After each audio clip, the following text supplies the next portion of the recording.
The samurai and the boy. Rodi has always been a rather straightforward individual, devoid of grand ambitions, cherishing a tranquil, leisurely life. He swore to the omnipotent deity that his greatest aspiration was merely to pass the upcoming swordsmanship examination at the academy next month, thereby becoming a lowly swordsman. This had been the utmost desire of his late father during his lifetime. Of course, if the heavens could bestow upon him a charming companion before his 18th birthday, allowing him to conclude his awkward adolescence, that would be a splendid blessing. However, Rodi was not oblivious. He understood that the individuals who consistently ranked in the top 3 were either the sons of noblemen or the offspring of generals. Damn it, those privileged individuals lacked for nothing. Why must they compete with the children of impoverished families for such meager prizes? For them, the title of top 3 was merely a badge of honor to flaunt among the aristocracy. As for matters of romance, Rodi dared not indulge in fantasies. Truth be told, he bore a decent appearance. Possessing a tall and robust physique, he presented himself as the quintessential man. Yet, it seemed that fate had played a cruel trick on him, leaving a mark upon his visage, a large, dark birthmark that marred the left side of his face, transforming what could have been a face to captivate countless maidens into a veritable visage of duality. Rodi had resigned himself to despair. He was acutely aware that the only chance of a woman being attracted to him would be if she were blind or of unsound mind. Neither of these categories held any allure for him. Yet he found solace in his student identification from the Imperial Academy, which permitted him to bear arms within its confines. In fact, Master Shalu was aware that his young students would be participating in the Academy's annual swordsmanship examination next month, prompting him to conduct special training sessions in recent days. Rodi was a favored pupil of Shalu, who had confided that, given Rodi's prowess, passing the assessment was nearly assured, for his abilities had long surpassed the standards of a first-level swordsman. According to Shalu, Rodi was the most exceptional student he had taught in many years, a genuine prodigy. Nevertheless, while everyone acknowledged Rodi's skills, none took Shalu's words about prodigy seriously, considering that the old man had never produced a student exceeding the rank of third-level swordsman. What genius could emerge from such a mediocre teacher? Rodi's only concern regarding the examination was to avoid encountering the inflexible instructor Rock, who had a penchant for opposing Master Shalu. It was known within the academy that the two had a contentious relationship, stemming from a long-ago admiration for a certain female teacher. They continually sought opportunities to inconvenience one another, and now, with Shalu's students participating in the examination, it was likely that Rock would serve as one of the judges. At this moment, Rodi's sentiments could be summed up as vexation, and yet more vexation. Exiting his room, he was greeted by the damp, musty scent pervading the corridor. Despite enduring this odor for nearly 2 years, Rodi remained unable to acclimate.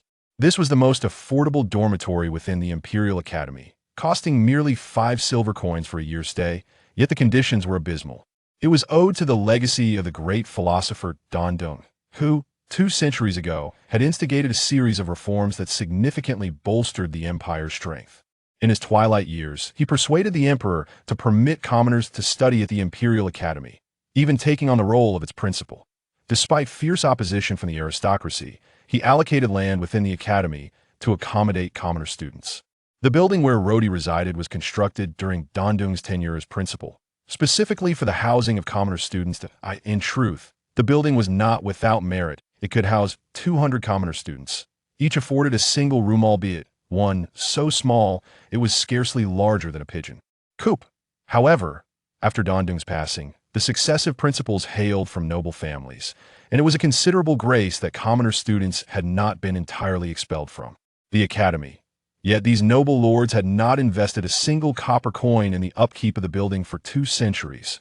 Rodi cautiously descended the stairs, each step taken with trepidation. Heaven knew whether the wooden floorboards, corroded by time, could bear his weight. He had no desire to become the first swordsman in the Empire's storied history to perish from a fall down the stairs. Although the floorboards creaked ominously beneath him, he finally reached the bottom. With hope swelling in his chest, he pushed open the grand door and stepped outside. The night appeared promising. The moon graced the sky. He meandered along a path to another building designated for commoner students, calling up to the 2nd floor, star. Before he could shout again, A window on the second floor swung open with a bang, revealing a head crowned with colorful, flowing hair. "Rhodey, you fool, keep your voice down," Star whispered, glancing around nervously before fully opening the window and deftly leaping down, rolling as he landed to soften the impact, rising effortlessly and dusting himself off with a smile. "All right, my swordsman, let us depart." Rhodey frowned at him. "You climbed out the window again? Are you not afraid of being seen? Even at night, you must exercise caution." If Rhodey epitomized a struggling commoner student, then Star was the very definition of destitution. He could not even afford the 5 silver coins for annual rent, having been expelled from the dormitory last month. Had he not already paid a year's tuition, he would likely have lost his student status altogether. In recent years, commoner students at the Imperial Academy had dwindled significantly. Star's former room remained vacant, and the dismal conditions, coupled with the musty odors of the dilapidated building, ensured that the security team would never deem it worth inspecting. Thus, Star brazenly squatted for free. Star clapped Rhodey on the shoulder despite being a head shorter. He possessed a visage that Rhodey envied deeply. Star's handsome features allowed him to navigate social circles with ease among the girls, and according to his own claims, he had bid farewell to his awkward status 3 years prior. While Rhodey had never envied Star's status as a sorcerer, this aspect certainly ignited jealousy in him. Turning to his closest friend, Rhodey sighed. "Very well. Where are we headed?" Star's eyes sparkled with mischief as he whispered conspiratorially, "Rhodey, would you like to earn some money? I happen to have a scheme." Money? Rhodey's eyes widened with excitement. He was in dire need of funds. Without money, even if he passed the upcoming swordsmanship examination and became a true swordsman, he would still lack the means to pay for the following year's tuition. "Earning money? What is your plan?" Rhodey gazed at his friend in eager anticipation. Star chuckled softly. "This method carries a certain risk, yet I have already tried it. To be candid, my tuition for next year is secured. Initially, I had my reservations, thinking this approach might not suit you. However, seeing how you've been driven nearly to madness with financial worries lately, I thought it best to involve you." A wary expression immediately crossed Roddy's face. He was all too aware of his friend's reckless nature. From Star's tone, it was evident that this money-making scheme was far from above board. "Don't look at me like that, Roddy." Star nudged him playfully and led him down a secluded path within the academy. Ensuring no one was around, he lowered his voice. "I've recently met a few individuals engaged in some unconventional business. They're currently in need of temporary hands. Once the task is completed, we will receive payment and go our separate ways. Admittedly, there's a degree of risk involved. However, I have only participated once, and it was sufficient to cover my tuition for an entire year. Is it illegal?" Roddy managed to stammer out the word illegal. Star rolled his eyes, wearing an expression that clearly conveyed the obviousness of the situation. "All right then." Roddy sighed. "Lead me to see it." Roddy slowly nodded. He remained oblivious to the fact that this gesture marked the beginning of an extraordinary and colorful legend in his life. Little did he know that, after this night, both of his greatest wishes concerning wealth and women would undergo significant transformations. Chapter 2. The Failed Robbery. Rhodey gazed incredulously at the rusted, battered knife in his hand, unable to fathom how he had come to be an accomplice in a robbery. Just the night before, Star had taken him to a place called the Wild Boar Tavern, where they met a rotund middle-aged man with only one eye. Star had informed the man of their financial struggles and their desire to engage in some business. The one-eyed man, clearly familiar with Star, regarded Rhodey with skepticism. Despite Star's assurances that Rhodey was far more capable than himself and a person of utmost honesty, the man insisted on testing Rhodey's skills. Fortunately, any doubt dissipated when Rhodey smashed a tavern table with a single punch. The man immediately became exceedingly cordial. Recognizing the young man clad in the Imperial Academy uniform possessed at least the prowess of a first-rate swordsman. Such talent was rare. The man had only 2 subordinates who could match that caliber. With Rhodey joining their ranks, the prospects of their venture that evening appeared promising. As the man led them to a secluded room behind the tavern, they encountered 3 individuals dressed plainly, their faces obscured, revealing only vigilant eyes that scrutinized Rhodey and Star. However, it was evident that they respected Star, a sorcerer, especially one wielding electric powers, for none relished the sensation of being scorched by lightning. Yet, their demeanor towards Rhodey was far less amiable, Upon seeing his peculiar face, they seemed to struggle against the urge to laugh. Rhodey had grown accustomed to such reactions over the years, showing no outward signs of distress. When the man distributed a bundle of weapons and elaborated on their mission for the night, Rhodey felt a wave of disbelief wash over him. He, Star, and the three accomplices stood nervously behind a tree along a secluded path outside the city, gazing into the distance. Frankly, Rhodey felt a pang of regret. He understood that this was merely a temporary role as an enforcer, a common practice among street thugs and fallen warriors in the bustling imperial capital. However, the thought of their target being a noble filled him with unease. Should they fail and his identity be revealed, his future would be jeopardized. An expulsion from the academy would be inevitable. Yet, contemplating the alternative, being unable to acquire any funds and facing the same expulsion in a month, provided him some solace.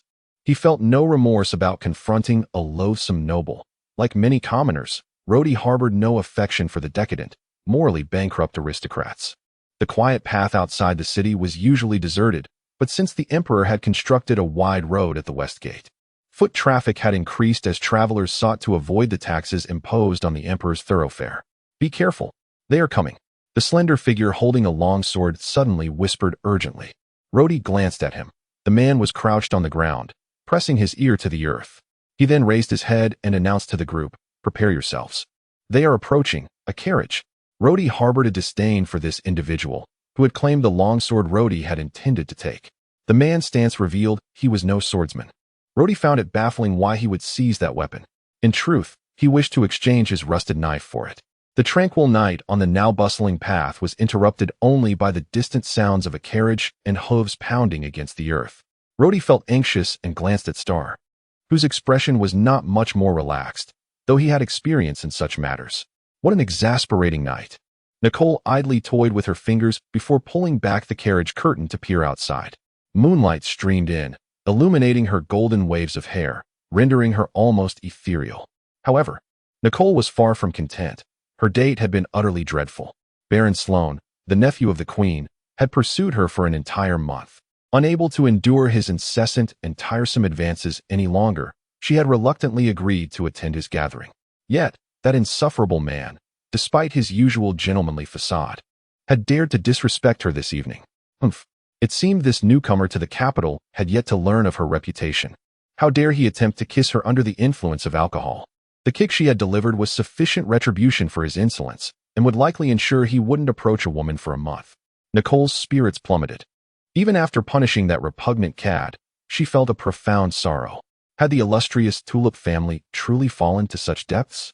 Was the sole bloodline of the Empire's great war god now so diminished that a mere country bumpkin could bully them?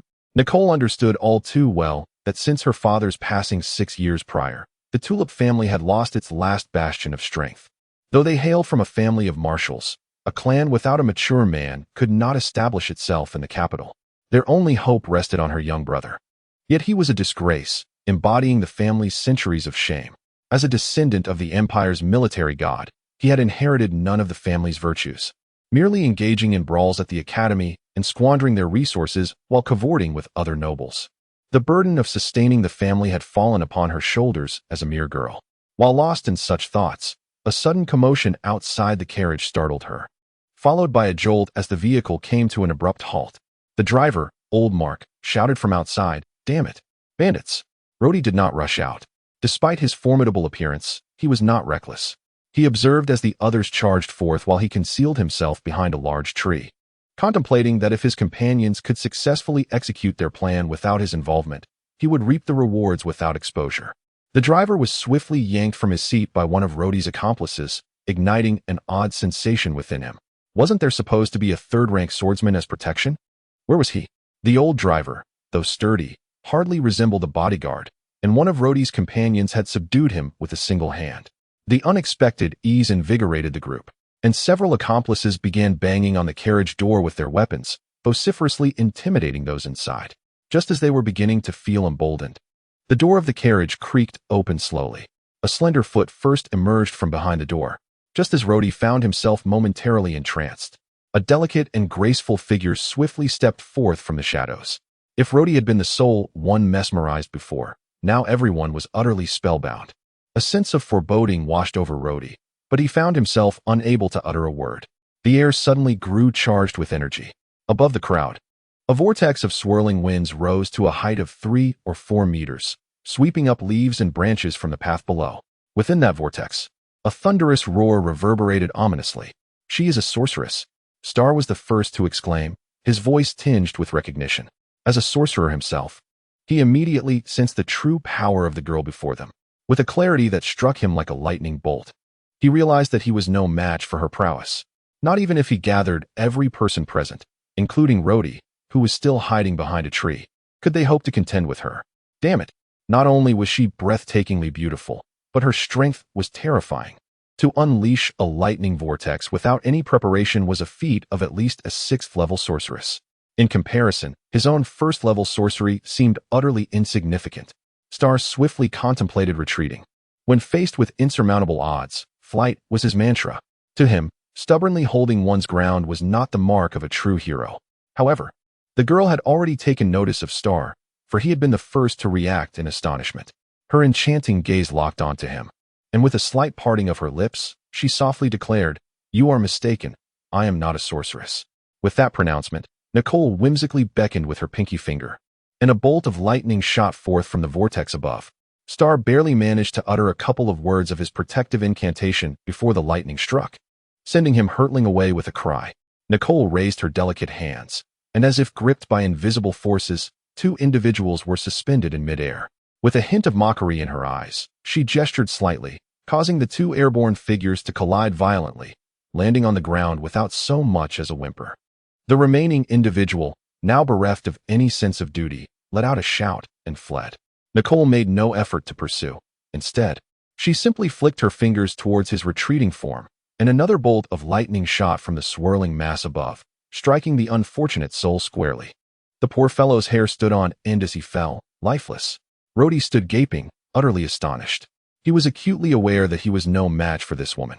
In truth, he was merely a fledgling swordsman, not even officially recognized as one, and among his earlier companions were 2 1st-level warriors who had also been effortlessly dispatched by her.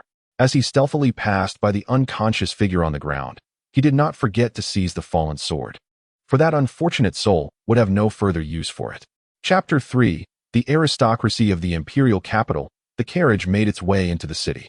Although it was nighttime, the Imperial Capital, as the largest commercial center of the Empire, was renowned for its vibrant splendor throughout the continent. Thus, apart from times of war, the city gates were never closed. Roddy hung back at a distance from the carriage, too wary to draw too close. Heaven knows how formidable that stunningly beautiful woman was. Should she discover him, he would likely find himself imprisoned alongside Star in a dark cell at the precinct. The carriage glided past the magnificent Victory Square of the Imperial Capital and slowly entered a broad avenue. Roddy had been in the capital for 2 years. Though not intimately familiar with this area, he understood that this was a district reserved solely for the Empire's elite aristocracy. The residents of this neighborhood were either immensely wealthy or nobility, truly the epitome of high society. As a distinguished scholar of the Imperial Academy, well-versed in the military history of the Empire, Roddy was acutely aware of what the flame-encased tulip symbolized. It represented boundless glory and brilliance, the admiration of countless individuals, and the ironclad authority of the Empire. This illustrious tulip family descended from Marshal Rudolph, the first commander under His Majesty, the founding emperor of the Empire. Over the course of 6 centuries, the family produced 14 imperial marshals, each a remarkable military strategist and tactician, who contributed immensely to the Empire's territorial expansion.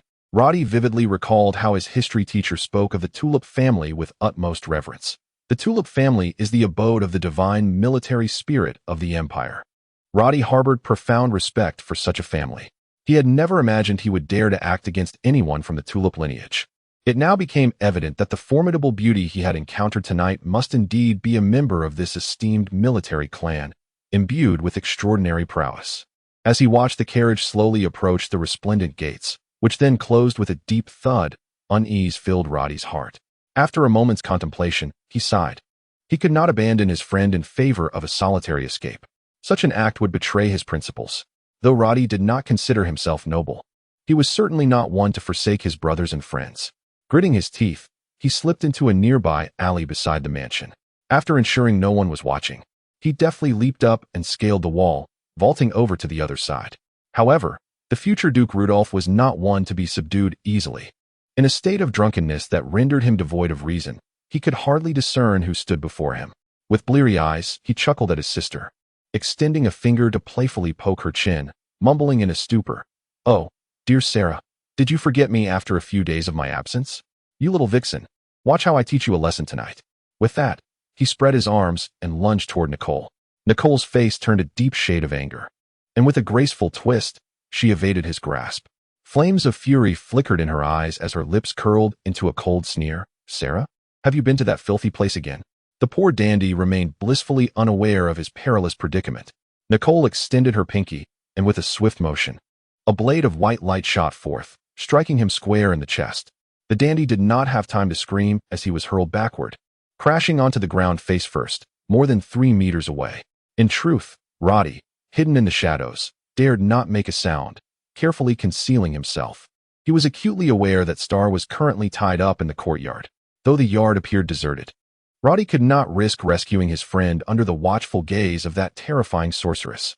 He had devised a plan to wait until midnight, when the occupants would be fast asleep. Surely, they would not deliver Star to the precinct so late. He assumed they would confine him in a storage room or stable until dawn. The beautiful sorceress seemed to act as the lady of the house, and her bedroom ought to be far removed from such utilitarian quarters. If that were the case, Roddy's attempt to rescue his friend would be considerably safer. As Roddy lingered in a tree, lost in thought, the hall's occupants had mysteriously departed.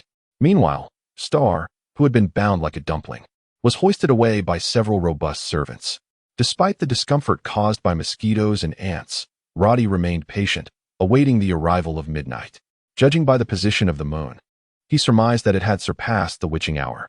Clutching the tree trunk, he slowly descended, though he was utterly unfamiliar with his surroundings. Roddy's commendable performance in architecture at the academy enabled him to discern the layout of the mansion. He could identify the master's quarters, the servants' living area, and the locations of the storage and stables. With determination, he stealthily made his way toward the stables. Roddy had never encountered such an expansive stable. He had thought the stables at the Imperial Academy were vast, yet this one was easily more than double their size. It could house over 100 horses.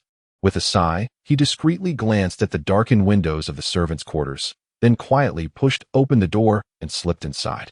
"Star," he whispered as he ventured deeper. Stumbling twice over the straw and wooden crates scattered on the floor, yet he dared not light a candle. He was now covered in straw and manure, but paid no mind.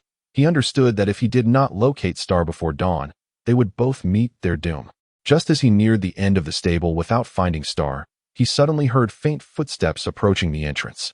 His heart raced, and in a panic, he dashed into the largest stall. This stall was evidently much larger than the others, built with remarkable craftsmanship. Even in the darkness, Roddy could make out a striking black stallion, its limbs robust as if forged from steel, muscles rippling like finely chiseled steel. The horse regarded him with vigilant eyes, clearly disturbed by his intrusion. Trembling, Roddy cautiously approached the noble steed, murmuring, "Oh, horse, I am not a thief. I harbor no ill intent towards you." He reached out to stroke the horse's mane, attempting to apply the horsemanship skills he had learned at the academy to soothe the creature. At that moment, the footsteps grew ever closer, clearly heading in his direction. Roddy silently cursed his luck. In a moment of desperation, he spotted a beam overhead, leaped up, grasped it with both hands, and hoisted his legs up, hanging there. "Garros, you are being unruly again."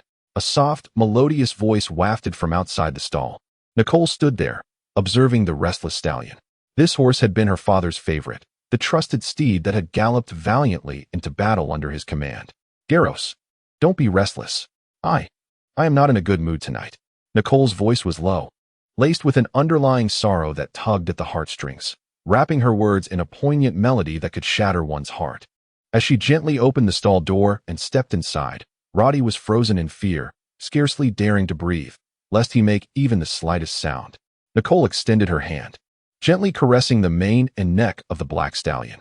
Under her tender touch, the magnificent horse, Gerard, quickly calmed down. "Gerard, I am so sorrowful."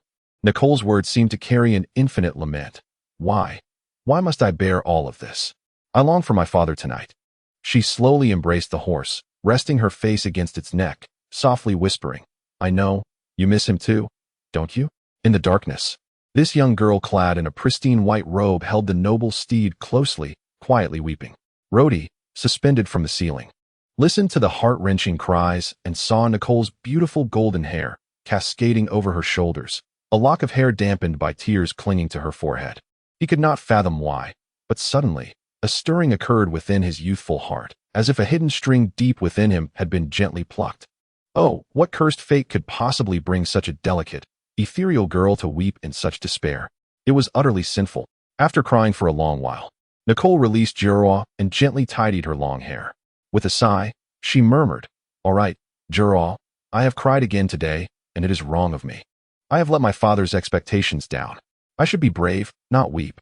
She tenderly stroked the horse's neck and continued softly, "I understand. You are struggling too. The stableman tells me you are often irritable.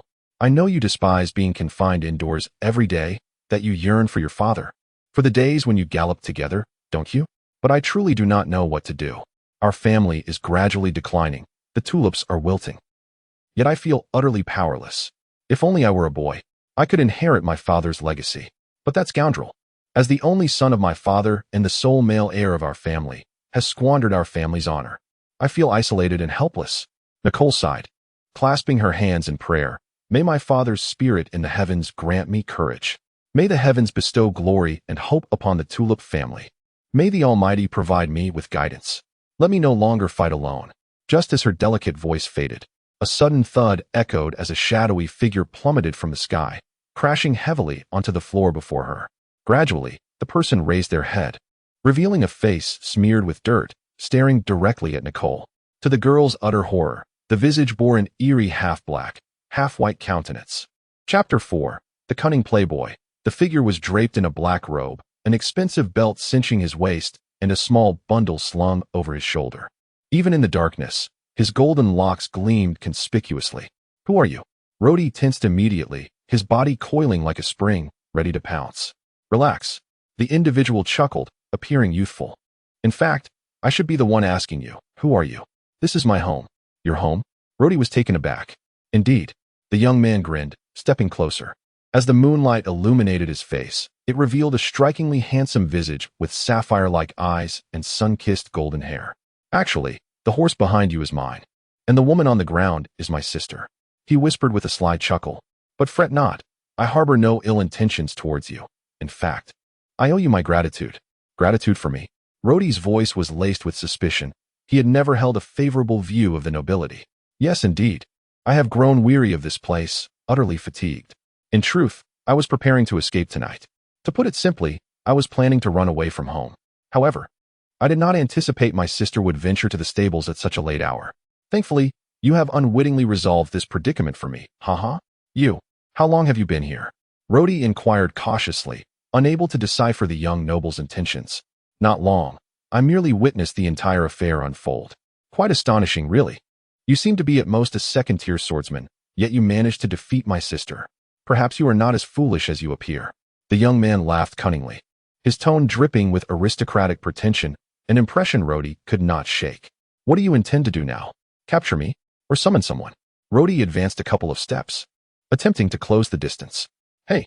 The young man retreated a couple of steps. "Do not approach. I mean no harm. Truly, I appreciate your assistance. I have no desire to engage in combat with you. I am hardly your match, not even reaching the level of a first-tier swordsman. I despise resolving matters through violence." He brushed back a stray lock of hair with a light touch, smiling. "So you need not worry." With that, he spread his arms, signaling his harmlessness, approached the wall, and retrieved a saddle from the railing before heading to the door. You were just leaving?" Rhodey's eyes widened in disbelief. "Heavens, I knocked out his sister. And this fellow doesn't he even spare a glance? He simply departs? Is he mad? Why not?" The young man shrugged. "I am utterly weary of this noble existence. The heir of the tulip family? To hell with it. Why should I bear the weight of such an antiquated legacy? I have no interest in that. I am leaving. Do you know what I desire? Freedom. Do you grasp the essence of freedom? Let me enlighten you. Whether in wealth or poverty, without freedom, nothing holds value. I am an artist. What I seek is freedom, not power or the glory of any family. I am bound for the docks. A merchant ship sets sail tonight. They are heading east. Oh, The beautiful East, the distant East. There lies the true paradise for dreamers. There exists the freedom I yearn for. Have you ever beheld the ocean? The azure sea.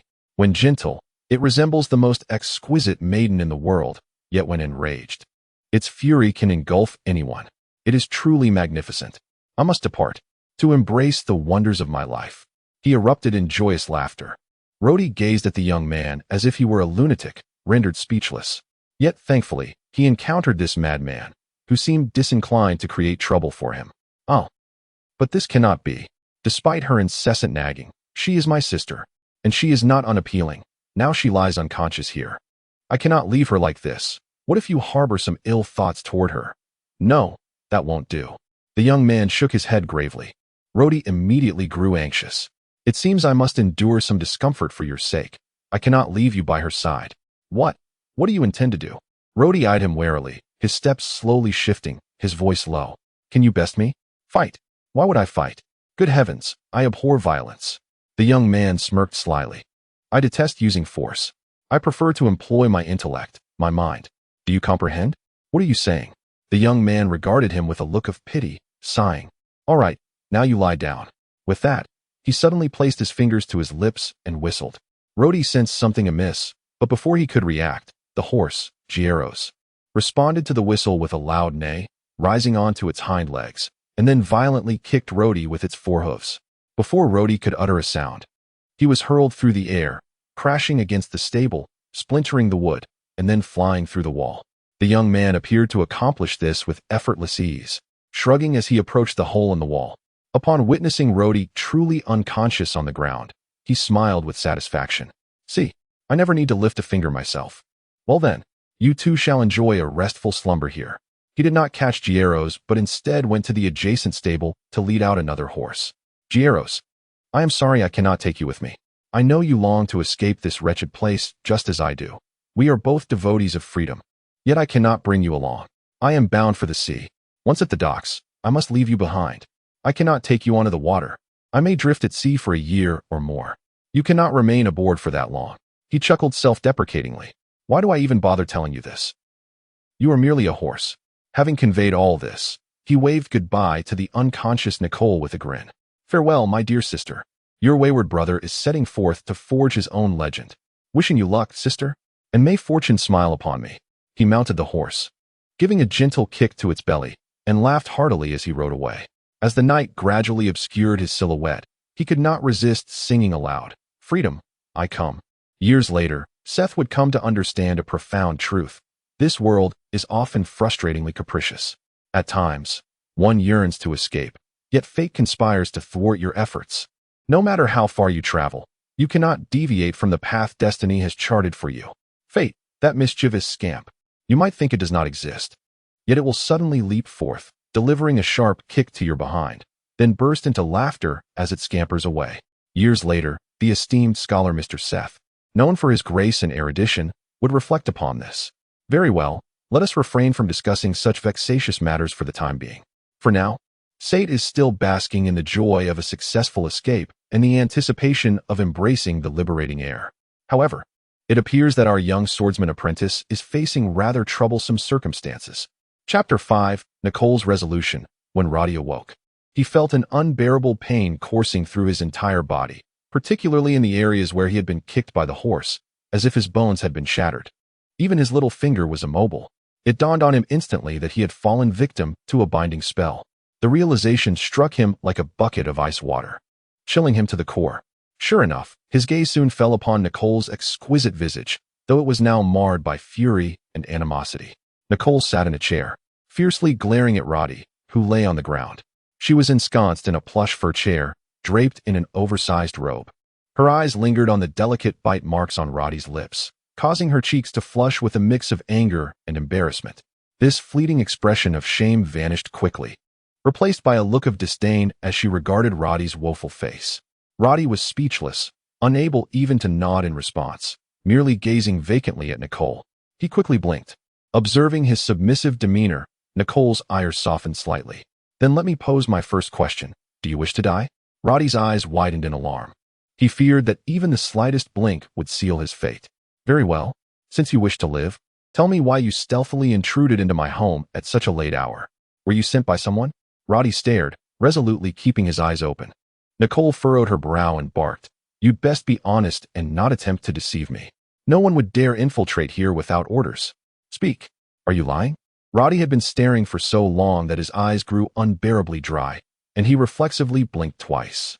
This infuriated Nicole, and with a flick of her finger, a spark of fire shot forth, igniting Roddy's hair in an instant, singeing his scalp and nearly scorching his eyebrows. Fortunately, Nicole had no intention of causing him serious harm, and the flame extinguished almost immediately. Nevertheless, some areas of his scalp were burned, and his hair was not spared. At that moment, the beauty before Roddy lost all semblance of charm. Had he been able to speak, he would have unleashed a torrent of curses upon her ancestors. You wretch, do you still dare to be dishonest? Nicole said coldly. If I don't show you a bit of color. As she uttered the word bully, a hint of color returned to her cheeks involuntarily. Roddy widened his eyes, daring not to blink again. He quickly blinked. Nicole smirked, raised her left hand, and snapped her fingers lightly. As a faint glow emanated from her palm, Roddy felt a sudden release. The binding spell lifted. Now, I shall ask you again, why did you break into my home in the dead of night? Roddy's mind raced as he pondered a fabricated excuse. But Nicole's expression darkened ominously. Another burst of fire shot toward him, and thankfully, he had regained his mobility. He rolled away just in time, though the flames still burned a hole in his trousers. You'd best be truthful. I forgot to mention, I am a high-ranking sorceress. I can see through your lies with my divination skills. So do not provoke my wrath, Nicole declared vehemently. Roddy was taken aback and immediately abandoned any notion of deceit.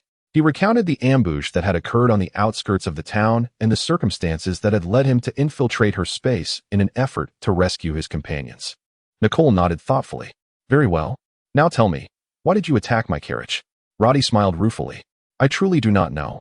However, I suspect we may have targeted the wrong individual. The people at the tavern informed us that our target was supposed to have a level 3 swordsman among their ranks. Yet you only have a mere stableman. Nicole pondered for a moment and then remarked, I understand now. I happened to traverse that path tonight, and the timing was rather fortuitous. So you fools dared to assault me, did you? Roddy quickly interjected. I had no intention of attacking you. Good heavens. To assault the Tulip family of the Empire? I would be risking my life. Nicole chuckled mockingly. The Tulip family? I never imagined you had any knowledge of our lineage. Roddy sighed. Of course I do. The home of the Empire's war god. How could I not? Nicole nodded, finding some solace in his acknowledgement of her family's status. Her tone softened slightly as she continued. Then tell me, who are you? What is your purpose? Roddy hesitated, preparing to fabricate a tale. But when he met Nicole's unwavering gaze, he felt compelled to tell the truth. Miss, I truly do not wish to deceive you, but my identity is rather delicate. If I disclose it, it would spell my end. My future would be ruined. Oh, Nicole's lips curled into a curious smile. Then enlighten me as to who you truly are. No, I cannot reveal it. Roddy shook his head. Unless you promise not to hand me over to the authorities. Beyond that, I am willing to accept punishment for my actions tonight. Punishment? Nicole erupted in anger. For your transgressions tonight, even 100 deaths would not suffice. And you dare bargain with me. Have you forgotten your disrespect towards me? Seeing signs of her impending fury, Roddy took a couple of steps back, bracing himself. Fortunately, Nicole quickly regained her composure, suppressing her temper. Very well. I will not turn you over to the authorities. I will personally mete out your punishment. Now, tell me your name. Who are you? My name is Roddy, a student at the Empire Academy. A commoner, he replied, his face flushing with shame, for it was indeed a disgrace for a student of the Empire Academy to have resorted to robbery under the cover of night. A student of the Empire Academy? Nicole expressed her surprise. Yes, and I am also a prospective warrior. Roddy's chest puffed with pride as he continued. I am to take the swordsmanship assessment next month. Soon, I shall be a formal warrior. Nicole appeared disinterested in this topic, her expression darkening. Very well. Since you are also a student of the Empire Academy, tell me. Her tone grew ominous as she pronounced each word slowly. Do you know my brother, Seth? Tell me, where has he gone? Roddy grimaced. I do not know your brother. In fact, I truly did not know him until tonight. Then you saw him tonight. Nicole straightened in her chair. Do you know where he has gone? Roddy nodded. Yes, I believe he mentioned it to me. Nicole stood up from her seat. Tell me, where did he go? Roddy hesitated and quietly said, I can tell you, but you must agree to one condition. Nicole was taken aback. then suddenly furious. "You dare to impose conditions upon me." Roddy quickly lowered his head and murmured, "I do not do this for myself. I do it for my friend. In truth, he was captured by you tonight, and all of this is entirely my fault. He did this to help me gather tuition. I do not dare ask for your mercy, but I implore you to spare him. I am willing to bear the brunt of your punishment alone." Nicole appeared somewhat taken aback as she gazed at the young man before her, who was perhaps a year or two her junior, seemingly surprised by his audacity. In truth, the events of the evening had left her somewhat blinded by rage. The mere thought that she had been slighted by this man, whose face bore the dual expressions of yin and yang, ignited an uncontrollable fury within her. However, as she regained her composure, she suddenly realized that this small thief was, after all, merely a child, one comparable in age to her own younger brother, perhaps even a year or two younger. At this moment, although the boy appeared somewhat timid and fearful, he nonetheless bravely accepted his responsibilities, willing to shoulder the consequences alone for the safety of his friend. Reflecting upon her own brother, so cunning and never once demonstrating the courage of a man, she felt a surge of frustration. He had never exhibited such valor. Not even once. What infuriated her further was the fact that he had left behind a letter, choosing to abandon his family, their honor, and his responsibilities without a second thought. Nicole could not help but exhale a sigh of exasperation and, in a resigned tone, declared, "Very well. I promise you. I shall release your friend and will not pursue the matter further, but you must inform me of my brother's whereabouts." Roddy promptly recounted the entire conversation he had with Seth that evening. Before he could finish, Nicole roared in fury, "That fool. He has forsaken his family, abandoned his duties, and gallivanted off on an adventure. He has simply walked away from it all." As she spoke, her anger intensified to the point of near fainting. Roddy watched her cautiously, silent, acutely aware that a single misstep in his words could redirect her ire toward him. Nicole coldly issued her command. Roddy protested loudly, "But you promised to spare my friend. Moreover, I need to attend the academy." Nicole interrupted icily, "Silence. I have endured enough anger for one night. You agreed to accept any punishment I deemed fit. I hereby declare your punishment. Henceforth, you shall serve as my servant. That shall be your penance." Nicole raised her chin defiantly. "And what of it? You're not keeping your word," Roddy retorted, indignant. With a gentle smile, Nicole regarded Roddy and replied nonchalantly, "I am a woman. Has no one ever informed you that in this world, the privilege of breaking promises is reserved for women?" At this point, Roddy found himself at a loss for words. After all, he was still young, and his understanding of women was scant. As this realization dawned upon him, Nicole cast a meaningful glance in his direction, sending a shiver down his spine.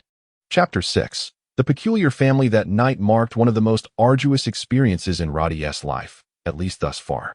Given that he had been ensnared by Nicole, it was evident that his trials would not be confined to merely this one night. The torment for Roddy stemmed from an overwhelming fear of the unknown that lay ahead.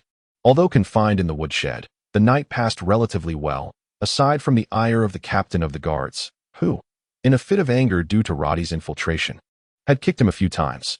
Remarkably, Roddy even managed to enjoy a decent piece of dark bread.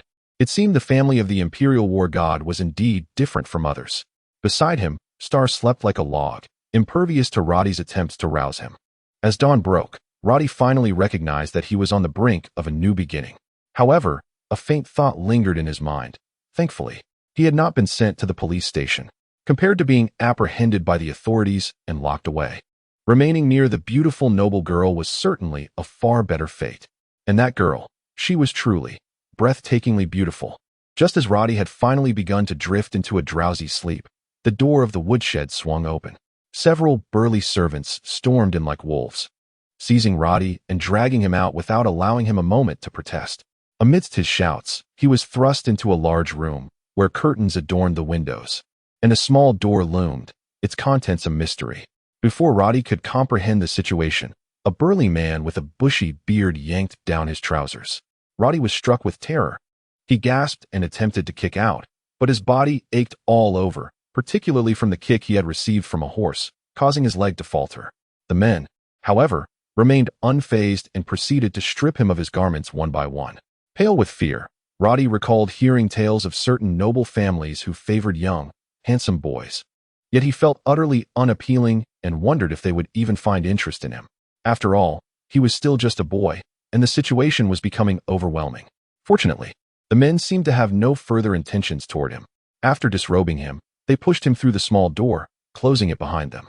Beyond that door lay a room shrouded in mist, dominated by an enormous wooden tub that towered over Roddy, steam swirling above it. Relieved, Roddy realized their intent. He was to take a bath. Elated, he leaped into the tub. Just as he thought he had evaded danger, the small door burst open once more, revealing a giant towering over 2 meters tall. Bare-chested, his muscles rippled, and his fierce expression bore down on Roddy, scrutinizing him from head to toe. In sheer fright, Roddy shrank deeper into the tub, yet the giant approached him and, with a hand that resembled a claw, seized Roddy by the neck, lifting him effortlessly to inspect him thoroughly. Suddenly, the giant grinned and tossed Roddy back into the tub. With a splash, Roddy's head struck the bottom of the tub, and he swallowed several mouthfuls of water. Before he could utter a word of complaint, the giant grabbed his foot and hoisted him up once more. One hand clutched Roddy while the other produced an enormous brush, one meant for grooming horses. Clearly, the giant intended to wash Roddy as if he were a beast of burden, wetting the brush and scrubbing Roddy with an unyielding resolve. The giant was meticulous, sparing no area of Roddy's body from his vigorous cleaning.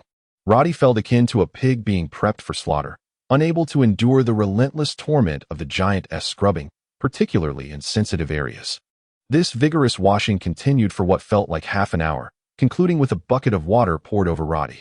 The giant surveyed his work with satisfaction, leaving Roddy flushed and pristine, resembling a newborn. Nodding in approval, the giant discarded the brush and exited the room without a backward glance. Roddy erupted in a torrent of curses, disparaging everything from the giant to the tulip family, even involving the professors at the Imperial Academy in his tirade. Amidst his angry outbursts, he failed to notice that the giant's wash had significantly alleviated the wounds he had sustained the previous night, including the pain from the horse's kick, which had notably diminished. At that moment, Roddy heard a voice call out, "Are you done cursing? If so, come out immediately." There's a set of clothes on the chair outside. A shiver ran down Roddy's spine as he recognized it was the noble lady's voice. He dared not offend her. Stepping out, he indeed found a set of new garments on the chair. As he touched the fabric, he felt its softness. He couldn't discern the quality, but it felt luxurious. He donned the attire, and aside from the undergarment being a tad snug, the rest fit well, especially as he had never worn such exquisite clothing before, igniting a sense of excitement within him. With a mix of anxiety and trepidation, Roddy pushed open the door and stepped into the courtyard, where Nicole sat in a white robe, her cold gaze fixed upon him. Upon seeing her, Roddy was momentarily entranced. Though he had seen Nicole before, her radiance in daylight was unparalleled. Her golden hair shimmered in the sunlight, and her azure eyes held depths that seemed unfathomable. Her porcelain skin glowed softly, and she exuded an ethereal beauty, reminiscent of a goddess, radiating an air of untouchable nobility. Roddy's thoughts spiraled. Spending every day by her side would surely shorten his lifespan. Oh, how he regretted not seizing the opportunity while she was unconscious. Even if it meant enduring a few bites, it would have been worth it. Lost in these foolish musings, Nicole let out a soft huff, her voice cutting through his reverie.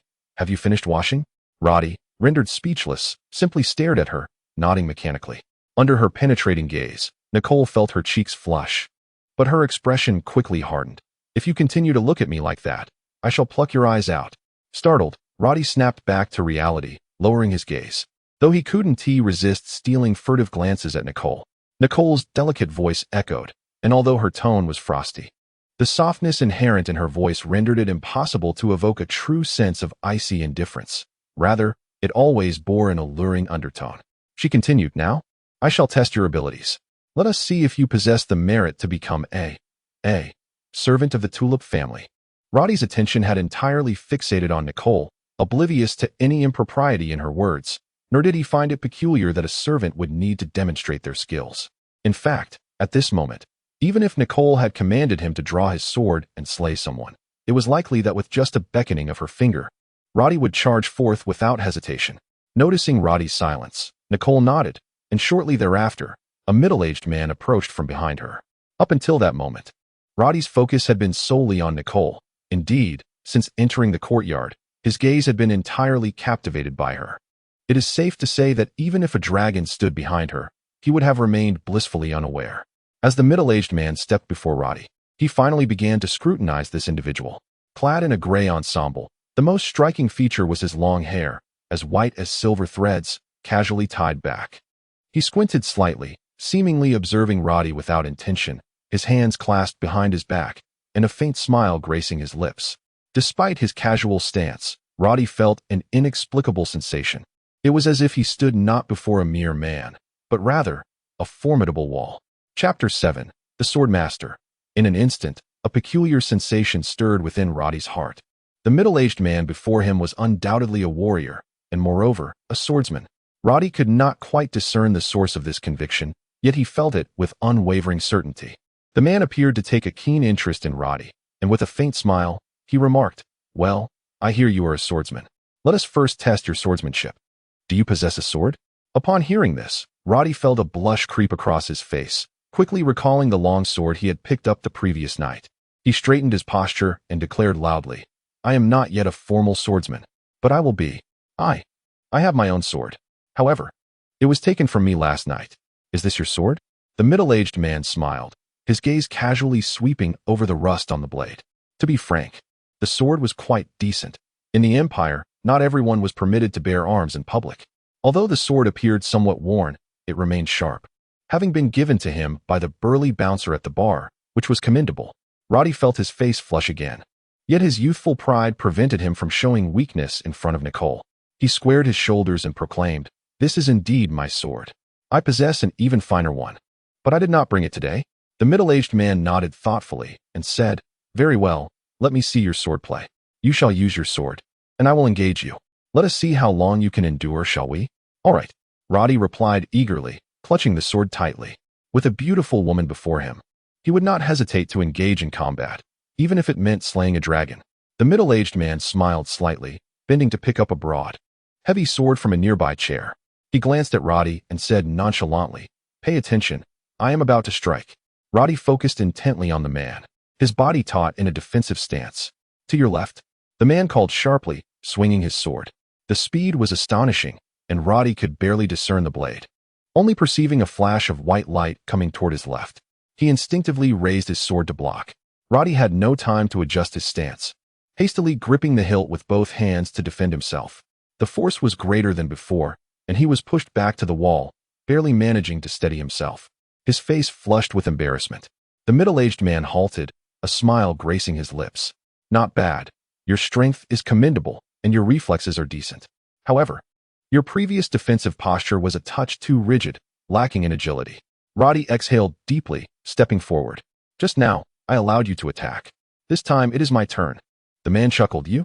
Roddy was about to respond when he noticed Nicole on a nearby chair, wearing a faint smirk of mockery. Lowering his gaze, he realized the blade of his sword now bore two distinct nicks.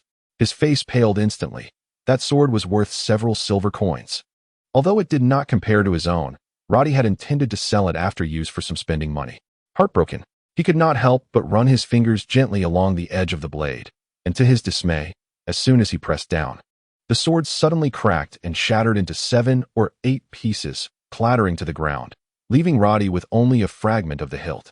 Roddy's face turned ashen, inner despondency overwhelming him. "Not bad.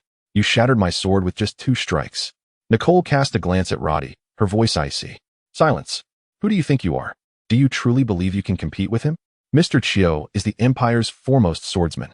He is widely acknowledged as the most likely candidate to become a swordmaster." "Mr. Chiu," Roddy exclaimed in astonishment. "You are Mr. Chiu." The young man's face flushed with admiration. "You are the chief swordsman of the Imperial Court. Good heavens. You are recognized as the most promising contender in the draw sword tournament." Roddy stared wide-eyed at the middle-aged man, his expression brimming with reverence. For someone of his novice status, Mr. Chiu was a legendary figure, akin to a mythological hero, especially for a young swordsman. What could be more admirable than a renowned top swordsman? Roddy's previous disappointment evaporated instantly. Good heavens, he was about to spar with Mr. Chiu. He had withstood 2 strikes from him. Mr. Chiu was acknowledged as a potential swordmaster. In fact, if Mr. Chiu could draw the legendary sword at next year's tournament, he would become the Empire's 4th swordmaster in its centuries-long history, a legendary figure that appeared only once in 100 years. "Mr. Chiyo wore a calm smile as he addressed Nicole. Well, Miss Nicole, I have fulfilled my promise. This young man is indeed impressive, if I am not mistaken. He is nearing the level of a second-tier swordsman, much stronger than your brother. At this juncture, Mr. Chiyo's expression seemed to take on a peculiar quality. Nicole nodded, suddenly rising to stand beside Mr. Chiyo. Leaning in, she whispered something into his ear. Upon hearing her words, Mr. Chiyo furrowed his brow, casting a resolute glance at her before shaking his head firmly. No, I have stated that I will not take in anyone other than members of the Tulip family. Nicole surveyed Mr. Chiyo's unwavering expression and sighed softly. Very well, then. After contemplating for a moment, Mr. Chiyo smiled wryly. However, I can offer him a few pointers. I shall return tomorrow afternoon. Roddy remained obliviously captivated by the exchange between Nicole and Mr. Chiyo, his attention predominantly drawn to Nicole. She shot him a glare. Fool, why haven't you thanked Mr. Chiyo? He has promised to come tomorrow to instruct you in your swordsmanship. Roddy, still lost in thought, pondered why she looked so enchanting even when scolding him. Nicole, exasperated, stamped her foot and exclaimed, Roddy. Startled, Roddy snapped back to reality. Mr. Chiyo had already said, remember, tomorrow afternoon, right here in this courtyard. I will be coming.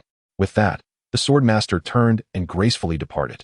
Nicole shot Roddy an exasperated look and instructed the servants, take him away. Bring him what was prepared last night. She strode toward the eastern side of the courtyard, and two servants quickly approached, guiding Roddy along.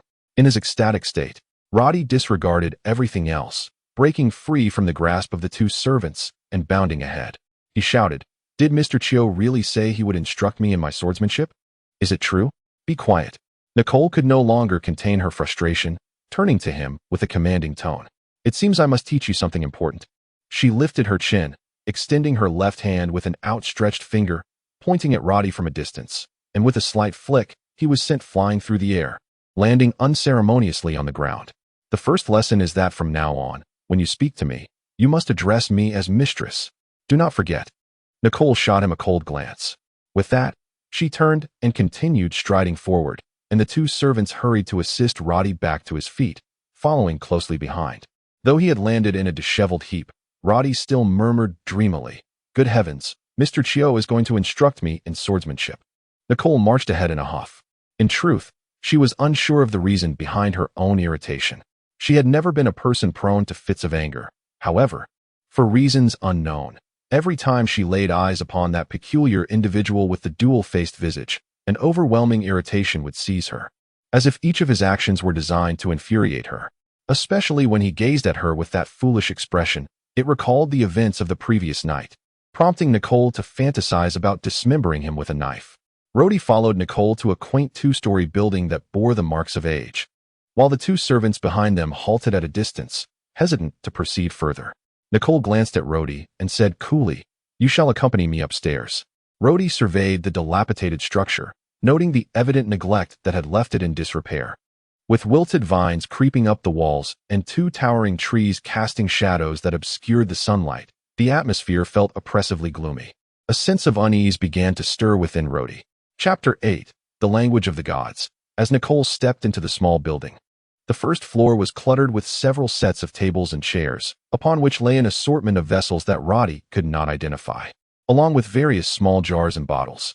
Along the walls stood rows of iron shelves, densely packed with books that Roddy immediately recognized as quite old, with a few sets being antique parchment scrolls. Just these books alone could be worth a small fortune. Even more unsettling was the presence of a complete human skeleton in the corner. The stark white bones emitted a chilling glow in the dimly lit room, drawing Roddy closer. To his astonishment, the skull bore strange markings drawn in red ink that he could not decipher. Just as Roddy felt compelled to touch the skeleton, his attention was diverted by a row of potion bottles on a nearby shelf. These bottles were evidently crafted from silver, each adorned with small labels, but unfortunately, the text on the labels was incomprehensible to Roddy, as it was not in the Empire's common script. Do not touch those bottles. Nicole's cold voice suddenly pierced the air. She glanced at Roddy, her expression still frosty, yet her tone softened slightly. Some of the substances inside are not to be trifled with. For instance, the second bottle in front of you. If you were to accidentally spill even a drop and it came into contact with your skin, you would be finished. Your entire arm would corrode to white bone. Roddy gasped, "Are these poisons?" Nicole shot him a sharp glance. "No, they are merely experimental materials." Roddy opened his mouth to protest further, but Nicole interrupted, raising her voice. "Follow me upstairs." Quickly, Nicole turned and ascended a staircase, with Roddy hastily trailing behind. The second floor was an expansive platform from which the grand hall of the first floor could be viewed. The second floor contained far more items than the first.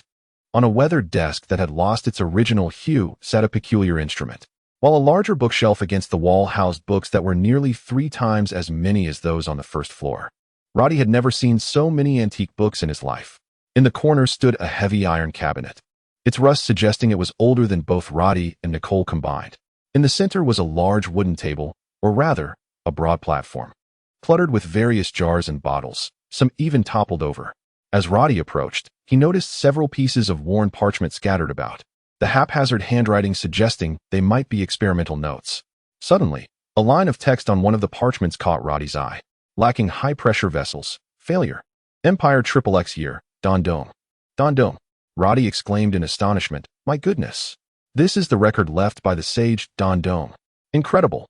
Nicole gave him a sidelong glance, her tone nonchalant. "What is all the fuss about?" "Fuss?" Roddy exclaimed. "This is Dondoong's manuscript. Do you have any idea how much a signed piece by Dondoong is worth in the antique market of the capital?" Nicole shrugged dismissively. "What does it matter? Everything here is left behind by the sage Dondoong. The notes on that bookshelf are all his experimental records, and these instruments are relics of Dondoong himself. This was originally his laboratory, the great sage's laboratory." Roddy's eyes widened in disbelief, his mouth agape. "But, Dondoong, how could his laboratory be in your home, here?" Nicole replied coolly, "Because one of my ancestors was a disciple of Dondoong. The great master resided in our home during his later years. This was his place of work. Then, these items are remnants of the great master's wisdom." Roddy whispered excitedly. Dondoong had been one of his childhood idols. In fact, if it weren't for Dondoong's reforms, commoners like him would never have had the opportunity to enter the Imperial Academy. In the Empire, even a 10-year-old child knew the countless miracles Dondoong had created for the nation. Indeed, everything here is a testament to the master's wisdom. All these treasures have been inherited by our family's ancestor. Nicole's voice carried a hint of melancholy. Yet, this is also the tragedy of our family. For a century, no ancestor has been able to truly grasp this treasure of wisdom.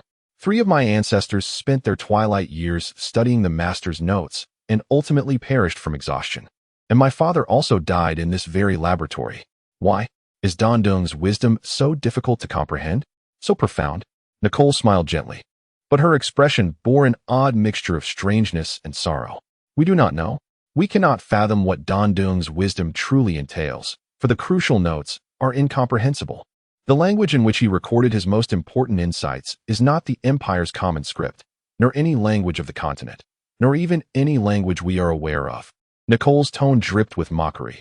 "Sometimes, we even suspect that the language Dondoong used is the true language of the gods.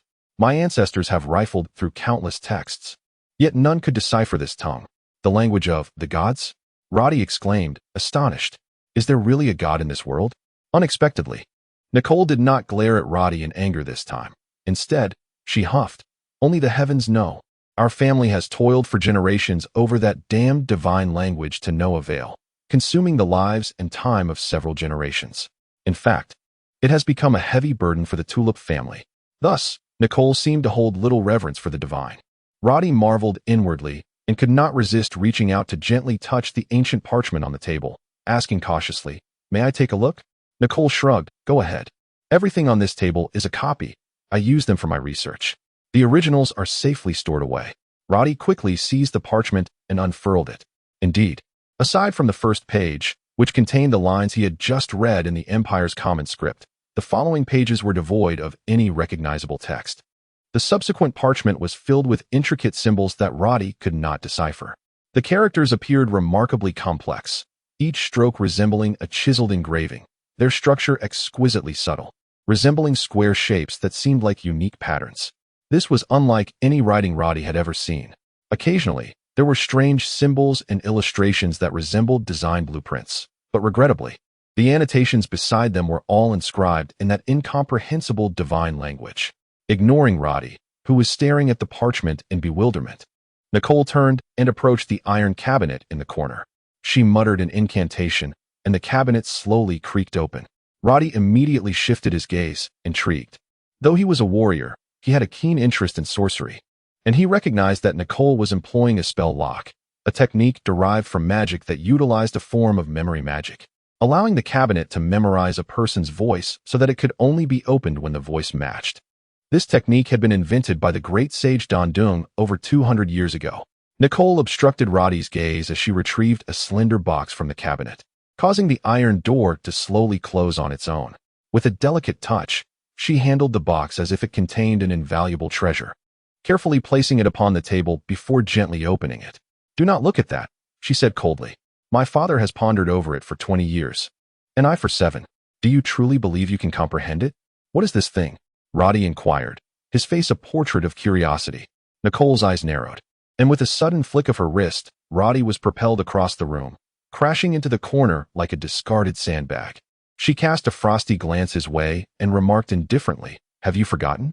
I instructed you to address me as mistress while conversing with me. Now come here. Do not feign ignorance. I am aware of your robust physique. A mere fall cannot possibly harm you." Roddy slowly rose from the floor, muttering under his breath, yet refraining from uttering another word.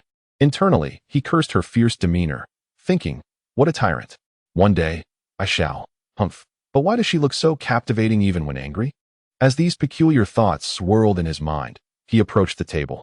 A single glance at the contents of the box made him gasp in astonishment, nearly crying out in surprise. Chapter 9, Nicole's Secret. If you were to encounter a living human face before you, what emotions would it evoke? Perhaps you might dismiss it as trivial. Yet, imagine if this visage were not merely affixed to a person's head, but rather an entire face. Placed before you on a table, just the face. No head, no body, not even a strand of hair. Oh my! It resembles a mask, a visage of human skin. But it is not merely that. Even Roddy, known for his audacity, nearly cried out in terror upon realizing that this object, which resembled a mask, was, in fact, a living face. It was smiling at Roddy. What nearly sent Roddy into a swoon was when he noticed the creature blinked at him and made a grimace, all while he wore an expression of sheer horror, with a mouth large enough to fit a fist inside. Roddy found himself the target of Nicole's mocking gaze as she taunted, "What's the matter? Are you frightened?" Roddy exhaled deeply, unable to suppress a step back, whispering in astonishment, "What is this? My God, why? Is it alive?" Nicole retorted with derision, "Afraid? I thought you were quite brave." As she spoke, she reached out, gently pinching the sides of the face within the box and lifting it. To Roddy's astonishment, the face seemed to display a hint of pain, likely due to Nicole's grip. Roddy's eyes widened in disbelief as he stared at the object in Nicole's hands. It appeared almost transparent, its hue closely resembling that of human skin, yet it shimmered with a radiant gloss. Every feature, the eyes, nose, and other facial attributes, was strikingly realistic. This was a priceless heirloom of the family. Regrettably, it bore little practical use. This treasure had been passed down from the first ancestor of the Tulip family, the Duke Rudolph, the founder of the empire. Nicole delicately laid the face in her palm, cradling it with utmost care. What exactly is this?" Roddy inquired. "A mask. A magical mask imbued with life." Nicole replied softly. "Magic?" Roddy exclaimed in shock. It is well known that within the empire, sorcery reigns supreme. Centuries ago, magic and sorcery flourished across the continent. Yet 200 years prior, a sage named Danton emerged among the sorcerers. Danton was not only a remarkable sorcerer, but also a great inventor. He refined and created numerous spells, elevating sorcery to new heights. And the upper echelons of the empire supported him fervently. Over the course of 2 centuries, sorcery became overwhelmingly dominant, while the culture of magic gradually waned.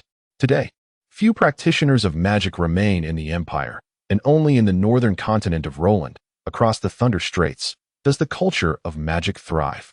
Indeed, this is a magical artifact, a relic from ancient times, you know? This mask is crafted from the skin of the elven race. The skin of the elven race? Roddy gasped. The elves had long since become a mere historical footnote. They had vanished thousands of years ago, and such wondrous beings could no longer be found, neither within the empire nor on the northern continent of Roland. Something made from human skin.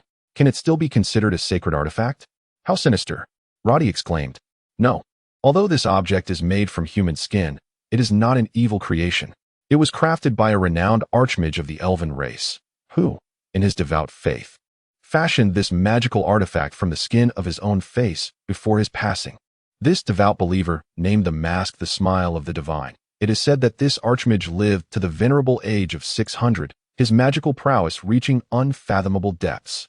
Nicole's gentle voice recounted the history of this object, while Roddy silently mused, "Good heavens, the skin of a 600-year-old man, how intriguing. I have no desire to touch such a thing." Noticing Roddy's discomfort, Nicole calmly perceived his thoughts despite his silence and remarked, "The elven race is one of the most enchanting in this world. Although this mask is made from human skin, the archmage was on the brink of crystallization at the time of his death. Thus, it is more fitting to consider this mask as a shard of magical crystal." Wait. Roddy's mind raced. "You," he began, only to be met with a sharp glare from Nicole, causing him to retract and amend. "Madam, why do you show me this? If it is truly so precious, what does it have to do with me?" A smile graced Nicole's face, one that Roddy perceived as akin to a weasel eyeing a chick. The smile of the divine is deemed a sacred artifact for many reasons, yet regrettably, the archmage who created it passed away soon after, leaving many of its wondrous applications lost to time. However, two known functions are already quite remarkable. First, the wearer can alter their appearance, akin to a chameleon, transforming into any individual they have encountered or any visage they can imagine. This is indeed intriguing. Roddy's curiosity piqued. Nicole maintained her composed smile and continued, "But that is merely one application. I am far more fascinated by its other use. When a magician places a restriction upon this mask, it will transform into a specific visage that the magician desires. When worn by another, that person's face will become that designated visage. Moreover," Nicole's voice took on a teasing tone, "only that magician can remove the mask. If the magician does not intervene, the individual will wear that mask for life. They cannot remove it by any means." Roddy discerned the implications in Nicole's words, instinctively retreating a few steps, exclaiming, "Why? You cannot possibly mean for me to wear this thing?" Nicole smiled slightly, her eyes glinting as she approached, her fingers caressing the smile of the divine, her laughter laden with meaning as she slowly declared, "When your companions attacked me that day, one of them claimed I was a sorceress. I told him he was mistaken. I am no sorceress. Today, I reveal to you that I am, in fact, a magician." Chapter 10. How could this happen? Roddy intensely suppressed the astonishment swelling within him. His surprise did not stem from Nicole's identity as either a sorceress or a magician. In fact, the distinction between the two was not particularly significant. However, the situation changed dramatically when he observed Nicole cradling that peculiar artifact known as the smile of the god. It was crucial to note that only a magician could wield such a magical treasure. A sorceress was entirely incapable of doing so. A thought immediately struck Roddy, and he swallowed hard. "You want me to wear this mask?" With a smile on her face, Nicole approached him step by step. Roddy suddenly shouted, "No, I refuse to wear that thing. I will not don the visage of a man who has lived for centuries." As he spoke, Roddy recoiled, flailing his arms in protest. Nicole lifted her chin defiantly. "Are you still unwilling? You must understand, this is a magical artifact, a miraculous wonder. Do you not desire to transform your appearance? Do you wish to remain a mere nobody for the rest of your life? A novice swordsman? A pitiful wretch struggling in the lower echelons of society? Do you want to live your life with a monochrome face?" Nicole's final words stirred something within Roddy, but he quickly shook his head in denial. "I am no fool. There must be a significant reason for you to want me to wear this." "Humph." Nicole huffed angrily, her tone cold. "You have no choice now. Do not forget, I am your master. You shall do as I command." "Absolutely not," Roddy retorted firmly. In that instant, all thoughts of desire faded away, and he no longer cared for the allure of beauty. His instinct was to flee. Roddy moved swiftly, disregarding the staircase as he dashed toward the railing on the second floor. With one hand grasping the railing, he leaped, intending to jump down. However, Nicole reacted even faster. With a disdainful snort, her eyes glinted with contempt as she commanded, "Stop." As she raised her delicate hand, Roddy's body froze as if strings had been severed from a puppet, and with a thud, he fell from the railing of the second floor, his head striking the ground with a dull thump, rendering him unconscious without so much as a groan. Nicole descended the staircase leisurely and approached Roddy. Confirming that he had indeed lost consciousness, but was unharmed. She sighed in relief and murmured softly, "You cannot blame me for this. After all, it was you who appeared out of nowhere and knocked me out, allowing that scoundrel to escape. Since it was your folly, who else should I hold accountable?" Humph. Many aspire to join the tulip family, yet few succeed. With that, the young woman knelt beside Roddy, turned him onto his back, and took a deep breath. She gently pressed the still glimmering smile of the god against his face. Nicole sat cross-legged, her hands crossed over her chest, eyes closed. She exhaled slowly, beads of sweat forming on her forehead and her complexion paling, indicating that this so-called artifact was indeed not so easily wielded. Without time to wipe her brow, she looked down at Roddy, and to her astonishment, the black birthmark that had occupied half of his face was no longer visible. However, outside the dilapidated little building, the sunlight was obscured by dense foliage, but this tranquility was shattered by a dissonant scream. From within the small building came a shriek filled with anger, frustration, disappointment, and a cacophony of emotions. How could this happen? Roddy had no idea how long he had been asleep. It felt as though he had wandered through darkness for an eternity. Everything around him appeared to be a black void, devoid of direction or light. He even questioned whether he had succumbed to death. Yet, he remained able to think, still conscious. How peculiar. What had that girl done to him? What in the world was this place? Is anyone there? Roddy attempted to shout, only to realize that his voice would not emerge, as if he were trapped in a dream where one desperately wishes to scream yet cannot utter a sound. The only things he could control were his thoughts and legs, aimlessly moving forward. This was madness. Had he truly perished? But is this what death is like? Did not the theology professor at the academy say that good souls ascend to heaven while the wicked descend to hell? Then, was this place heaven or hell? Damn it. Must the dead wander aimlessly like this? What would he do if he grew hungry? How long would this last?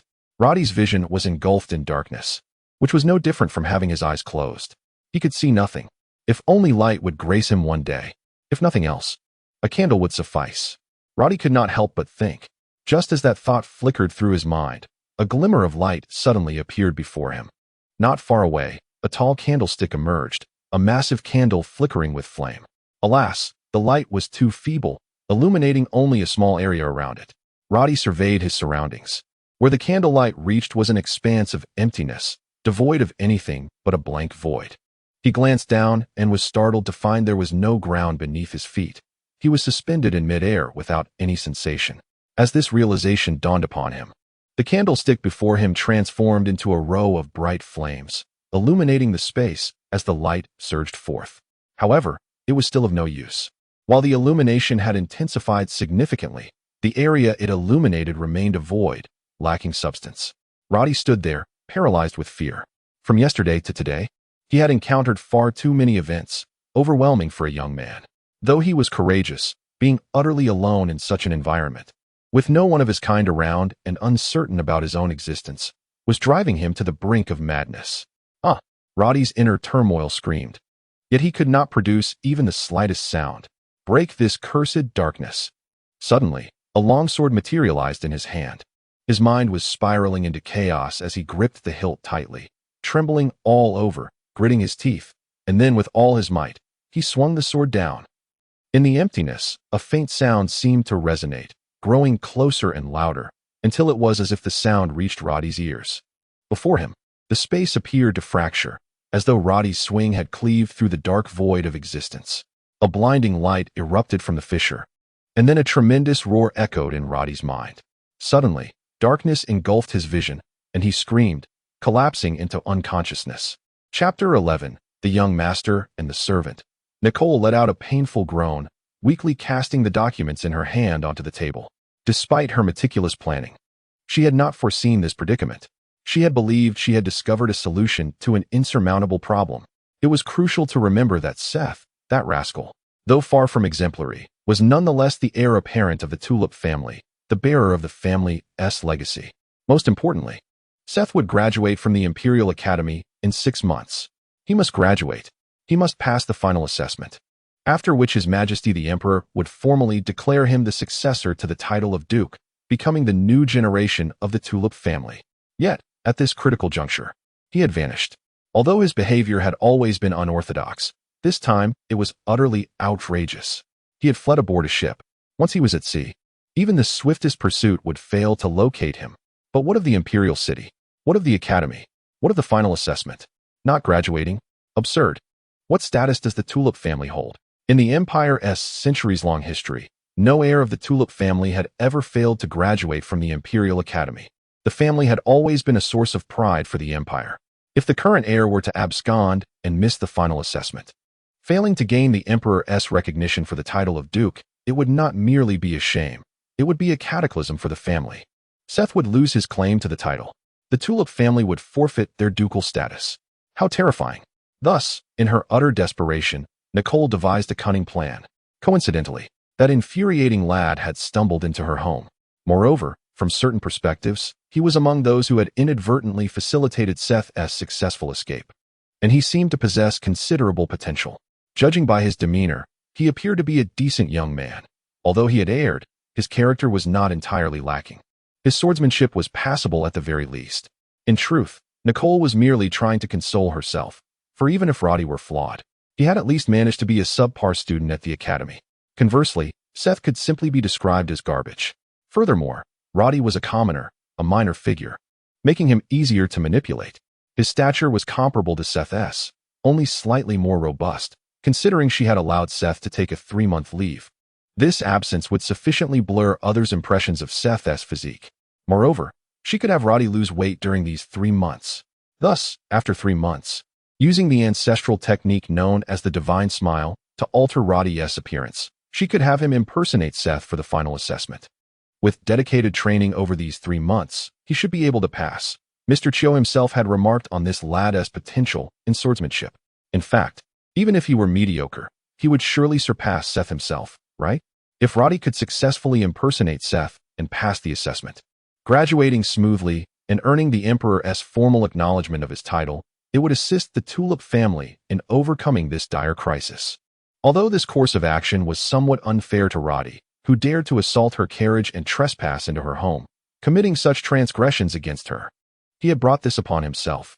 At worst, once the matter was resolved, she could leverage connections to secure him a position in the military, providing him with a way forward, perhaps even better than languishing in the academy, struggling to attain a junior swordsman's qualification, only to lead a life of mediocrity. It was well known that in the Empire's military, a warrior could ascend rapidly if they achieved merit. However, those years, Nicole was nearly driven to tear apart the ancient tomes before her in frustration, but she suppressed her anger and carefully examined the books, word by word. If only she could comprehend the enigmatic writings of the ancient philosopher Don Dung, or if his notes contained any references to the Divine Smile. It was known that Don Dung had resided with the Tulip family in his later years. He surely had researched the Divine Smile. In truth, Don Dung had dedicated his life to such inquiries. Roddy, having succumbed to Nicole's slumber enchantment, awoke languidly 12 hours later.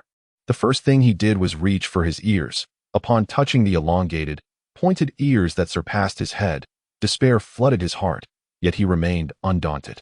Retrieving the mirror he had discarded before falling asleep to gaze at his reflection, Roddy could not help but utter a string of curses. With a sigh, he despondently tossed the mirror back onto the bedside. What was he to do?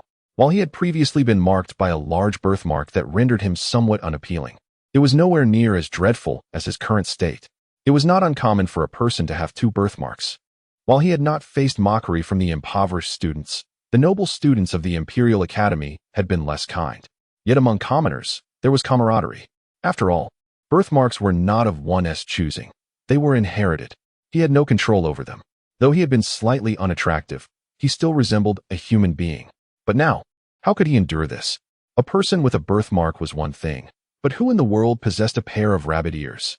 Initially, he had merely been somewhat unattractive, yet now, he feared he would be classified among the monstrous. Roddy sighed deeply for a moment and then sat up in bed. The room was devoid of any presence. Unable to contain his curiosity, he surveyed the lavishly decorated space. It was clearly the chamber of a master, with exquisite furnishings. Even the intricately carved headboard of the grand bed he had just occupied was worth a small fortune. The 2 vases on the table were undoubtedly priceless works of art. And the oil painting, though Roddy lacked artistic sensibility, was clearly not a cheap imitation. Where on earth was he? Roddy pondered. His first thought being, had he inadvertently found himself in Miss Nicole's chamber? However, he quickly dismissed this tantalizing notion. He possessed enough self-awareness to know that was impossible. Yet the room was evidently not intended for servants, nor did it resemble a guest room. Could it be? Roddy furrowed his brow. At that moment, a knock echoed from outside the door. The grand iron door swung open gently, revealing a graceful figure who entered. Although she carried a silver basin, her steps were remarkably light. Upon seeing Roddy seated at the foot of the bed, his head wrapped in clothing, she smiled slightly. Though her gaze held a hint of curiosity, it quickly vanished. Though the girl was clad in simple servant attire, it could not conceal the innate radiance she exuded. Her flowing blue hair resembled gentle waves, and her delicate features evoked a sense of endearment, especially her exquisitely captivating eyes that seemed to draw one in effortlessly. Truth be told, Roddy was momentarily entranced, silently marveling. My, oh my, the distinction of a noble family is evident. Even a mere servant possesses such beauty. How overwhelming. The girl noticed Roddy's unabashed stare, and her cheeks flushed slightly as she set down the silver basin and said shyly, "Young master, what mischief are you plotting this time?" "Young master?" Roddy's eyes widened in disbelief. The girl immediately appeared as though she had committed a mistake, sticking out her tongue and blushing as she said, I still cannot bring myself to call you satyr. I will continue to address you as young master." "Satyr?" Roddy stared wide-eyed. "Enough." The girl, her face flushed with embarrassment, stamped her foot, revealing a hint of annoyance. "I have come to wash your face, and if you continue to tease me, I shall take my leave." As she spoke, her charming countenance darkened slightly. Noticing Roddy's silence, the girl slowly approached him and gently remarked, "Young master, you are being mischievous again. You always delight in engaging in peculiar antics that baffle others. Pray tell, why are you draping a piece of clothing over your head? Is this some form of art?" With that, she extended a delicate hand to tug at the garment atop Roddy's head. "Ah!" Roddy screamed, recoiling in response. Chapter 12. The Iron Mask, Part 1. Under ordinary circumstances, if a charming figure approached and tugged at his clothing, Roddy would have gladly welcomed it, even if the garment was merely draped over his head. However, the situation would be entirely different if it were to conceal a pair of long donkey ears.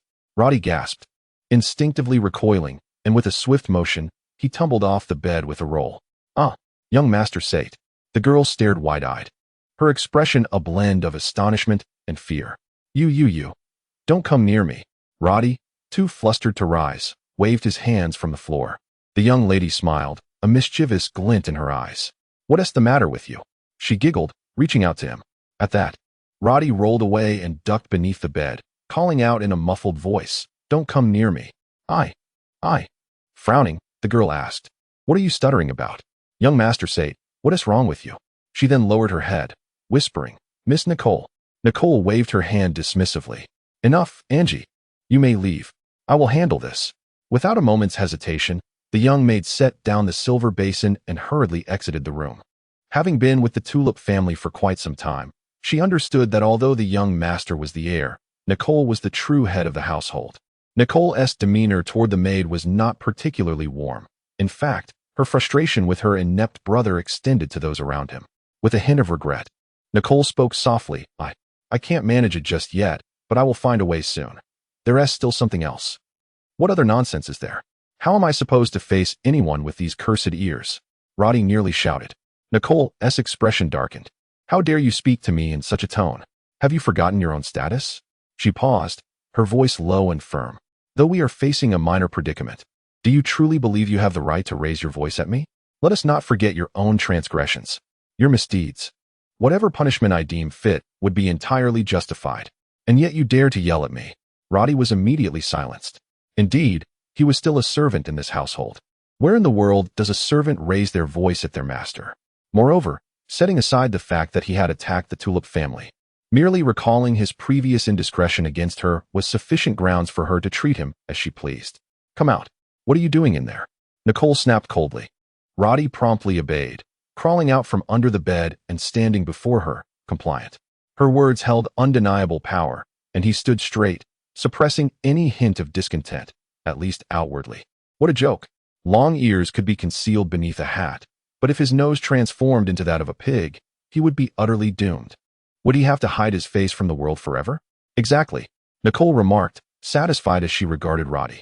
Now, Dress properly, and follow me downstairs. Have you forgotten that you are to meet Mr. Chiu this afternoon? To receive instruction in swordsmanship from him. Do you think that opportunity is granted to just anyone? This was indeed the only piece of news that could lift Roddy's spirits at that moment. After all, he was a swordsman himself. And the chance to learn from a master like Mr. Chiu was every aspiring young swordsman's dream. With that, Roddy felt his earlier displeasure diminish significantly. And without further hesitation, he followed Nicole out of the room. As they walked, Roddy's mood began to stabilize, and questions began to surface in his mind. Miss Nicole. The room I was just sleeping in was my brother's room. So, what of my current appearance? And why did that maid call me young master?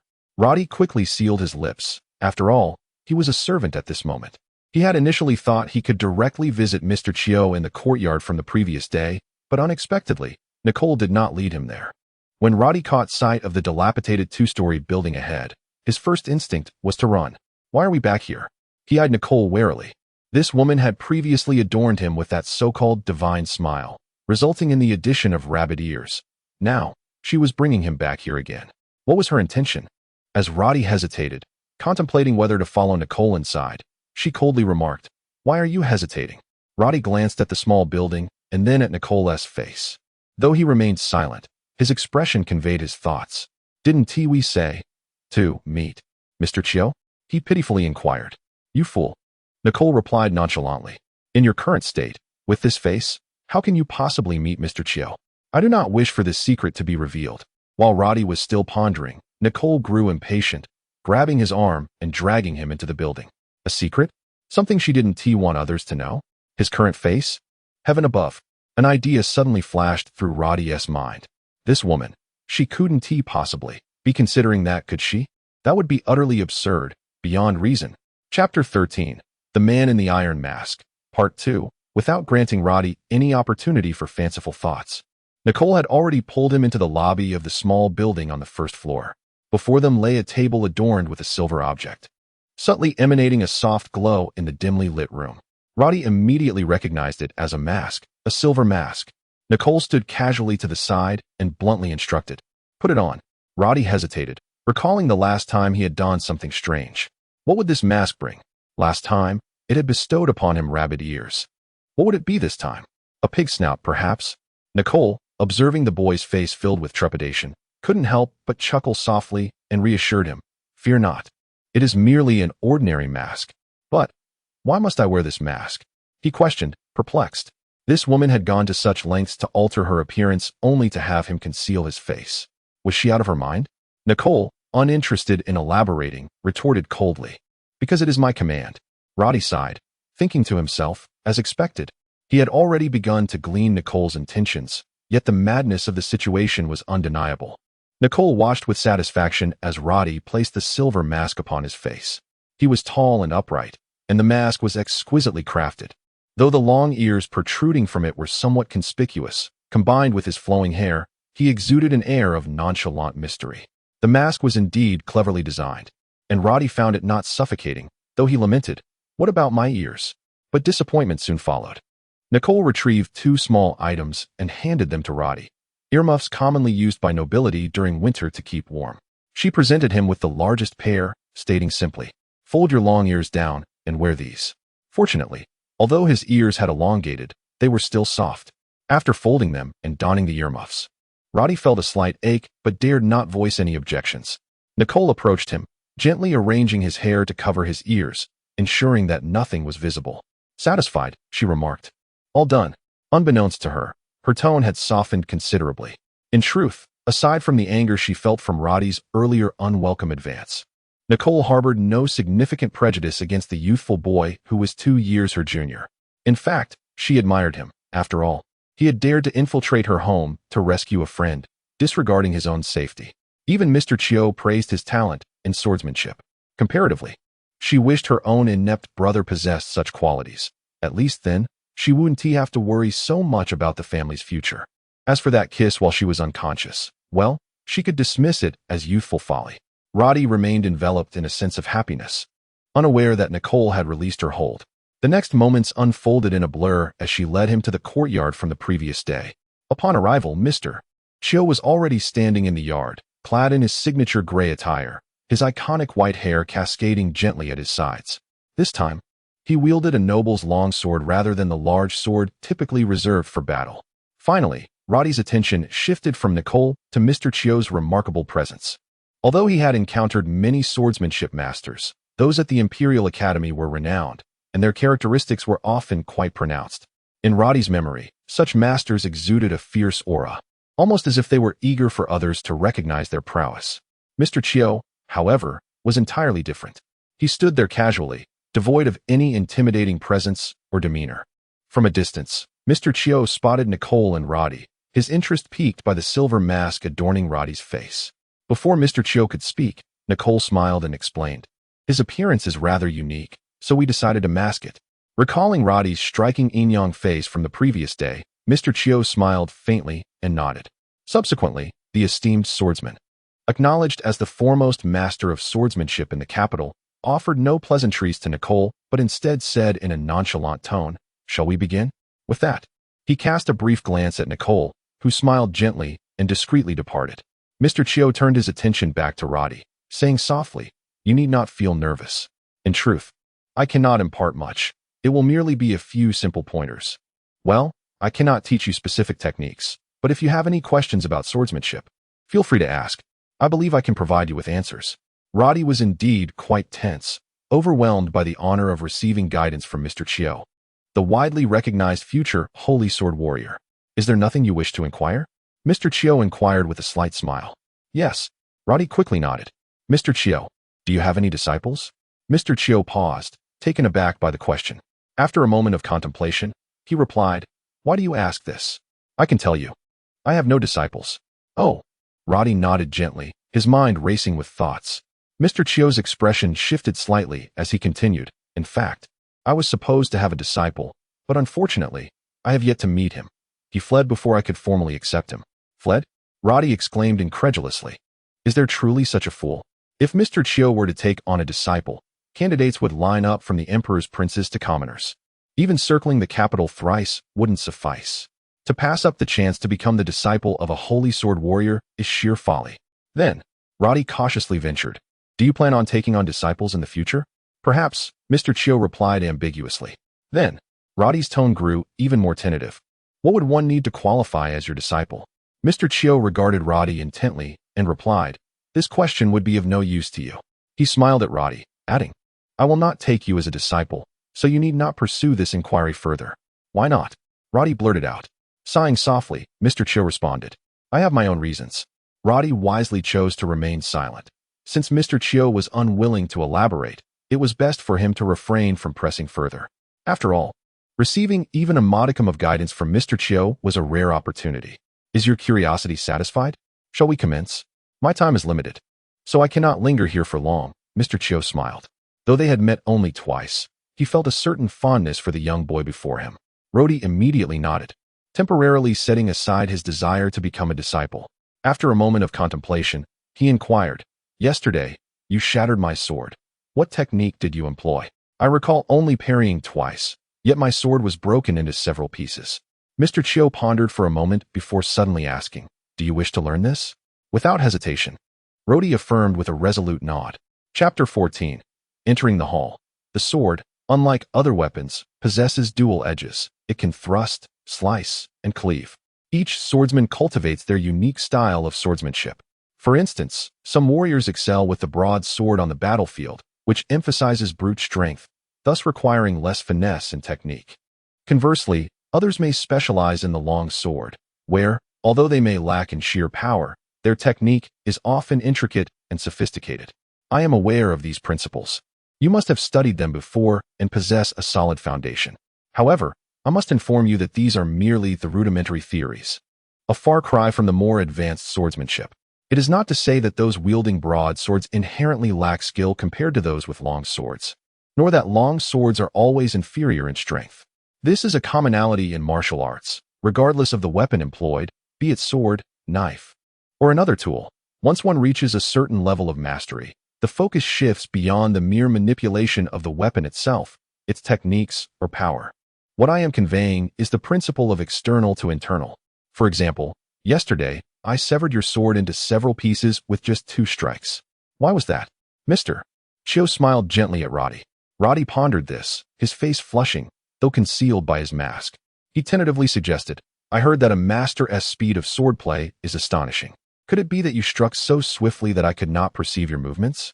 Mr. Chiu chuckled lightly and replied, not quite. What you describe is merely a legend. No matter how fast a warrior's strikes may be, even the most renowned swordsman in the Empire cannot deliver multiple strikes in an instant without being seen. An unseen speed of strike is improbable. After all, we are human, not divine beings. When discussing speed, the utmost a swordsman can achieve is a single strike so swift that the opponent cannot react in time. To execute 7 or 8 strikes in the blink of an eye, rendering the opponent incapable of perceiving them, such notions belong to the realm of myth, not reality. As I mentioned, it is about the transition from external to internal. Internal? Roddy furrowed his brow. Indeed, the internal I refer to is the internal force, or perhaps a form of subtle strength, energy, dark force. To illustrate, consider a river. Its waters cascade down freely. We can liken our sword strikes to this flowing river. You and most swordsmen are akin to this. However, have you considered that within the river, there are whirlpools? The flow of a whirlpool does not move straightforwardly, but spirals.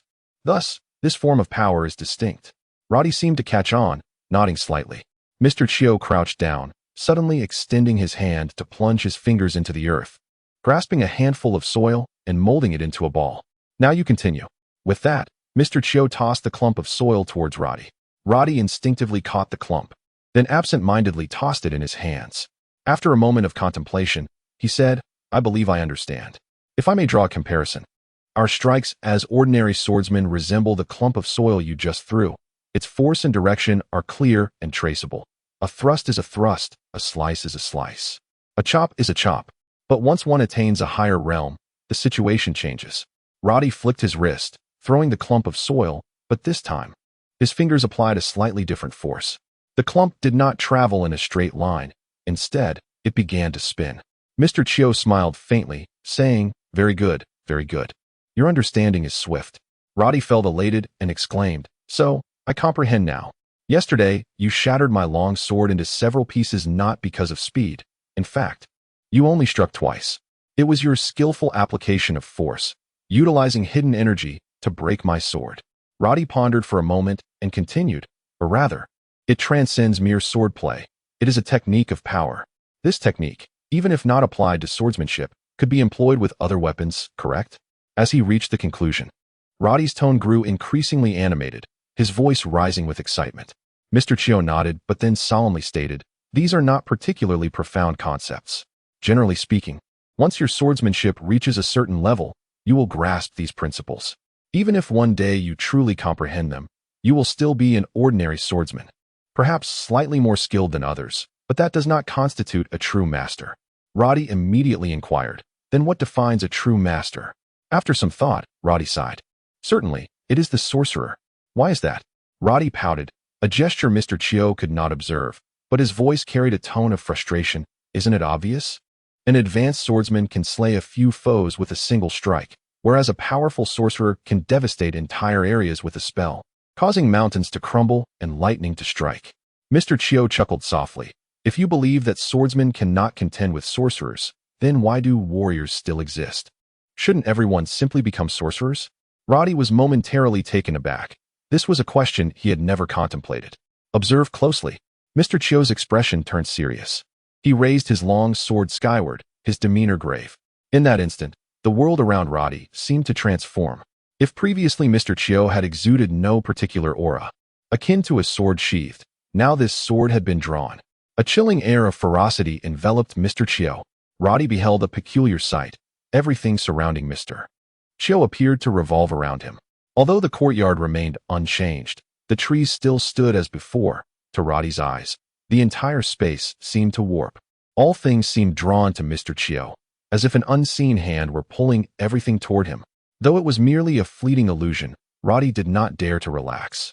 He held his breath, eyes fixed intently on Mr. Chiu, fearful of missing a moment. Strike! Mr. Chiu commanded sharply, and his long sword suddenly ascended, unleashing a beam of sword light as substantial as reality. With a thunderous roar, That sword light split into a massive blade, soaring into the sky. Roddy's eyes widened as he gazed at the radiant blade. Even in daylight, its brilliance was strikingly evident. He was certain that if that blade struck him, not only would his long sword be obliterated, but he himself, along with everything in the courtyard, would be reduced to mere fragments. Roddy gasped, murmuring, "What? Is this? Is this also swordsmanship?" He continued to marvel. This is no longer mere swordsmanship. This has transcended into sorcery. No, perhaps even magic. But this is certainly not swordplay. You are mistaken. Mr. Chiu gently patted Roddy's shoulder, asserting, "This is indeed swordsmanship. Moreover, it is a profound form of swordsmanship. Regardless of whether you cultivate the sword or the knife, once martial arts reach a certain profundity, this embodies the ultimate expression of power." The ultimate expression of power? Roddy was bewildered. Mr. Chiu explained, "You just mentioned that a sorcerer can unleash devastation, summoning lightning and flames, yet those are not ordinary forces. A person's physical strength, no matter how great, cannot reach such extremes. Therefore, whether it be magic or sorcery, it employs a kind of supernatural power." Supernatural power? Indeed. Our world is fundamentally composed of energy. The rise and fall of stars, the cyclical dance of day and night, the ebb and flow of tides, the changing of seasons. All natural phenomena are manifestations of energy, of power. Whether it be magic or sorcery, the essence lies in mastering the methods of harnessing this force. But what of martial arts? This delineates the distinction between martial arts and magic. Mr. Chiu's voice carried a note of pride. Martial arts do not focus on the utilization of external powers. Instead, it is the cultivation of oneself, empowering one's own strength. We warriors cultivate the true essence of our own strength. One's own strength? Indeed. Mr. Chiu remarked with a hint of detachment. A sorcerer may wield energy akin to the might of the sword I just unleashed, yet it is not his own power. Rather, he manipulates a certain energy found in nature through sorcery. I, however, differ. That earlier strike was entirely a manifestation of my own bodily strength. Roddy's eyes widened as he scrutinized Mr. Chiu. His own strength, good heavens. That awe-inspiring strike, the sheer force it commanded. Could it truly stem from his own body? Mr. Chiu chuckled softly. There is no need for such astonishment. I share this with you to convey that a warrior is not inferior to a sorcerer. Should a warrior attain profound mastery, his prowess can indeed surpass that of a sorcerer. Yet, this is astonishing. Roddy sighed in wonder. Mr. Chiu shook his head. This is but a trifle. Remember, ancient holy sword warriors could cleave mountains with a single stroke and pierce city walls with ease. That is the true pinnacle of martial arts. In comparison, our current abilities pale into insignificance. Cleave mountains, pierce city walls. Roddy's eyes sparkled with excitement as he murmured to himself. Mr. Chiu observed the entranced youth before him with a gentle smile and then inquired, "Now, allow me to pose a question. From where does a warrior's strength originate?" Roddy paused for a moment and blurted out, "Naturally, it emanates from a robust physique." However, as soon as he uttered these words, Roddy sighed. "Yet, that cannot be entirely accurate. Many of my swordsmanship instructors at the academy are far more muscular than you, yet they are certainly no match for your prowess. They could never replicate the might of your earlier strike. Indeed, strength does not solely derive from muscle. Then from where does strength arise?" Roddy queried, puzzled. Although Mr. Chiu did not explicitly teach him any techniques or swordplay, his words undoubtedly illuminated a path toward profound martial arts for Roddy, unveiling a gateway to another realm. Roddy listened, enraptured and entranced. After a moment of contemplation, Mr. Chiu said, "This question cannot be succinctly answered. Well, let us say this. We are fated to meet, and although I cannot take you as my disciple due to a vow made long ago, I can bestow upon you a modest gift." With that, Mr. Chiu extended a finger, forming a gesture, and swiftly pointed at Roddy's forehead. This gesture seemed to contain a peculiar force, as if it pierced through the silver mask adorning Roddy's face. Roddy felt a sharp pain at his brow and let out a soft grunt before gently collapsing. Mr. Chiu gazed at the slowly reclining Roddy and sighed. "Consider this a seed of power bestowed upon you. Should you truly grasp the essence of profound martial arts in the future, this seed shall yield boundless benefits." Chapter 15, The Late Night Visitor. If Mr. Chiu had foreseen the profound transformations that the so-called seed of power he bestowed upon Roddy would unleash upon him and the world, he would undoubtedly have refrained from such an act. Many years later, a saying emerged: a single finger can alter the course of history, and a single seed can bring down an empire. The loss of a nail leads to the breaking of a horseshoe. The breaking of a horseshoe results in the loss of a warhorse. The loss of a warhorse injures a knight. The injury of a knight results in the misdelivery of a message. The misdelivery of a message causes the loss of a battle. The loss of a battle leads to the defeat in an entire campaign. The defeat in an entire campaign culminates in the fall of an empire. The seed of power that Mr. Chiu gifted to Roddy is precisely such a catalyst. After receiving Mr. Chiu's singular touch, Roddy took a considerable time to awaken. Although he did not fully grasp the significance of that touch, he subconsciously sensed that he had become somewhat different. Yet, he could not articulate precisely how he was different. Nicole had no intention of allowing him to interact with outsiders. After his meeting with Mr. Chiu, he was promptly taken to Nicole's laboratory. From this day forth, you shall reside here, Nicole stated coolly before preparing to depart. Wait, please hold on. Summoning his courage, Roddy called out as he noticed Nicole's intent to leave once more. Slowly, he removed the mask from his face and sighed. Miss Nicole, my mistress. I wish to understand the reason behind my appearance. Nicole regarded him with indifference, remaining silent. Roddy continued. I am aware that this face bears an uncanny resemblance to your brother's. The transformation you enacted upon me, what purpose does it serve? Nicole frowned. In due time, you shall comprehend. For now, you need only to obey my commands. No, Roddy cautiously replied. In truth, I have begun to glean a fragment of understanding. If I may, are you suggesting that I impersonate your brother? Is that your intention? A subtle change flickered across Nicole's expression as she replied coolly. You have discerned the truth? Of course. Roddy smirked, considering my current visage. Could it not be inferred? Nicole scoffed lightly, retorting, Are you unsatisfied?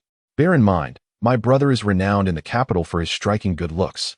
This face is 1,000 times more appealing than your previous one. Roddy shrugged, merely responding, Alas, no matter how appealing, it is not truly mine. Nicole paused, taken aback by Roddy's unexpected perspective at such a tender age. The military? An officer? Roddy was momentarily stunned. Willing? Indeed, I am willing. Who among the populace is unaware of the Tulip family's esteemed position within the military? They are a family of imperial marshals. Should Nicole facilitate his entry into the military, a brilliant future would undoubtedly lie ahead for Roddy, provided he does not falter.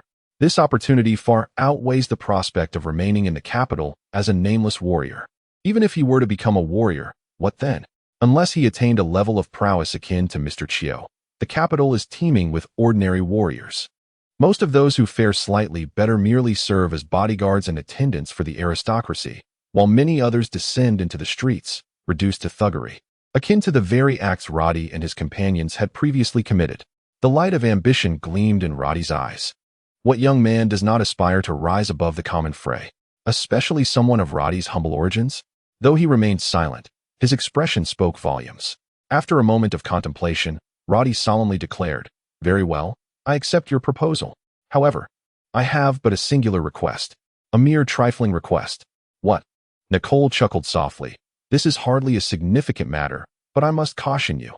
Although I can acquiesce to your requests, you must exercise utmost caution. The crux of this matter is confidentiality.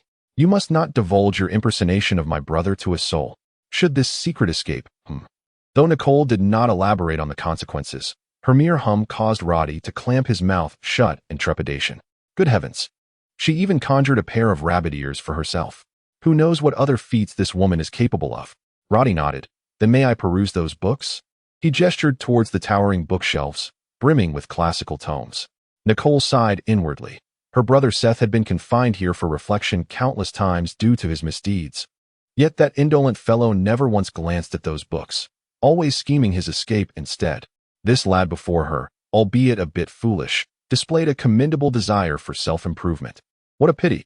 If the heir of the Tulip family were truly of this caliber, it would indeed relieve her of much worry. Nicole sighed. You may. However, you are not to touch anything on the second floor, nor the potions within these bottles. I have placed magical wards upon them. You would find it impossible to tamper with them. With that, Nicole waved her sleeve and departed. As Roddy observed her departure, he finally exhaled in relief. His eyes sparkled with delight as he cheered, rushing towards the bookshelves, greedily absorbing the sight of the grand collection. his expression brimming with excitement. That night, Roddy forsook rest altogether. He eagerly gathered a towering stack of books, opting to settle on the floor rather than traverse to the table. By evening, he even relocated the candelabrum beside him, reclining against the bookshelves as he immersed himself in reading. To be frank, Roddy had never experienced such contentment in his life. Though he possessed a profound love for books and a fascination with the world's curiosities, his time at the Imperial Academy had left him unsatisfied. For commoners were barred from the libraries housing precious tomes. Those were the exclusive domain of the nobility. Just as Roddy reveled in his satisfaction and joy, he faintly heard the sound of soft footsteps outside. The vigilant instincts of a warrior ignited his tension. He sprang to his feet, straining to listen. Indeed, the light footsteps drew ever closer, and Roddy was certain the approach was deliberate and cautious. He swiftly concealed himself behind the door, awaiting the arrival. Moments later, a gentle knock sounded, followed by a timid voice. "Young Master Seth, are you here?" The door creaked open, revealing a delicate figure who slipped inside. Roddy's eyes widened in surprise as he beheld the enchanting young maid he had encountered earlier that day. Chapter 16. The Skeleton Speaks. At this moment, it was not the fragrant food in the basket that left Roddy utterly astonished, but rather the sight of the charming little maid before him, her face adorned with a delightful blush. Roddy, having grown up, had never before experienced a girl gazing at him with such an expression. Moreover, this girl was exceptionally beautiful, leaving him somewhat dazed. "Master Sate," and she could not help but gently call out. In truth, her own emotions were quite complex. She was naturally beautiful and knew that Master Sate held a certain fondness for the maid who attended him. Unfortunately, Master Sate was a notorious flirt, surrounded by countless noble maidens who were far more numerous than mere handfuls. And she was not oblivious to the nature of this young master. Yet being at an age where infatuation blossomed, she found herself captivated by the handsome and talented master, despite her repeated reminders to exercise caution. Though Master Sate often acted inappropriately when she least expected it, he did treat her with a certain kindness. As a strikingly beautiful girl from a common background, and she was acutely aware of her fate, she was merely a maid. While Master Sate might express affection, she held no illusions of ever ascending to a higher status. Such circumstances, though lamentable, were all too common in the noble circles of the imperial city. As long as there were nobles and beautiful maids in this world, such scenarios would persist. And she understood that if she were to truly be with Master Sate, the best outcome would be to become a concubine or a secret lover. The more likely reality, however, was abandonment, as she was merely a maid of lowly status. Roddy felt a mixture of fear and excitement, accompanied by a hint of joy. He was certainly not naive enough to believe that the girl before him genuinely liked him. He knew full well that her affections were directed towards the charming young master who had long since departed. Yet, having never before experienced such tender feelings from a girl, he was reluctant to disclose the truth. After all, Miss Nicole had instructed him not to reveal his identity. Roddy consoled himself with this thought. As he reached out to take the basket, the moment his hands touched her delicate hand, his heart nearly leapt from his chest. However, Anchi was startled by the unusual expression on Roddy's face, which seemed rather disconcerting. Instinctively, she took a step back, striving to maintain a serious demeanor as she said, I must clarify. My visit is merely out of concern for your well-being, but it does not mean that I have agreed to anything. Please do not misinterpret my intentions. What could I possibly misinterpret? Roddy asked, unable to restrain himself. Yet, to Manchia's ears, this remark took on an entirely different connotation. Her cheeks flushed, and she replied sternly, You are bullying me. I warn you. If you continue to act inappropriately, I will no longer pay you any heed. Roddy's heart sank, and his face flushed. Although he was somewhat oblivious to romance, he understood the implications of the maid's words. Gazing into her eyes, which reflected both affection and fear, he felt a heaviness in his heart and silently pondered, what is happening to me? Even if she is beautiful, her heart lies with someone else. How could I behave in such a manner? With this thought, Roddy felt a surge of shame and could not help but slap himself lightly. Anchi was taken aback and, seeing Roddy's sudden change in demeanor, stammered, Master Sate, I. Roddy, with a serious expression, replied, I'm sorry. I will never behave like that again. Anchi, nearly in tears, exclaimed, Master Sate, are you upset? Do you no longer like me? After speaking, she covered her face with her hands and turned to flee. The door slammed shut behind her. leaving Rhodey standing there in a daze. With no experience in dealing with girls, he could not fathom why he had caused the beautiful maid to cry. He sighed, reflecting, "Perhaps this is for the best. It spares me from complications. If she discovers my true identity, Miss Nicole would surely be furious." As Rhodey was lost in his thoughts of relief, he remained unaware that had the circumstances not been so peculiar, and she might have noticed the slight rasp in his voice, which would have betrayed his true identity. Yet, in her emotional turmoil, she had overlooked it. After a lengthy period of contemplation, Rhodey finally settled down once more. But his mind was now clouded, and he could not focus on the book before him. Frustrated, he stood again, drawing his sword and swinging it about. Originally, his previous sword had been shattered by Mr. Chiu, and the sword he now possessed was a gift from Nicole. It was a slender, ornate weapon popular among nobles, with a beautiful sheath and a precious cat's eye gem embedded in the hilt, worth 100 of Rhodey's former sword. With the sword in hand, Rhodey could not resist practicing the sword techniques he had learned at the academy. His movements were fluid and powerful, and fortunately, the spacious hall on the first floor allowed him ample room to display his skills. As he practiced, his thoughts wandered back to Mr. Chiu's words about swordsmanship. Remembering the awe-inspiring strike Mr. Chiu had delivered earlier, Rhodey felt a deep admiration swell within him. Taking a moment to concentrate, Rhodey stood poised, mimicking Mr. Chiu's earlier stance, with his sword pointing toward the heavens. As he focused, he gathered his strength and, with a loud shout, brought the sword down with all his might. The force of this strike was significant, but it paled in comparison to the astounding blow Mr. Chiu had executed. Mr. Chiu's strike had been earth-shattering, capable of cleaving a boulder in two with the light emitted from the blade. In contrast, Rhodey's strike, devoid of any such brilliance, could barely extinguish a candle. Feeling disheartened, Rhodey sighed in frustration. His stubborn nature had led him to disregard caution and venture into the Tulip family residence late at night. Without pausing to catch his breath, he resumed his stance, this time with heightened seriousness and focus. Yet, despite his renewed effort, achieving the same mastery of technique proved elusive. Rhodey, lacking a deep understanding of martial arts, knew that even with the right method, it would take years of training to reach such heights. Frustrated, he unleashed several more strikes, each with increasing force, but his strength waned with each blow, and the power diminished. By the time he delivered his final strike, Rhodey was panting heavily, his arms feeling weak and weary. Overcome with fatigue, he felt a wave of dizziness wash over him, threatening to bring him to his knees. Just then, an inexplicable occurrence unfolded. A sudden radiance emanated from the center of Roddy's forehead, and he felt an excruciating pain deep within his mind, unable to suppress a horrified scream. It felt as though a surge of warmth cascaded down from the crown of his head. His previously feeble arms, upon the passage of this heat, transformed instantly, imbued with an astonishing strength. The agonizing sensation in his mind intensified, making Roddy feel as if his head might burst apart. Unable to contain himself, he let out a thunderous roar, his sword slicing through the air. In a swift motion, a crescent blade of silvery light erupted from the tip of Roddy's sword, its momentum fierce and unyielding. Before he could comprehend the situation, a resounding crash reverberated as the table before him was utterly obliterated. Splintered wood scattered everywhere, and even the disarrayed books and utensils atop the table were reduced to mere fragments. Roddy stood there, stupefied by the sudden chaos before him, gazing at the table now shattered into several pieces. Amidst the debris strewn about, he inhaled sharply. Did I do this? In his astonishment, Roddy momentarily dismissed the thought of whether Miss Nicole would scold him for the disorder come morning.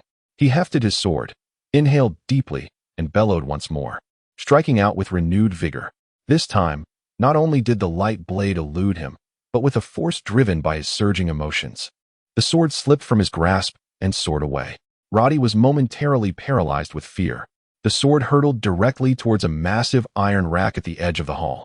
He was acutely aware that the shelves housed the dreadful vials that Nicole had warned him about. This is it. Before he could even voice his alarm, a skeletal hand, pale and eerie, emerged from the void, deftly snatching Roddy's sword mid-air. To his astonishment, the white skeleton that had been languishing in the corner of the hall now stood upright before him, clutching his sword. Roddy's eyes nearly bulged from their sockets. Just as his scream escaped his lips, the skeleton hurled the sword to the ground, its hollow eye sockets fixated on Roddy as its mouth opened and closed, producing a voice reminiscent of a human. By the heavens, I was enjoying a peaceful slumber, and had I not been cautious, you would have pierced me to the core. Chapter 17. Subversion. Rhodey's visage had become ashen, his gaze fixed upon the skeleton before him, which had inexplicably emitted a human voice. He appeared on the verge of erupting into a scream. Why you?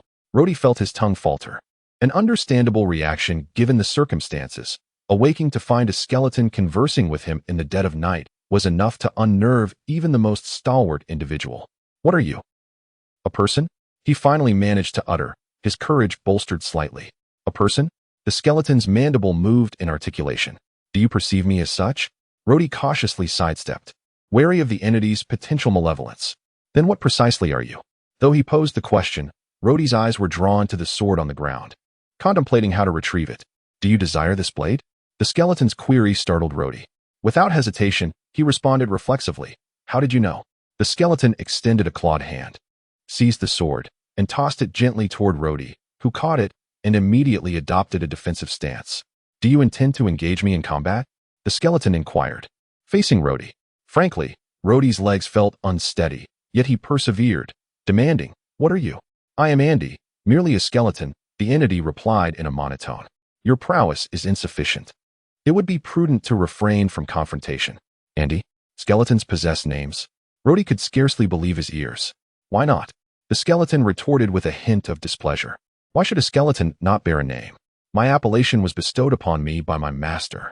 Whatever my master does is just. All actions of my master are correct. Master? Rhodey probed.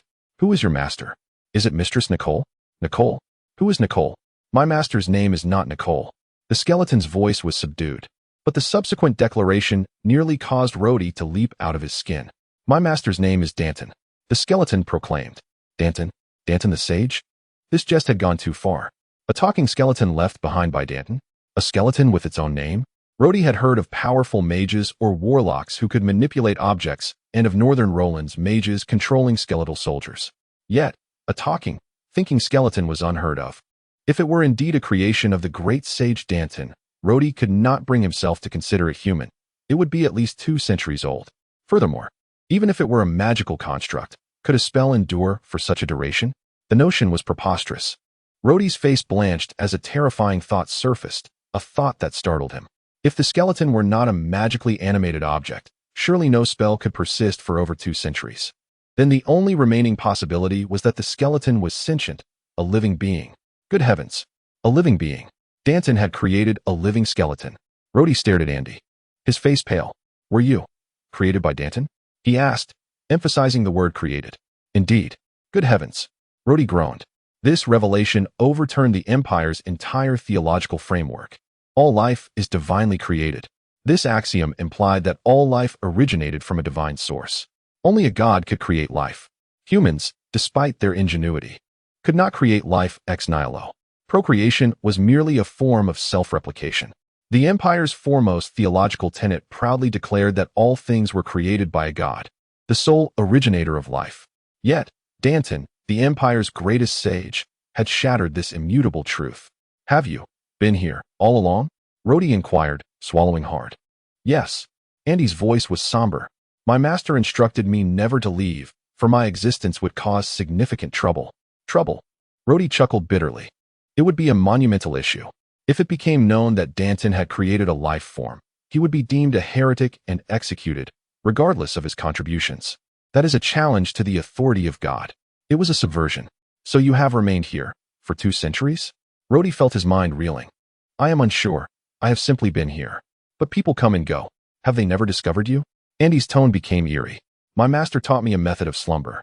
When I sleep, I am undetectable unless I choose to awaken. I am truly fortunate, Rhodey groaned. Unexpectedly, Andy shook his skull and uttered something even more perplexing. I speak to you because you bear the aura of my master. You were his mask.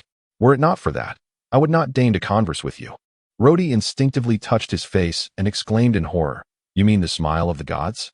It was worn by Danton? His eyes lit up. Do you know how to use it? He hoped to remove the accursed rabbit ears. However, the skeleton's next statement nearly caused Rhodey to faint. You are not aware? Once donned, the mask cannot be removed by anyone but the master. Master? Danton had been dead for 2 centuries. Rhodey's legs weakened, and he collapsed to the ground. Was he truly so unfortunate? He had finally become more attractive, but were the rabbit ears to remain with him forever? Chapter 18. Peeping, Rhodey sat on the ground with his head in his hands, unable to utter a single word. Meanwhile, Andy appeared utterly unperturbed, standing quietly nearby. Time seemed to stretch indefinitely until Andy suddenly broke the silence, asking, "Do you really wish to remove that mask? You must realize how many people around the world covet this item. Why do you seem so reluctant?" Upon hearing this, Rhodey's heart stirred. Could it be that the wretched goddess' smile concealed some secret? Andy, however, continued lazily, "You don't seem like a fool. Yet why would the Master's mask be left to you? The Master once proclaimed that whoever possesses this item shall gain his wisdom. But you, it appears you do not value it." His voice was languid, yet these words struck Rhodey like a thunderclap. "The wisdom of Dondon." Rhodey sprang to his feet, exclaiming, You mean, the wisdom of Dondon?" Andy erupted into a cackling laugh that was somewhat unsettling. At the witching hour, a skeleton laughing before you could easily send a less courageous soul into a faint. However, Andy ceased his laughter and retorted, "Why would I tell you?" This question left Rhodey momentarily speechless, his face alternating between shades of blue and red. "What must I do to persuade you to speak?" Andy inquired in turn, "Why do you seek the Master's wisdom?" To be honest, this question caught Rhodey off guard. Why? The legacy of Dondon's wisdom, in terms of value, could hardly be estimated.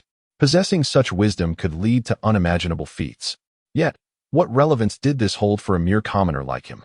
Subconsciously, he understood the importance of uncovering Dondon's wisdom, yet he had never contemplated its practical implications. Rhodey pondered for a long while before wryly admitting, "At the very least, I could discover a way to remove this mask, right?" Having uttered these words, Rhodey gazed at Andy with newfound hope. Suddenly, a sharp knock echoed from outside the door. Rhodey jumped, instinctively glancing towards the entrance. Although he harbored no supernatural fears, being seen conversing with a skeleton was hardly a situation one would wish to be caught in. With a sigh, he reassured himself, knowing that Andy shared his desire to remain undiscovered. Clearing his throat, he called out, "Who is there?" A respectful voice responded from outside, "Young master, it is I." The door swung open, revealing an elderly man with a head full of white hair. This old fellow seemed vaguely familiar to Rhodey. He remembered that this was the same old coachman who had helped Miss Nicole during the incident when he instead inadvertently attacked her carriage that fateful night. Reflecting on this, Rhodey realized that his current predicament was, in part, due to this old coachman's presence. It was this unfortunate encounter that led him to intrude upon the Tulip family's home late at night, ultimately resulting in his capture by Miss Nicole. With this recollection, a hint of displeasure crossed Rhodey's face. Yet, the old coachman, old Mark, paid no heed to Rhodey's expression and respectfully announced, "Young master, Dawn has arrived, and the young lady has sent me to invite you." "Dawn?" Rhodey exclaimed, astonished. "Is it already morning?" "Indeed," old Mark replied, maintaining his humble demeanor while casting a glance at the room, which Rhodey had left in disarray. Rhodey felt a twinge of embarrassment and couldn't help but say, "Well, you see, I was practicing my swordsmanship last night, and it got a bit out of hand." Old Mark, however, did not flinch, his tone remaining unchanged as he gently replied, "Young master, practicing swordsmanship in the middle of the night must have been arduous. I will have someone come to tidy up shortly. You should accompany me to see the young lady. It would not be wise to delay." Rhodey sighed. Since Nicole had summoned him, he dared not tarry. Reluctantly, he followed old Mark out of the room. That skeleton. The sky was indeed beginning to lighten. Yet true dawn was still some time away. Rhodey could not fathom why Nicole would call for him so early. Was it a family trait to rise at such an hour? Nicole's chamber was located directly above the room where Rhodey had previously succumbed to slumber. Both rooms were housed within the grandest of the mansion's moving structures. Old Mark guided Rhodey to Nicole's door, cautiously knocking before stepping back and standing behind Rhodey. A maid promptly opened the door, lowering her head upon seeing Rhodey, respectfully uttering, "Young master," before swiftly stepping aside to grant him entry.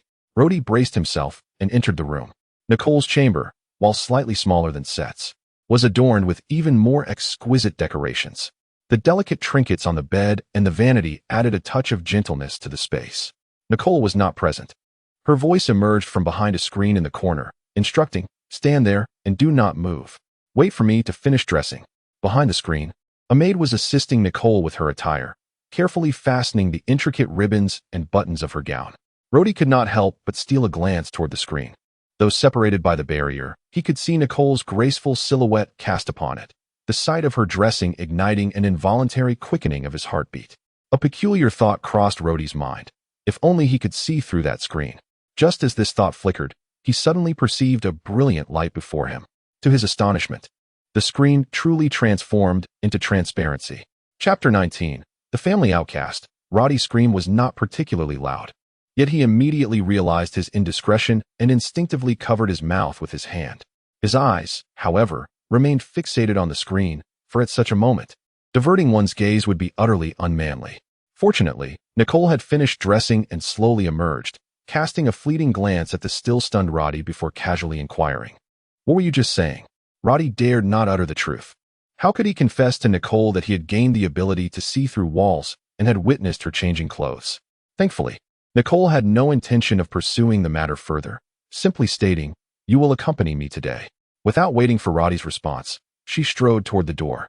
Roddy exhaled a sigh of relief, resigning himself to follow her.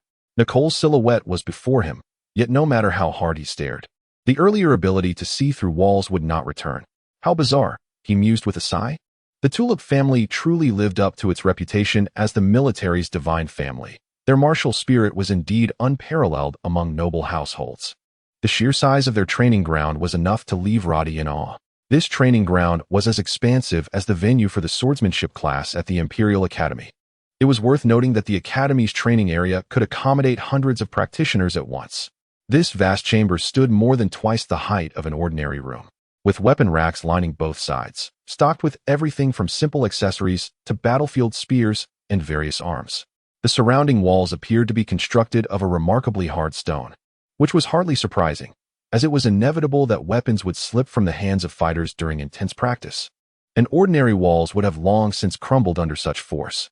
As Roddy followed Nicole into the training ground, he noticed numerous individuals already engaged in practice. They seemed to be the Tulip family's guard warriors. Upon Nicole's entrance, several practicing guards immediately halted their activities and bowed respectfully. Their gestures indicated that they were indeed seasoned warriors. Roddy, feeling uneasy, trailed behind Nicole to the edge of the training area. A bearded warrior promptly approached, bowing formally before addressing her, "Miss. What brings you here today?" Nicole maintained a calm demeanor, merely sighing, "Is it not for him?" Carter, noticing Roddy's peculiar expression as he stood behind Nicole, bowed deeply and addressed him formally, "Young Master Set." Nicole replied nonchalantly, "In a few months. It will be the day of His Majesty's assessment, and I am genuinely concerned. Thus, I must urge him to train properly." She turned to Carter. "I hope you can thoroughly prepare him." Carter appeared somewhat resigned, yet nodded earnestly, "Yes. I shall not disappoint your expectations." Behind them, Roddy could not suppress his inner lament. It was early morning, and he hadn't even had a bite to eat. He recalled the delightful basket of treats the charming maid had brought him the previous night, regretting that he had not touched a single morsel. "Cease all activities," Carter commanded, his voice booming. Instantly, all practicing warriors halted and swiftly formed neat ranks at the edge of the field. Observing their disciplined movements, Roddy realized these individuals were soldiers. However, this thought flitted through his mind before he quickly reassured himself. Of course, the Tulip family led the army, so their guards would naturally be military personnel. After issuing a couple of brief commands, Carter had the warriors arranged in two precise lines, each standing with the posture strictly adhering to military standards. Their gazes fixed and expressions solemn. "Miss Nicole, young Master Set, shall we begin?" Carter inquired.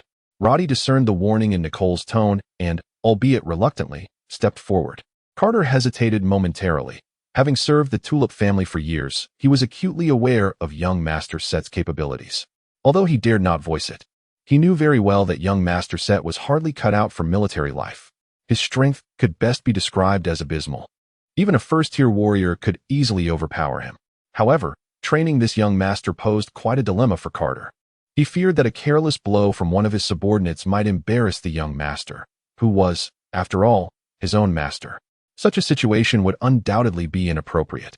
Despite Miss Nicole's insistence on rigorous training, should young Master Set fail miserably, it would likely displease her as well.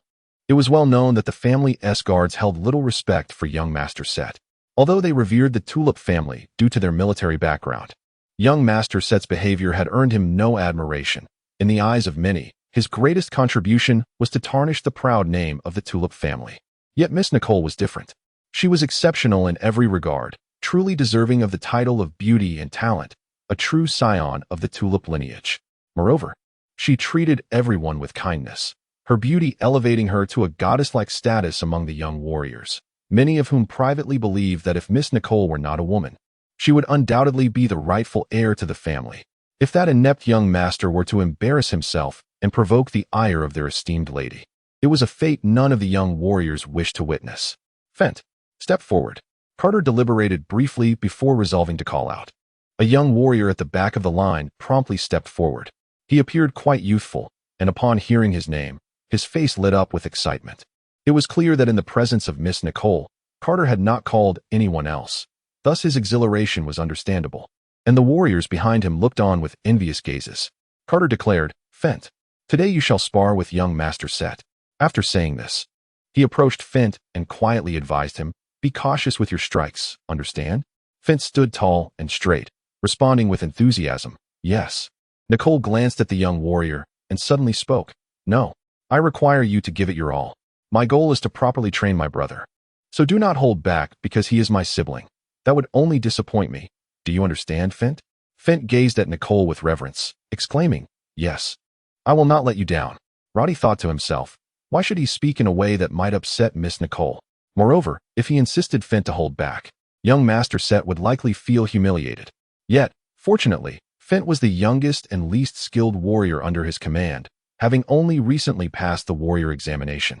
Currently rated as a first-tier warrior, he figured that even if young Master Set were to falter, it wouldn't be too embarrassing, provided he came away unscathed. With himself watching closely, there should be no significant issues. Roddy smirked. Unlike Nicole, he had immediately discerned the young warrior's true capabilities. Nicole, being a mage, was not well versed in the strength of warriors. Roddy, a quintessential warrior, had not passed the assessment, yet even Mr. Chiu acknowledged that his prowess had already reached the level of a second-tier swordsman. The young warrior before him was hardly a match for him. However, Roddy was no fool. He understood well the intentions behind Carter's choice of sparring partner. Alas, it seemed that Satyr was indeed no ordinary fool. How had such a character emerged from the illustrious Tulip family? Under Nicole's urging gaze, Roddy reluctantly stepped into the center of the training arena, standing face to face with the youthful swordsman. Fonte was filled with excitement. In his youth, he was in the prime of vigor. On the very first day, he was transferred from the army to serve as a guardian of the Tulip family. He had caught a glimpse of Miss Nicole from afar and was utterly captivated, considering her a paragon of beauty. Although he never dared to harbor any extravagant hopes, he revered her as if she were a goddess. Now, having received Nicole's encouragement, he felt no inclination to hold back, having completely forgotten the instructor Carter's earlier instructions. Roddy chuckled inwardly as he drew his longsword and performed a warrior's salute. Then he stood quietly, observing his opponent, and smiled, saying, "Let the duel commence." Chapter 20, Giant Rant. Fent gazed at the dandy before him, an inexplicable unease stirring within him, a warrior's instinctive alertness. Yet, he could hardly fathom that this renowned simpleton might pose any threat to him. Assuming a basic offensive stance, Fent uttered a soft command and lunged forward, his longsword slicing downward with intent. Roddy's expression was solemn. This was his inaugural duel with a formal warrior. Although he had sparred with fellow students in the academy, facing an opponent officially recognized as a knight was a novel experience for him. The two engaged in fundamental swordplay, exchanging blows before the onlookers. Each strike met with a parry, creating a lively spectacle. However, to everyone's astonishment, the duel between Master Set and Fent was remarkably balanced. What astonished Carter the most was that Master Set utilized the most standard sword techniques. With Carter's extensive experience and keen eye, he quickly discerned that Master Set's prowess was undoubtedly on par with Fent's, perhaps even superior. Moreover, it was clear from his every move that Master Set had undergone rigorous sword training. Although he had yet to gain the upper hand, his evident nervousness was a contributing factor. The surrounding warriors displayed expressions of disbelief. When had this simpleton become so formidable? Only 2 months prior, during a training session, Miss Nicole had brought him along, yet he had faltered and dropped his sword, chased away by a guard in disgrace. The humiliation had cast a shadow over Miss Nicole's countenance, prompting Instructor Carter to select the least skilled among them, Fent, to face the young master in this bout. As the two combatants continued their fierce exchange, the tension in the air grew. Clang! Their swords met once more. Roddy took 2 steps back, his gaze fixed intensely on his opponent's movements. This was the 9th time their swords had clashed. Roddy had deduced that Fent's wrist strength was slightly inferior. He could only imagine Fent's hand throbbing from the strain. After all, Roddy was the strongest in wrist strength among the Academy's students. Engaging in a direct contest would surely leave Fent at a disadvantage. Fent's face flushed crimson as he pondered how this infamous simpleton had become so skilled. Yet his right hand trembled slightly, the ache in his palm undeniable. He had also realized that Master Set's proficiency in swordsmanship surpassed his own. Nicole watched from the sidelines, her heart swelling with quiet delight. Roddy's display of strength was already satisfying her. The purpose of today's training was to gauge Roddy's true capabilities. Furthermore, clever Nicole understood that her subordinates harbored doubts about her brother's competence. If this persisted, what would become of the Tulip family's heir's authority? Today presented the perfect opportunity to bolster Roddy's standing as the Tulip family's successor, lest they continue to regard him as an inept simpleton. Roddy's initial anxiety began to dissipate, his movements growing increasingly fluid as distractions faded. The gleaming sword compelled Fent to defend himself, struggling to keep up. Suddenly, Roddy shouted, "Go!" With a clang. A long sword soared skyward. Fent had lost his grip, and Roddy's strike had sent it flying. Seizing the moment of Fent's surprise, Roddy delivered a powerful kick to his opponent's waist, toppling him before advancing to point his sword at Fent's neck. "Stop!" Carter called out just in time. Roddy nodded, stepping back and murmuring, "You lost." Carter's expression was peculiar, his voice tinged with surprise. Master Set seems to have improved considerably. Congratulations to both the Master and the Miss.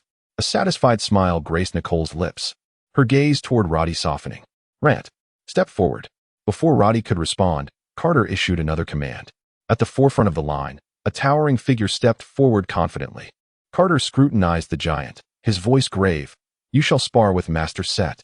The towering Rant nodded and strode into the arena.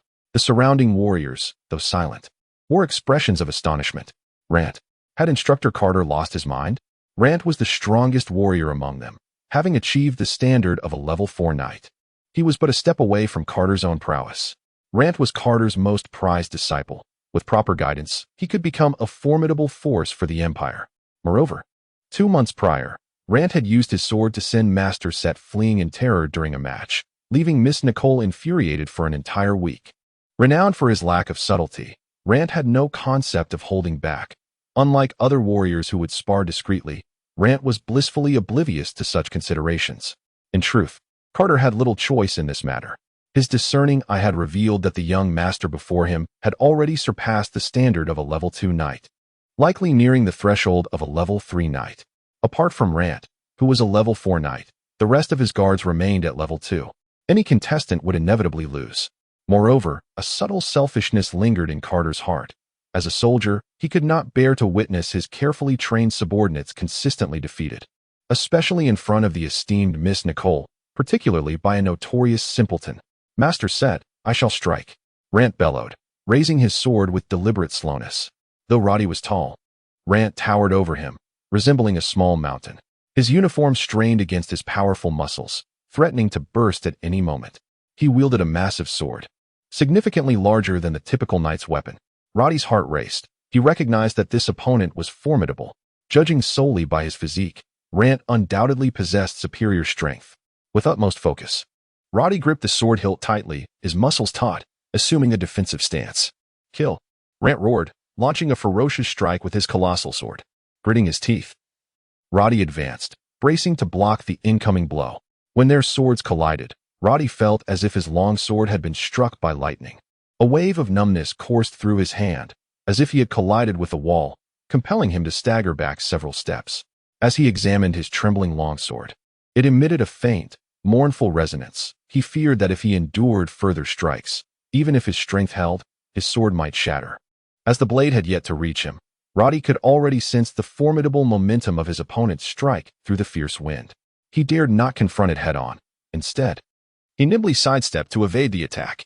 The surrounding warriors observed the unfolding scene with barely concealed smiles. "Ah, indeed, a fool remains a fool." It seems today we'll witness a repetition of the last encounter when he fled in disarray from Lance's formidable blow.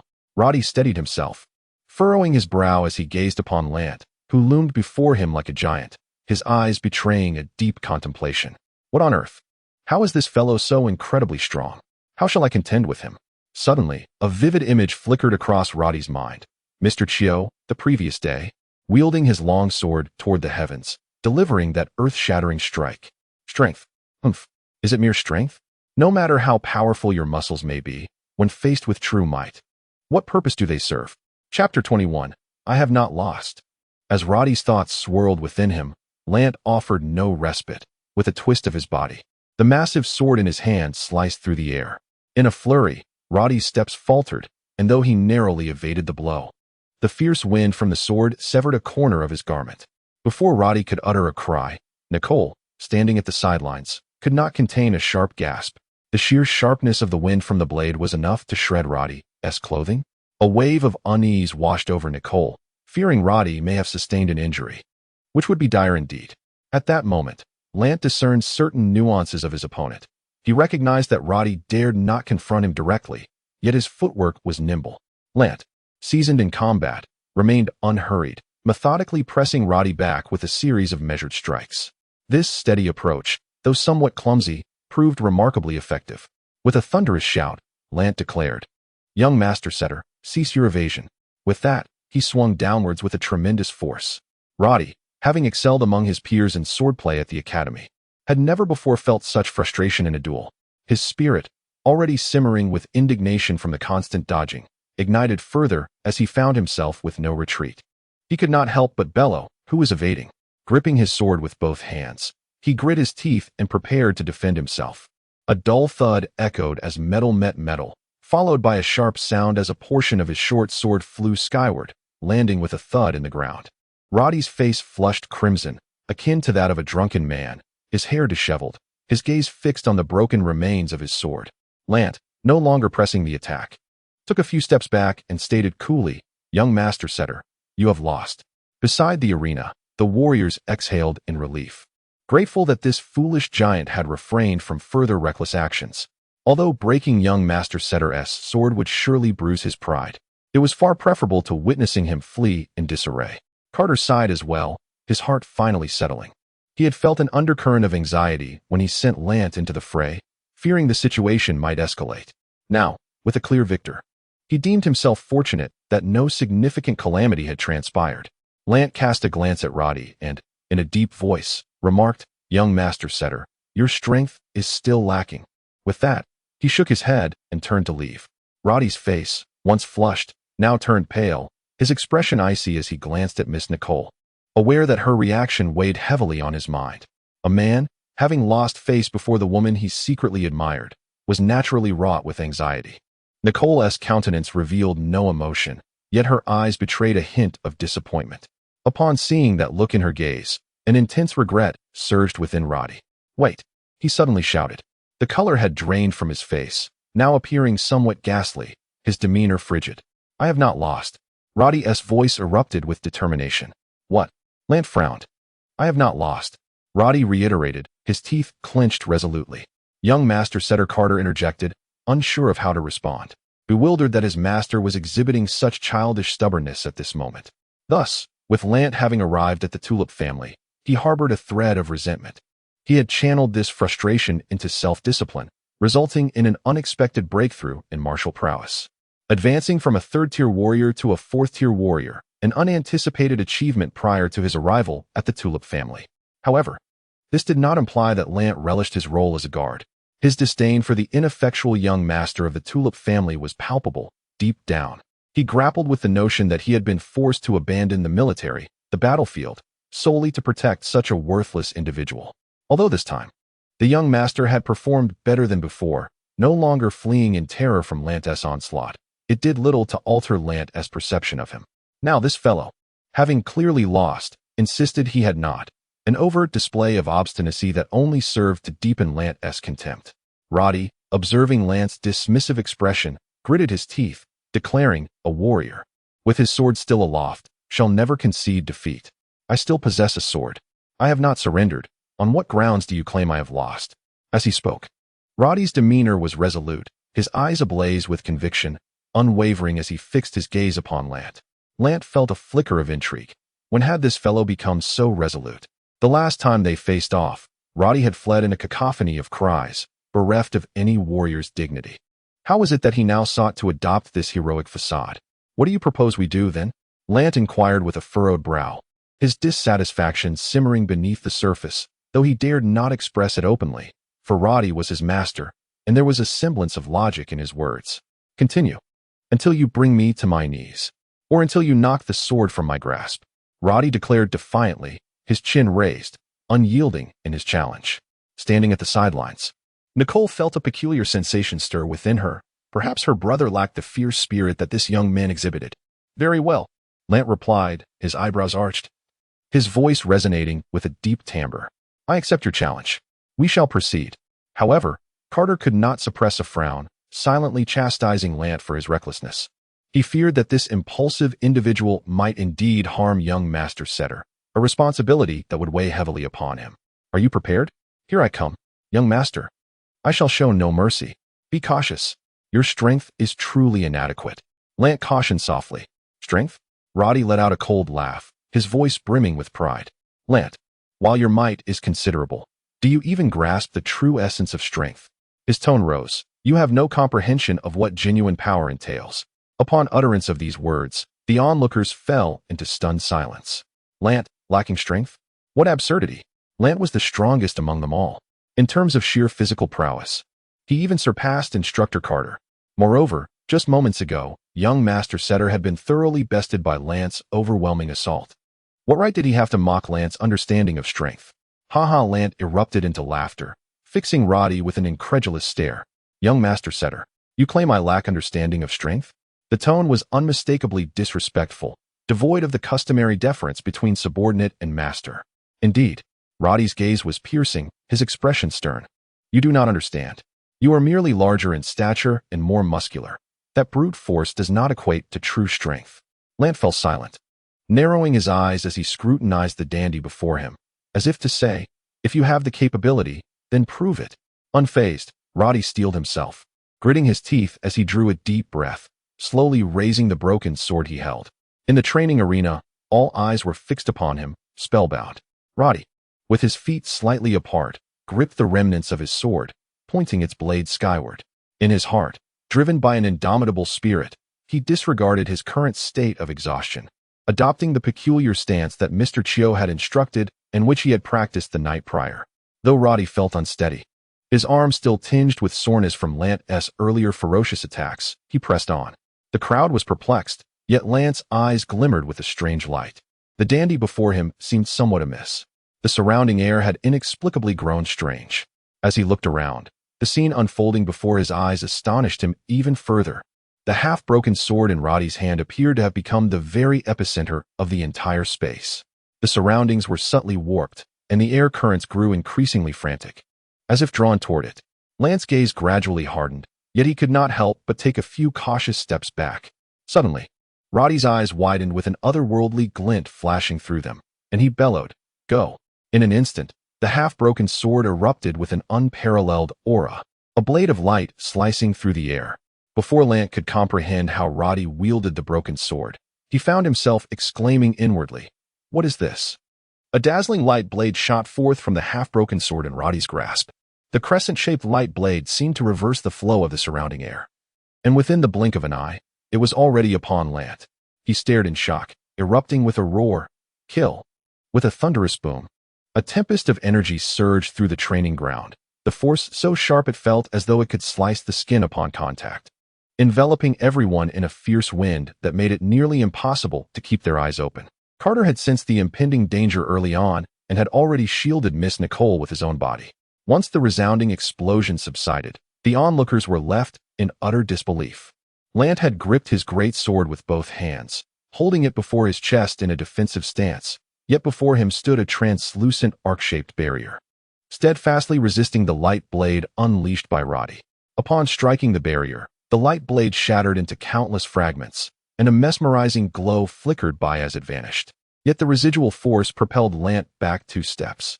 The air crackled with energy as several shards of light pierced through the barrier. tearing Lance's trousers and the hem of his shirt to shreds. It was only due to the barrier's presence that he managed to withstand the brunt of that fierce attack. As the brilliance gradually faded, the barrier seemed to falter, and Lance was drenched in sweat, breathing heavily, his great sword propped against the ground as if he had exhausted every ounce of strength. In that moment, Lance appeared utterly disheveled. His once pristine uniform was now in tatters, exposing numerous wounds that bled subtly from his battered skin. He seemed on the brink of collapse. Relying solely on the weight of his sword to keep himself upright, his expression a mixture of astonishment as he gazed at Roddy in the distance. Roddy, however, appeared even worse for wear, his eyes tightly shut, pale as a ghost, feeling a deep ache throughout his body, as though he had been drained of all vitality. His mind a cacophony of noise yet devoid of clarity. Nearby, Instructor Carter stood in a state of shock. The crescent slash. Young Master Set had actually executed the crescent slash. That was the signature move of the swordsmanship master, Mr. Chiu. And that that wretched boy, had been concealing his strength all along. He had actually comprehended the utilization of fighting spirit. It seemed he had never revealed his true capabilities. Had it not been for young Master Set suddenly unleashing the master sword technique, I might have remained oblivious to that giant's true prowess. Heavens! That incompetent young master had grasped the crescent slash, and that foolish giant had wielded the fighting spirit, a skill only attainable by a 5th-level warrior. That was energy meant for advanced warriors. Roddy observed Miss Nicole standing nearby, her hands clasped over her mouth in an attempt to stifle a scream. And a proud smile crept across his face as he softly uttered, "I have not lost." Suddenly, a clatter sounded as the half-broken sword slipped from Roddy's grasp and fell to the ground.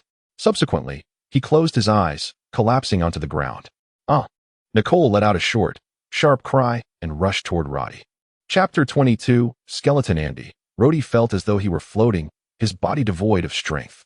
After a prolonged moment, he slowly opened his eyes, letting out a soft groan. Surrounding him was an impenetrable darkness, even with his eyes wide open. It was indistinguishable from being shut. He could not discern a single thing, not even himself. Equally perplexing, he found himself unable to utter a word or make a sound. The only faculties he could command were his thoughts and his body. This was evidently the desolate void he had envisioned during his previous bout of unconsciousness. Wait a moment, a thought flickered in Roddy's mind. When he last dreamt of this place, the circumstances had been rather peculiar. He had seemingly cleaved through the fabric of this realm to escape. That dream was indeed strange, the power to rent space. Unless I am a god. How bothersome. Yet another bizarre dream. Why must it be so dark? A glimmer of light would be welcome. Roddy sighed inwardly. Just as this thought crossed his mind, akin to the last time, a grand candelabrum suddenly appeared before him. The gentle candlelight flared to life. Roddy was startled, but he quickly regained his composure. Recalling the odd circumstances of his previous dream, could it be that in this peculiar dream, whatever he imagined could materialize? With this realization, Roddy could not resist testing the waters. "I want a sword." In an instant, a long sword came crashing down from above, landing squarely before Roddy. He could not help but cheer inwardly. This dream is absolutely delightful. Whatever I desire is within reach. Alas, what a pity it is, but a dream if only it were real. As this thought took root, an unusual idea sprang forth in Roddy's mind. I want a beautiful woman." The thought slipped out uncontrollably. No response, still no response. Sigh. It seems not everything can be conjured, Roddy mused in disappointment. Suddenly, a hearty laughter echoed through the void. Roddy felt a flicker of recognition. This laughter sounded familiar before he could process this. A stark white skeleton materialized before him with a swish. "Ah!" Roddy shrieked in shock. "Fool, it's me." The skeleton's tone was laced with disdain. "You are Andy?" Roddy's eyes widened in disbelief. Andy's voice dripped with further disdain. "Do you really think you're dreaming?" Roddy was taken aback. "Not a dream? Then what is this?" With a sigh, Andy's tone softened. "This is, well, my resting place." "Your resting place?" Roddy exclaimed, nearly leaping up. "Madness. Absolute madness. A skeleton's resting place? Am I in hell? How did I end up in hell? Wait, how can I even talk to you? I shouldn't be able to utter a single word." Andy's voice held a tinge of pity. "Have you just realized? We are not truly conversing. In fact, in this realm, it is impossible to articulate a word. Sound cannot traverse here. We are merely exchanging thoughts." Roddy's mind raced, struggling to comprehend Andy's words, but swiftly a thought emerged. If communication is based on consciousness, then he can hear my thoughts. That means he knows everything in my mind? This could be rather troublesome. There's nothing troublesome about it. In a certain sense, this is my home. Naturally, I possess some unique abilities here, Andy replied nonchalantly. Rhodey plopped down onto the ground. How did I end up here? I recall I was just competing with that giant named Rant, and then Andy's voice dripped with derision as he continued. Then, inexplicably, you unleashed a technique reserved for high-ranking warriors, Light Slash. However, your body could not withstand such energy, resulting in your fainting, and your consciousness was sent here. Fool. How do you know all of this? Rhodey asked in astonishment. Andy's tone suggested an eye roll. If he had eyes to roll, naturally, I know. You don the Master's mask, establishing a connection between us. I can observe your every move. Andy shrugged, a peculiar sight for a skeleton. Then, with a casual wave of his hand, a row of enormous candelabra appeared out of thin air. He then snapped his bony fingers, and an enormous chair materialized. The skeleton wobbled over to the chair and sat down, stretching lazily before beginning to explain. How shall I put this? This place isn't your world. It is a space created by the master of Dondung, albeit rather simplistic at the very first sentence. Rhodey nearly leaped from the ground. A created space. Does that not equate to godlike power? The theological text, Book of Creation, clearly states, only a great deity can create a world. Has Dondung shattered this truth? Do not be so agitated. Fool, do you wish to hear me continue? Andy's tone grew irritable as he waved his hand dismissively, causing Rhodey to feel a heavy force press down upon him, forcing him back to the ground. The master created this space as a refuge and a storage area. Did you not think you could conjure anything simply by wishing for it? That is not the case. This place already contains many items the master stored here long ago. The mask you wear is actually a key made by the master, unlocking this space and the door to your own time. In this world, physical bodies cannot enter. Only consciousness can. Therefore, wearing that mask means you possess the key to this world. Do you understand? To simplify, this is merely a storage room akin to one in a home storage room. Rhodey chuckled bitterly, unsure whether to laugh or cry. To create a storage room, one must fashion an entire space. Good heavens. In a sense, Dondung could be considered the creator god of this world. So, this is not a place where you can conjure whatever you desire. Because you possess that mask, you can control everything within this space. You can obtain anything the master once stored here. Behold, those candles and the sword before you were all placed here by the master, so when you wish for them, you can take them out. As for beautiful women, the master did not store such things here, so naturally, you cannot find them. The prospect of controlling everything here sparked a glimmer in Rhodey's eyes. Though he was young, he began to grasp a significant truth. This time he had likely stumbled upon a treasure. Of course not. Andy shook his head. Do you think the master's mask is just a tool to become an unparalleled master? If it were so simple, then the master wouldn't have. Andy's tone was somewhat agitated. After a brief silence, as if recalling certain memories, he shook his head and changed his tone, speaking slowly. I can perceive your body. It seems that within you lies a latent power bestowed by a high-ranking warrior. This power continuously accumulates within you. Though still feeble, it is indeed a genuine force. Thus, in your moment of desperation, you manage to summon a fragment of that power, resulting in a technique akin to a luminous slash. However, you are simply too weak. Both your physique and your strength are exceedingly insufficient. Consequently, after just one attempt, you fainted. What a useless fellow. So pitiful. Although Roddy could not see his own expression, he was acutely aware that his face had flushed crimson. Is that what you call true power? Don't jest. The giant you fought, he has likely lost half of his life by now. Without a span of 10 days to half a month, he will not recover. True power cannot be wielded by individuals of your current caliber. Let me think. It's been too long, and my mind is a bit muddled. True power can only be grasped by those who have surpassed the 5th level of swordsman, and to wield it correctly, one must achieve an even higher rank. Perhaps 6th level, or, as you refer to it, the level of a sword saint. What are you, little one? Merely a flicker of insight allowing you to access a modicum of power, only to leave yourself in a state of near demise. You are far from it. Far from it. Andy's tone was laced with disdain. Roddy was rendered speechless. Indeed, at this moment, his strength was pathetically inadequate. Mr. Chio's casual strike had consumed all his might, leaving him unconscious. It was truly embarrassing. Why so silent, lad? Andy chuckled. What is there to say? Am indeed lacking, Roddy sighed. Suddenly, Andy declared, it is not insurmountable for you to grow stronger. Your body already harbors a genuine seed of power. If you cultivate it properly in the future, your progress will surpass that of others significantly. This statement echoed Mr. Chio's words almost exactly. Roddy felt a stir of hope and could not help but ask, do you have a method? No. Andy immediately shook his head. I am merely a skeleton, not some swordsmanship master of your kind. In your world, a mere passerby could cleave me asunder with a single strike.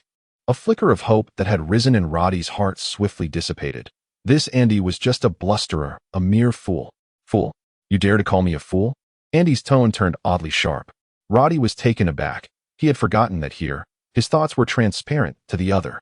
Andy seemed to erupt in indignation, then suddenly waved his hand, causing something to fall from the sky, landing right before Roddy.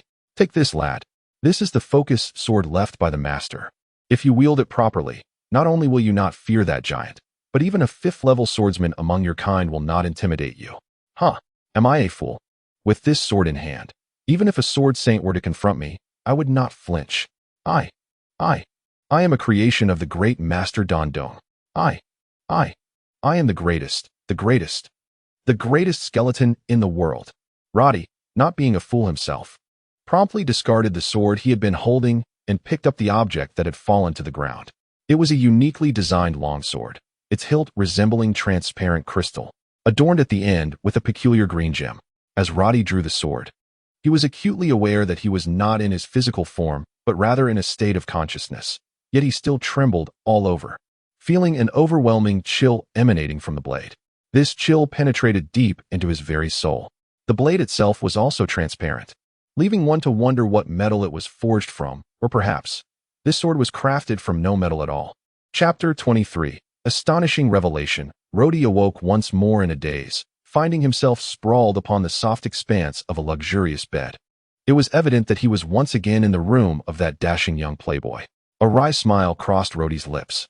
It seemed he had grown accustomed to these inexplicable fainting spells, only to regain consciousness in unfamiliar surroundings. He stared up at the ceiling, his mind swirling in confusion.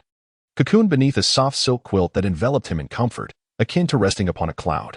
Yet, the recollection of Andy's words suddenly pierced through his reverie, grounding him back to reality. Instinctively, he reached out beside him, and indeed, his hand brushed against the hilt of a long sword lying quietly at his side. Concealed beneath the quilt, young Master sat. A soft, melodious voice floated from the foot of the bed. Roddy propped himself up slightly and beheld the lovely young maid he had encountered on several occasions, standing there with a silk handkerchief in her hand. Her cheeks flushed as she gazed at him. Angelique approached Roddy delicately, carefully using the damp cloth to wipe his face, her tender movements akin to handling a precious treasure. The subtle fragrance emanating from her enveloped him, sending a wave of dizziness through his mind, leaving him momentarily entranced by her gentle touch. Just as Roddy felt an overwhelming urge to embrace the young maiden, his arm brushed against something cold, a piercing chill that sent shivers down his spine. Instantly alert, he reached for the source and discovered it was the focusing sword that Andy had bestowed upon him. Roddy sighed, scolding himself internally. When he turned his attention back to the enchanting maid, he noticed the rosy hue on her cheeks, a sheen of perspiration glistening on her forehead and nose, indicating that she had exerted herself in caring for him during his unconsciousness. After a moment's consideration, he hesitantly inquired, "What time is it now?" Angelique's face brightened, and she replied with a smile, "Dinner time has passed, young Master said. The doctor has examined you and stated that you are fine. A bit of rest is all that is needed. Also, Miss Nicole mentioned that she would be waiting for you in the dining hall. If you feel unwell and prefer to dine here, simply send me to inform her." With these words, Angelique looked at Roddy with hopeful anticipation, clearly wishing he would choose to remain in his room. Her expression faltered slightly, but she obediently assisted Roddy in rising, dressing, and grooming himself. While she found it peculiar that he slept with a sword beneath the covers, she rationalized that young Master Set's eccentricities were not entirely unexpected given his unique disposition. Although curiosity bubbled within Roddy, urging him to investigate the peculiar sword gifted by Andy, he was promptly guided by servants to the dining hall, surrounded by attendants on all sides, leaving no opportunity for exploration. Cautiously, he secured the sword at his waist, occasionally brushing his fingers against its hilt. As Nicole observed Roddy being ushered into the dining hall, A wave of anxiety washed over her. Today had been unsettling. The power of Rhodey's final strike had resonated deeply within her, even from her position at the sidelines. Though she was a sorceress, she recognized that Rhodey's last sword strike wielded a legendary force. It was no mere manifestation of advanced martial prowess. Though Lance's aura shield was formidable, a fighter nearing level 5 could be deemed a master in any part of the Empire. And the fact that Rhodey had fought him to a standstill was nothing short of astonishing. Hadn't Mr. Chiu mentioned Rhodey's immense potential? Yet, this was beyond anything she had imagined. The crescent-shaped light blade, could it have been a technique imparted by Mr. Chiu? It shattered Lance's aura shield in a single stroke. Nicole was acutely aware of Lance's injuries. He had collapsed after Rhodey fell, suffering far more grave wounds, 21 in total. Several were deep enough to expose bone. Once Lance lost consciousness, the aura dissipated, and without its restraint, blood flowed freely from his wounds, transforming him into a gruesome sight. According to the physician, he would not rise for at least 10 days to 2 weeks. In contrast, Rhodey had merely fainted from exhaustion, and with proper rest, he would recover swiftly. Essentially, Rhodey had sustained little harm, aside from the loss of a sword. This outcome left Instructor Carter and all the warrior attendants utterly astonished. They all believed that even if Instructor Carter himself had engaged Lance, he could not have inflicted such severe injuries while remaining nearly unscathed. When had this notorious wastrel transformed into such a formidable figure? Various rumors began to circulate among the warriors. These seasoned soldiers, elite as they were merely a band of battle-hardened ruffians. What praise could possibly emerge from their lips? The tales of Rhodey's feats reached the ears of the hapless servants, evolving into even more absurd exaggerations. Did you hear? Young Master Set has become possessed today. He actually wounded a level 4 warrior. Let me tell you, young Master Set has mastered the legendary Relay Palm. Hey, what do you mean? The sword he wielded was clearly the ancient demon's technique. Heaven-cleaving, earth-shattering, god-slaying, Buddha-blocking.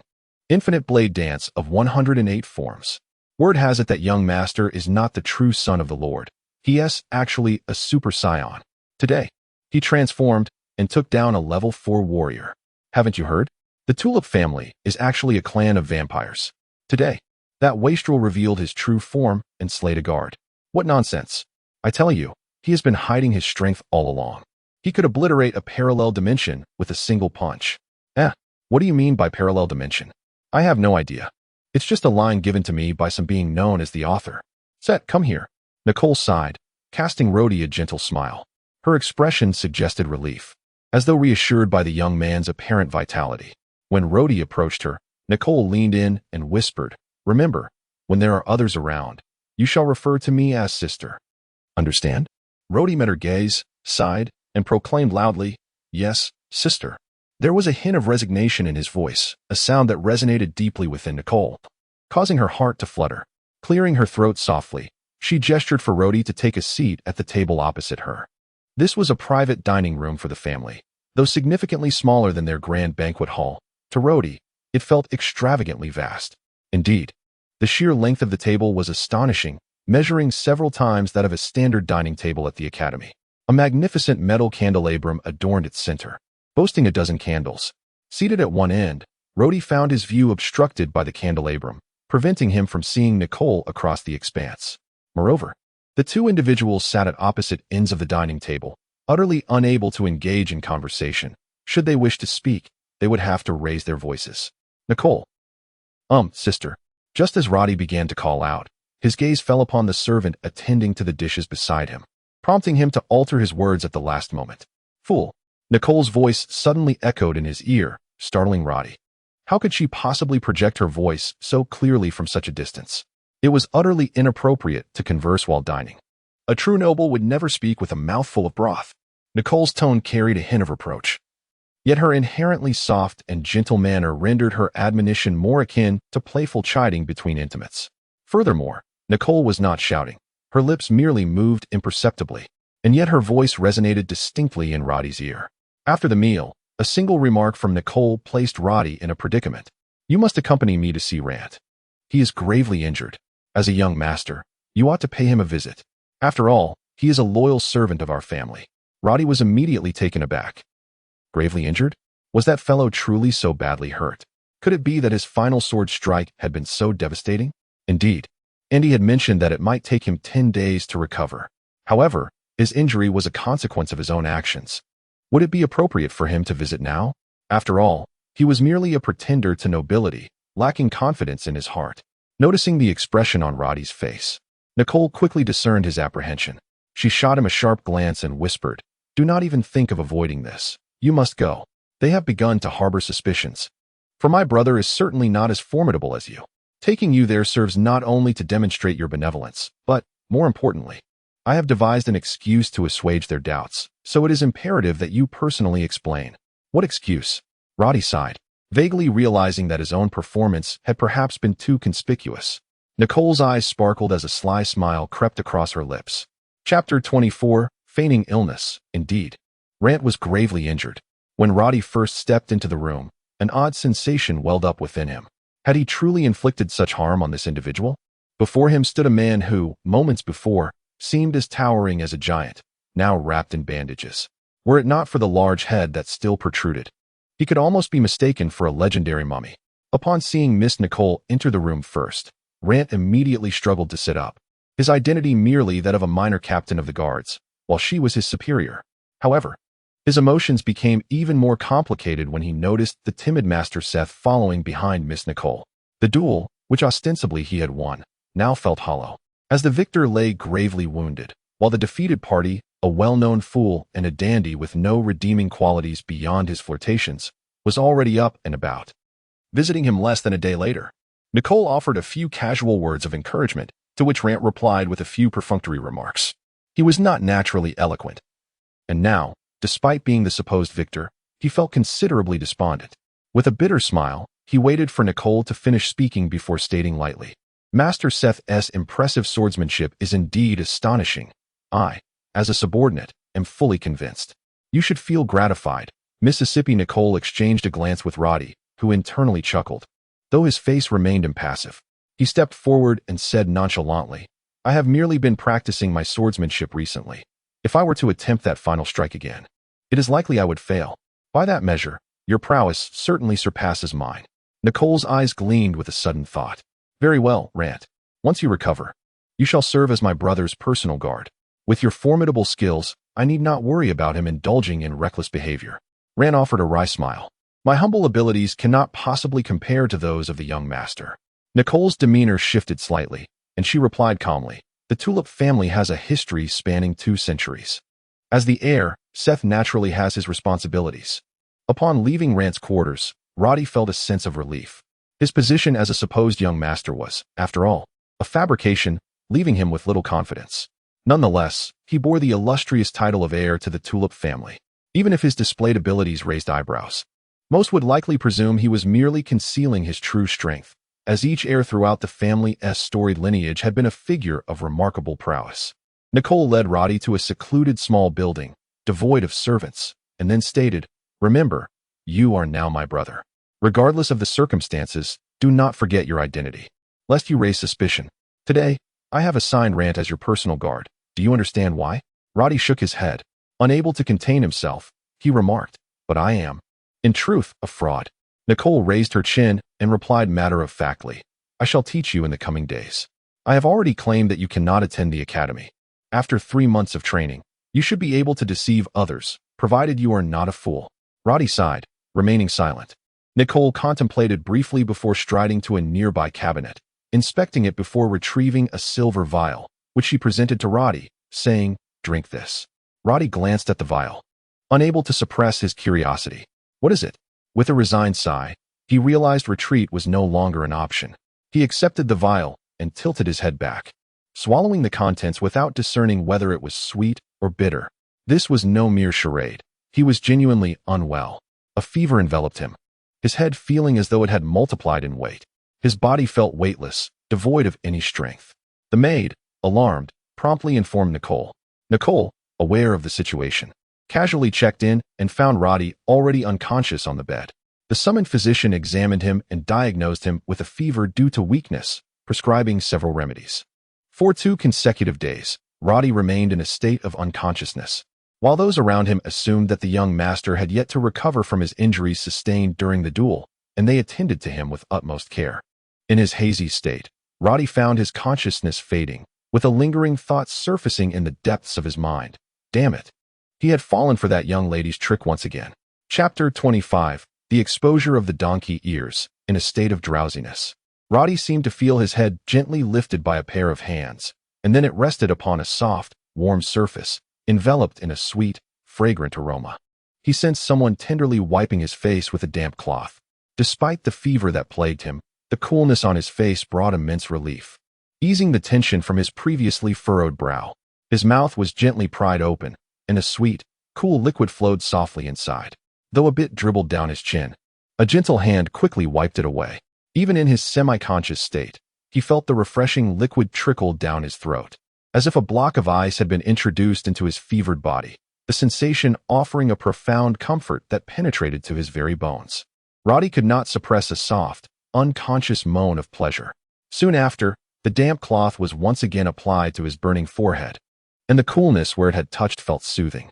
Roddy sighed softly in contentment as the delicate hand caressed his face, moving from his forehead to his eyebrows, then to his eyes, nose, and mouth, before gently cradling his face and gliding outward. At that moment, those hands softly brushed against Roddy's ears. In his hazy state, he felt as if the constraints that had bound his long ears were suddenly released, freeing them from the pain of being folded for days. The mild ache transformed into a refreshing sensation that made Roddy instinctively shake his head. Suddenly, a short, surprised scream broke the silence, followed by the sound of something clattering to the ground, as if something had been knocked over in haste. The noise jolted the slumbering Roddy awake. Weakly, he opened his eyes, and the figure before him gradually came into focus. He recognized the beautiful young maid, who stood before him, clutching a cloth, her face a portrait of astonishment, her eyes wide with disbelief and fear. On the floor beside the bed lay a golden vessel, now overturned, spilling water everywhere. Roddy instinctively felt a sense of dread, and then it dawned on him. The gaze of the maid. She was not staring at anything but the long rabbit ears atop his head.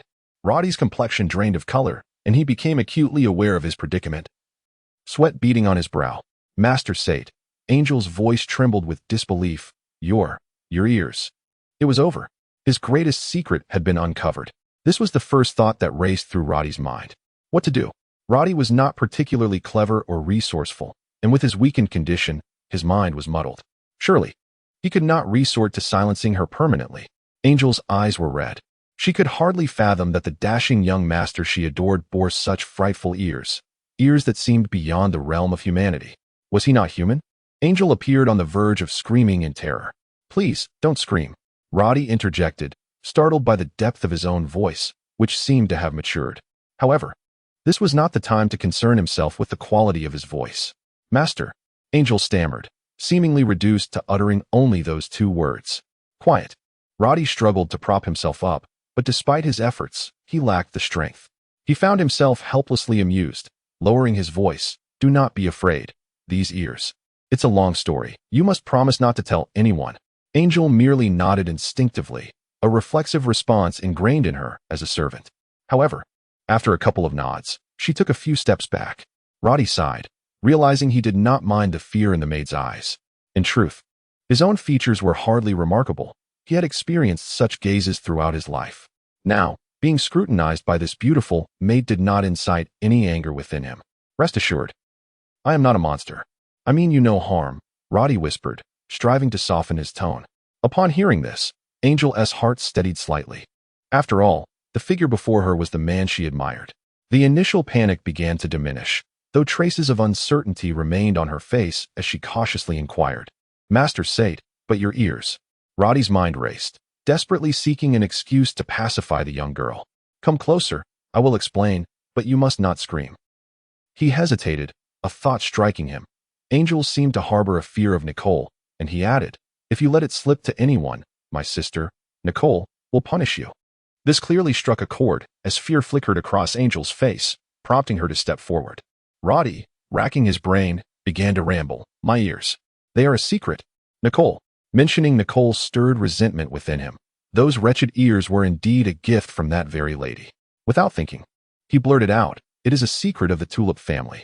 We are born with these ears, and we hide them from the world. It is a hereditary trait. This outburst, born of frustration, took on a different weight in Angel's ears. The notion that all members of the Tulip family possessed rabbit ears was utterly absurd. She had never heard of such a thing. However, she reasoned that this tradition was likely not something to boast about. After all, having such ears was hardly a point of pride, and as Roddy had said, it was a family secret. Moreover, the Tulip family was renowned. Over the past 2 centuries, they had produced many remarkable individuals, surely with their fair share of peculiarities. Though she remained silent, Angel's expression betrayed a growing belief in his words. Roddy noticed this and felt a wave of relief wash over him, quickly continuing to reassure her, "I am not deceiving you.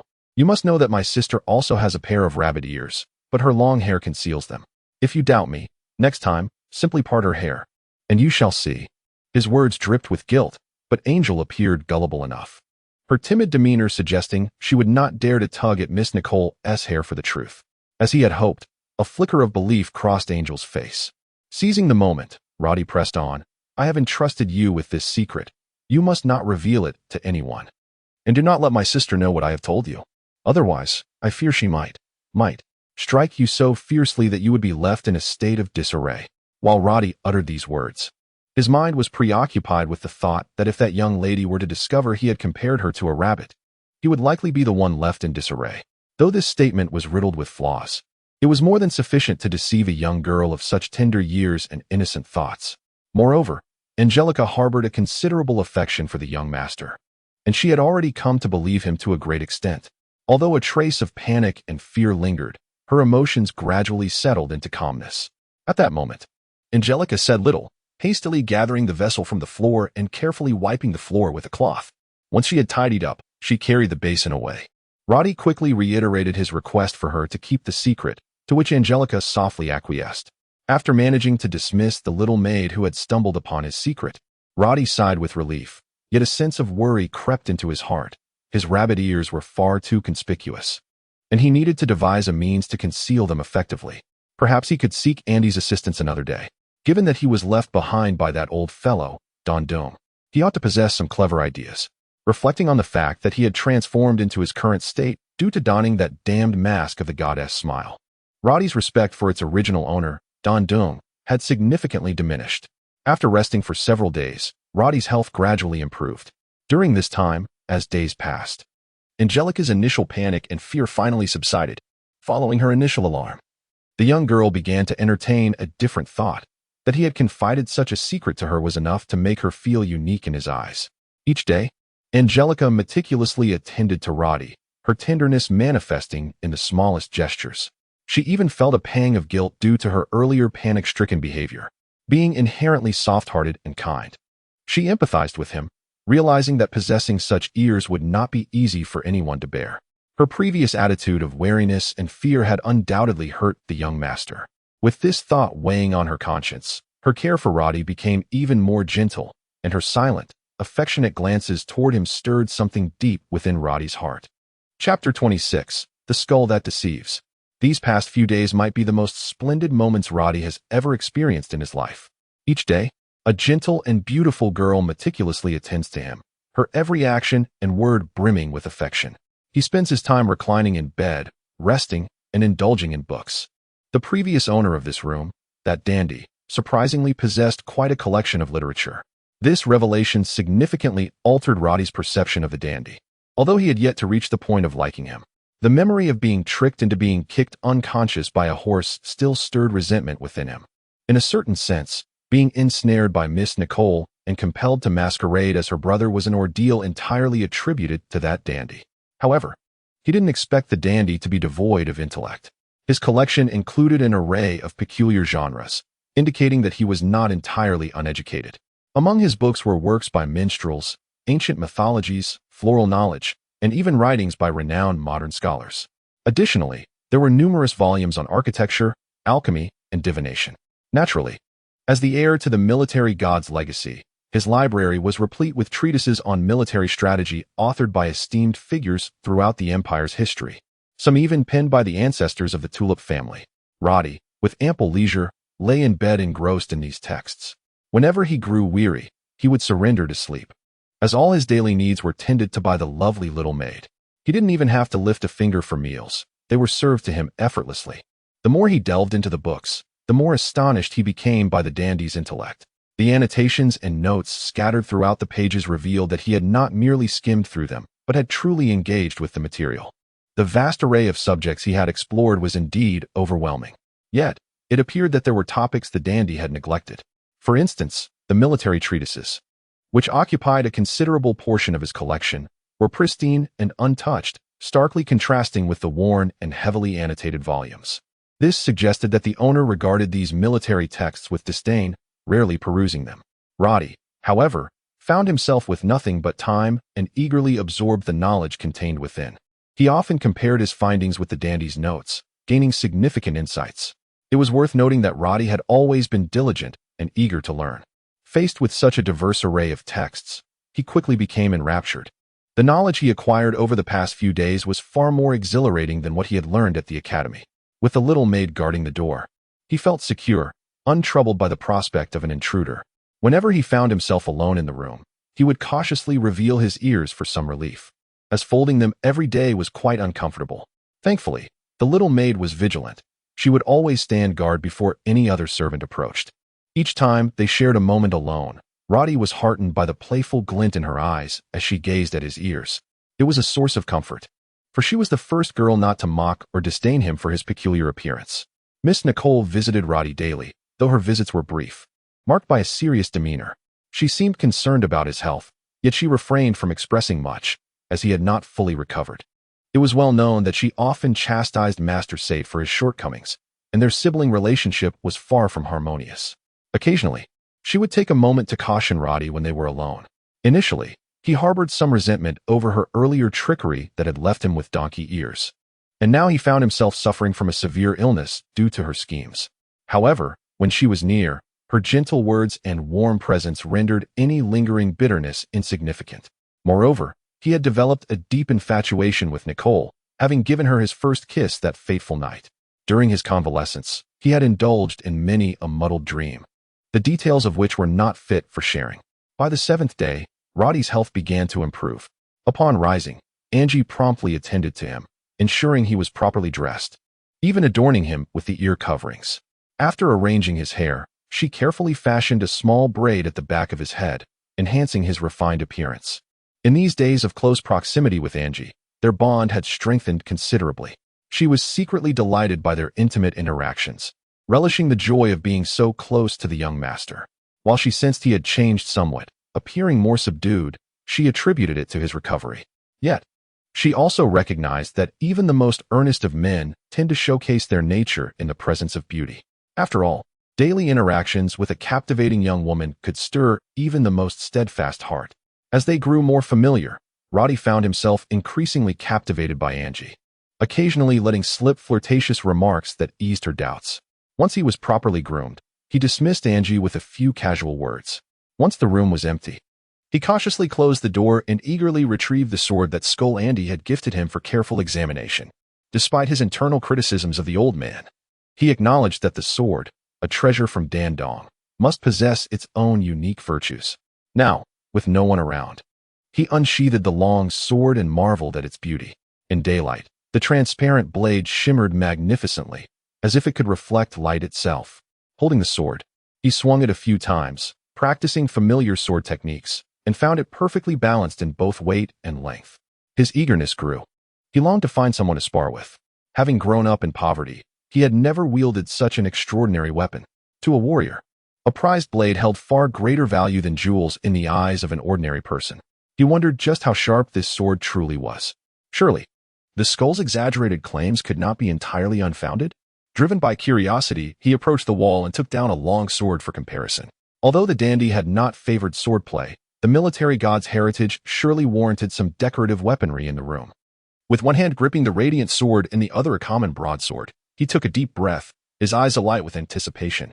With a sudden motion, he struck both swords against each other. Clang! The sound resonated sharply, and a shard flew from the blade, clattering to the ground at his feet. To his horror, the sword that had shattered was not the ordinary broadsword he had carelessly taken from the wall, but the magnificent, fabled sword, the radiant sword, crafted by the renowned Master Dandong, as lauded by Skull Andy. Could it be true? After what felt like an eternity, Roddy finally let out a wail of despair. Chapter 27. The Grand Night Banquet That Skeleton Dared to Deceive Me. Roddy couldn't help but curse vehemently. What kind of treasure is this? That damned skeleton boasted that with one sword in hand, he need not fear even a level 4 or 5 warrior, claiming that if he wielded a sword, he would be unafraid even of a sword saint. Such audacity.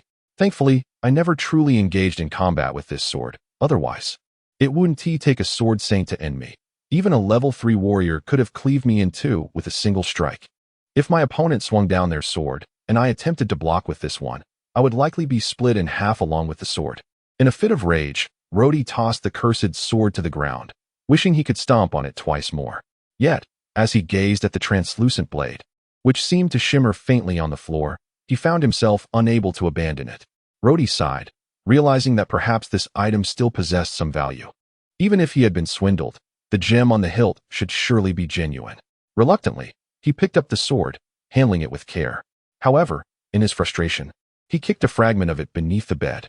Throughout the day, Roddy remained sullen, even when Angel came to keep him company. He lacked the spirit to engage in playful banter with the enchanting lady. Unbeknownst to him, in another realm, someone was fuming with rage, shouting in fury. Fool! Imbecile! Nincompoop! Idiot! How could he treat such a precious sword as if it were mere scrap metal? My radiant sword, a treasure left by my master. That wretch truly is a scoundrel. If anyone had been by his side at that moment, they would surely have been terrified to witness a skeleton, in a fit of rage, stomping its feet and cursing at the heavens. As evening fell, while Roddy lamented over the sword, Nicole quietly entered the room. Only when she stood before him did Roddy become alert, staring wide-eyed at her. Nicole wore an exquisite gown tonight, her alluring figure enveloped in a perfectly tailored off-the-shoulder white evening dress. Her shoulders, resembling white jade, and her slender neck gave her an air of elegance, akin to a noble swan. Her golden hair was casually styled into a bun, cascading down her shoulders, creating a tantalizing contrast against her fair skin. What are you daydreaming about? Nicole smiled gently. Roddy summoned all his willpower to avert his gaze, striving to avoid looking at her décolletage. Yet he found it nearly impossible as she leaned slightly while speaking to him. Blushing, Roddy stammered, "Nothing. Just nothing." Noticing the flush on Roddy's face, Nicole realized the awkwardness of her posture and felt her own cheeks warm. She muttered under her breath, "Little lecher, always up to mischief," and straightened, stepping back a couple of paces. Roddy, though silent, thought to himself, "What of it? After all, that night, I saw everything I needed to see." Of course, he could only voice such thoughts internally, never daring to utter a word aloud. With a rosy hue on her cheeks and a glimmer of allure in her eyes, Nicole shot Roddy a glance before saying, "Prepare yourself. We are going out tonight." Out. Roddy was momentarily taken aback. Nicole took a deep breath, her smile fading as she spoke seriously. "Tonight, you will accompany me to a small banquet. Consider it a preliminary assessment of your suitability. Do not worry. There should be no one present who can see through your guise. Most of the guests are unfamiliar with my brother, so I merely wish to familiarize you with the social dynamics among the nobility, as you will inevitably need to navigate such matters while pretending to be my brother." Instantly, Roddy felt a surge of anxiety. His head seemed to spin. Attending a noble banquet? This was far beyond his expectations. He had thought that all he needed to do was impersonate Nicole's brother, practice his swordsmanship, and pass some kind of assessment. Never had he anticipated such complications. "Is it possible for me not to attend?" Roddy asked cautiously. "Absolutely not." Nicole shot back, then called for Angel. Under Angel's direction, Roddy began the process of grooming and dressing. The clothes he was to wear were, of course, those left behind by the former dandy. Angel expertly selected several splendid outfits suitable for the banquet, yet upon glancing at them, Roddy's face contorted in dismay. As a martial artist, Roddy preferred simplicity in his attire. He was accustomed to practical warrior garb. However, the former dandy's taste in clothing was evidently at odds with his own. Soon, with Angel's assistance, Roddy was clad in the standard attire of the nobility. "What is this outfit?" Roddy sighed in exasperation. "This is hardly suitable for a man." Once fully dressed, Roddy turned to examine himself in the mirror, unable to suppress a quiet complaint. Angel, her expression one of surprise, whispered, "Young master said, this is your favorite outfit, and you designed it yourself." Nicole shot Roddy a furtive glare, signaling him to remain silent. Roddy, caught off guard, stuck out his tongue, too intimidated to speak further. Nicole gazed at Roddy, now transformed in appearance, clearly pleased. Previously, she had thought her brother appeared too delicate in this attire, but today, it somehow accentuated his martial prowess, perhaps due to his formidable abilities as a warrior. With a face that seemed to suggest he was being led to execution, Rhodey was ushered out of the room by Nicole. Finally arriving at the grand entrance of their family estate, under Nicole's watchful gaze, he climbed into the carriage. This evening's carriage was markedly different from the one Nicole had used during their ambush. Although the carriage was painted a deep black, it shimmered subtly in the night, suggesting it was crafted from exceptional materials.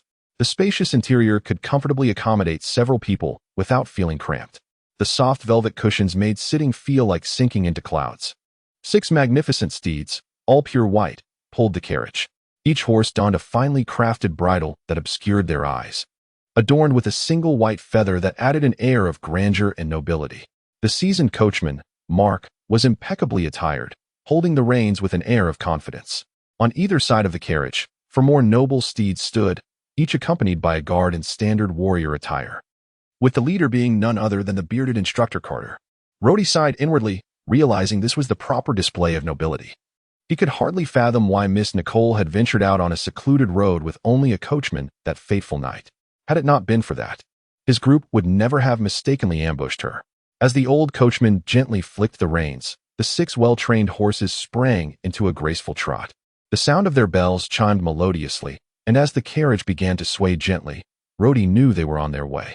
The 4 guards mounted their horses, 2 leading the way and 2 flanking the carriage, their postures proud and vigilant, commanding an imposing presence. From the moment Rhodey stepped into the carriage, an overwhelming sense of tension enveloped him, not solely due to the impending banquet, but more so because it was the first time he found himself seated so closely to Nicole in such a dim and confined space. Unbeknownst to him, Nicole remained oblivious to Rhodey's anxious demeanor, softly imparting the etiquette expected of nobles at such gatherings. Fortunately, the notorious libertine he was had always been a free spirit. Thus, any potential faux pas on Rhodey's part would likely go unnoticed. Rhodey was acutely aware of the enchanting fragrance that wafted from Nicole, who had seemingly donned an unfamiliar perfume that evening. The exquisite scent filled his senses, and with the captivating beauty beside him, her alluring visage and soft, inviting lips merely inches away, he couldn't suppress the burgeoning fantasies that stirred within him. Nicole, entirely unaware of his thoughts, after sharing a few reminders, suddenly donned a peculiar expression and whispered, "You may encounter someone at the banquet. Remember, that is a person you must never provoke." Chapter 28. Deeply enmeshed in the world of glamour, the soirée unfolded at a grand villa situated in the countryside, owned by a prominent noble, revealing itself as a private and informal gathering among the elite. Outside the villa, an array of opulent and exquisitely crafted carriages stood in wait, while the men and women attending the soirée bore relaxed expressions, adorned in splendid attire. Although the villa was relatively modest in size, the banquet hall on the first floor was quite spacious. Nicole, with utmost care, linked her arm with Rhodey's and slowly ventured into the hall. Almost immediately, a servant approached with the utmost respect, gracefully removing the shawl draped over Nicole's shoulders, and in a melodious tenor announced, "Miss Nicole of the Tulip family and Master set arrive." Rhodey felt a multitude of gazes directed toward him, an overwhelming experience as he encountered so many nobles, or rather, high-ranking aristocrats, for the first time. The scrutiny was varied. Some eyes reflected a semblance of respect, undoubtedly directed at the illustrious Tulip family. Others glimmered with envy, belonging to those of slightly lesser status. There were also several amused gazes from families with long-standing ties to the Tulip lineage. Conversely, some stares bore a deeper significance, emanating from individuals with no prior acquaintance, and a few maliciously conjured images of the Tulip family's current plight, its dwindling numbers, and unworthy heir, and the only promising member being a woman incapable of inheriting the title. Amongst the crowd, numerous young ladies cast their eyes upon Rhodey. This evening, he certainly presented an air of dashing charisma, complemented by his strikingly handsome visage and the radiant golden locks that flowed like sunlight, characteristic of the Tulip lineage. Although he appeared somewhat shy under the attention, this fleeting bashfulness only served to enhance his charm in the eyes of the noble women. Yet, rumors of his reputation as a dashing rogue and a master of romance contrasted sharply with his current demeanor. As Nicole exchanged discreet greetings with her acquaintances, her smile radiated warmth, enveloping those around her in a pleasant ambience. She discreetly introduced Roddy to the notable figures present, who among them were favored by the sovereign, who was renowned for their wealth, and who were allies of their family. Roddy struggled to retain all the information, managing to grasp only a fraction of it. Since the gathering was informal, it took the form of a buffet, with attendees forming small clusters according to familiar circles. Nicole adeptly guided Roddy through these groups, neither engaging in deep conversations nor neglecting anyone. Occasionally, young nobles, captivated by Nicole's beauty, approached her to strike up a conversation, to which she responded with polite grace. Seemingly untroubled by her usual imposing demeanor that Roddy often associated with her formidable magical prowess, Roddy maintained a sense of trepidation as he followed Nicole, who seemed intent on testing his mettle. She imparted a few last-minute reminders to be cautious and adhere to the etiquette she had outlined during their journey. Subsequently, she drifted away with a few female companions. Roddy wished to follow, but the girls ventured toward the inner chambers, leaving him awkwardly rooted in place. A nearby servant presented a delicately crafted golden goblet filled with a crimson liquid reminiscent of blood, prompting Roddy to hesitate over whether to take a sip. Although he appeared uneasy, to the onlookers, he exuded an air of distinction. This display only served to enhance his allure in the eyes of several noble ladies, who regarded him as an exceptional prospect, a handsome suitor backed by a formidable lineage. Barely a moment passed after Nicole's departure when Roddy found himself encircled by several noble maidens.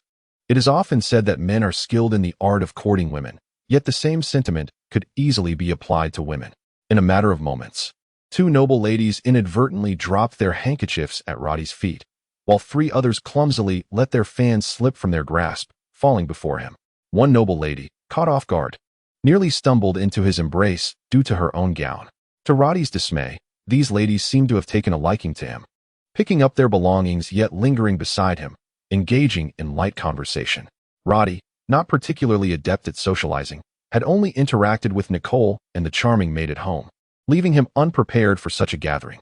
Soon, beads of perspiration began to form on his brow, surrounded by the melodic chatter and the occasional flirtatious glance. Roddy felt a wave of anxiety wash over him. It was not that he lacked charm, rather, he had never navigated the complexities of social interaction with so many noble women. Moreover, he remained acutely aware of the precariousness of his situation, fearful of inadvertently revealing any weaknesses.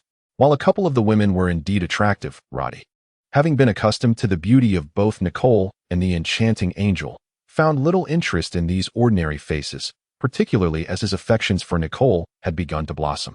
"Set, it seems you are enjoying delightful conversations with these ladies," a mocking voice interjected. Turning toward the sound, Roddy beheld a tall, fair-skinned young man approaching him. Instinctively, Roddy sensed an insidious intent behind the stranger's smile. He recognized this individual as the nephew of the Empire's Minister of Military Affairs, a position overseeing the Empire's military logistics, an enviable role, yet one that had always been at odds with the household of the Imperial Marshal. Roddy would not have known this had Nicole not emphasized the tension between their families during her introductions. With a resigned sigh, he nodded and replied coolly, "I believe we are not acquainted, sir." However, his expression soon returned to neutrality as he gently raised his goblet and smiled. "I am Moreau of the Lionheart family. I have been tasked by His Majesty to manage military affairs in the north. As for you, it appears we have yet to meet properly." The underlying sarcasm in his words was palpable, implying a hierarchy. He was a trusted military figure, while Roddy was merely a dandy from the capital. Thus their paths had never crossed. The ladies surrounding them remained silent, fully aware of Miro's status. In fact, had Roddy not attended this soiree, Miro would have been a prime target in their eyes. Among them were two astute women who sensed the underlying tension between the two families and recognized Miro's intent to provoke Roddy. Given his influential position and favor with the sovereign, while the young Set, despite the prestige of the Tulip family, was still a minor, yet to inherit his title, a shared concern for the charming youth began to form in their hearts. Roddy's expression was one of discomfort. He recognized that the other party had come seeking trouble. In truth, he had not discerned the sarcasm embedded in their words, as his experience impersonating this young master was still relatively brief.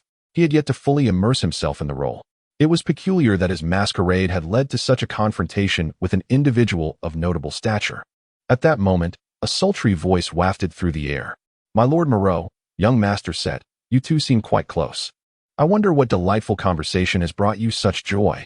The words seemed to echo from afar, yet were as clear as if whispered directly into his ear. The tone was exquisitely gentle, imbued with a beguiling charm, reminiscent of a lover's playful coquetry. Chapter 29. The Enchantress. A graceful lady sauntered towards them, her delicate visage adorned with a gentle smile, her eyes sparkling with allure. Though her beauty paled in comparison to that of Nicole, she moved with an ethereal fluidity, as if devoid of bones, and every glance, gesture, or utterance exuded an enchanting charm. Her long, crimson hair was carelessly tied up, enhancing her languorous allure. The outfit she wore, a uniquely tailored, sleeveless crimson evening gown, swept across the floor, its slender cut accentuating her figure. With each step, the men present could hardly contain their astonishment. Even more audaciously, the back of her dress was entirely bare, a bold choice that captivated countless male eyes and evoked both envy and resentment among the women present. She was undeniably a natural seductress. Upon seeing this woman, Miro's face instantly transformed into one of rapture as he murmured, "Miss Chiao Chiao, you." The previously confident fellow now found himself at a loss for words. Rody, too, was rendered speechless, but his thoughts quickly drifted to Nicole's warning. "You may encounter someone at the banquet whom you must not provoke. That person is named Chiao Chiao." The alluring Chiao Chiao seemed unfazed by the surrounding gazes, as she had long been accustomed to such attention. With a soft smile, she directed her gaze towards Miro, playfully asking, "My Lord Miro, what intriguing conversation are you engrossed in? May I join in?" Her voice carried a natural nasal tone and an underlying sensuality that made Miro's heart race. It's nothing, but Miss Chiao Chiao, if you are willing. I have encountered many fascinating tales from the north that I would love to share with you," Miro stammered, his focus shifting entirely from Rody to the enchanting Chiao Chiao. After all, it was far more advantageous to endear himself to her than to confront the notorious playboy. Rody, relieved to see Miro's attention diverted, exhaled a sigh of relief. Meanwhile, several noble women, overshadowed by Chiao Chiao's radiant presence, grew disinterested and drifted away. Rody, too, considered departing. But as he took a step, Chiao Chiao caught sight of him and remarked, "Master Sate, are you not intrigued by our discussion?" For reasons unknown. A mere glance from Chiao Chiao made Rody's face flush, compelling him to lower his gaze, avoiding her eyes. Yet, with her words, he could not simply walk away and stood awkwardly, watching Miro and Chiao Chiao converse. Miro, possessing quite the eloquence, captivated Chiao Chiao with tales of the North's wonders, inciting peals of laughter from her. As he basked in her favor, Miro felt a surge of pride, especially when glancing at Rody, whose silent demeanor only highlighted Miro's own charisma. Chiao Chiao's smile grew wider, her gaze towards Miro softened, her eyes glistening like pools of water. Rody, feeling a pang of inadequacy, pondered, "Are women truly so foolish? What allure does Miro possess that warrants such admiration?" Suddenly, Chiao Chiao turned her gaze on Miro, her tone gentle. "My Lord Miro, I have a favor to ask of you. Please do not refuse me." Miro's chest puffed with confidence as he declared, "Rest assured. Miss Chiao Chiao, speak your mind. There are few things beyond my reach." His pride was understandable, given his family's immense influence. His uncle was the Minister of Military Affairs, and he enjoyed the Emperor's favor, wielding considerable power. Such boasts were not entirely unfounded, especially in the presence of a woman he admired. Chiao Chiao's face lit up with gratitude as she bit her lip, appearing bashful. "I had no intention of attending this gathering, as I recently upset my sister, who wished for me to reflect at home for a few days." Miro interjected eagerly, "Miss Chiao Chiao, do you wish for me to plead on your behalf? I can visit Her Majesty the Empress tomorrow." This revelation startled Rody. The enchanting woman was none other than the Empress's sister? Among the attendees, Rody was perhaps the only one unaware of Chiao Chiao's esteemed lineage. Her sister was the current Empress, yet Chiao Chiao's status was peculiar. Normally, the Empress's married sister would receive a title, and an unmarried sister would be granted a noble title, such as a princess. Yet, Chiao Chiao, despite her sister's elevation, had received no such honor from the Emperor. Rumors swirled among the nobility that the Emperor, perhaps enchanted by Chiao Chiao's beauty, refrained from bestowing a title upon her, making it easier to incorporate her into the palace later. Indeed, Chiao Chiao wielded considerable influence within the noble circles, not only due to her royal blood, but also her striking beauty and bold demeanor, which often invited gossip and jealousy. Though Nicole was aware of this, She refrained from informing Rodi, wishing to protect him from entanglement with such a figure. However, given her brother's reputation, she felt compelled to warn him against Xiao Xiao. Xiao Xiao shook her head at Moreau. That is not necessary. My sister is merely upset for a few days, and she will soon forgive me. I wish to ask you for something else. Moreau, brimming with confidence, gestured grandly. Miss Xiao Xiao, speak freely. With a touch of shyness, Xiao Xiao lowered her voice. Though I received an invitation, I intended to stay home tonight. However, I have heard that the owner of this villa, Lady Seraph, is a lover of flowers. I am told she possesses a rare bloom known as Soul Snatcher. While not precious, it is highly sought after for crafting perfumes for young ladies. Every girl treasures such a thing, and I am reluctant to ask Lady Seraph directly. Therefore, I wish to request your assistance. Moreau quickly interjected. So, you mean for me to help you persuade Lady Seraph? Jojo shook her head, a faint blush gracing her cheeks, enhancing her exquisite beauty to such an extent that Milo nearly lost his composure. Jojo softly remarked, I am aware that you, Sir Milo, are a distinguished warrior, possessing remarkable skills. I believe that, at this moment, everyone is gathered at the banquet, and the garden must be rather deserted.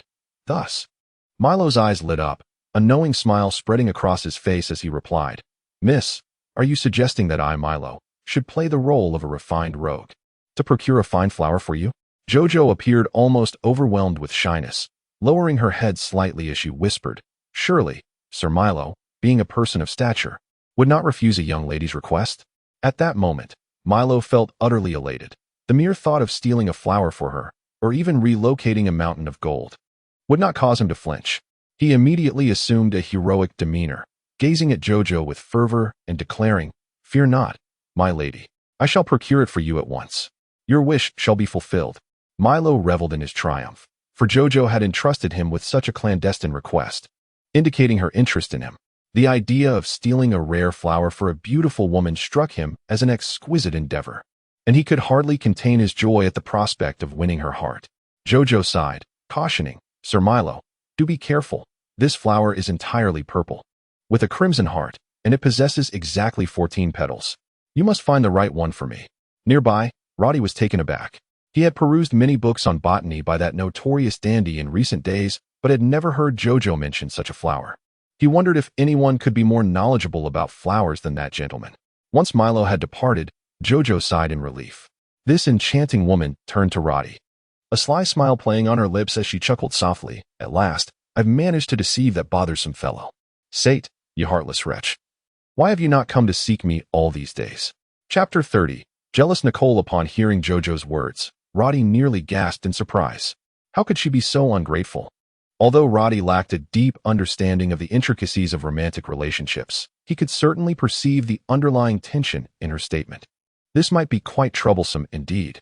Noticing the subtle change in Roddy's expression, Jojo's face reflected a hint of urgency, as she lowered her voice and softly inquired, Seth, are you unhappy?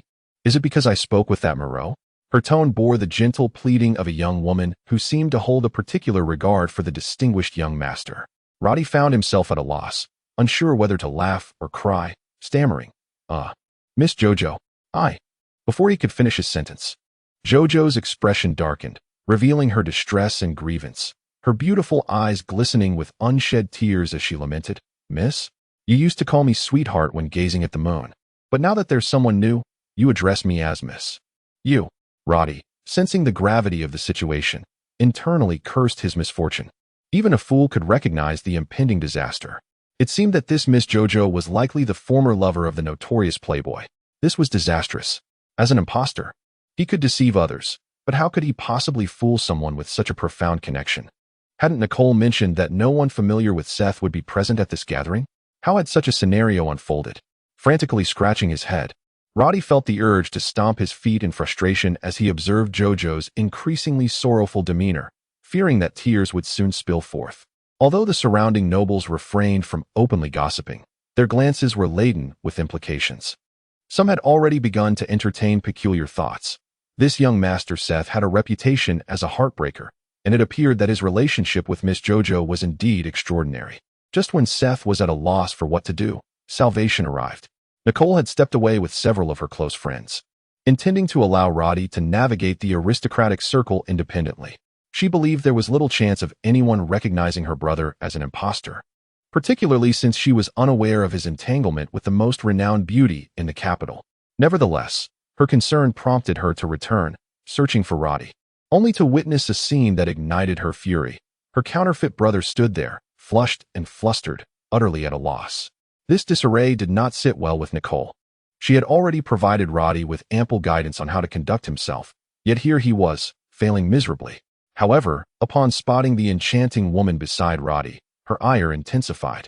JoJo's sorrowful expression, her eyes brimming with tears, gazing longingly at the impostor, was an overt display of affection that even the blind could discern.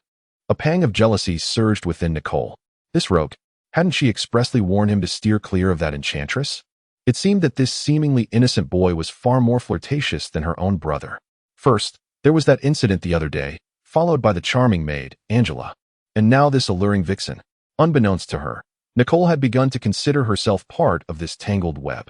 With purposeful strides, Nicole approached, inhaling deeply before calling out, "Brother." Roddy turned at the sound, his gaze meeting Nicole's stern countenance. He paid little mind to her displeasure.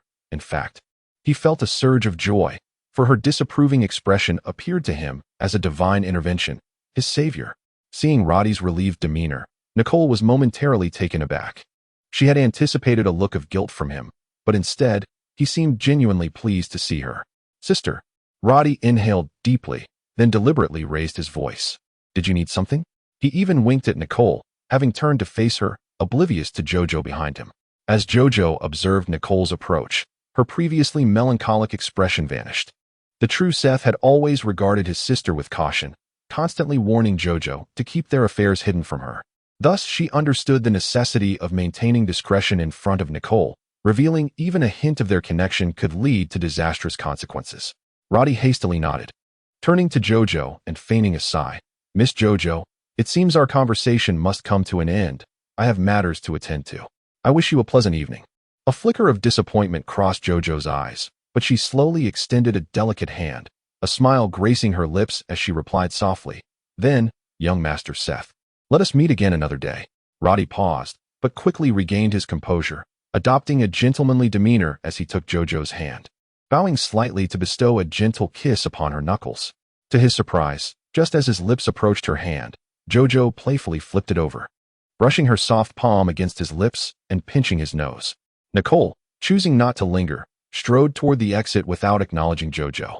Roddy prepared to follow Nicole, but JoJo leaned in, whispering quickly in his ear, "Darling, my house will be empty tomorrow night. Remember." Chapter 31, Soul Manipulation. Roddy felt a stinging pain on his face as he looked at Old Mark with a mixture of fear and disbelief. How dare he strike me? And he actually hit me? In truth, the moment Old Mark raised his hand, Roddy instinctively turned his head to evade the blow. After all, he was no ordinary warrior.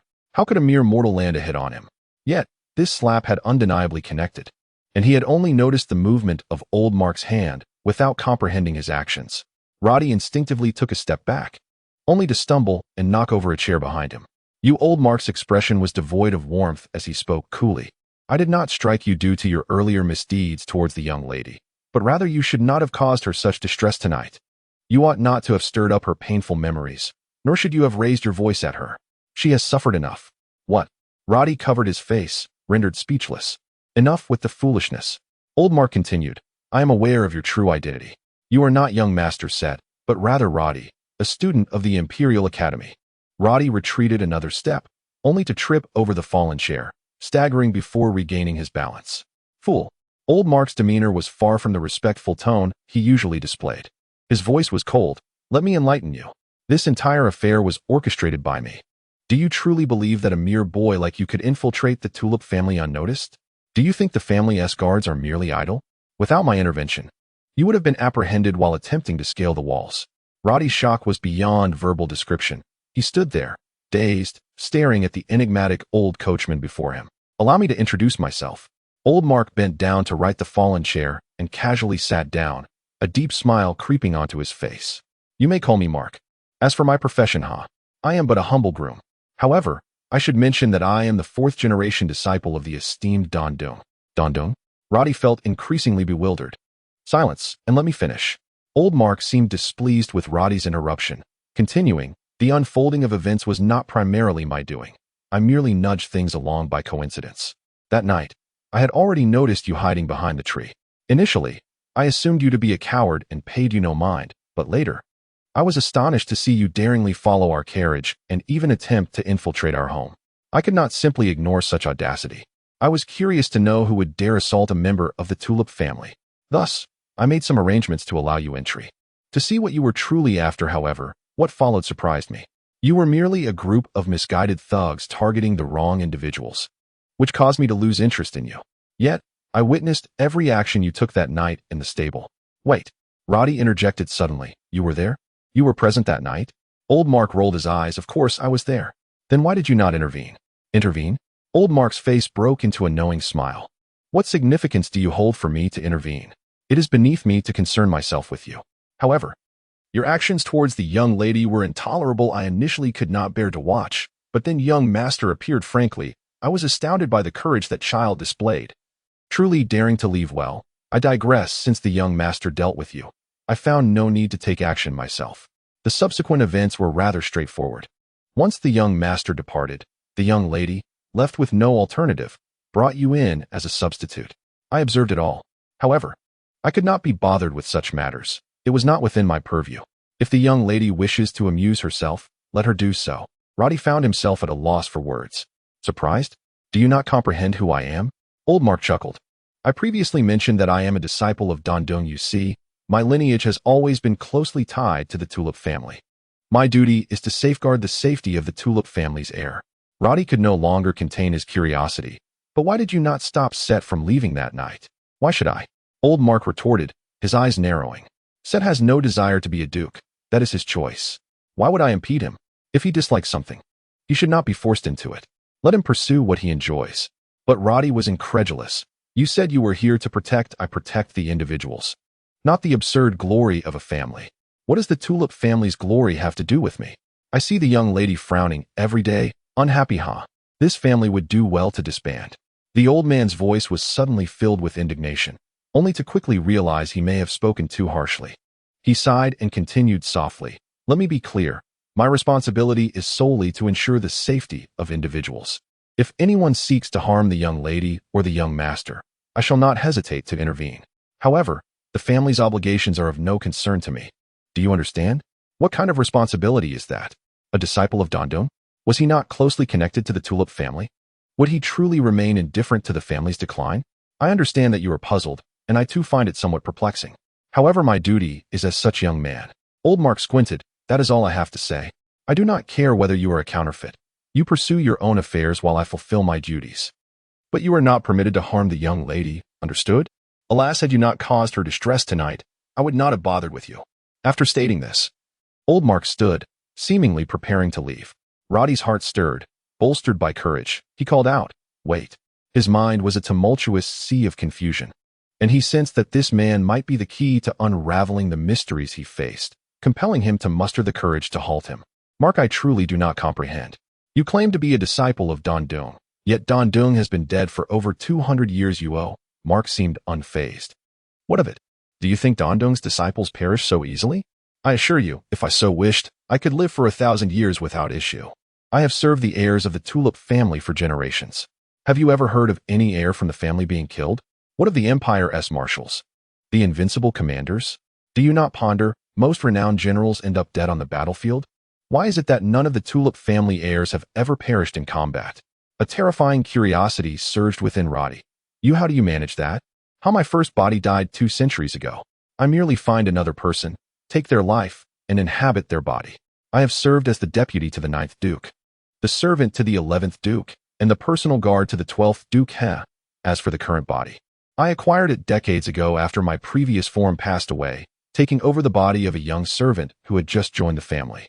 Roddy possesses an exceptionally large mouth, and his eyes seem as if they might pop out at any moment. Immortality. This fellow has managed to allow souls to inhabit bodies, thus achieving eternal life. Dandong. Once again, Dandong. How many miracles has he truly created? First, he brought forth a life, then he crafted a space. Now, one of his disciples astonishingly has the ability to maintain the immortality of the soul. This once again subverts the very powers of the divine. Chapter 32. Demanding accountability. That evening, old Mark left Roddy in a state of deep contemplation, striding away with an air of confidence. However, he left behind a stern admonition. I care not for your actions. You shall adhere to the wishes of the young lady. As for your affair with her, it is beyond my concern. Nevertheless, 2 stipulations must be observed. First, you must not cause her harm, nor allow her to feel sorrow. Second, you are forbidden to divulge anything regarding my affairs to anyone. Should you transgress either of these mandates, I shall personally see to your demise. I am aware of your prowess as a warrior, but I assure you, it would be far too easy for me to end your life. In the days that followed, Roddy's heart was incessantly burdened with trepidation. Indeed, since that day, old Mark had adopted a demeanor of utmost respect whenever he encountered Roddy, presenting himself as a model servant. Conversely, Nicole had become increasingly elusive, often avoiding Roddy altogether. When they did cross paths, her gaze would dart away, as if she dared not engage him. Roddy, akin to any youth ensnared in the throes of first love, was tormented by a tumult of anxiety and melancholy. Nicole had summoned a myriad of tutors to impart various forms of knowledge to Roddy, while she herself meticulously avoided any interaction with him. The prospect of solitary moments together had become utterly unattainable. The sole silver lining was that Nicole no longer directed her ire at Roddy, even when his actions displeased her. She would only fall silent, casting a glance filled with a complex array of emotions before sighing deeply. In response, Roddy endeavored to apply himself more diligently. Each time he caught sight of the disappointment in Nicole's eyes, it pierced his heart, compelling him to vow never again to bring her sorrow. However, he faced unforeseen challenges with the tutors, who often left him feeling exasperated. In his frustration, Roddy dedicated his days to perfecting his swordsmanship and immersing himself in books. His skill with the sword was already commendable. The instructor, a seasoned warrior, praised him profusely, affirming the illustrious reputation of the Tulip family. Yet, the scholarly tutors proved to be a source of awkwardness. Having perused the extensive library of the Tulip family, Roddy's understanding had evolved considerably. He frequently posed peculiar questions that left his instructors at a loss, as his inquiries often contradicted established academic doctrines. Many of his perspectives were deemed utterly preposterous by the tutors, who, were it not for Roddy's esteemed lineage, would have chastised him vehemently. Unbeknownst to them, the true absurdity lay not with Roddy, but with the dandy, who had vanished without a trace. Roddy's doubts arose from the dandy's notes, prompting him to seek validation from his instructors, which often resulted in their exasperation. Despite their reprimands, Roddy harbored an unspoken respect for the dandy's insights, choosing to refrain from arguments with the tutors solely to avoid displeasing Nicole. On this particular day, while engrossed in his studies, Angel rushed into the room, her face awash with panic. "What is it?" Roddy inquired, setting his book aside with a gentle smile. Over time, he had grown accustomed to the privileges of his status, adopting a demeanor of calm nonchalance, much to the astonishment of those around him, who believed him to have matured into a more composed young man. "Master Set, there is trouble. The young lady is approaching, and she appears exceedingly angry. You should hide," Angel stammered. Roddy paused for a moment, quickly grasping the intent behind her words. He was acutely aware of Angel's affections for him, or rather, for the true Set, and he trusted that she would always stand by his side, no matter the circumstances. The truth would shield him, even when Roddy stumbled. Angel would go to great lengths to protect him from Nicole's wrath. He knew that no matter his missteps, Nicole would no longer chastise him as she once did. "What is the matter?" he pressed. After a moment's hesitation, Angel replied, "Today, a stunning woman arrived at the house. She seemed displeased upon her arrival, claiming to be searching for you. However, after a lengthy conversation with Miss Nicole, she appeared enraged and is now storming this way." "A woman? What woman?" Roddy asked, noting a hint of melancholy in Angel's expression as she softly replied, "I do not know, but she is truly beautiful. Extraordinarily beautiful." Oh, it seemed that Angel was feeling a twinge of jealousy. She must have sensed that a lovely woman sought to see him, prompting her to investigate. Roddy chuckled wryly. "Very well, I understand. You should take your leave. I will speak with Nicole shortly." He noticed Angel's lingering concern and reassured her, "Do not worry. I shall be fine." Angel looked at him, bewildered. How could this be? In the past, whenever Roddy found himself in trouble, he would flee in terror at the prospect of facing Nicole's wrath, often needing her assistance to escape through the window. Yet now, he appeared so composed and self-assured. After a moment of hesitation, Angel departed. Roddy watched her leave, murmuring to himself, "A beautiful woman. Perhaps a debt collector has arrived? Yet, I am not the one in debt. Set, you have truly left me with quite the predicament." Chapter 33. The Power of Femininity. It is essential to understand that JoJo, despite her profound love and simultaneous resentment for Set, is not a woman given to unreasoning stubbornness. When Rhodey spoke, she found herself wavering between belief and skepticism, yet she refrained from voicing her doubts. After all, her love for Set was deep, and she was acutely aware of the family responsibilities he bore. Thus, she naturally wished for her beloved to thrive. With this thought, JoJo let out a soft hum. Though still vexed, her expression softened considerably. Ignoring Nicole's presence beside her, she boldly took Rhodey's hand, sighing sympathetically. "Look at you. Your hands have become much coarser than before. Have you been practicing swordsmanship with such fervor? I still wish to hear you play the piano for me." Rhodey thought to himself, "Play the piano? I can barely carry a tune when singing. If I attempt to play, my lack of skill will be glaringly evident." Thus, the idea of playing the piano was out of the question. Feeling a twinge of compassion, JoJo softened her tone. "I have come to find you today, casting aside all semblance of modesty. You must not deceive me any longer.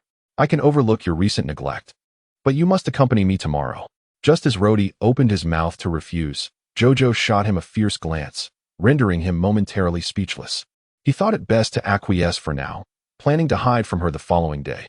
After all, the Tulip family estate was vast, and surely she would not embark on a fruitless search for him. As Rhodey contemplated his response, Nicole interjected coldly, "Tomorrow is not possible." "Why?" JoJo frowned. "Because he must practice swordsmanship tomorrow. And the day after? Still not possible. And the day after that?"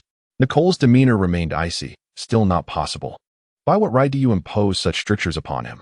JoJo glared, her anger palpable. "Why do you prevent him from being with me?"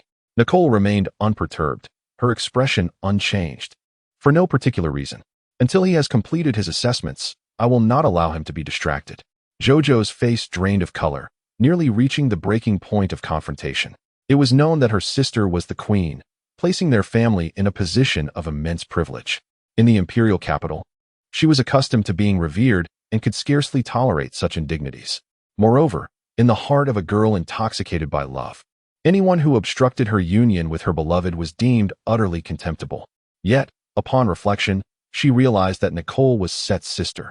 A confrontation could lead to undesirable consequences. With a huff, JoJo stamped her foot and shot Nicole a fierce glare, then suddenly leaned in to plant a gentle kiss on Rhodey's cheek. Casting another defiant glance at Nicole, Rhodey, caught off guard, had yet to process the moment when JoJo's lips left his cheek. Her face flushed as she whispered, "I will come to find you secretly." Before he could respond, she had already turned and dashed away. Nicole, observing the exchange, wore an expression that suggested an impending storm. After a long silence, she finally glared at Rhodey with intensity before exiting without uttering a word. Thus concluded a farcical encounter. Rhodey, though intent on stopping Nicole, found himself at a loss for words. He could only touch the cheek that JoJo had kissed, lost in thought. In the days that followed, Nicole's attitude towards Rhodey underwent a dramatic transformation. She became considerably more stringent, no longer treating him with the leniency of old. Overnight, she shifted from a gentle older sister to a drill sergeant of sorts. Rhodey's previous swordsmanship instructor was replaced, and now he faced the formidable Commander Carter, a burly man with a bushy beard. Under Carter's relentless training regimen, Rhodey found himself in a state of despair. As a military officer, Carter employed his rigorous methods on Rhodey, who, despite his strong physique, had grown somewhat complacent during his days of leisure. These past few days of grueling discipline had taken their toll on Rhodey. Merely carrying a 30-kilogram sword and clad in 20 kilograms of armor while running numerous laps around the training grounds left him utterly exhausted. Yet, Carter showed no mercy, wielding a whip with a predatory gaze, ready to strike if Rhodey faltered even slightly. After several days, Rhodey had lost count of how many times he had felt the sting of the whip upon his backside. Nicole observed the proceedings with an unyielding gaze, showing no signs of sympathy for Rhodey and instead providing unwavering support to Carter. Rhodey sometimes couldn't help but think this was Nicole's way of exacting revenge for JoJo's innocent kiss. "Come on, JoJo merely kissed me once. If you're jealous, why not kiss me too?" Of course, he dared not voice such sentiments aloud. Fortunately, Commander Carter's swordsmanship was commendable. After each exhausting session, he would impart valuable lessons on combat techniques and strategies. Rhodey's current prowess was nearly on par with Carter's, yet his experience in actual combat remained limited, as he had seldom engaged in physical confrontations. These days, Rhodey was so fatigued that he collapsed into bed each night, sleeping deeply as if in a stupor, drooling and oblivious to the world around him. Each morning, it took Angel a considerable amount of time to rouse him from slumber, her heart aching for him. However, through this rigorous training, Rhodey's physique grew increasingly robust. In contrast to swordsmanship, Rhodey found that there was little left for the scholars to teach him. In fact, they had begun to dread his presence. To them, he was a quintessential rebel, often uttering shocking statements that bordered on heresy. Were it not for his remarkable background, an ordinary citizen would have been hanged for such audacity. For instance, one day, a lecturer discussed the relationship between imperial theology and the authority of the emperor. According to tradition, the emperor's authority must be sanctioned by the pope, otherwise his legitimacy would be questioned. The pope, being of higher station, wielded considerable influence, while the entire empire and even the continent at large adhered to the worship of a great and omnipotent deity. Anyone who disdained the divine was branded a heretic, facing dire consequences from the church. The lecturer elaborated on the church's armed forces, the Flame Knights, and the Pope's own territories, which, while nominally under imperial jurisdiction, were effectively beyond the emperor's control. Moreover, the church claimed a portion of the empire's tax revenue, with every citizen required to pay a form of penance tax directly to the church, leaving the empire powerless to intervene. Among the many scholars, this was considered a normal and entirely reasonable arrangement. However, Rhodey could not restrain himself from expressing his views. He believed that this arrangement actually undermined the emperor's authority and the power of the imperial government. For far too long, the citizens of the empire had subconsciously accepted the notion that the church's authority surpassed that of the imperial government. The church's control over its own taxes and military forces represented a subtle fracture of central authority. A strong empire must be founded upon a highly centralized power structure. Ambiguity concerning the highest authority posed a significant threat. If one day, a conflict arose between the emperor and the church, which side would the subjects support, the church or the emperor? This declaration left the scholars pale with shock, their mouths agape, unable to utter a word. Their eyes filled with terror as they stared at Rhodey. Beyond his swordsmanship practice and lessons with the scholars, Rhodey often secluded himself in his chamber, engrossed in books. The more he read, the more questions he encountered, and the more unsettling his thoughts became. He occasionally found himself reminiscing about the skeletal figure of Andy and the old coachman Mark. In his heart, he believed that as the successors of the great scholar Danton, they should possess extraordinary wisdom capable of aiding him in unraveling the mysteries that troubled his mind. However, the skeletal Andy had ceased all communication with him, and although Roddy donned the mask, he remained oblivious to how to utilize it to traverse to that realm in search of the skeleton. Each time he ventured into that small building, Andy lay there, an utterly lifeless skeleton, motionless and silent. As for old Mark, he no longer met with Roddy privately, presenting himself instead as a servile figure in public. After several days, the towering lance injuries healed completely, and he was officially assigned to Roddy as his personal bodyguard. Furthermore, Nicole entrusted Lant with a significant task to teach Roddy how to ride a horse. Chapter 34, Youthful Aspirations. Rhodey, exuberant and spirited, galloped around the riding arena atop a majestic pure white steed. Upon completing his laps, he reined in the horse before Lant, gracefully dismounting with a nimbleness that belied his excitement, a hint of pride etched upon his features. "What do you think, Lant? I rode rather well, didn't I?" Rhodey's heart brimmed with exhilaration. After all, opportunities for the common folk of the empire to ride were scarce. The annual expense of caring for a horse could rival that of a single adult's living costs, and for a fine steed, the yearly expenditure could well equate to that of a modest household's entire budget. Having received some equestrian training at the Imperial Academy, Rhodey, as a young man, relished the sensation of galloping across the fields. Regrettably, the limited riding lessons offered at the academy could scarcely satiate his fervor. Thus, seizing this chance to ride brought him immense joy. His horsemanship, having been refined under the guidance of the academy's riding instructor, was already commendable, and coupled with his innate dexterity, he maneuvered the horse with increasing ease. Lant, however, maintained a tranquil demeanor as he regarded the self-satisfied young master before him. replying in a measured tone, "Not bad." Though Lant offered no further commentary, Rhodey discerned a hint of indifference in his expression, prompting him to frown. "Is that all, Lant?" "I have practiced diligently."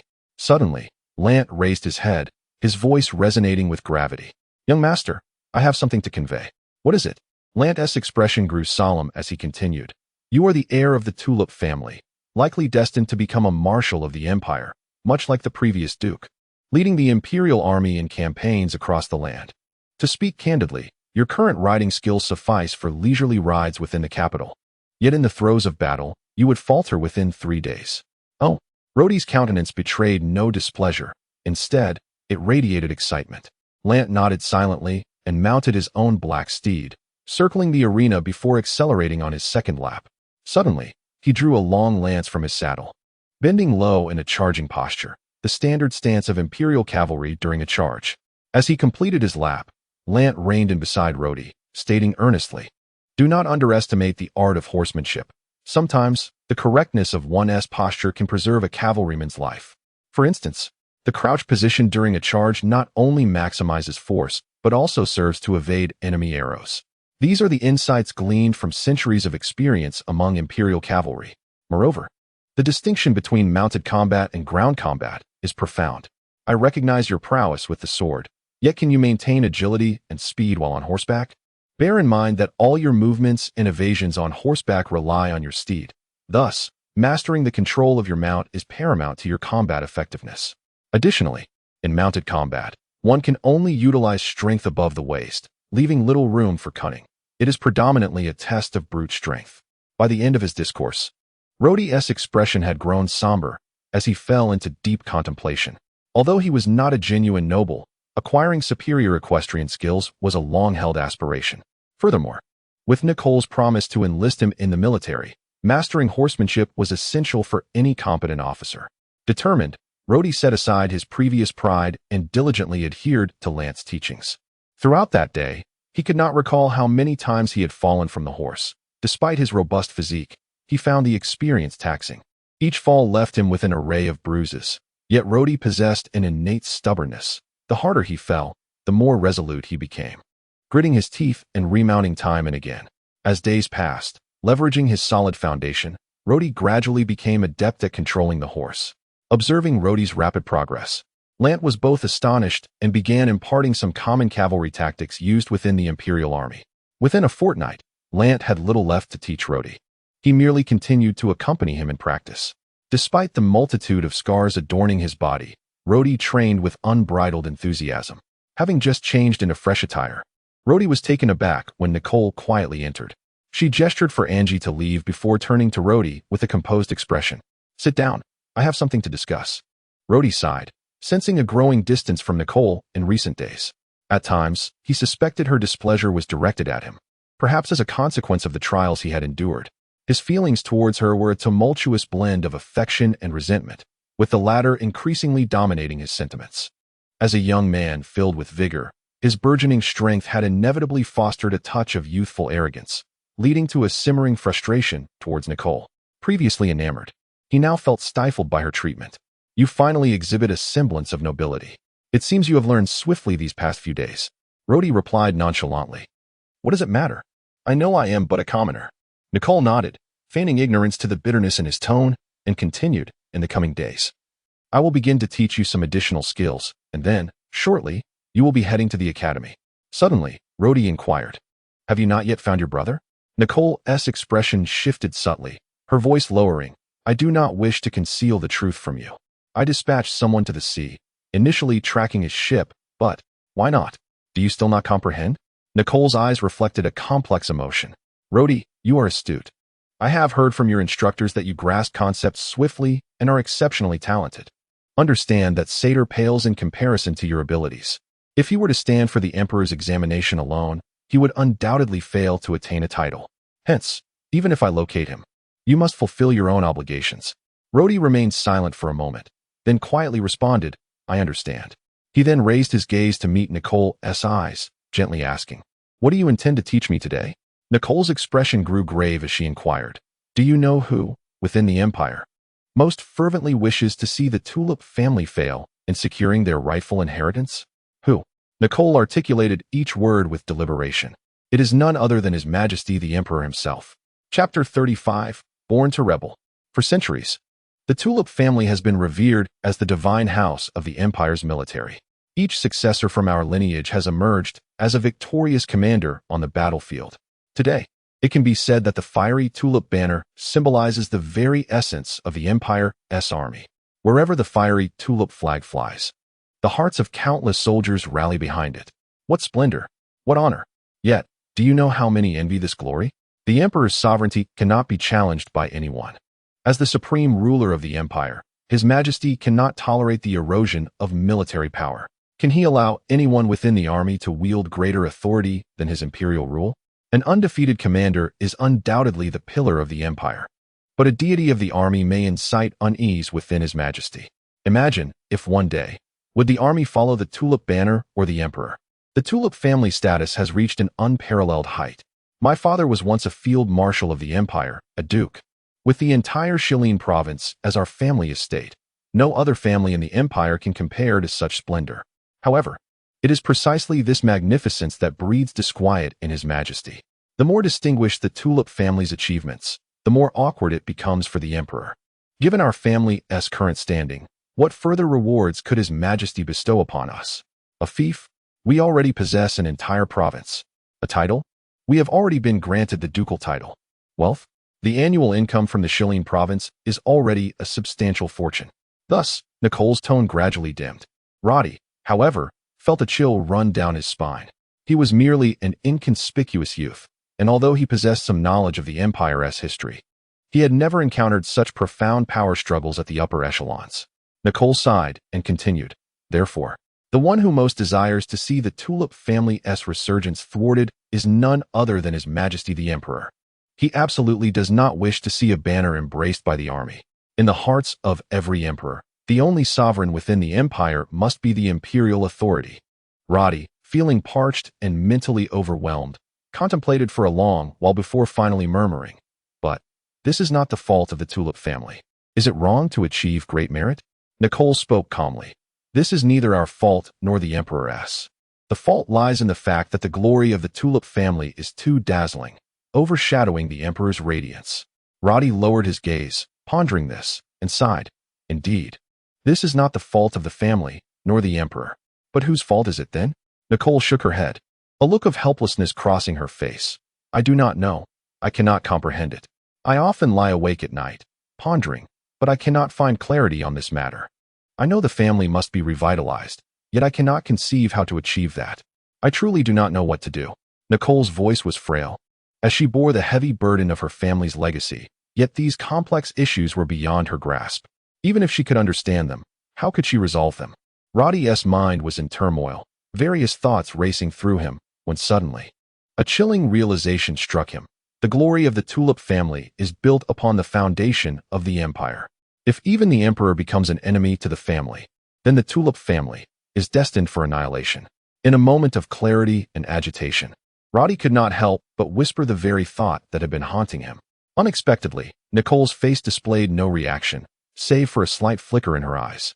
A peculiar glint appeared in her beautiful gaze as she slowly spoke in a strange tone. Do you know? Your words have been echoed before. By whom? Mr. Dondong. 200 years ago, just before his death. What? Roddy leapt to his feet, his face etched with terror. To speak truly, that cursed old man Dondong had instilled a profound fear within him. It seemed that anything related to that old fellow was nothing short of extraordinary. Roddy suddenly recalled old Mark's mission, to protect the heir of the Tulip family, yet not to assist in the family's endeavors. Had Dondong foreseen the Tulip family's decline? Thus, he left such a mission for his disciple? Was that why he insisted that his heir ensure the safety of the Tulip descendants while remaining indifferent to the family's revitalization? No wonder that day old Mark was utterly unconcerned about the true departure of Set. What had he said? I protect their people, not the glory of some nonsensical family. What does the Tulip family's glory have to do with me? I see the young lady frowning every day, unhappy. Humph. This family would be better off disbanding sooner rather than later. Better off disbanding sooner? An odd thought suddenly emerged in Roddy's mind. Perhaps after serving as a bodyguard for centuries, old Mark had grown weary? He likely yearned for the family to meet its end, at which point he could ensure the safety of the Tulip descendants and then be free. Noticing Roddy's expression slightly shift, Nicole furrowed her brow. What are you thinking? Roddy's mind was in a frenzy. And suddenly a phrase tumbled from his lips. Have you never considered? I came across a saying recently. To the victor belong the spoils. Has the family never contemplated? Silence. Nicole's face registered alarm, and in a flurry, she shouted. Afterward, she lowered her voice. Fool. Is such talk to be uttered so casually? Why can't I speak freely? The emperor. Humph. Will he truly reign forever? Centuries ago, before the empire even existed, not to mention the Tulip family, did the emperor even exist? Nicole paused, feeling that Roddy's assertion was flawed. Yet she could not articulate why. Roddy proclaimed defiantly, I am not a member of the Tulip family. I am merely a commoner. Yet I have never perceived His Majesty as possessing any sacred, inviolable authority. What merits my respect for him? In the empire, a common family cannot afford even a horse. Over 80% of a commoner's annual earnings must be surrendered to the nobles. Commoners cannot enter the academy. Only the nobility may ride in carriages. Those without talent can lead the most opulent lives, while the talented toil daily, often going hungry.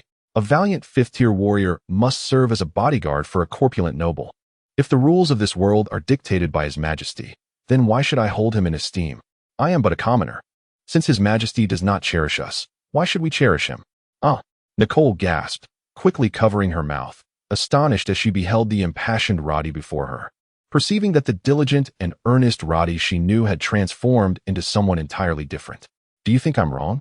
Roddy suddenly tempered his fervor, his brow furrowing slightly. Before exhaling deeply, you know? These thoughts were ones I could not fathom. I gleaned them from your brother's notes. Over these past days, I have read and pondered daily, and now I believe many of your brother's ideas are indeed correct. You. How can you speak such things? You. Nicole pointed at Roddy, her finger trembling, seemingly at a loss for words.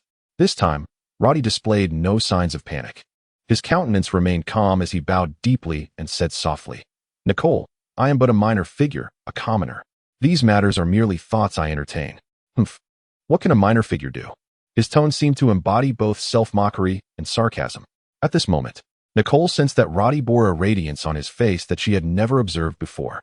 Chapter 36. The Imposter Playboy. Nicole was taken aback by Roddy's sudden and shocking remarks. She sternly admonished him not to speak such words in front of others, and Roddy, without argument, simply acquiesced.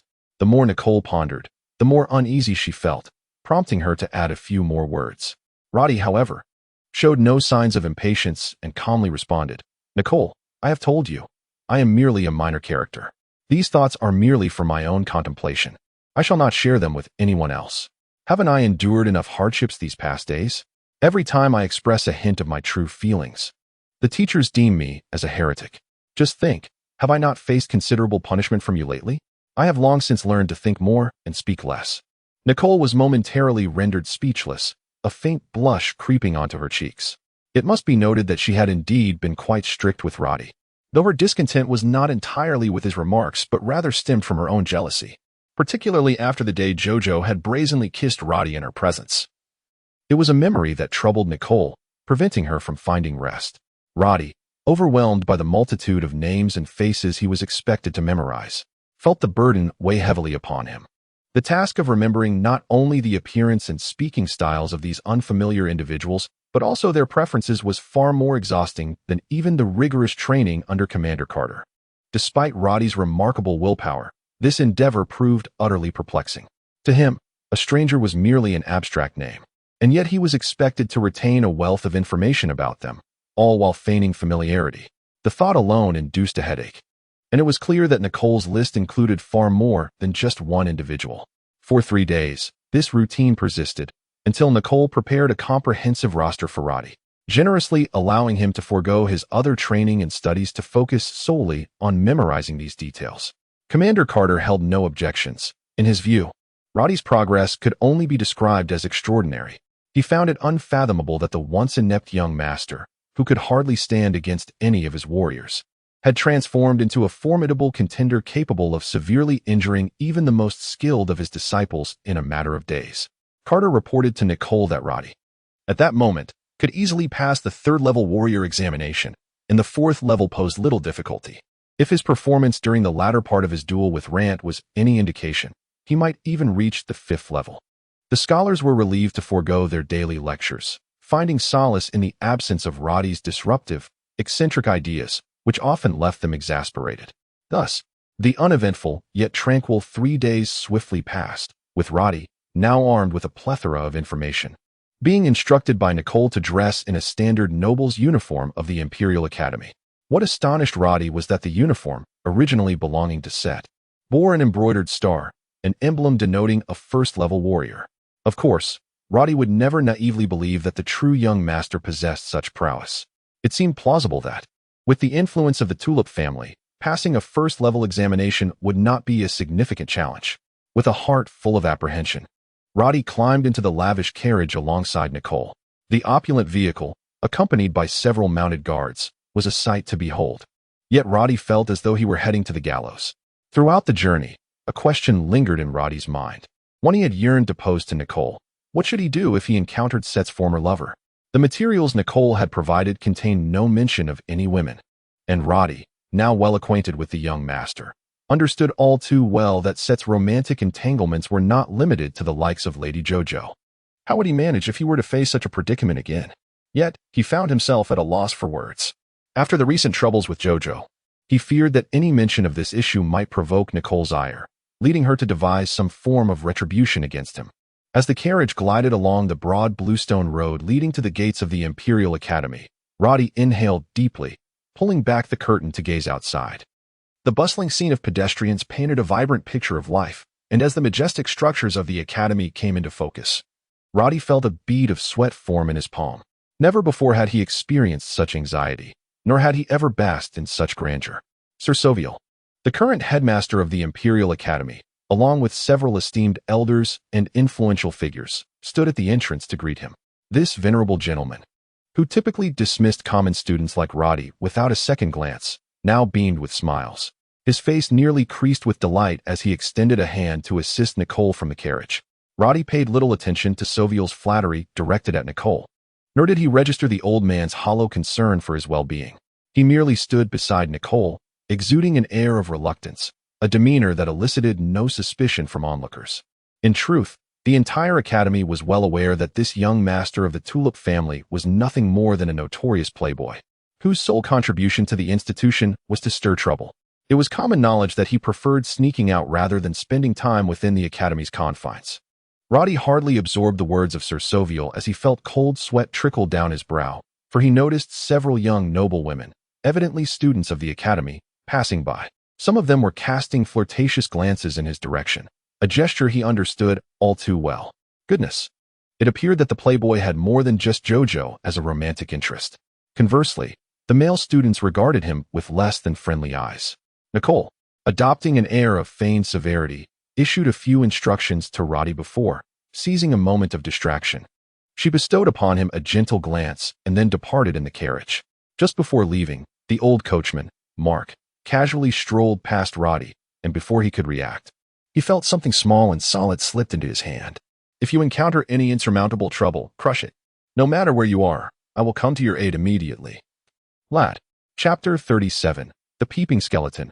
According to Cedar's original plan, Roddy was personally escorted by the esteemed headmaster to the iconic structure of the Imperial Academy, the White Tower. This tower stands as the tallest edifice within the academy, towering 22 stories high, nearly 100 meters. Constructed 2 centuries ago during the Dandong era, it once served as the magical laboratory of the great philosopher Dandong, and has since become the academy's hallmark. The entire structure is crafted from white granite, transported from the north. At noon, from any vantage point in the imperial city, the sunlight strikes the enormous magical crystal atop the tower, casting a dazzling halo. Thus, within the empire, it is affectionately referred to as the Tower of Light. As Roddy found himself here, his heart was filled with myriad emotions. This was a sanctuary for students to study the arcane arts. The empire's most renowned sorcerer, Elder Glenn, imparted knowledge to his disciples within these walls. Given Roddy's humble origins as a common student, he was undoubtedly unqualified to learn from Elder Glenn. In fact, common students rarely had the privilege to enter. Only the scions of noble families could aspire to receive Elder Glenn's tutelage. Nonetheless, It was customary for Elder Glenn to select a few promising common students every 2 years to become his apprentices. However, Roddy had never been among the fortunate few, as he was a martial arts student with no opportunity to delve into profound magical studies. In contrast, Seater, who had an aversion to wielding weapons, opted for a more refined curriculum, making magic an essential part of his training. Regrettably, the information from Nicole revealed that the talented young master was, in fact, a complete novice in the arcane arts, a man of vast knowledge yet utterly unversed in the practical applications of martial arts and magic. As Roddy pondered these thoughts, he followed Headmaster Saville up the spiral staircase at a measured pace, his mind teeming with peculiar ideas. Not to mention, the fact that this tower once belonged to the eccentric Dondong piqued his curiosity. He had witnessed too many wonders left behind by that old sage, and one could only imagine what bizarre occurrences awaited him in this stronghold. The elderly headmaster was beginning to breathe heavily, his ample form swaying before Roddy, his spindly legs seemingly struggling to support his corpulent body. Roddy found it perplexing that his hands resembled those of a chicken, yet his physique was akin to that of a barrel. He genuinely wished to suggest that the headmaster need not accompany him. Yet he understood that the headmaster would never relinquish such an opportunity to ingratiate himself, especially considering Roddy's current status as the heir to the Empire's foremost family. At that moment, a voice suddenly echoed in Roddy's ears, startling him to the point where he nearly stumbled down the staircase. After 2 centuries, this place remains unchanged. This unmistakably belongs to Andy, that accursed skeleton. Roddy instinctively exclaimed, "Andy, fool, be quiet." Andy's voice resounded once more, "I am not with you. I am at home." "At home?" Roddy retorted, "Did I not tell you? When you don that mask, I can see and hear everything you perceive." Roddy's first reaction was to faint on the spot. "Do not be so alarmed. I am the first sentient and intelligent skeleton created by the great Dondong throughout history. If I cannot manage this, what am I worth?" Andy's voice seemed to brim with excitement. "What does that mean? Will you be able to see and hear everything I do, even when I eat, sleep, or use the restroom? Do not be angry, little one.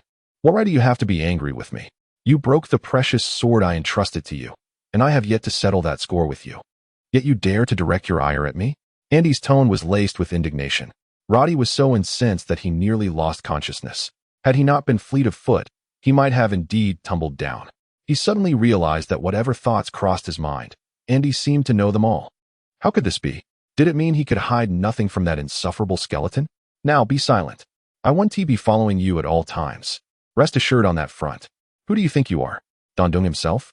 I am merely borrowing your eyes and ears for the time being. Remember, it is temporary. I want to take advantage of you for nothing." The expression on Roddy's face was a spectacle to behold, shifting from blue to red to white. His emotions a tempestuous storm, yet no one was there to witness it. Elder Glenn's classroom was located on the 12th floor of the White Tower. After what felt like an eternity of climbing, Headmaster Saville seemed on the brink of exhaustion, panting heavily. However, Roddy recognized that half of the headmaster's fatigue was feigned, aimed at further endearing himself to Roddy. As the headmaster suddenly opened the large door and stepped inside, Elder Glenn's displeasure was palpable. Upon realizing that it was the headmaster who had interrupted him, his irritation intensified. "Headmaster, I distinctly remember stating that you should not disturb me during my lectures." Elder Glenn appeared to be nearly 90 years old, adorned with a pointed hat and draped in a long gray sorcerer's robe, his long, grizzled beard almost brushing his chest. At this moment, he glared at the doorway where Headmaster Saville stood. A smile immediately spread across Saville's face. He dared not assert his authority over Elder Glenn. Though not the most powerful sorcerer in the Empire, Elder Glenn commanded the greatest respect, having devoted his life to teaching. He had witnessed several headmasters come and go before Saville's tenure. Most of his disciples hailed from noble families. In terms of reputation, few could rival him in the imperial city. Such a figure was someone Saville could not afford to offend. The consequences of incurring Elder Glenn's wrath, or that of any of his formidable disciples, would be dire. "Elder Glenn, I bring you a student," Saville announced, and though he offered no further words, Elder Glenn had already deduced that a student personally delivered by the headmaster must possess a significant background. "Come in," Elder Glenn instructed curtly, narrowing his eyes as he scrutinized Roddy, who entered behind the headmaster. Previously, a dozen students had been seated before Elder Glenn, and now all eyes turned toward Roddy. Maintaining an outwardly composed demeanor, Roddy stepped forward with measured grace. The chamber appeared to be Elder Glenn's laboratory, with a wooden table at its center, upon which rested various instruments, some of which Roddy recognized from his home. The students sat in a semicircle before the table, their attention fully captured by Roddy. Elder Glenn studied Roddy for a moment before quietly remarking, "You are from the Tulip family, are you not?" "Indeed," Roddy promptly replied, lowering his gaze. "Oh, your golden hair and blue eyes are indicative of your family's lineage." Glenn scrutinized Roddy with an intense gaze, a meticulous examination that made Roddy somewhat uncomfortable. Before Roddy could fully comprehend the implications of Andy's words, a sudden jolt reverberated through his mind, and as he cast his eyes around, he was immediately confronted with a terrifying sight that would haunt him for the rest of his days. Chapter 38. The most terrifying thing. Roddy felt a sudden illumination in his eyes, as if the world around him had transformed in an instant. The gray robe that had completely concealed Glenn was now rendered transparent. The garments beneath it swiftly morphed into layers of translucence, allowing Roddy to behold the emaciated form of Elder Glenn. Good heavens, was that truly a human body? It resembled nothing more than a collection of bones, and the hair on his arms and chest. Roddy shook his head vigorously, for he had clearly glimpsed the stern-faced Elder Glenn donning a pair of vibrant red undergarments. This revelation made him immediately avert his gaze, unable to bear another look at Glenn. Once again, he had inexplicably acquired the ability of X-ray vision. How absurd. The last time this peculiar skill manifested, he had unwittingly seen Miss Nicole changing her attire. But this time, the sight nearly provoked a scream from him. It is worth noting that the alluring form of a graceful lady starkly contrasted with the sight of a frail, 90-year-old man covered in hair. The disparity was simply overwhelming. My word, it felt like a nightmare. Roddy feared he might be left with psychological scars. Although this extraordinary vision lasted but a fleeting moment, the ability soon dissipated. Yet, Roddy could not suppress the torrent of thoughts raging in his mind. "Andy, you insufferable wretch. What are you doing?" "Humph. This fellow possesses quite a bit of prowess. He carries two commendable treasures. Indeed, that crystal of spiritual energy at his chest is a remarkable item, capable of enhancing a sorcerer's energy recovery by at least 30%. Roddy could only muster a rueful smile, but in the presence of Glenn, he dared not close his eyes. He could only strive to divert his gaze elsewhere. "Fool, I am aiding you. That man is using a detection spell on you. Had it not been for my intervention, your long ears would have been exposed by now." Andy's tone dripped with disdain, but there was no need to see through him entirely, was there? Glenn scrutinized the young heir of the Tulip family before him. Though he found the young man's countenance somewhat peculiar, he discerned nothing amiss, particularly noting the absence of any fluctuations in spiritual energy. Another talentless waste of potential. Glenn felt a tinge of frustration, disheartened by the fact that the principal continually sent him these nobility devoid of any promise. It was nothing short of a waste of his time. "You, take a seat at the back." Glenn's tone was icy. He then cast a fleeting glance at the principal standing by the door, implying, "You should leave as well." Roddy dared not raise his gaze to meet Glenn's, instead bowing his head and hastening towards a group of students. He randomly chose a spot to sit down. But no sooner had he settled than he heard a disgruntled huff from beside him. Glenn disregarded the student who had interrupted his experiment and resumed his previous work, slowly explaining his findings to the disciples seated before him. Roddy endeavored to listen, but alas, his understanding of magical arts was woefully inadequate. Having entered midway, he grasped little of Glenn's discourse. Habitually, he glanced around, hoping to glean some insights. Suddenly, a delicate hand reached out from beside him, stealthily placing a thick notebook in front of him. Following the hand's trajectory, Roddy beheld a girl with black hair, who smiled at him kindly. Judging by her student uniform, she was a commoner. "Thank you," Roddy murmured softly. Yet, he was met with another disdainful snort from behind. Roddy lost track of time, only aware that his rear had become numb from sitting. Unable to suppress his wandering thoughts, he realized he held little interest in magical arts, especially knowing that mastering them would have little bearing on the examination he was soon to undertake. Nicole had encouraged him to attend the academy primarily to provide him with an environment to better acclimate to his identity. Observing the young nobles around him, he noted their similarly impatient expressions, all seemingly like him, nobility with no aptitude for learning. In stark contrast, those who listened intently, their faces etched with contemplation. "We're all commoner students. How lamentable." Roddy could not help but sigh internally. Why were these aristocrats afforded the opportunity to acquire such invaluable knowledge, even those lacking any potential? While commoner students were left to wait 2 years merely to vie for a scant few spots. Upon pondering this, Roddy sighed again. Tulip family. Glenn suddenly called out coldly. Is there something wrong with what I said? Why are you sighing? Feeling the weight of numerous gazes fixated upon him, Roddy's face flushed crimson. Glenn's expression darkened. He had no regard for the Tulip family. In his domain, one must heed his commands. You have not been listening to me, have you?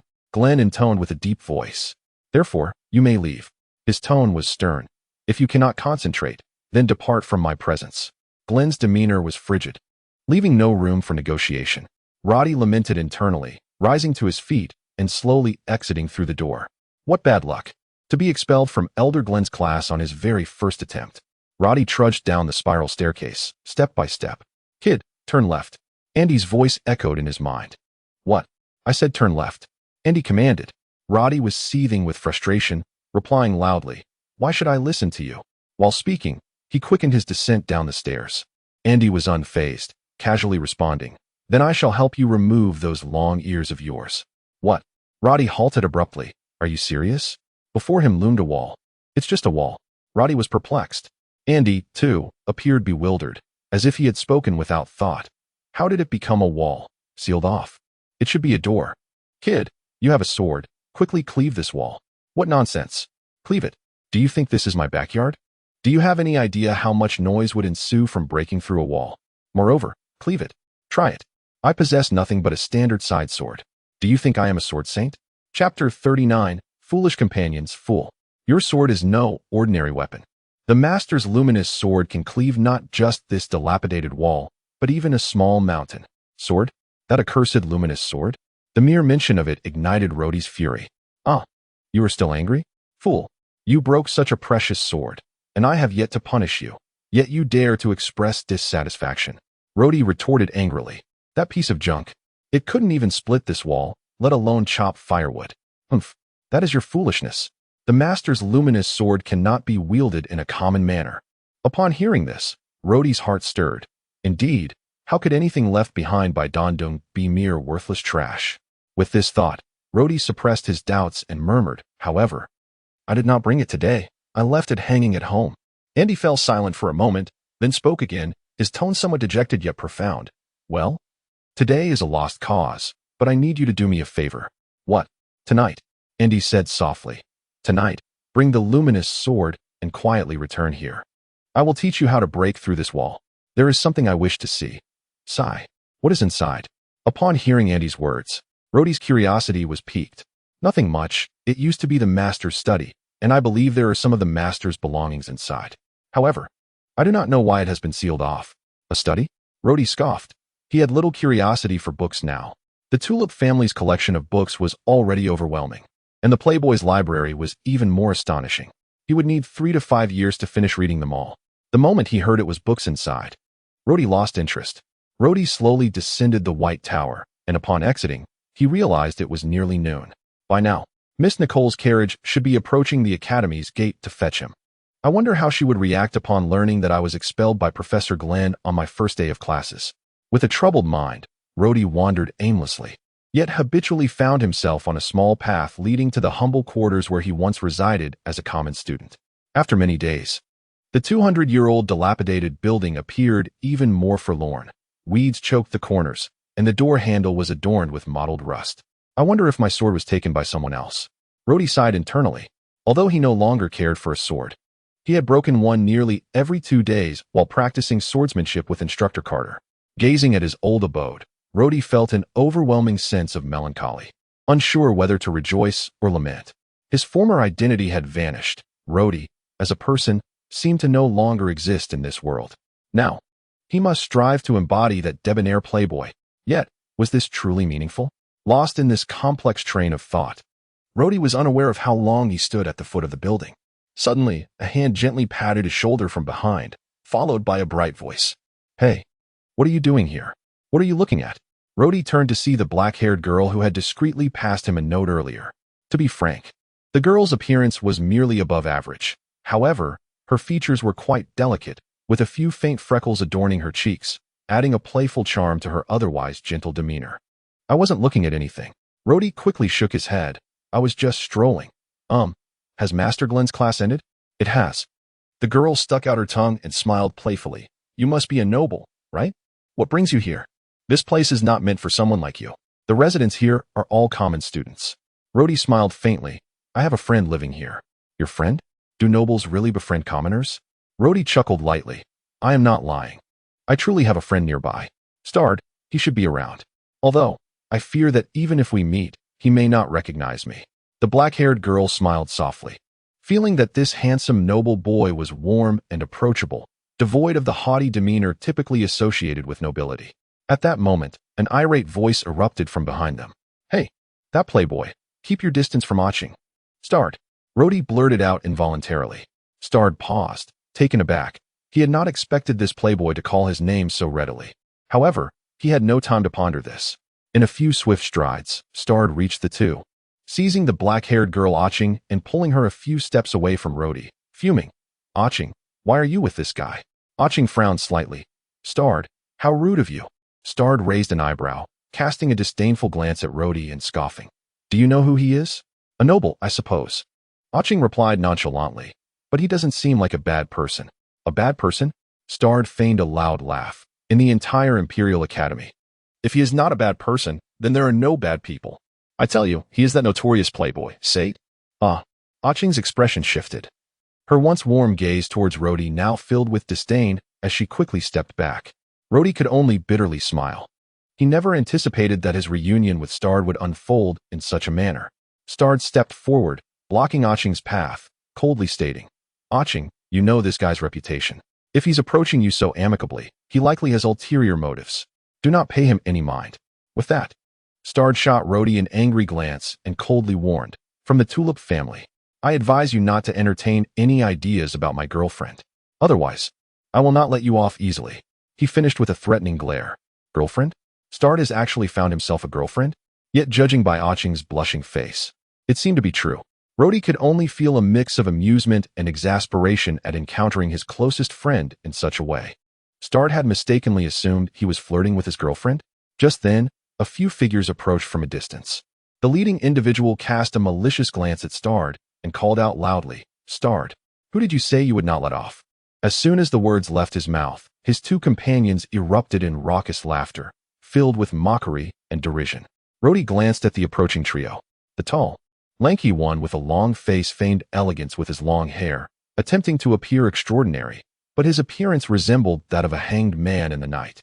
The two companions beside him, one tall and one short, had contrasting appearances. The tall one was relatively decent-looking, brandishing an ornate sword encrusted with several gemstones, while the short one appeared brutish and menacing, exuding an air of intimidation. All three were dressed in noble attire, particularly the one with the long face, who bore 2 stars on his chest, indicating he was a second-tier warrior. Rhodey quickly discerned their identities. The one with the long face was the son of Prince Baron of the Empire, the Emperor's nephew, Bayan. The tall individual was presumably Didi, the son of the Imperial Minister of Finance, while the shorter one was the son of the general in charge of the capital's defense. After a moment of contemplation, Rhodey recalled that this seemingly unsophisticated fellow bore a rather melodious name, Daniel. It was evident that these 3 individuals had come with the intent to trouble Starr. Rhodey's expression grew increasingly awkward, for, according to the records, all 3 were well acquainted with Set. Moreover, particularly Didi and Daniel were known to be the debauched companions of the dandy Set. Chapter 40, The Place of Passion. Didi and Daniel also spotted Roddy, their expressions somewhat unnatural. It is worth noting that Sate and Bayan, due to their noble heritage, had always been the leaders among the young aristocrats at the Imperial Academy. Although Sate outwardly presented himself as a frivolous playboy, his lofty pride rendered him disdainful of Bayan. Their acquaintance was likely overshadowed by more enmity than camaraderie. Didi and Daniel had consistently been Sate's lackeys, and he never turned down an opportunity to toy with fools that came his way. After all, as a playboy, he was not a paragon of virtue. The 3 shared a common inclination towards licentiousness. Naturally, such intricate matters were beyond Roddy's contemplation at present. He vaguely sensed the reason behind Didi and Daniel's discomfort, but did not probe any deeper. Bayan appeared to take a keen interest in Roddy, promptly losing interest in Sitar. He cast a cold glance at Sitar and remarked nonchalantly, Sitar, by your standing, you are hardly worthy of speaking to me. Yet you understand the reason for my visit today? Next month's selection of disciples by Professor Glenn. You would do well to refrain from any reckless actions. Let me make it clear, that spot is beyond your reach. Upon hearing this, Roddy quickly grasped the general implication. It seemed that the following month would mark the biennial selection of disciples by that old codger Glenn. Every 2 years, Elder Glenn selected a group of students to become his apprentices, personally imparting his magical knowledge. Typically, commoners had no chance to study at the White Tower, making the selection process the only opportunity for them. While those noblemen with powerful backgrounds could directly enter Glenn's laboratory for study, like how Roddy was personally handed over to Glenn by the principal upon his arrival, common nobles without extraordinary connections still had to earn their place through selection. As Elder Glenn's disciple slots were limited, Roddy believed that Sitar was currently regarded as the most promising candidate for selection. After all, during their time at the academy, Roddy was recognized as a swordsmanship prodigy, while Sitar was favored by numerous instructors as a talented sorcerer. With this thought, Roddy furrowed his brow. Given Bayan's status as the emperor's nephew and the son of Prince Baron, a true royal, he ought to be able to bypass the selection process entirely. Why then was he competing with a commoner like Sitar for a single spot? However, Bayan's next statement clarified everything for Roddy. Sitar, I must inform you clearly, that spot belongs to Didi, so you better recognize your place. With that, Bayan shot a threatening glare at Sitar. Although Sitar's face turned pale with anger, he could only grit his teeth in silence. After all, as a commoner, despite being an acknowledged exceptional student well-liked by many teachers, he dared not offend a full-fledged royal. It seemed that Bayan was quite earnest in his efforts to win the loyalty of those around him. Despite Didi being the son of a minister, he too could not enter the White Tower directly. Elder Glenn's temperament was well known.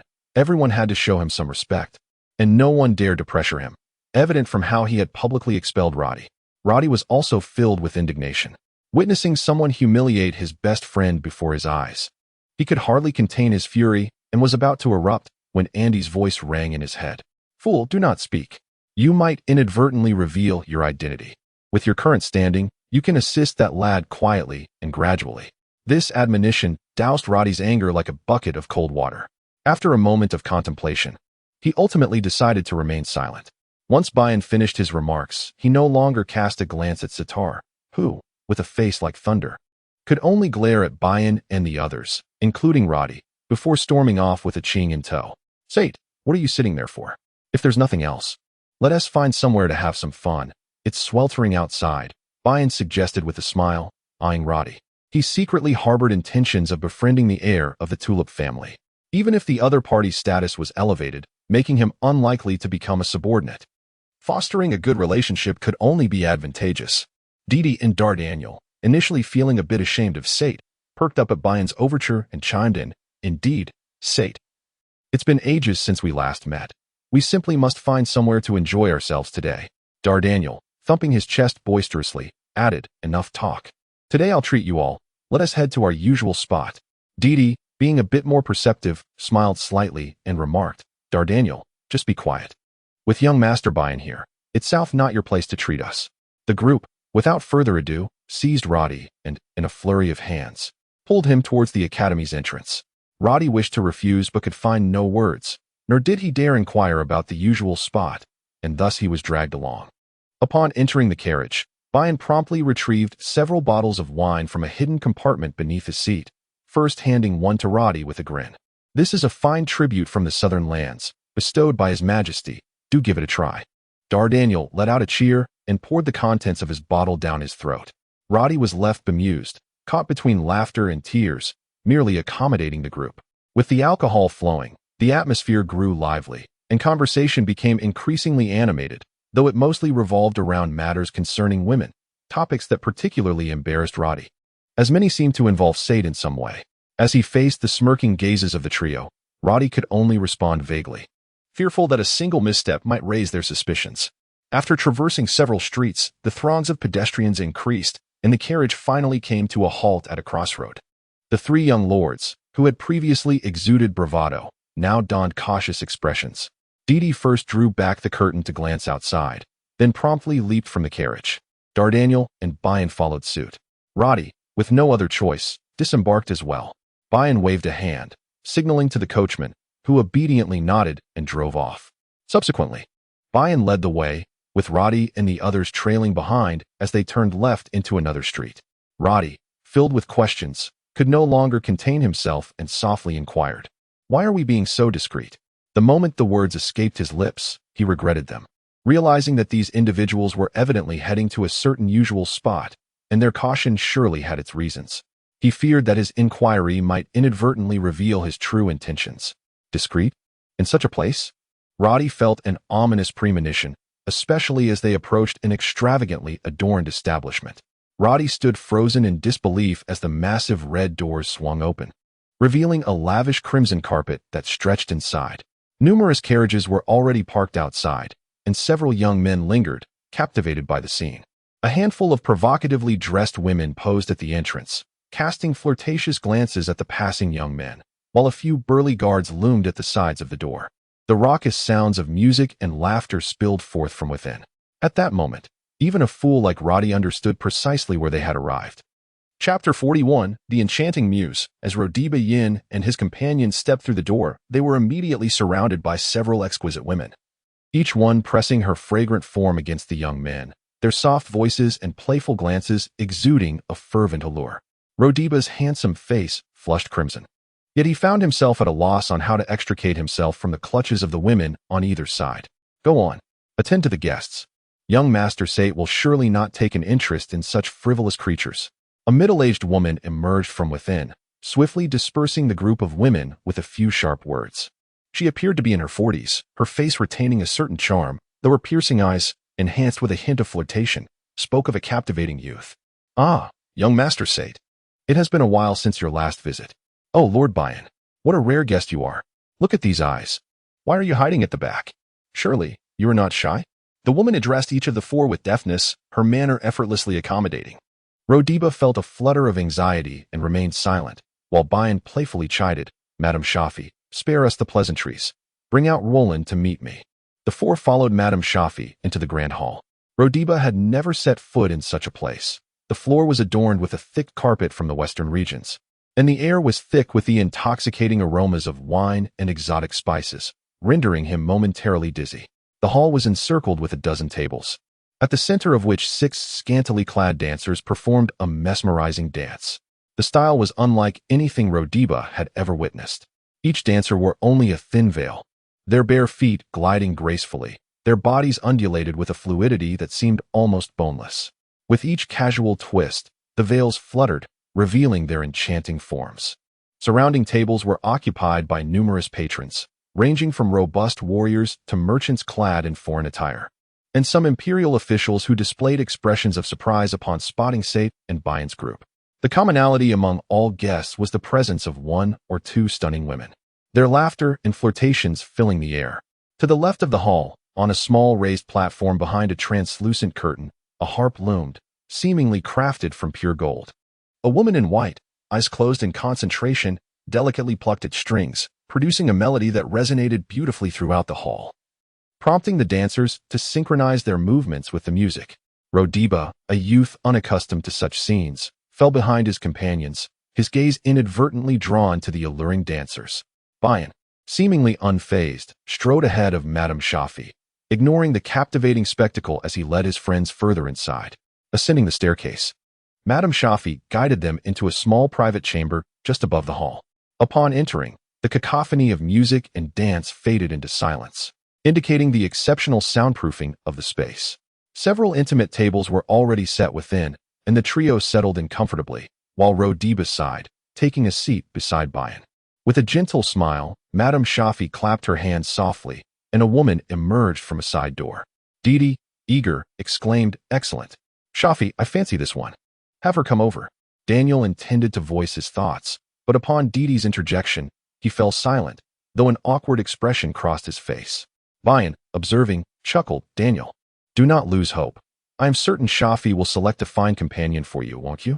Madame Shafi said nothing, merely smiling as the woman in white settled beside Didi, nodding in acknowledgement before she clapped her hands again. Indeed, another woman emerged from the side door, this one entirely different in appearance. She was tall and voluptuous, clad in a snug leather vest that accentuated her ample bosom. paired with a short skirt that boldly displayed her long, toned legs.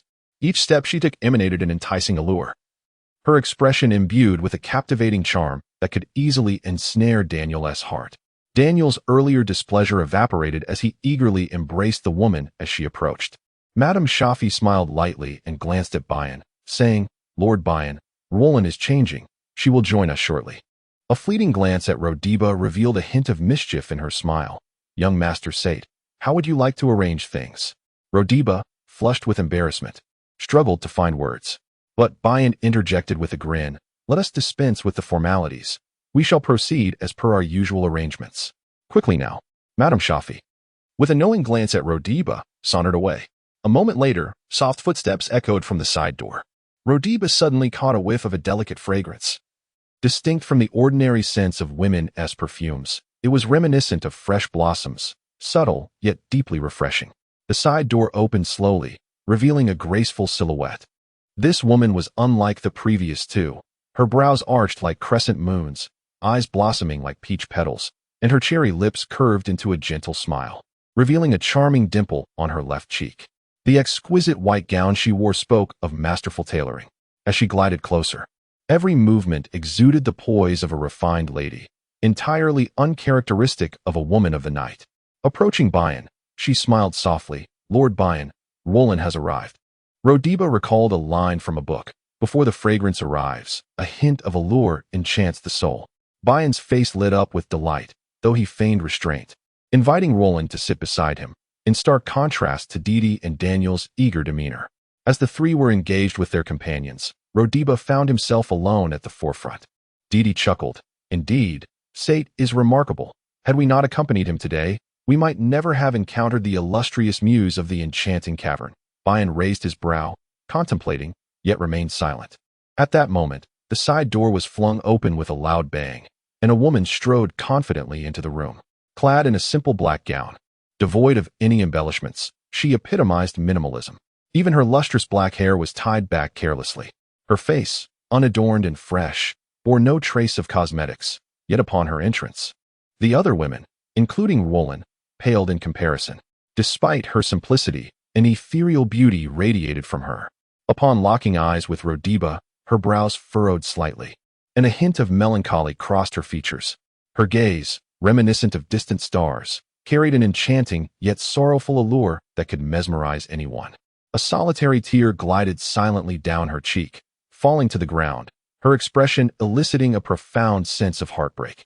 Bayan's face reflected astonishment, his eyes sparkling with intrigue. The woman lingered, gazing at Rodiba for an extended moment before she slowly approached.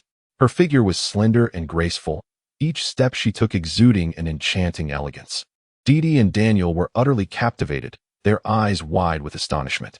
As Myogu approached Roddy, a flicker of resentment appeared in her gaze. She extended her hand and suddenly hurled an object forcefully into Roddy's embrace, her lips parting to utter with venom, "Sate, how dare you come to see me?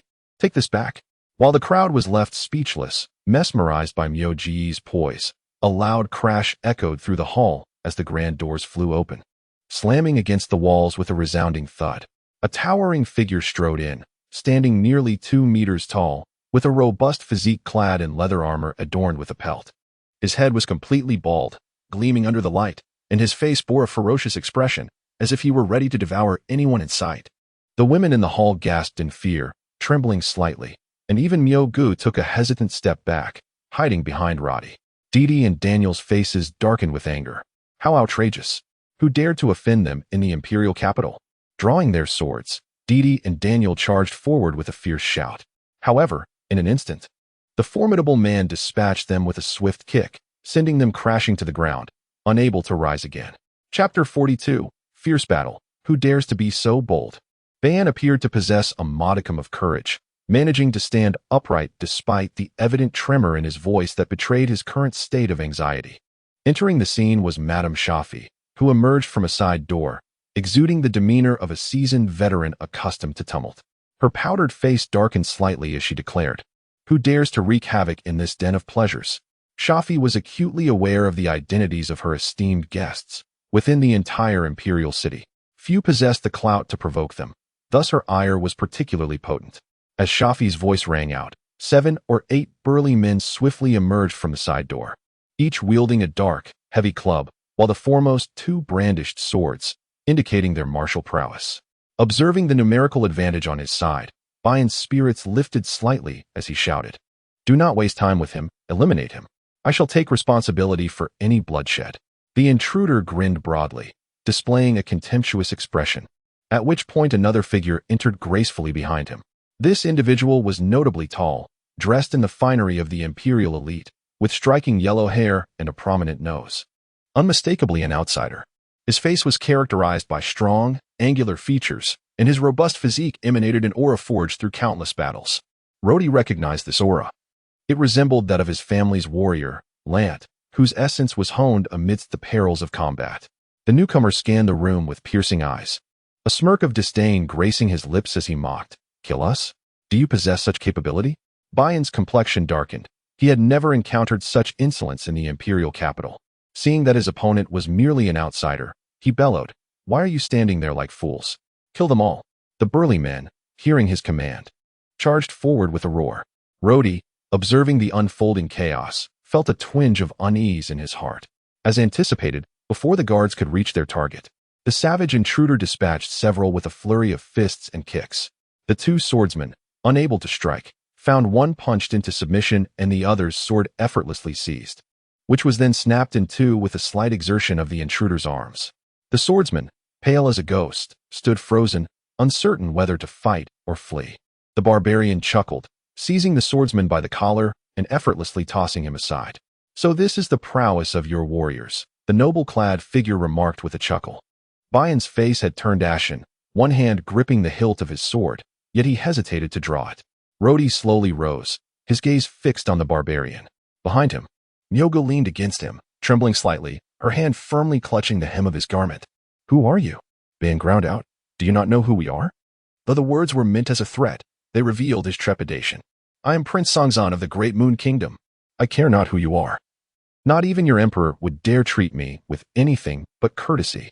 Songzan replied coldly, his attention suddenly drawn to Myogo, his face lighting up with astonishment. "At last, I have found you. I have come here upon hearing of the renowned beauty, Miss Myogo. I seek nothing more than to see her. If you comply, you shall be spared." Songzan smiled and approached Rhodey, reaching out to grasp Myogo. Rhodey, incensed, whispered, "Rest assured, I am here. He cannot take you." Myogo, who had been shivering, looked at Rhodey with a mixture of surprise and something strange in her eyes. "Stand aside." Songzan sneered at Rhodey. Rhodey pulled Myogo behind him, stepping back slightly, and sternly commanded, "Get lost." Bian's face shifted through shades of green and purple, and he muttered, "Sate, let it go." Rhodey shot Ban a cold glance, resolutely stating, "No, no." Songzan laughed heartily, his eyes gleaming with fervor. "I have decimated your imperial army. Your so-called elite warriors have been slaughtered. What are you?" Rhodey gritted his teeth, glaring at Songzan, remaining silent as he slowly drew his sword. Though he did not know Myogo well, he recognized her to be Sate's lover.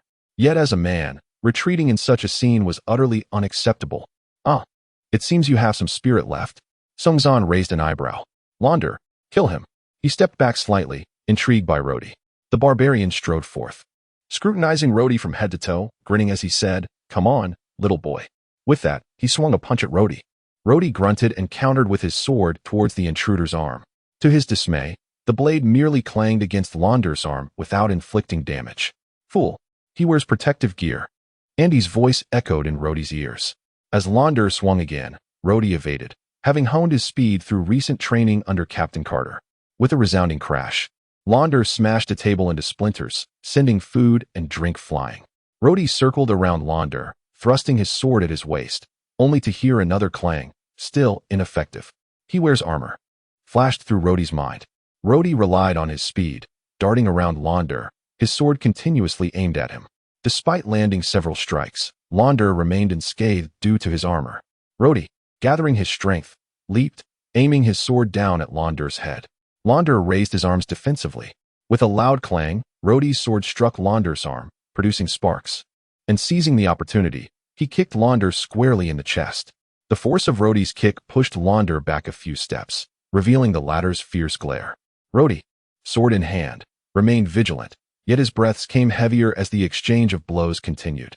He had exerted his utmost in swordsmanship, achieving commendable speed and skill. But against this behemoth, he found himself at a loss. "Fool, you're courting death," Andy exclaimed in frustration. "What else can I do? He is armored. I can't slice or stab him. His strength is terrifying, and I already put everything into that kick." Rhodey lamented internally. "Unless I wield a great sword or spear, I have no chance." "What about a spear? If you had the Master's Radiant Sword, you would have slain him with a single blow." Andy snapped. The thought flashed through Rhodey's mind, igniting a spark of inspiration. He took a few steps back, gripping the sword tightly, silently observing Longdao. "What now? Are you no longer fighting? Have you surrendered?" Longdao coldly shouted. Roddy remained silent, merely casting a frigid gaze at his opponent. Originally, Songzan wore a smile, but suddenly his expression shifted. He sensed something was amiss with the young man before him. A sense of vigilance arose in Longdao's heart as he observed his youthful adversary take a deep breath and slowly raise his sword. In an instant, Longdao witnessed the opponent's eyes widen, radiating a brilliant light, followed by an ethereal golden aura emanating from him. The room dimmed abruptly, as if all light had converged upon the blade in Roddy's hand. What was once an ordinary iron sword now emitted a dazzling golden glow. Songzan's countenance changed, and he could not help but exclaim, "Qi, you can actually wield qi." Longdao felt a sharp pain in his eyes, and before he could comprehend the situation, the sword descended. A silver blade, towering over him, cleaved through the air. With no time to evade, he instinctively hunched down, raising his arms defensively over his chest, his head recoiling back. A thunderous crash resounded as the blade struck Longdao's arms, shattering the steel gauntlets he wore. With a piercing scream, he was thrust backward. His body propelled half a meter before crashing against the wall, obliterating a cabinet in the process. Upon inspection, his attire lay in tatters, the metal armor beneath fragmented. Blood splattered across his form. One pant leg was torn, revealing a bloodied thigh adorned with deep gashes.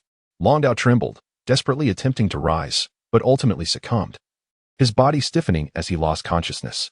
The arrogance had vanished from Songzan's face as he rushed to Longdao's side, meticulously examining his injuries.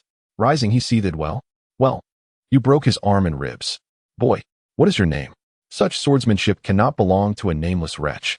Roddy, having unleashed the strike, felt as though all strength had been siphoned from his body. He barely managed to keep his legs steady, gritting his teeth as he replied, "My name is Set. Set of the Tulip family."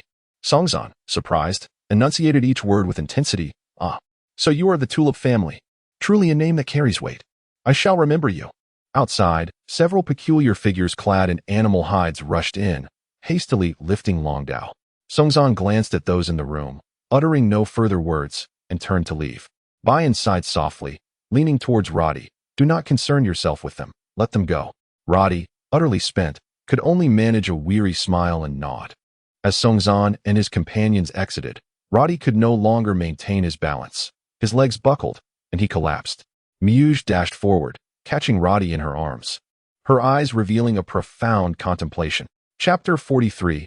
A sudden turn of events. Roddy, feeling weak and feeble, allowed several attendants to carry him into a chamber. The room was adorned with a minimalist elegance, and the bed he lay upon felt as soft as a cloud. Nearby, an incense burner released a faint, soul-soothing fragrance. As soon as the attendants set him down, they quietly exited the room. After a brief moment of rest, Roddy felt his strength returning slightly. He had not sustained any injuries. Rather, it was the final sword strike that had exceeded his current physical and martial capacity. Suddenly, the door creaked open, and a graceful figure entered the room. Miao Gu approached the bedside, her gaze fixated on Roddy, filled with a mix of suspicion and uncertainty. Roddy's heart raced, and he resolved to remain silent. They exchanged long, intense stares by the window until Miao Gu let out a soft sigh, a sound laden with unspoken worries. She then retrieved a small black vial from the table, gently twisted off the cap, and offered it to him, whispering, "Take this. It was given to me by someone else. It is said to be beneficial for internal injuries." Roddy accepted the vial, hesitating as he contemplated whether to consume its contents. Just then, Miao Gu softly inquired, "Tell me, who exactly are you?" "What?" Roddy's hand trembled, nearly dropping the vial. Miao Ji's eyes swept over his face as she calmly stated, "Stop pretending. You are not Satyr. Who are you, and why are you masquerading as him?" Roddy felt a wave of panic wash over him, his mind echoing a single thought. This is bad. I've been exposed. You need not be alarmed. Miao Gu said with a gentle smile, though it bore no trace of joy. I will not expose you. If I intended to do so, I would have revealed it outside just now. Moreover, I must thank you for protecting me today. How do you know I am not satyr? Roddy cautiously asked after a long pause. Miao Gu shook her head and replied softly, You cannot be him. He is not as formidable as you are. Furthermore, she blushed slightly before continuing. I know he should have left the capital by now. What? Miao Gu sighed again. The night he departed, he came to see me. Roddy's face flushed. You and he, you are his. I am not anything to him, Miao Gu stated coolly, her voice devoid of emotion. He came that night to bid farewell before leaving the capital. I asked if he could take me with him, but he deceived me. Roddy could not help but sigh inwardly, having grasped the implication of her words. He understood that Satyr was a notorious philanderer, and there were certainly many women in the capital who adored him, though it was rare for him to say goodbye to Miao Gu before departing. It was improbable that such a libertine would take a woman along to pursue his dreams. To him, having an additional woman by his side would be nothing but a burden. Roddy forced a smile. I knew this kind of thing couldn't be hidden for long. After a moment's thought, he added softly, I'm sorry. You need not say that to me, Miao Gu replied calmly. I should thank you. Not only did you save me earlier, but you also helped me resolve a deep-seated issue. And now? Nothing, Miao Gu smiled faintly. I feel quite at peace now. I have no lingering emotions. They fell into silence once more. Roddy struggled to find the right words to comfort a sorrowful woman, feeling utterly inexperienced. Moreover, Miao Ji's breathtaking beauty rendered him hesitant to gaze directly at her.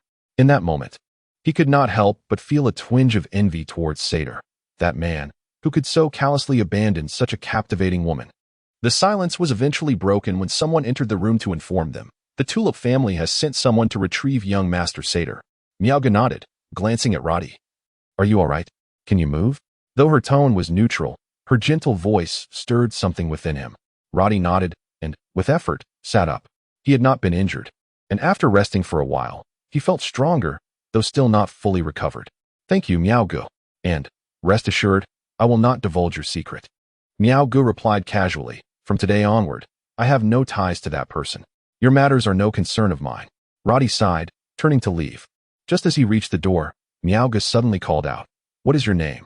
Roddy. Miao Ji's gaze lingered on his face, her brow slightly furrowing as she spoke in a detached tone. In the capital, the winds of change blow fiercely, and power is a heavy burden. You, a mere youth, must tread carefully. I understand, Roddy nodded. Seeing her turn her attention away from him to look expressionlessly out the window, he sighed and strode out of the room. For some inexplicable reason, a pang of sadness welled up within Roddy. An odd thought struck him. If I were truly Satyr, would she still regard me with such indifference? Outside, he was met by Lant, who had been anxiously awaiting him in the hall. News of the earlier commotion had reached the Tulip family, and upon seeing Roddy emerge unscathed, Lant let out a sigh of relief. Young Master Satyr, I'm glad you are unharmed. Roddy nodded, following Lant outside. The establishment had emptied, with a few soldiers from the capital's security bureau stationed at the entrance. However, upon seeing Roddy, they respectfully stepped aside. A carriage awaited him outside. And once Roddy climbed aboard, Lant mounted his horse. You've caused quite a stir. As soon as Roddy entered the carriage, he noticed Nicole seated at the far end, her expression as cold as ice as she gazed at him. For reasons unknown, Roddy felt no inclination to argue with Nicole at that moment. He simply sat silently beside her. Noticing something amiss in Roddy's expression, Nicole felt puzzled. After a moment's contemplation, she could not help but ask, Are you uninjured? Her words, laced with concern, warmed Roddy's heart. Reflecting on Miao Ji's earlier aloofness, he found Nicole's demeanor even more endearing and could not help but murmur, I'm sorry. I didn't expect you to come for me. I couldn't sit still after hearing the report, Nicole replied softly, her face revealing her worry. A warm surge of emotion swept through Roddy, prompting him to grasp Nicole's hand gently as he whispered, Nicole, I'm sorry. I must have disappointed you. Nicole's face flushed, and she attempted to withdraw her hand. Yet her heart would not allow it. With a sigh, she remarked, How could you find yourself in such a place? Roddy recounted his encounters with Bayan and his companions at the academy, detailing how they had dragged him to the establishment. As he spoke of the confrontation with Prince Songzan, He noticed Nicole's brow furrow with concern. Once he finished, Nicole's expression had shifted, and she said gravely, "Roddy, you truly have stirred up trouble this time." "Why?" Roddy asked, confused. "Is it because of Prince Songzan's identity? He is merely a foreign prince, while Bayan is the emperor's nephew, and I am nominally part of the Tulip family now. Are we truly afraid of him?" Nicole smiled lightly and said, "You, of course, are not afraid of him. However, the empire now fears the kingdom of Dayue. Why is that?" She looked at Roddy and spoke slowly, word by word. "You are unaware that last month, during the battle between the Empire and the Kingdom of Dayue on the western Peipan's grasslands, the Empire suffered a devastating defeat. The Northwest Legion, originally comprising 200,000 troops, is now reduced to less than half. Presently, the 80,000 Iron Cavalry of the Kingdom of Dayue have taken control of the northwest Rostock province, and their army is gathering in the crucial stronghold of Mutin, casting a predatory gaze upon the Empire's western territories." Chapter 44, Royal Guards. After listening to Nicole's words, Roddy fell into a contemplative silence. He was no longer the Na'vi youth he once was. Through the passage of time, his martial prowess had grown, and with the education he received from scholars, coupled with his voracious reading at home, his perspective and outlook had vastly expanded beyond that of the bewildered boy from earlier days. Roddy was acutely aware of the dire situation the Empire faced after suffering a devastating defeat in this external war. The second possibility, peace negotiations. Roddy believed this likelihood to be significant. After all, the Empire was on the losing side, and the situation in the Northwest was perilous. Whether it meant enduring humiliation or merely a strategic pause to regroup forces, the Empire needed time to catch its breath. As the carriage approached the family residence, they spotted a gathering of over 20 white horses and knights standing at attention, awaiting their arrival. Each knight was robustly built, adorned in golden armor, with specially crafted golden sheathed swords at their waists, and long crimson plumes atop their helmets. Nicole immediately recognized them as the royal guards from the palace, her heart racing with surprise.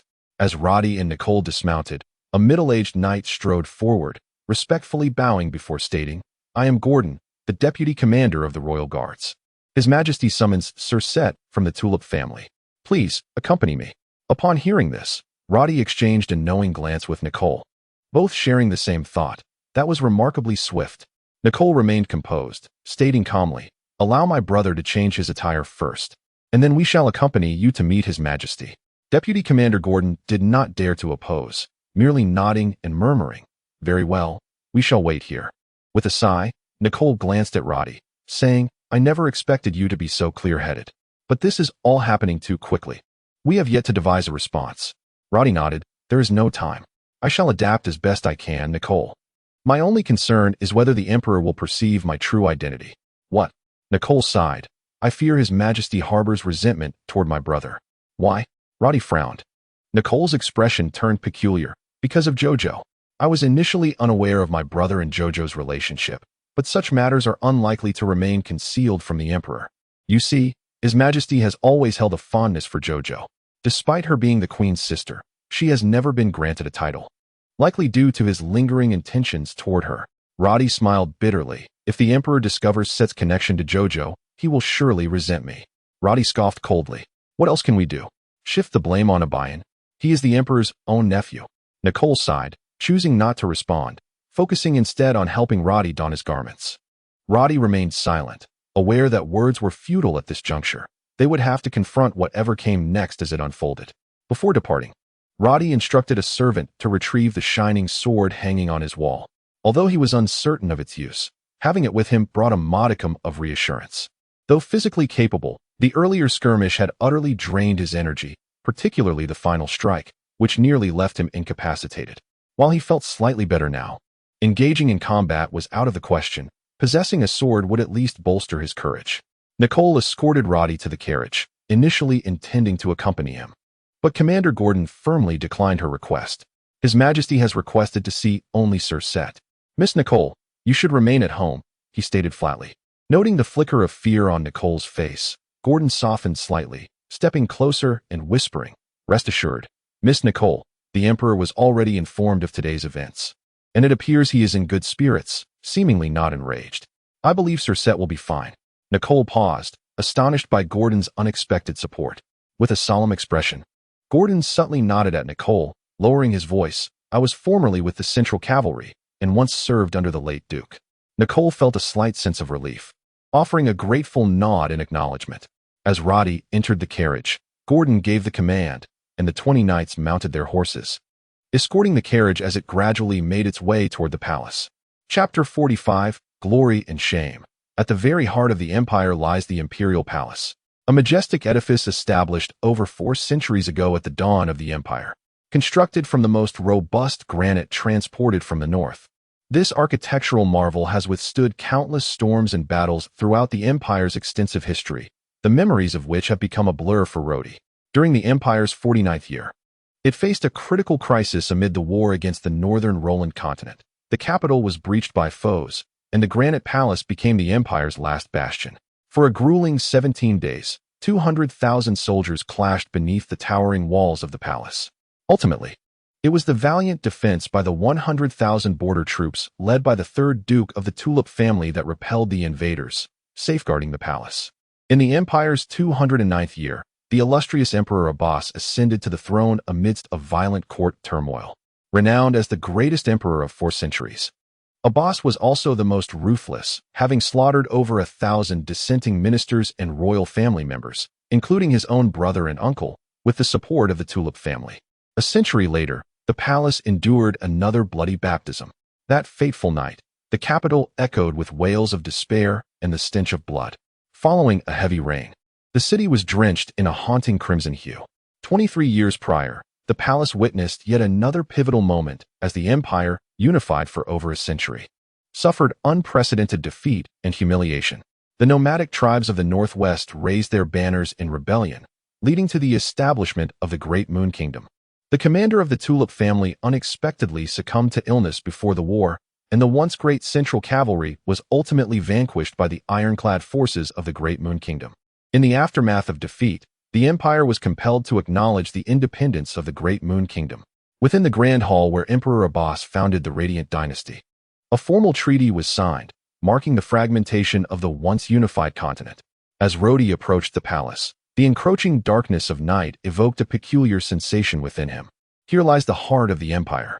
Surrounding the palace is a formidable wall, extending 60 miles, constructed from massive rocks. Its height and thickness rivaling that of the capital's walls, perhaps even more formidable. Standing atop the battlements were the royal guards clad in golden armor, spears in hand, while a vibrant thorny flower banner fluttered in the evening breeze. Originally hastily erected amidst the chaos of war, the palace has undergone extensive renovations by successive emperors over the centuries, transforming it from a mere fortress into a resplendent symbol of nobility. The once heavy iron gates have since been replaced with golden doors, emblematic of royal dignity. As the carriage approached the palace gates, Roddy could not help but ponder the immense wealth represented by the platinum-clad gates, which could sustain countless commoners for years, guided by the royal guards. The carriage rolled into the inner city gates, where Roddy was required to disembark, as no one besides the emperor was permitted to ride or drive within the inner city. Accompanied by 12 fully armored guards, Roddy arrived at the entrance of a grand hall. The heavy ironwood doors swung open, and, at the gesture of Captain Gordon, Roddy stepped inside the hall alone. The vast chamber, supported by 16 towering columns, exuded an air of solemnity, illuminated by massive candles that cast a bright light, akin to daylight. Roddy's boots echoed against the metallic floor, a realization dawning upon him that the entire flooring was crafted from metal. Flanking the hall were rows of armored warriors, their faces concealed save for their piercing eyes, each brandishing a long battle axe, steadfastly gazing ahead, oblivious to Roddy's presence. A silent thought crossed Roddy's mind. This palace indeed resembled a legendary cage. Gordon indicated towards the door at the hall's end, whispering, "His Majesty awaits you there." After a moment's hesitation, he added, "Young Master Set, please surrender your sword to me." Understanding the impossibility of refusal, Roddy relinquished his radiant sword to Gordon. A nod from Gordon transferred the sword to a waiting attendant before leading Roddy further inside. Upon reaching the grand doors, 2 guards scrutinized Gordon before allowing Roddy entry upon receiving a token. As the colossal doors creaked open, a chilling draft enveloped Roddy. This side hall, located beyond the grand hall, represented the true core of the empire, where many of its most significant decisions had been deliberated by emperors and ministers. The hall was devoid of adornments, save for a single massive table at its center. At the far end stood a slender figure, draped in a flowing white robe, with long black hair neatly tied back. His gaunt visage bore an unnaturally pale complexion, seemingly devoid of color, yet his eyes sparkled like two brilliant gems, scrutinizing Rhodey intently. Though he stood motionless, Rhodey felt an overwhelming, intangible pressure bearing down upon him. Bowing his head, he knelt on one knee and proclaimed, "Set Rudolph of the Tulip family, humbly presenting myself before your majesty." The figure in white remained still, merely nodding in acknowledgement, showing no intention of allowing Rhodey to rise. The contemporary emperor of the Radiant dynasty gazed at Rhodey, his penetrating gaze seeming to pierce through him. Rhodey was uncertain how long he remained knelt there, drenched in cold sweat, until he finally heard a clear, resonant voice drift towards him. "Set, I happen to have a conundrum that I hope you can resolve for me." Chapter 46. Entrusted with a heavy responsibility, Rhodey slowly raised his head and immediately felt the piercing gaze of the individual before him. For some inexplicable reason, that stare felt as tangible as a physical force, causing a prickle to rise on the back of his neck. "Seth, come here." Rhodey exhaled softly, gradually standing up and taking a few steps forward. The man before him was none other than Emperor Abbas XI. Rhodey furrowed his brow in thought. Why did he appear so unwell? In Rhodey's memory, an emperor, as a descendant of the great Abbas, should be adorned in golden armor, with a robust physique, electrifying eyes, and an aura of commanding authority. Yet this middle-aged man, pale and gaunt beneath his voluminous white robes, emanated an unsettling chill. It seems that being an emperor is not as joyous as it may seem. Rhodey noted the faint furrow of worry etched on the emperor's brow, suggesting that he frequently bore the weight of concern. Standing a mere 10 paces away, Rhodey dared not approach closer, maintaining a stance of respectful deference. At last, Abbas XI's gaze shifted away from Rhodey's face, and he seemed to let out a soft sigh. "Seth, how long has it been since I last saw you?" "It must be several years, perhaps since the time of your father's passing. When you were still a child." The emperor's tone carried a hint of melancholy. Rhodey remained silent, his head bowed. "You appear to have grown stronger over the years, no longer inferior to your father in his prime," Abbas XI remarked as he ambled closer to Rhodey, gently placing a hand on his shoulder. "I sense your unease. I have already received reports regarding today's events." Rhodey contemplated saying something, but was halted by a gesture from the emperor. "I know what you wish to express. Bayan has informed me of the situation. However, I am aware that his account is rife with embellishments," the emperor stated, his voice tinged with authority. "I am not yet senile, yet the events have transpired, and you are aware of the consequences of your actions." Rhodey nodded, recalling Nicole's earlier counsel to refrain from excessive speech, as it often led to missteps. Abbas XI regarded Rhodey with a hint of amusement, a cold smile gracing his lips. "Why so silent? I have heard that you are not typically one to shy away from speaking your mind. You are quite renowned for your audacity." Taking a deep breath, Rhodey lifted his gaze to meet the emperor's, solemnly stating, "Your Majesty, I find myself at a loss for words. Your summons indicates that you have already made a decision." A flicker of surprise passed through Abbas XI's eyes, quickly followed by a slight furrow of his brow as he pondered. "You are aware of the ongoing conflict between the Empire and the Kingdom of Dayue, I presume?" Rhodey considered the question, despite the attempts to conceal the information. Such knowledge could hardly be hidden from the upper echelons. Thus, he nodded, acknowledging his understanding. "Excellent," Abbas XI replied, nodding. "You demonstrate wisdom in recognizing the futility of deception with me." His tone turned more severe. "As the heir of the Tulip family and a banner of the Imperial Army, what are your thoughts?" Rhodey reflected for a moment before proclaiming, "The Tulip family stands ready to fight for the Empire, pledging to uphold its dignity." This was a phrase Nicole had instructed him to recite. Regardless of the circumstances, such platitudes would surely not offend the emperor. Indeed, a semblance of satisfaction emerged on Abbas XI's pale visage. "Regrettably, you are still young and have yet to inherit your title. Otherwise, I would genuinely wish for your service. I hope that the illustrious history of the Tulip family will continue through you." The Kingdom of Dayue. Merely a band of uncivilized, barbaric tribes. The emperor's voice brimmed with disdain in his final remarks. Rhodey could not help but smirk inwardly. Barbarians? A band of savages who had managed to rout the commander of the Northwestern Legion, whom the emperor himself had appointed. Of course, such thoughts would remain unspoken. He merely lowered his voice in deference, exclaiming, "Your Majesty's renown precedes you." Yet, the scornful musings remained concealed within. With a sigh, Abbas XI seemed to realize his emotions had spiraled beyond control, lowering his voice. "However, the Empire has just suffered defeat, and morale is wavering. I have summoned you to undertake a vital task." Rhodey immediately recalled Nicole's admonitions and hastily adopted an expression of unwavering loyalty. Kneeling on one knee and gazing up at the Emperor with fervent eyes, silently cursing the burdensome expectations placed upon the heir of the Empire's foremost family. Abbas XI scrutinized Rhodey, appearing pleased with his display of submission. "I have decided to expedite your inheritance ceremony. In 3 days, we shall personally preside over your ascension. Should you pass the Empire's evaluation, I will formally declare you the heir of the Tulip family and the new Duke Rudolph. Following that, I shall assign you an even more significant mission." Rhodey remained silent, his gaze fixed intently upon the Emperor. He understood that he must not betray even the slightest hint of surprise.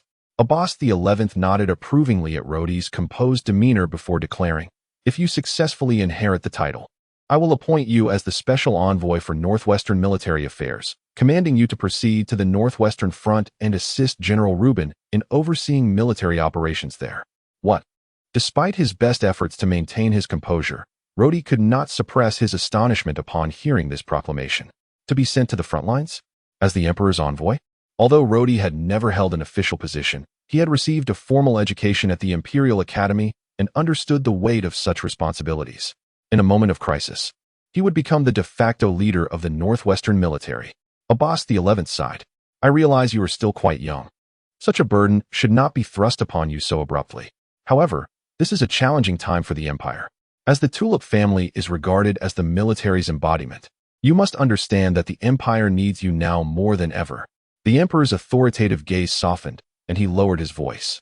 "Yet, I wish to clarify that my intention in sending you to the Northwest is not for you to effect immediate change. After all, you lack experience. What I require is a banner. At this moment of defeat, with morale in flux, I need the banner of the Tulip family to stabilize the troops. Seth, I do not require you to do much. Simply appearing at the front lines will suffice. Once the soldiers see the Tulip family banner raised, their wavering spirits will stabilize. Do you grasp my intent?" "Understood," Rhodey exhaled, feeling a sense of relief. He was not apprehensive about facing battle. As a warrior, he had long contemplated joining the military as a career.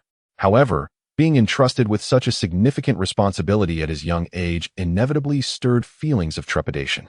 Nevertheless, the Emperor's words were clear. He was not expected to command military affairs, but merely to serve as a symbolic figurehead. After all, the myth of the invincible military god of the Tulip family was an excellent means to bolster morale at this critical juncture.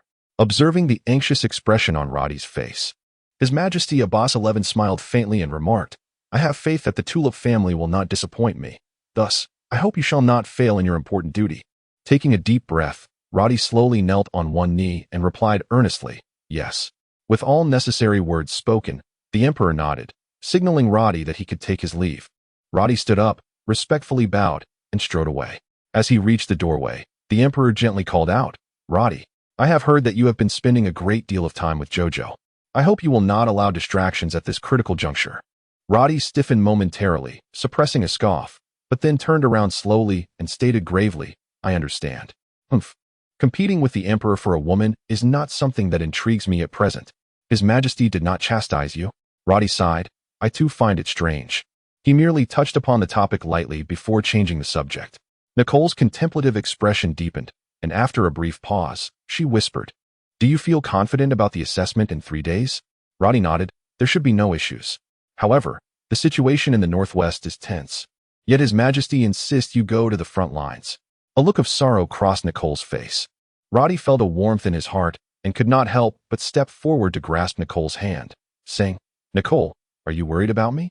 Noticing Nicole's retreat, he felt a twinge of sadness and forced a smile. "Nicole, I apologize." Seeing Rhodey's discontent, Nicole, aware of his impending deployment, felt a surge of tenderness. Her eyes glistened with unshed tears as she softly implored, "Rhodey, please do not pressure me, all right? Our circumstances are different now." Rhodey displayed a self-deprecating expression, sighed deeply, and cast a lingering glance at Nicole before turning to leave. "Wait." Nicole's face was etched with urgency, and in her haste, she rushed before Roddy, grasping the hem of his garment, exclaiming, "Roddy, do not misunderstand me. What I mean is, you are currently playing the role of my brother. Once this matter concludes, I will arrange for you to join the army, as long as you work hard. In the future, I will wait for you." The last few words were barely audible, but Roddy, being a warrior with keen senses, caught them clearly. With a surge of exhilaration, Roddy gazed at Nicole, his expression brimming with joy. "Really? Nicole, are you saying? Truly? Is it genuine?" Nicole's cheeks flushed, and she lowered her gaze, saying, What more do you want from me? You have been rude to me twice. Do you take me for?" Her voice faltered, almost on the verge of tears.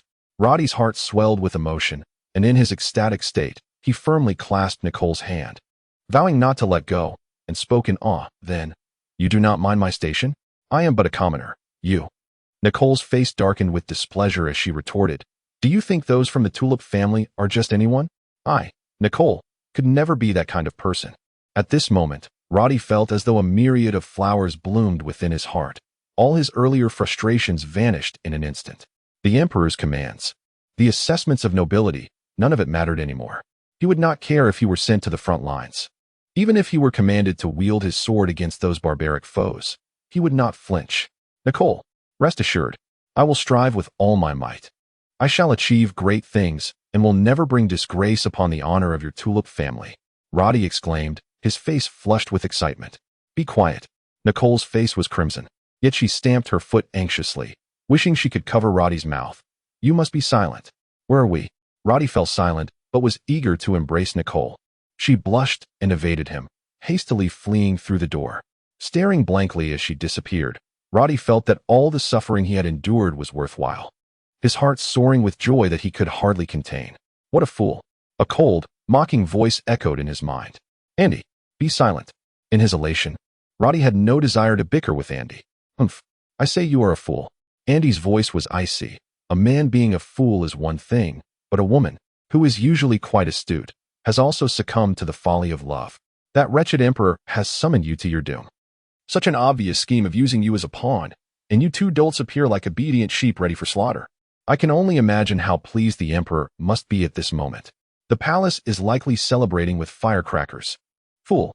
Chapter 47, A Night Visit to the White Tower. Young man, how many books have you read over these past few days? How much of the renowned military strategies from history have you absorbed? Have you truly discarded all of it as if feeding it to the dogs? Did that girl not inform you of the battle reports from the Northwest? Can you not engage your mind to ponder this properly?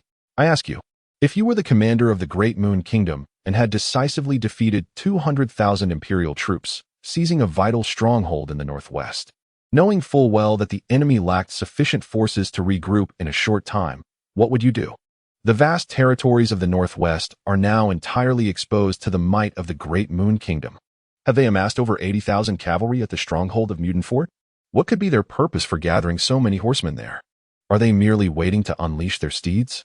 The entire Northwest region, in the eyes of the Great Moon Kingdom, has become an unguarded feast. Can they possibly remain indifferent to such an opportunity? Roddy's expression shifted dramatically, yet he could not suppress a frown. Perhaps the Emperor will send reinforcements. After all, the Northwest is also Imperial territory. Roddy immediately sealed his lips tightly. His mind raced with calculations.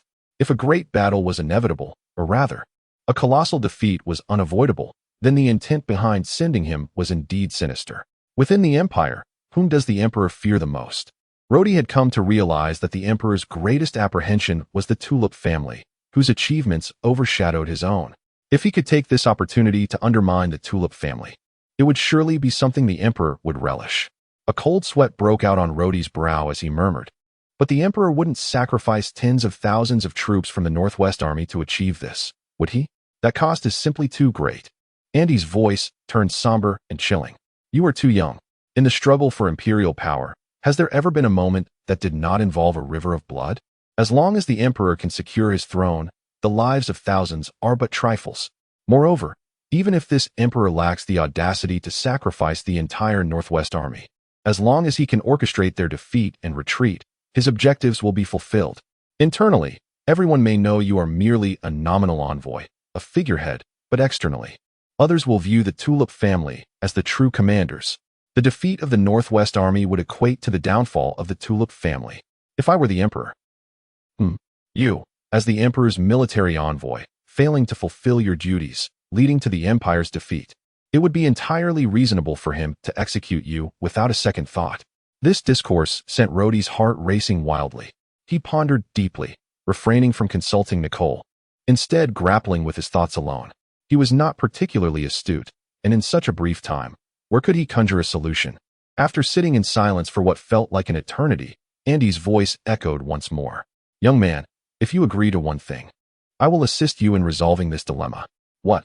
Rhodey's heart stirred. Though he had always been straightforward, the experiences of the past days had sharpened his wits. This skeleton, awakening him at such a critical time, must have had its own schemes in mind.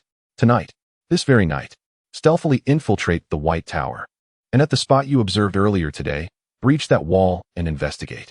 Andy's tone was not loud, but it was resolute. All right, Rhodey replied without hesitation. At this juncture, he had no alternative. This enigmatic skeleton was unfathomable in its actions, concealing untold secrets. If it could rouse his awareness, it likely possessed a means to resolve the issue. Patiently waiting for nightfall, Rhodey noted that Nicole, being shy, did not return to see him, only instructing Angie to serve him dinner. As the midnight hour approached, with the moon perched high in the treetops, Rhodey quietly rose from his bed, donning a suit of armor. After a moment's hesitation, he retrieved the silver mask that Nicole had once lent him, grasped the focusing sword, and stealthily climbed out of the window. In truth, his method of concealment was not particularly adept. The guards had already taken note of him. However, the previous young master, Seth, often engaged in such escapades. So the guards recognized Rhodey's silhouette and, finding it commonplace, deliberately allowed him to pass without obstruction. Merely thinking, this young master has finally returned to his old ways after so many days of restraint. Rhodey was familiar with the route to the academy, and the streets were mostly deserted at night, requiring only that he avoid the patrolling squads. He made it to the Imperial Academy unscathed, though time had slipped away. He quietly scaled the academy's walls, relieved that it was not a heavily fortified location, thus evading detection. In the darkness, he identified the path to the White Tower and, taking cover among the trees, he cautiously approached. The base of the White Tower was a cylindrical pedestal, and a sturdy door stood wide open, likely due to the renowned sorcerer Elder Glenn residing above, rendering the area devoid of guards. Yet Andy consistently reminded Rhodey to be vigilant. Do not step on the sixth step. It is a magical trap. Do not touch the handrail of the staircase. And be careful not to step on the pattern on the floor. That is a formation set by the sorcerer. With the old skeleton's guidance, Rhodey silently made his way to the level he had visited that day, standing once more before the wall. He was already sweating, secretly relieved. He had run here, fortunate not to have been discovered, yet now his heart raced with anxiety.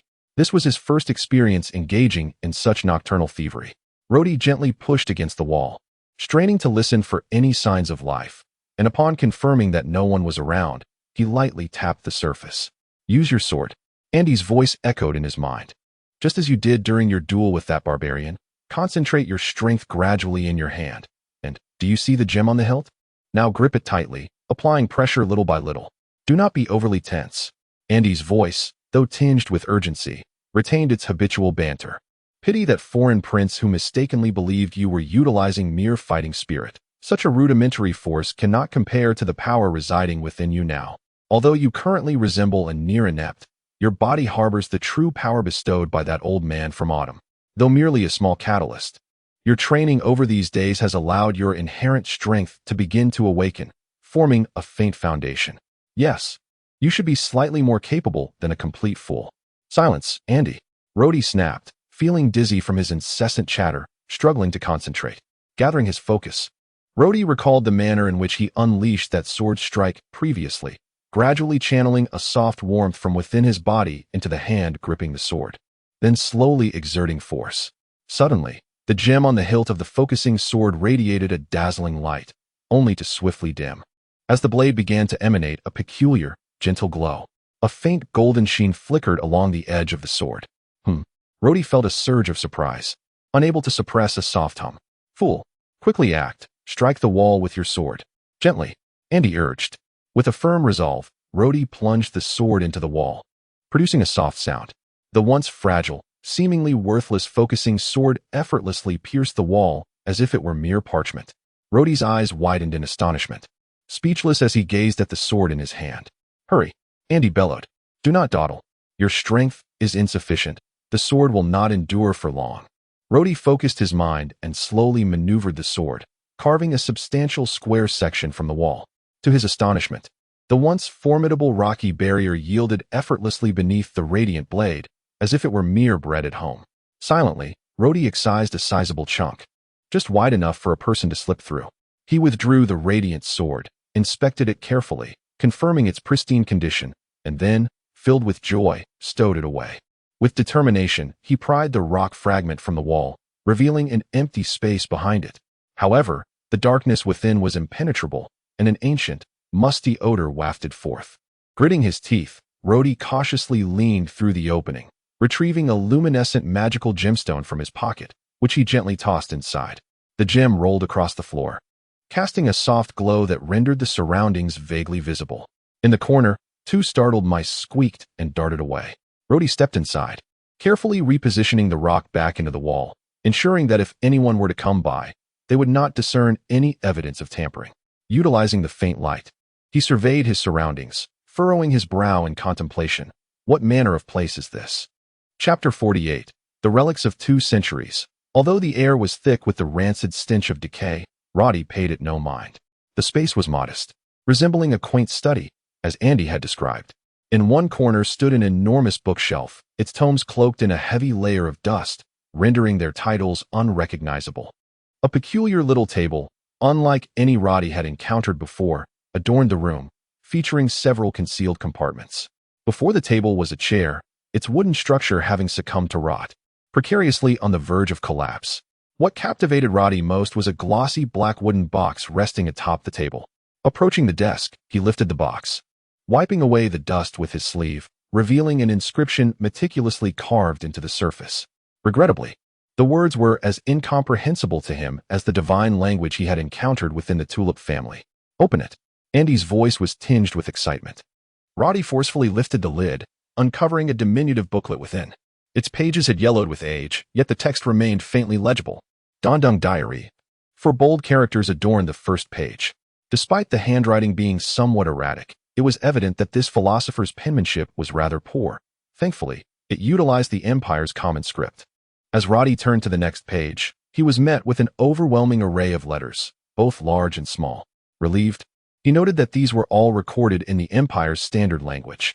Driven by curiosity, he disregarded the grime beneath him, plopping down on the floor to peruse the writings of the Empire's most illustrious thinker. Dondung's opening statement was inscribed in large, chaotic letters, reflecting a tumultuous state of mind at the time of writing. A series of unfamiliar terms left Rhodey bewildered, rendering the philosopher's intent elusive, compelling him to continue reading. "The food has run out. I must leave. I cannot remain in this cave any longer. More and more people are arriving here. I have barely managed to grasp a smattering of the local dialect, yet I hear that a war is imminent, and they are fleeing. How unfortunate that I find myself in such a predicament. If I were to perish, my girlfriend is still so young. I wonder who would take advantage of that." Upon reaching this final line, Rhodey couldn't suppress a chuckle. Although he struggled to comprehend much of the preceding text, it was evident that this great philosopher was, after all, a flesh and blood mortal. "This morning, I encountered a pair of cavalry. Good heavens, there are cavalry here. Fortunately, I still possess a beam gun that can dispatch them in an instant." One rider on a horse led a string of 10 more behind him. What a thrilling sight. However, after passing through a town, a group of soldiers intercepted me, mistaking me for a spy. I unleashed my prowess and swiftly dealt with them. Today has been fraught with troubles. I had no choice but to change my attire, and my beam gun is nearly out of energy. Luckily, I still have a bit of currency on me. Their coins are rather peculiar, made of metal. At this point, Rhodey felt a wave of dizziness wash over him. He could discern that Dondung likely hailed from another realm, having arrived in the Empire, seemingly unfamiliar with its intricacies. Yet, the origins of this philosopher remained a mystery. "Today, I won another wager against the general. How pitiful. I am a scholar, after all, and my knowledge of astronomy far exceeds his. Based on the weather from last night, I predicted today's wind patterns, and the general lost the bet. However, it seems I was the one duped. As he had listened to my forecast, and set a fire on the river, destroying the enemy's ships. He has been manipulating me. I have been his captive for a month. He appears somewhat intrigued by me, sparing my life, so it seems my existence is temporarily secure. Yet, he has lately appeared troubled. I hear we are surrounded by enemies. Am I doomed? No, I must make my escape. He did not kill me. He even clandestinely approached to inform me that should I wish to depart, he would release me tonight, shedding a few false tears. Such petty tricks cannot sway me. My ancestors were renowned deceivers. In this world, it is only I who deceives others, not the other way around. Otherwise, dying in such a manner would be utterly disgraceful. No, I have resolved to leave. Backward, utterly backward. Do the armies here only charge at each other with swords? Their archers' range is far too limited. No. It appears I must assert my brilliance once more. Today, I devised a catapult. Alas, despite my cleverness, with only primitive tools at my disposal, how could I possibly construct a laser chariot? Today has truly opened my eyes. Could that be the legendary magic? Goodness. My catapult was wreaking havoc on the enemy's troops when suddenly a few individuals soared into the sky. Actual flight, without any apparatus. Then they hurled fireballs, obliterating my catapult. This is more formidable than an armed helicopter. Those flying individuals. Oh, no, that Rudolph informed me they are the enemy's sorcerers. Regardless of their title, they certainly felt my wrath. Ground-to-air tactics have been studied in my homeland for centuries, and our weaponry has evolved through numerous generations. Eliminating you will be child's play, while the enemy lacks surface-to-air missiles. I made a few modifications to my arrows and quickly turned those airborne foes into a hive of hornets. Roddy continued to flip through the pages, enraptured. Despite his inability to grasp much of the philosopher's discourse, the myriad of peculiarities dazzled him, particularly the accounts of the renowned battle between the Empire and the Ronin continent, filled with secrets that history books would never reveal. Today, I taught Rudolph a water strategy. I constructed a dam upstream, and after a few days, when the water level rises, I shall release it to wash away their vessels. How foolish these people are. Can't they think of such simple tactics? In my homeland, even novels contain such strategies. Cold weapon warfare has been fought for thousands of years on Earth. Alas, I lament my limited knowledge. Otherwise, I could have brought a long romance of the Three Kingdoms or, at the very least, the art of war. Roddy sighed deeply. Although he already knew from history that the Empire emerged victorious in that battle, gleaning the behind-the-scenes details from Dondung's notes filled him with exhilaration. I finally understand why there is conflict here. It's absurd. Two continents lie so close, separated only by a strait, with both emperors vying for dominance. How intriguing. However, given Rudolph's kindness towards me, I shall assist his emperor. What piqued his interest most was Dondung's profound fascination with sorcery.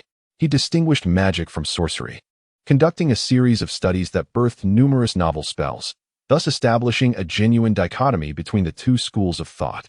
The essence of both techniques and magic lies in the control of energy. Techniques are manifested through one's own cultivation, allowing energy to materialize and accumulate within the body. Conversely, magic emphasizes the mastery of intricate skills, suggesting that a wizard's innate energy may be minimal, yet through sophisticated techniques, they can harness an abundance of energy from nature itself. To illustrate, techniques resemble weightlifting. The stronger one's physical prowess, the heavier the weight one can lift. In contrast, magic can be likened to wielding a tool. Even if one's strength is limited, possessing a firearm enables one to defeat adversaries far more powerful. How intriguing. Ultimately, it is merely a matter of energy materialization, a challenge we have long since overcome in our realm. What difference is there at the core between lightning techniques or fire magic and the energy emitted from a laser gun? Suddenly, a particular phrase in the booklet caught Roddy's attention. Deities. The inhabitants of this world speak of gods, yet do they truly exist? Their magic and techniques, in our realm, could be deemed superhuman. So what exactly are these gods? Chapter 49. The Sunflower Sutra. What is God? Does God truly exist? Reflecting on Dondung's subsequent actions, he seemingly conjured a sentient skeleton and fabricated an independent realm from thin air. Such abilities border on the divine. Roddy felt a surge of excitement at Dondung's words. However, upon turning the page, he found that Dondung had not continued on this topic. Eager to learn more about the concept of God, Roddy flipped through numerous pages. Yet there was not a single mention of God. Even the skeleton Andy and that realm were unrecorded in this diary. Suddenly, a line caught Roddy's eye. The smile of God is merely a ruse. Through my research, I have determined it to be a mere variant of illusion magic. The so-called miraculous magic of the elves is simply an enhancement of basic magical elements. While donning this mask can indeed alter one's appearance, its primary utility lies in the reception of magical elements.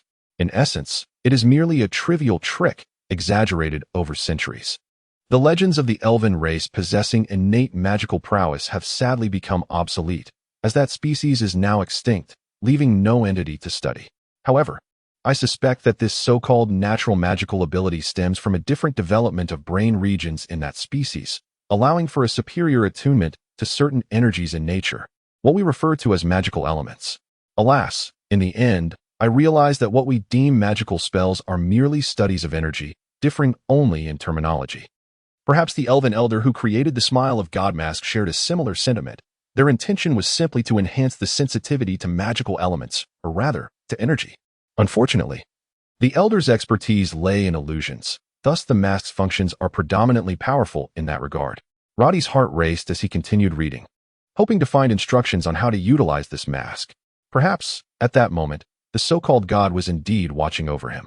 Don Dung had indeed recorded various methods for using the mask on the subsequent page. However, upon finishing, Roddy could not suppress his disappointment. According to Don Dung's notes, the Smile of God is a magical artifact that requires a certain level of magical ability, likely necessitating one to be at least a level 4 magician. A feat beyond Roddy's capabilities. Even if he scoured the entire empire, he would be hard-pressed to find more than a handful of level 4 magicians. While the realm of sorcerers flourished in the Bright Empire, magicians were a rarity. Roddy scrutinized the subsequent entries, but they were replete with intricate concepts that were difficult to comprehend all at once, prompting him to skip ahead. Originally, he had intended to incinerate this tome, as it contained much that did not belong to this world. Yet, after dedicating a lifetime to penning these thoughts, destroying it seemed a tragic waste. It would be better to leave it for future generations. As a child, he had often read martial arts novels where novices stumbled upon the relics of great heroes, discovering secret manuals that rendered them invincible. While this tome was no such manual, its value far surpassed those absurd martial arts texts. Never mind. Let him play the part of a legendary hero just this once. He had found a method for achieving immortality, yet it seemed dreadfully mundane. Having spent decades in this world, he felt satiated. The emperor had treated him well, and he had indulged in wealth and beauty. Boredom, oh boredom. Perhaps it would be best to embrace death. Although Rudolph had been kind to him, the inevitable demise of his family was assured, and he could no longer intervene. Leaving behind a young one as a bodyguard for that family would suffice, a fitting tribute to their brotherhood. Alas, I am done. He further noted, the records from the previous 2 months were penned in our language to ensure that any future novices seeking this manual could comprehend it. I deliberately spent 2 days transcribing it into the imperial tongue. To the fortunate soul who acquires this volume, though I know not who you are, I have shown you great generosity. Alas, it is a pity to name this tome. All secret manuals and novels bear grand titles. How about the 9 manual? The 18 dragon-subduing palms. The Great Compassion of Yin and Yang. I have it. Let it be titled the Sunflower Sutra. Listen well, future generations. This tome is called the Sunflower Sutra. Upon acquiring this book, you must diligently train, for you will surely become invincible. What does that line say? Ah, yes. With the sunflower in hand, the world is mine. I am off. Roddy found himself in a state of bewilderment, struggling to grasp the profound words of the sage Don Dung from 2 centuries past. He understood only a fraction of his discourse. As for the Sunflower Sutra, its meaning eluded him entirely.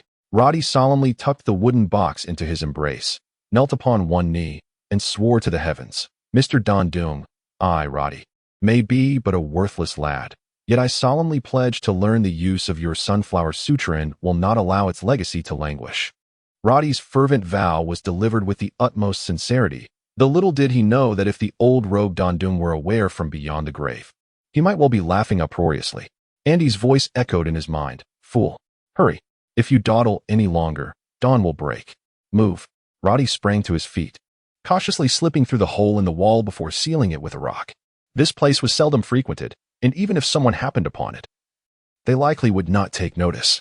The following morning, the emperor formally announced that the examination for the heir of the Tulip family would be held 3 days hence, with the emperor himself presiding over the event. Nicole, unwilling to show any slackness, despite knowing Roddy's burgeoning prowess, intensified his training during these 3 days. Instructor Carter, eager to impart all his most prized techniques, shared with Roddy the swordsmanship he held dear.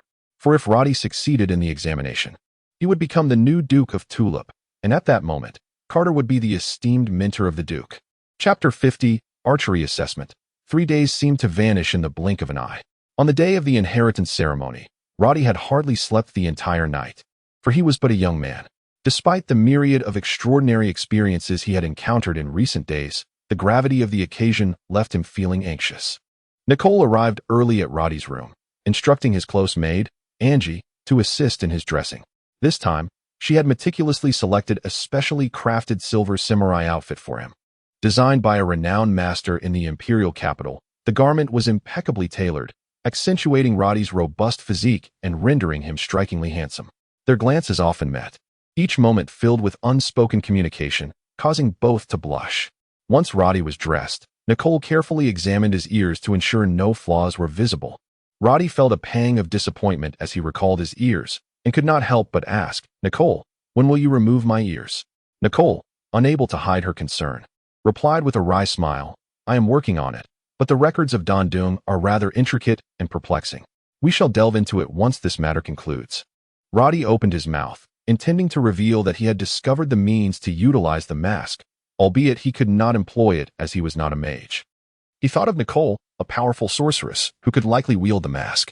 However, remembering Andy's warning that the secrets of Dandung must remain undisclosed, he refrained from speaking. Before departing, Nicole offered Roddy a few parting words. As he gazed at her, standing so close, his heart raced, and he felt an overwhelming urge to lean in and gently kiss her cheek. Nicole, startled, quickly stepped back, her expression a mix of confusion and pleading as she whispered, "Roddy, please don't. Perhaps later, okay? It's just that, in your present appearance, I cannot you remind me too much of a brother." With a sigh of exasperation, Roddy concealed his frustration and followed Nicole into the carriage. Fortunately, they were not alone. Instructor Carter, clad in a military uniform, sat upright in the carriage. Nicole had officially announced him as the swordsmanship instructor for Set. Adhering to imperial tradition, after a noble successfully inherits their title, their mentor is also rewarded by the emperor. Thus, Carter appeared particularly dapper today, even grooming his mustache meticulously. Out of respect for his teacher, Nicole did not require Carter to ride, but invited him to share the carriage. A side hall within the palace had been meticulously arranged, and according to imperial custom, all royal guards donned their most resplendent armor, standing at attention around the grand hall. Numerous young nobles had already gathered, awaiting the ceremony. The empire traditionally holds several inheritance ceremonies each year, and many young nobles present themselves for assessment. However, due to the emperor's sudden decision, the number of participants this time was somewhat reduced. Some young nobles cast disgruntled glances at Roddy, aware that the emperor had hastily advanced the assessment day because of the young master of the Tulip family.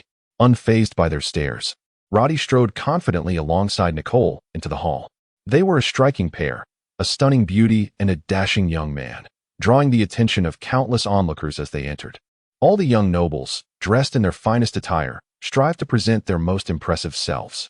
Though the empire had seen a decline over the centuries, its martial spirit still lingered among its nobility. Each young noble bore the title of knight, though the authenticity of their ranks remained uncertain. The hall was equipped with 20 platforms, and without further ado, Nicole guided Roddy to the foremost one, where she took her seat, her demeanor cool and composed, revealing warmth only when their eyes met. Instructor Carter, due to his status, could not enter the hall and had to wait outside. Before long, Captain Gordon strode in, announcing loudly, "His Majesty, the great Emperor of the Radiant Empire, has arrived." The murmurs ceased instantly as everyone rose to their feet. In the ensuing silence, the grand doors at the back of the hall swung open, revealing Emperor Abbas XI, who stepped forward in golden light armor, adorned with a crimson cloak. The shadows that once clouded his brow seemed to have lifted, revealing a vibrant spirit. All present bowed their heads in reverence, and Roddy knelt on one knee. But he was taken aback by the figure standing beside the emperor. Not only was Roddy stunned, but all the nobles in the hall were equally astonished. In such a formal ceremony, one would expect the empress to accompany the emperor, yet today, the woman by his side was not the empress. Dressed in a vibrant red gown, Jojo resembled a figure ablaze with fire. Her striking visage was calm, yet her eyes sparkled with excitement as she scanned the crowd below. "Please rise, Emperor Abbas," she's clear voice resonated. "Let us dispense with the formalities and commence." As he spoke, his gaze inadvertently swept over Roddy's face, prompting Roddy to avert his eyes from Jojo. Captain Gordon promptly stepped forward, declaring the assessment to begin. At his command, all the young nobles emerged from their positions, converging in the center of the hall, with Roddy naturally standing at the forefront. The emperor offered a few encouraging words, though Roddy absorbed none of the grandiloquent speech. As he sensed Jojo's gaze lingering upon him, the discomfort was palpable, yet he dared not look up. The first assessment involved horsemanship. The courtyard before the hall already housed over 20 imperial steeds, each resplendent in pure white, without a single blemish. The young nobles exited the hall to hear Captain Gordon outline the assessment details. The area had been arranged to resemble a military training ground, with each horse equipped with a bow and 10 arrows, along with a cavalry lance, the spearhead having been removed. In the distance, 3 towering targets awaited. As the Radiant Empire was founded on martial prowess, every noble was required to practice martial skills, and those who inherited titles must hold the rank of knight.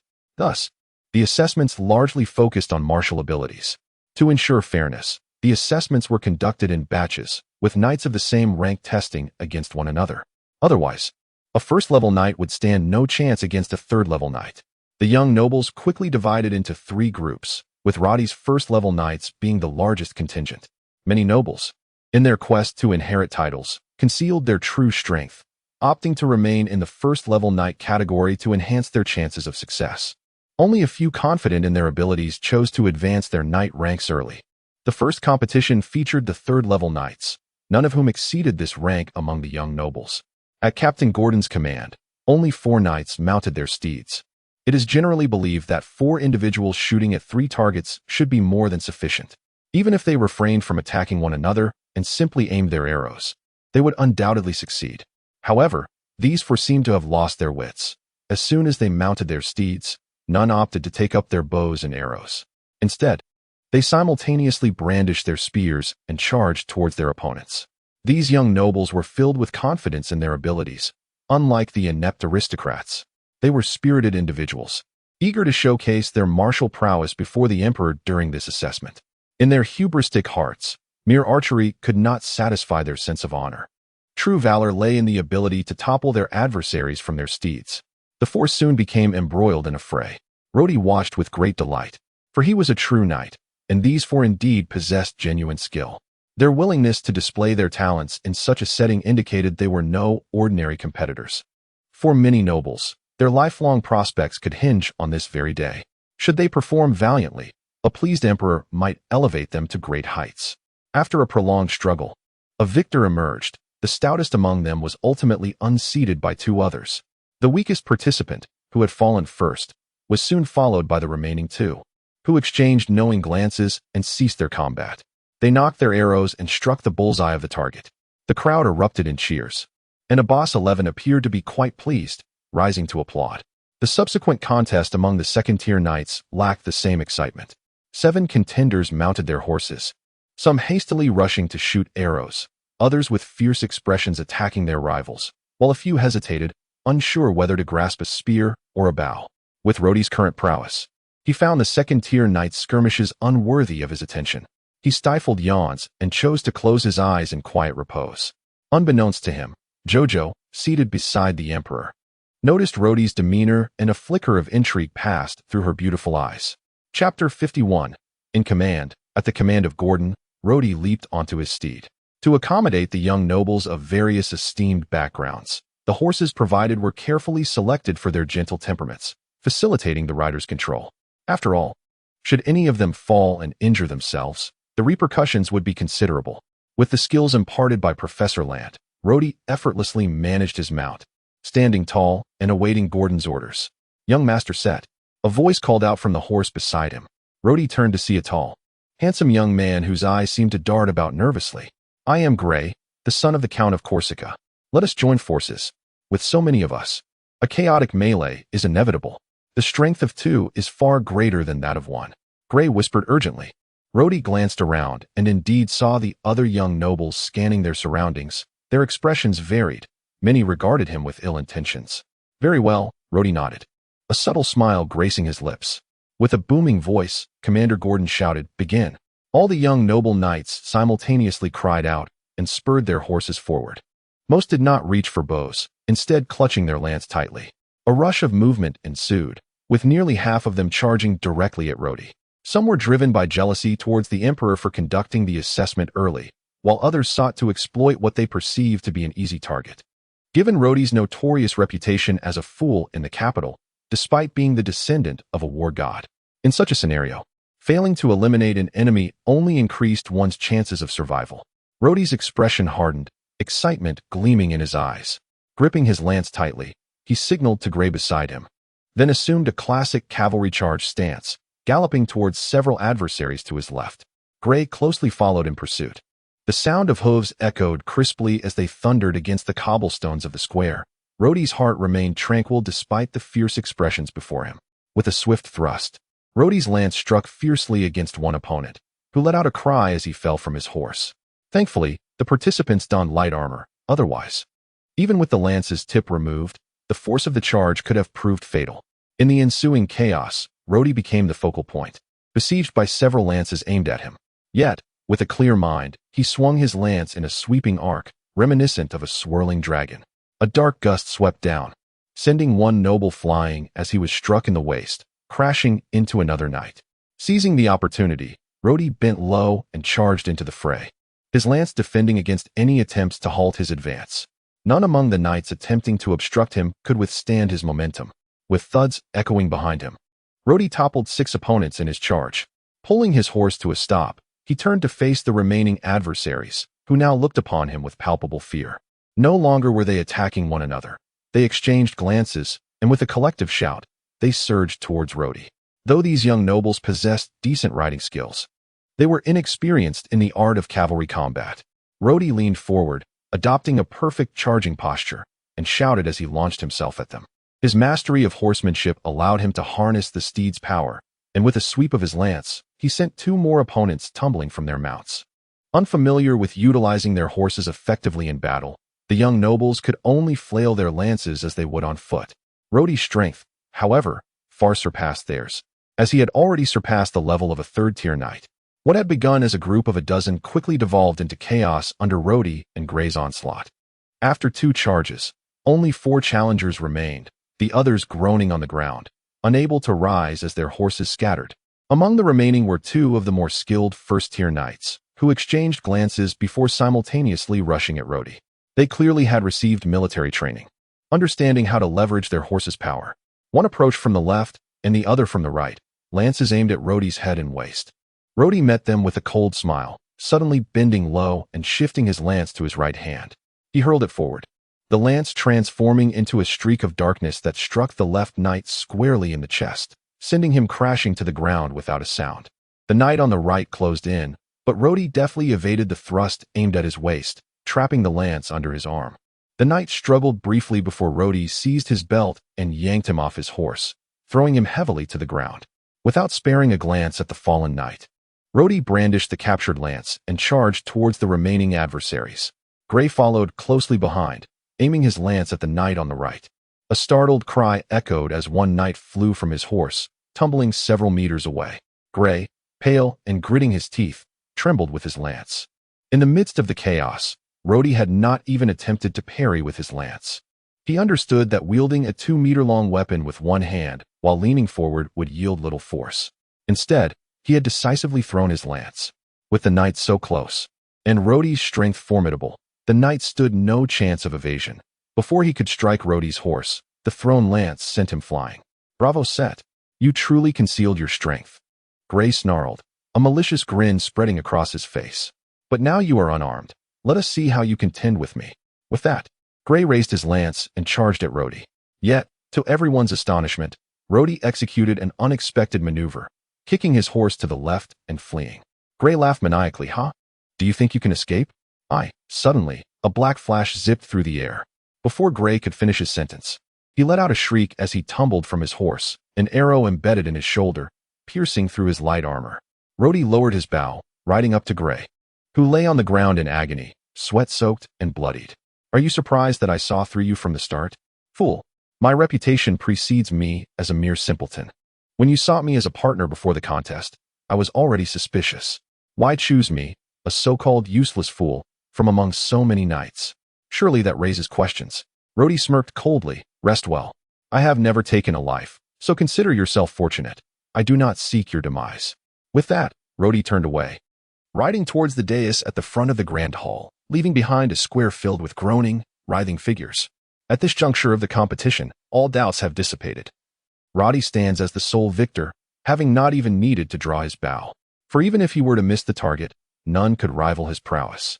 Moreover, judging by his earlier shot at Gray from horseback, it is evident that his archery skills are indisputably precise. The square fell into a prolonged silence before erupting into thunderous applause. The royal guards surrounding the arena, seasoned veterans of the military, recognized true talent when they saw it. Roddy dismounted and stood proudly before Emperor Abbas XI, who slowly rose to his feet. However, the smile on the emperor's face appeared somewhat strained as he remarked, "Indeed, you are the heir of the god of war of the empire." Yet, the forced chuckle that followed betrayed a lack of conviction. Internally cursing the emperor's duplicity, Roddy maintained a facade of unwavering loyalty, kneeling on one knee to pay his respects. Commander Gordon's face shone with astonishment, his voice quivering with excitement as he proclaimed, "The equestrian archery assessment has concluded. The victor may enter the palace." Roddy, however, furrowed his brow slightly, sensing a fervent gaze fixed upon him, one brimming with admiration, surprise, and unspoken longing. It could only belong to Jojo. Instinctively, he glanced towards Nicole, who regarded him with a serene smile, her eyes reflecting warmth and understanding that only Roddy could truly comprehend. Chapter 52, The Bestowal of Titles, within the Grand Hall. All the successful candidates from the equestrian and archery assessments had gathered. Those who had been eliminated from the competition had forfeited their chances of inheriting titles. The tradition of inheriting titles in the Radiant Empire traces back to the Dandong era. The Great Abbas, fearing a decline of his empire following a brief period of glory, sought to maintain the integrity of the ruling class through a rigorous evaluation system devised during Dandong's reign. It must be acknowledged that this illustrious emperor, Abbas the Great, possessed remarkable foresight, a quality that speaks volumes of his exceptional leadership. Nobles of count rank and above are required to undergo assessments to inherit their titles. Failure to pass results in disqualification. However, it is understood that a noble family often has more than one son. If one son fails, the others may compete, as it is believed that every family has at least one promising heir. Even in the unfortunate event that none of the sons prove worthy, the emperor would not strip the family of its title. Rather, it would simply mean that the current generation is ineligible. Should a remarkable individual emerge in the next generation, they too may participate in the assessment, thereby restoring the family's title. Thus, titles are bestowed upon families and remain preserved, subject to the capabilities of each generation. The system established by Dandong serves to ensure that the upper echelons of the empire do not succumb to complacency and deterioration due to prolonged peace. This principle has been a crucial factor in the empire's enduring strength over the past 2 centuries. With the martial assessments completed, the next evaluations commenced. Presided over by His Majesty the Emperor, several elders from the Royal Advisory Council were tasked with individually assessing a number of young nobles. For Roddy, this evaluation was particularly straightforward. His extensive education under the guidance of Nicole and a plethora of scholars had equipped him with a considerable foundation in both political acumen and knowledge. He had also perused a multitude of texts, rendering his understanding of various subjects exceptionally refined. Even when faced with obscure questions, he had the benefit of Andy, the ancient sage whose knowledge rivaled that of an encyclopedia, to aid him. Admittedly, Roddy had his shortcomings, particularly in matters of faith. He struggled to answer most theological questions, a predicament not entirely of his own making, as he harbored skepticism towards the prevalent deity worship on the continent. Those he associated with, including Andy, Old Mark, and even the long-deceased Dandong, appeared to share a rebellious disdain for such beliefs. Fortuitously, with Andy's presence, Roddy managed to navigate these inquiries successfully. As the day of assessments drew to a close, reactions varied among the young nobles. While some faced disqualification, their families remained optimistic. For instance, the eldest son of one family lost his chance at inheritance, yet his siblings rejoiced at the prospect of future opportunities. Conversely, other families found themselves bereft of hope. Their aspirations for restoring familial glory now deferred to the next generation. Roddy and 7 other young nobles lined up before the emperor, awaiting the bestowal of titles with utmost reverence. Abbas's emotions were a tumultuous blend of satisfaction and concern. The current situation aligned perfectly with his intentions. He had initially hoped to send the Tulip family to the front lines as scapegoats. However, the astonishing display of strength from one individual, Roddy, who had single-handedly vanquished 16 first-level warriors, was beyond his expectations. Each opponent was unable to land even a single blow. Such prowess suggested that Roddy's abilities had surpassed the 3rd level. The emperor pondered the implications of Roddy's remarkable capabilities, contemplating the potential consequences should he be deployed to the northwest. As for Gray, Abbas XI was aware that he was not his own agent. Nevertheless, he understood the connections at play. It was rumored that Commander Milo of the Northern Legion had a contentious relationship with Sate, while Gray was a close ally of Milo. These young nobles, it seemed, were prone to reckless antics. Though Milo was favored by the emperor, his eagerness to act concerning the northwest conflict raised eyebrows. As Abbas XI's thoughts swirled, his gaze swept over the 8 young nobles before him. Apart from Roddy's composed demeanor, the others appeared flushed, struggling to contain their excitement. "You make me proud," Abbas began, his voice resonant and clear. "You have all upheld your family's honor." Rising to his feet, he raised the scepter symbolizing supreme authority and proclaimed, "In the name of my lineage, Abbas the Great, and as the sovereign of the Radiant Empire, I hereby declare that you shall officially inherit your family titles. Your glory shall endure alongside the empire." Cheers erupted from the guards within and outside the hall. The 8 young warriors knelt in reverence. The emperor approached each one, drawing his sword and gently resting it upon their shoulders before allowing them to kiss his ring. Roddy felt the emperor's hand was cold, devoid of any signs of joy or excitement. He concealed a wry smile, maintaining an impassive expression. Just as the 8 young nobles rose to receive congratulations from their peers, an eerie and piercing horn echoed throughout the hall. Gasps of alarm escaped many lips. Faces contorted with tension. The emperor's expression shifted slightly as they recognized the sound of the royal city's special alert horn. According to Abbas the Great's edict, in times of urgent military affairs or significant events at the borders, the horn could be sounded, and no guards were permitted to obstruct the messenger, who must be allowed passage to the grand hall, day or night, no matter the hour. The sound of galloping hooves approached rapidly, and a knight clad in silver armor rode furiously into the hall. He nearly tumbled from his mount, drenched in sweat, his armor disheveled, and his helmet missing. A long red emergency flag, signifying dire urgency, fluttered behind him. Gordon and several guards rushed to his side. Although passage into the royal palace was unimpeded, a check was still necessary before meeting the emperor. The silver-armored knight could hardly stand, needing the support of 2 guards to retrieve a token from his garments, a pass from the commander of the Northwest Legion. Gordon nodded and personally escorted the knight into the hall. "Your Majesty, the situation in the northwest," the knight exclaimed. Abbas XI trembled slightly, but steadied himself, commanding, "Speak." The silver-armored knight hesitated, fully aware that revealing such news in front of so many could yield dire consequences. Abbas's expression darkened, and he urged, "Speak, for the truth cannot remain hidden." The knight knelt before the emperor. "Your Majesty, 2 days ago, the crown prince of the Great Moon Kingdom, Ronin, personally led an impressive cavalry force of 180,000, dividing into 2 routes to swiftly cover 500 miles in a single night. They decisively conquered the pivotal strongholds of Trier and Lulon in our northwest, resulting in the complete rout of the defending forces and a loss of 30,000 soldiers. Currently, Royenthal's army has encircled our Northwest Legion in a pincer movement. General Rubin urgently requests Your Majesty to dispatch reinforcements." Buzz. The hall erupted into chaos, filled with gasps, shrieks, and hushed whispers, all adorned with expressions of sheer terror.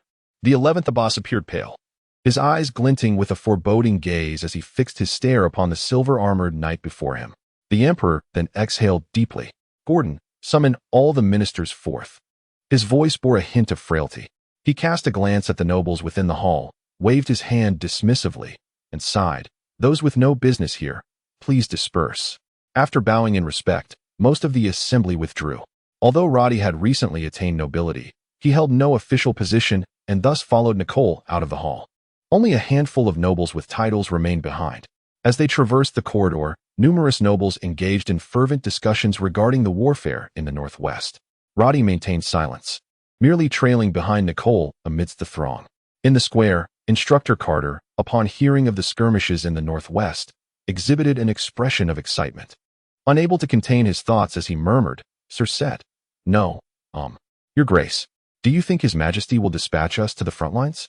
Every time the Empire faces adversity, it has been the opportune moment for our Tulip family to achieve greatness." Roddy's countenance remained impassive as he stole a glance at Nicole, who also appeared burdened with concern. He offered a wry smile and quietly remarked, "Indeed, Instructor Carter, it seems our moment to take center stage has arrived." Yet, a thought lingered unspoken in Roddy's mind. Whether it be life or death, we shall see. Chapter 53, The Tragic Grandeur of the Empire. On the outskirts of the northwest Sichuan plain, the hills stood shrouded in the embrace of night. The moonlight was obscured by ominous clouds, revealing only fleeting glimpses of its face. The sky was devoid of stars, and a weary army trudged along the winding mountain path. Clad in the uniforms of the Empire, the soldiers were utterly exhausted, many dragging their swollen, numb legs behind those ahead, their heads bowed in resignation. The standard-bearer, perched upon his steed, appeared equally listless, struggling to hoist the once vibrant thorn flower banner upon his shoulder while barely managing to keep himself from toppling from his mount. From the rank-and-file soldiers to the commanding officers, a palpable sense of despair and trepidation gripped their hearts. They had been stationed as the garrison at Blackstone Fortress under the Northwest Legion, but 2 days prior, they received an urgent command from General Rubin, the Legion's leader, instructing them to abandon Blackstone Fortress at all costs and converge towards the main forces at Fort Watt. Just days before, news had spread of the notorious killer, Lord Rienthal, who had relentlessly advanced for 2 days and nights, systematically dismantling the Empire's military outposts surrounding Fort Watt. The fortresses of Lulon and Trier had fallen in a single night. The directive from the Northwest Legion's headquarters to consolidate scattered forces was sound. In the face of adversity, it was wiser to unite their strength rather than risk being picked off individually. However, upon receiving the command, the leader of Blackstone Fortress could not help but smile bitterly. He was instructed to rally his contingent of 15,000 defenders to the headquarters. Yet General Rubin had allotted him merely a day and a night to accomplish this daunting task. The leader silently pleaded for divine intervention, knowing that his troops had been on the march for an entire day without rest. Even if they managed to reach their comrades, their fighting spirit would likely be severely diminished. The soldiers were already so fatigued they could scarcely walk. If they were to encounter the enemy on the road, this thought lingered in his mind as he recalled reports from just days prior, where 2 other garrisons, en route to join the main forces, had been intercepted by the cavalry of the Great Moon Kingdom. The Empire's infantry had been scattered like leaves in the wind, nearly annihilated by those barbaric horsemen. All he could do was pray. He surveyed the surrounding terrain and felt a modicum of relief. This was not an open plain. The hills provided a narrow path, limiting the enemy cavalry's effectiveness should they encounter them. The cavalryman, drenched in sweat yet composed, announced, "My lord, we are almost through the mountain pass. In about half an hour, we shall emerge into open ground. But it seems we shall struggle to find a suitable place to camp tonight." Ahead lay a stretch of open land, flanked by a small grove of trees. The leader listened intently to the scout's report, hanging on every word, then fell into a contemplative silence. It appeared rain was imminent, which should not pose a significant problem for setting up camp near the woods. There was little to fear from an enemy fire attack. Oh, how he hoped they would not encounter the enemy. In such inclement weather, surely the cavalry of the Great Moon Kingdom would refrain from launching an assault. After all, a muddy downpour would hinder their charge. He commanded the army to quicken their pace, to exit the mountainous region and set up camp. His voice rang out with authority. Upon receiving the order, the soldiers, despite their exhaustion, mustered their strength at the prospect of rest and quickened their steps. When the vanguard finally emerged from the mountain path and beheld the expanse of the plain ahead, a chorus of weary cheers erupted, a collective sigh of relief that they could finally rest. Once the camping order was issued, the entire army busied themselves with preparations. Disappointment washed over them as they discovered the scouts' grove was insufficient. The trees were slender saplings, far too fragile to serve as proper fortifications. Reluctantly, they assembled a feeble perimeter using available supplies and rudimentary materials. Yet, a flicker of solace emerged as the anticipated ambush did not materialize. The infamous killer of the Great Moon Kingdom seemed to be absent, perhaps deterred by the foul weather. Everyone held on to the hope that they might endure the first night safely. An experienced veteran instructed the panicking new recruits, assuring them not to be alarmed. Typically, if an enemy ambush were to occur, scouts would sound the alarm, and if they wished to flee, they could do so upon hearing the enemy's horns and drums. The camp bustled with activity as soldiers erected tents and prepared meals. Suddenly, a deafening clap of thunder reverberated through the air, followed swiftly by a blinding flash of lightning. And then, with a roar, rain poured down upon them. The soldiers exhaled in relief. At last, the rain had come. In such weather, the enemy's cavalry would surely remain at bay. As darkness enveloped the land, a new recruit, soaked to the bone, struggled to secure a wooden wall that had been dislodged by the fierce winds. Suddenly, he sensed something amiss and looked up, alarmed by ominous shapes emerging on the distant horizon. What was that? An enemy attack. It was unclear who first uttered those words, but they spread like wildfire through the camp, igniting panic. Soldiers frantically abandoned their tents and barricades, scrambling to retrieve their weapons. The cavalry donned their armor in haste, and chaos erupted within the expansive encampment. It was undeniable that, in its 2 centuries of existence, the Empire had fostered a martial tradition that had birthed many true heroes. At this moment, the courageous and steadfast leader of this army embodied the very essence of a warrior. Calm yourselves. Arm yourselves, he commanded decisively, drawing his sword and dispatching several soldiers who were still in disarray. If we continue in this frenzy, none shall survive. Infantry, form ranks. His authoritative voice resonated through the night as he dashed through the chaos, cutting down those who disregarded his orders and rallying his scattered soldiers into formation. Fools, stay composed. The enemy is still organizing. They will not charge for some time. The leader endeavored to instill calm in as many soldiers as possible. Take up your swords. Raise your shields. Shield bearers in the front row, spearmen behind them. Gradually, a semblance of order emerged as the infantry aligned, and the leader mounted his contingent of 500 cavalry, the elite force he had meticulously trained, positioning them 100 paces behind the infantry.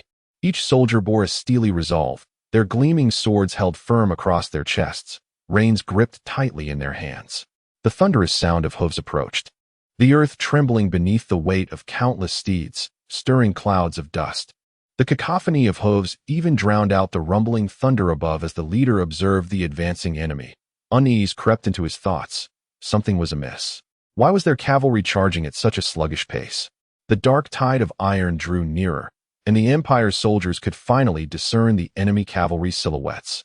He could even make out the plumes adorning their helmets, and a sudden wave of dread washed over him. This was not good. They were bow cavalry. A chilling sound, reminiscent of a piercing arrow slicing through the air, resonated as a deluge of arrows descended from the enemy's cavalry formation, raining down like a swarm of locusts. The infantry ranks, lacking sufficient shield bearers, were utterly incapable of withstanding the onslaught of arrows.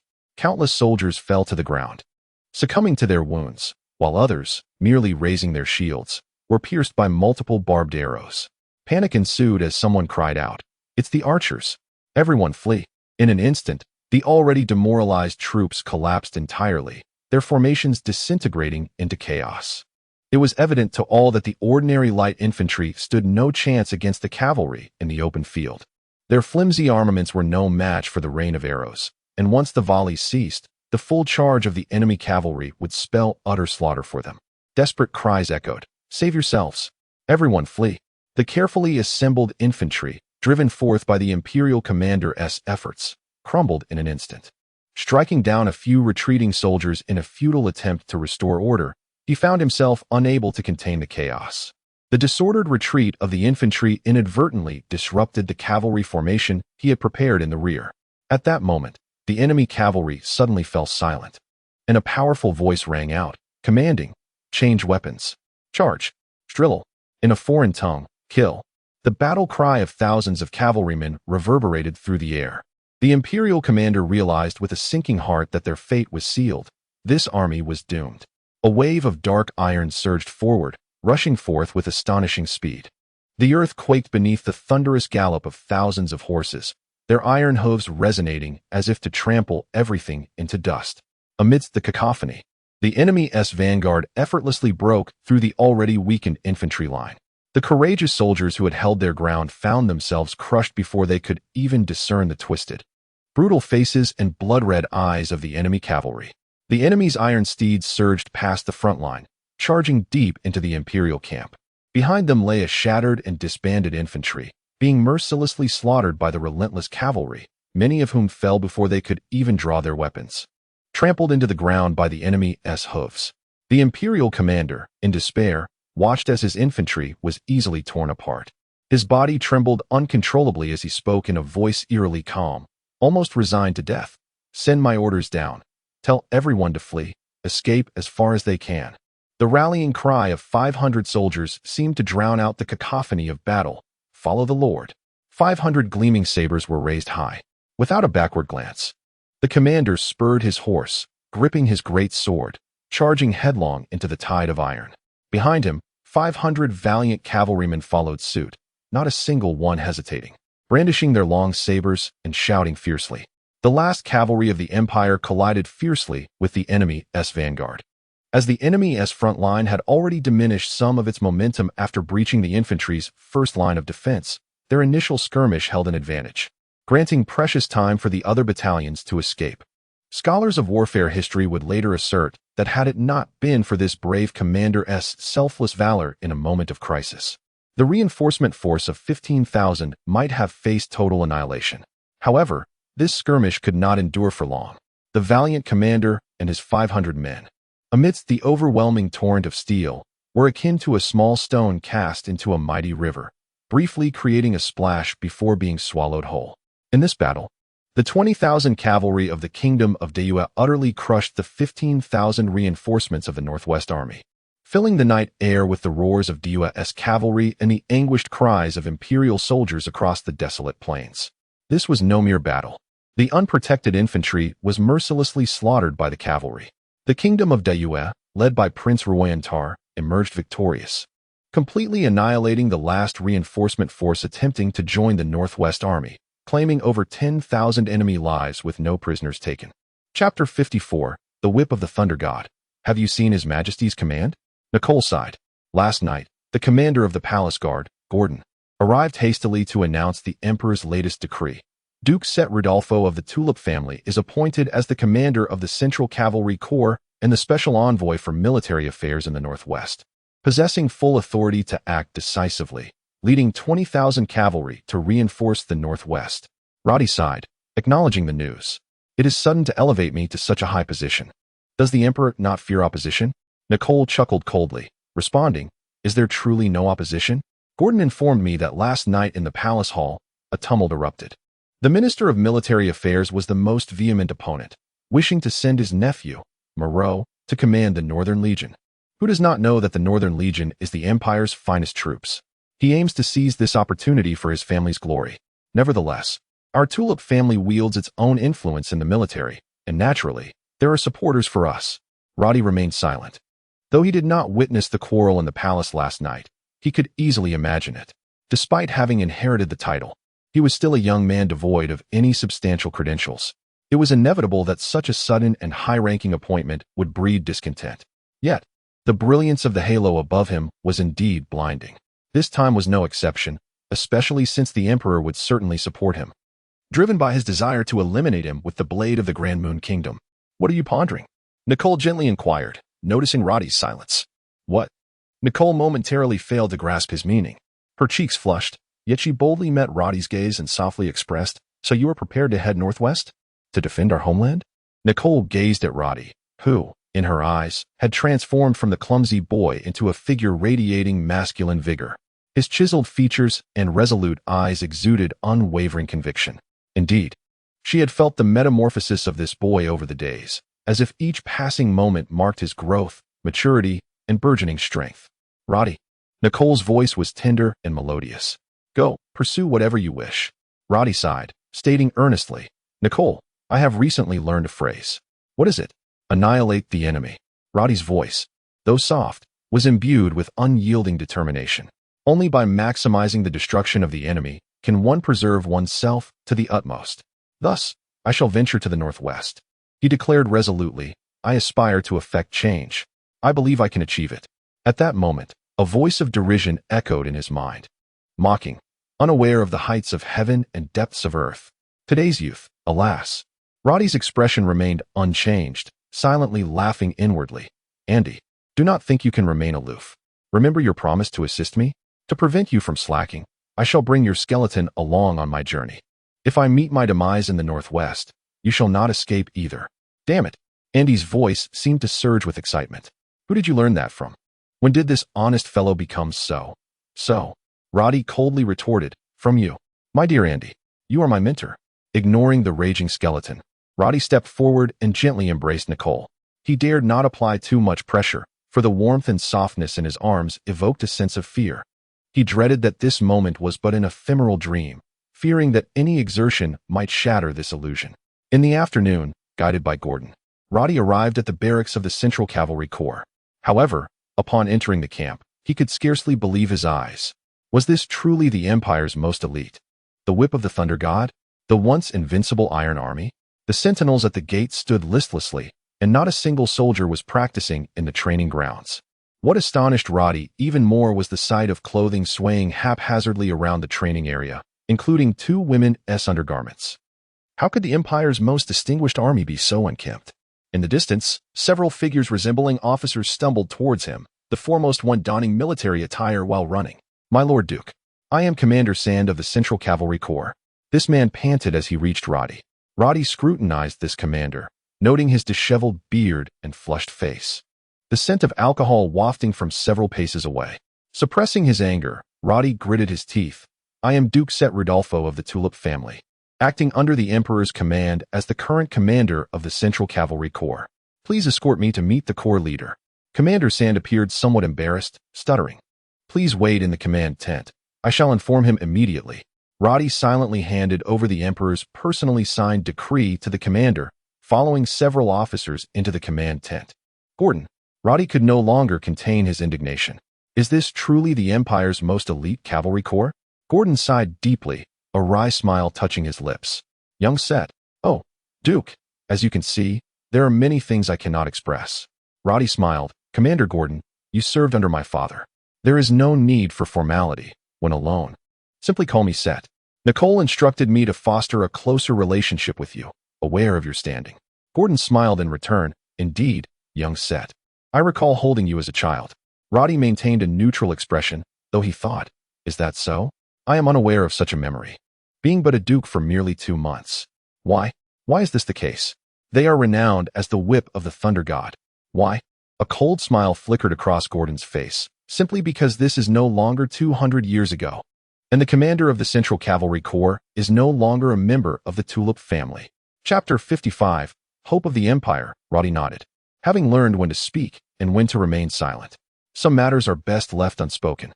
The group entered the large tent, and as Roddy observed the dust in the corner, he could not suppress a wry smile. Commander Gordon, I truly wish His Majesty would allow me to take 2 additional Royal Guard divisions to the northwest, instead of this whip of Thor. At this rate, even if I were to bring 100,000 troops, it would likely be a death sentence. Gordon sighed and replied with a bittersweet smile, Young Master Set. I too hail from the Central Cavalry Corps. In the old days, when the old Duke was still alive, the Central Cavalry Corps was not in such disarray. Only a few years have passed. Roddy pondered and quietly asked, Commander Gordon, what should I do? This army is utterly useless to lead into battle. Even if I wish to reorganize them, I am merely a commander now. Although I bear the title of Duke, I cannot command the entire Central Cavalry Corps. Moreover, His Majesty has ordered me to set off tomorrow, leaving me with only a day to prepare. Their combat effectiveness is painfully evident.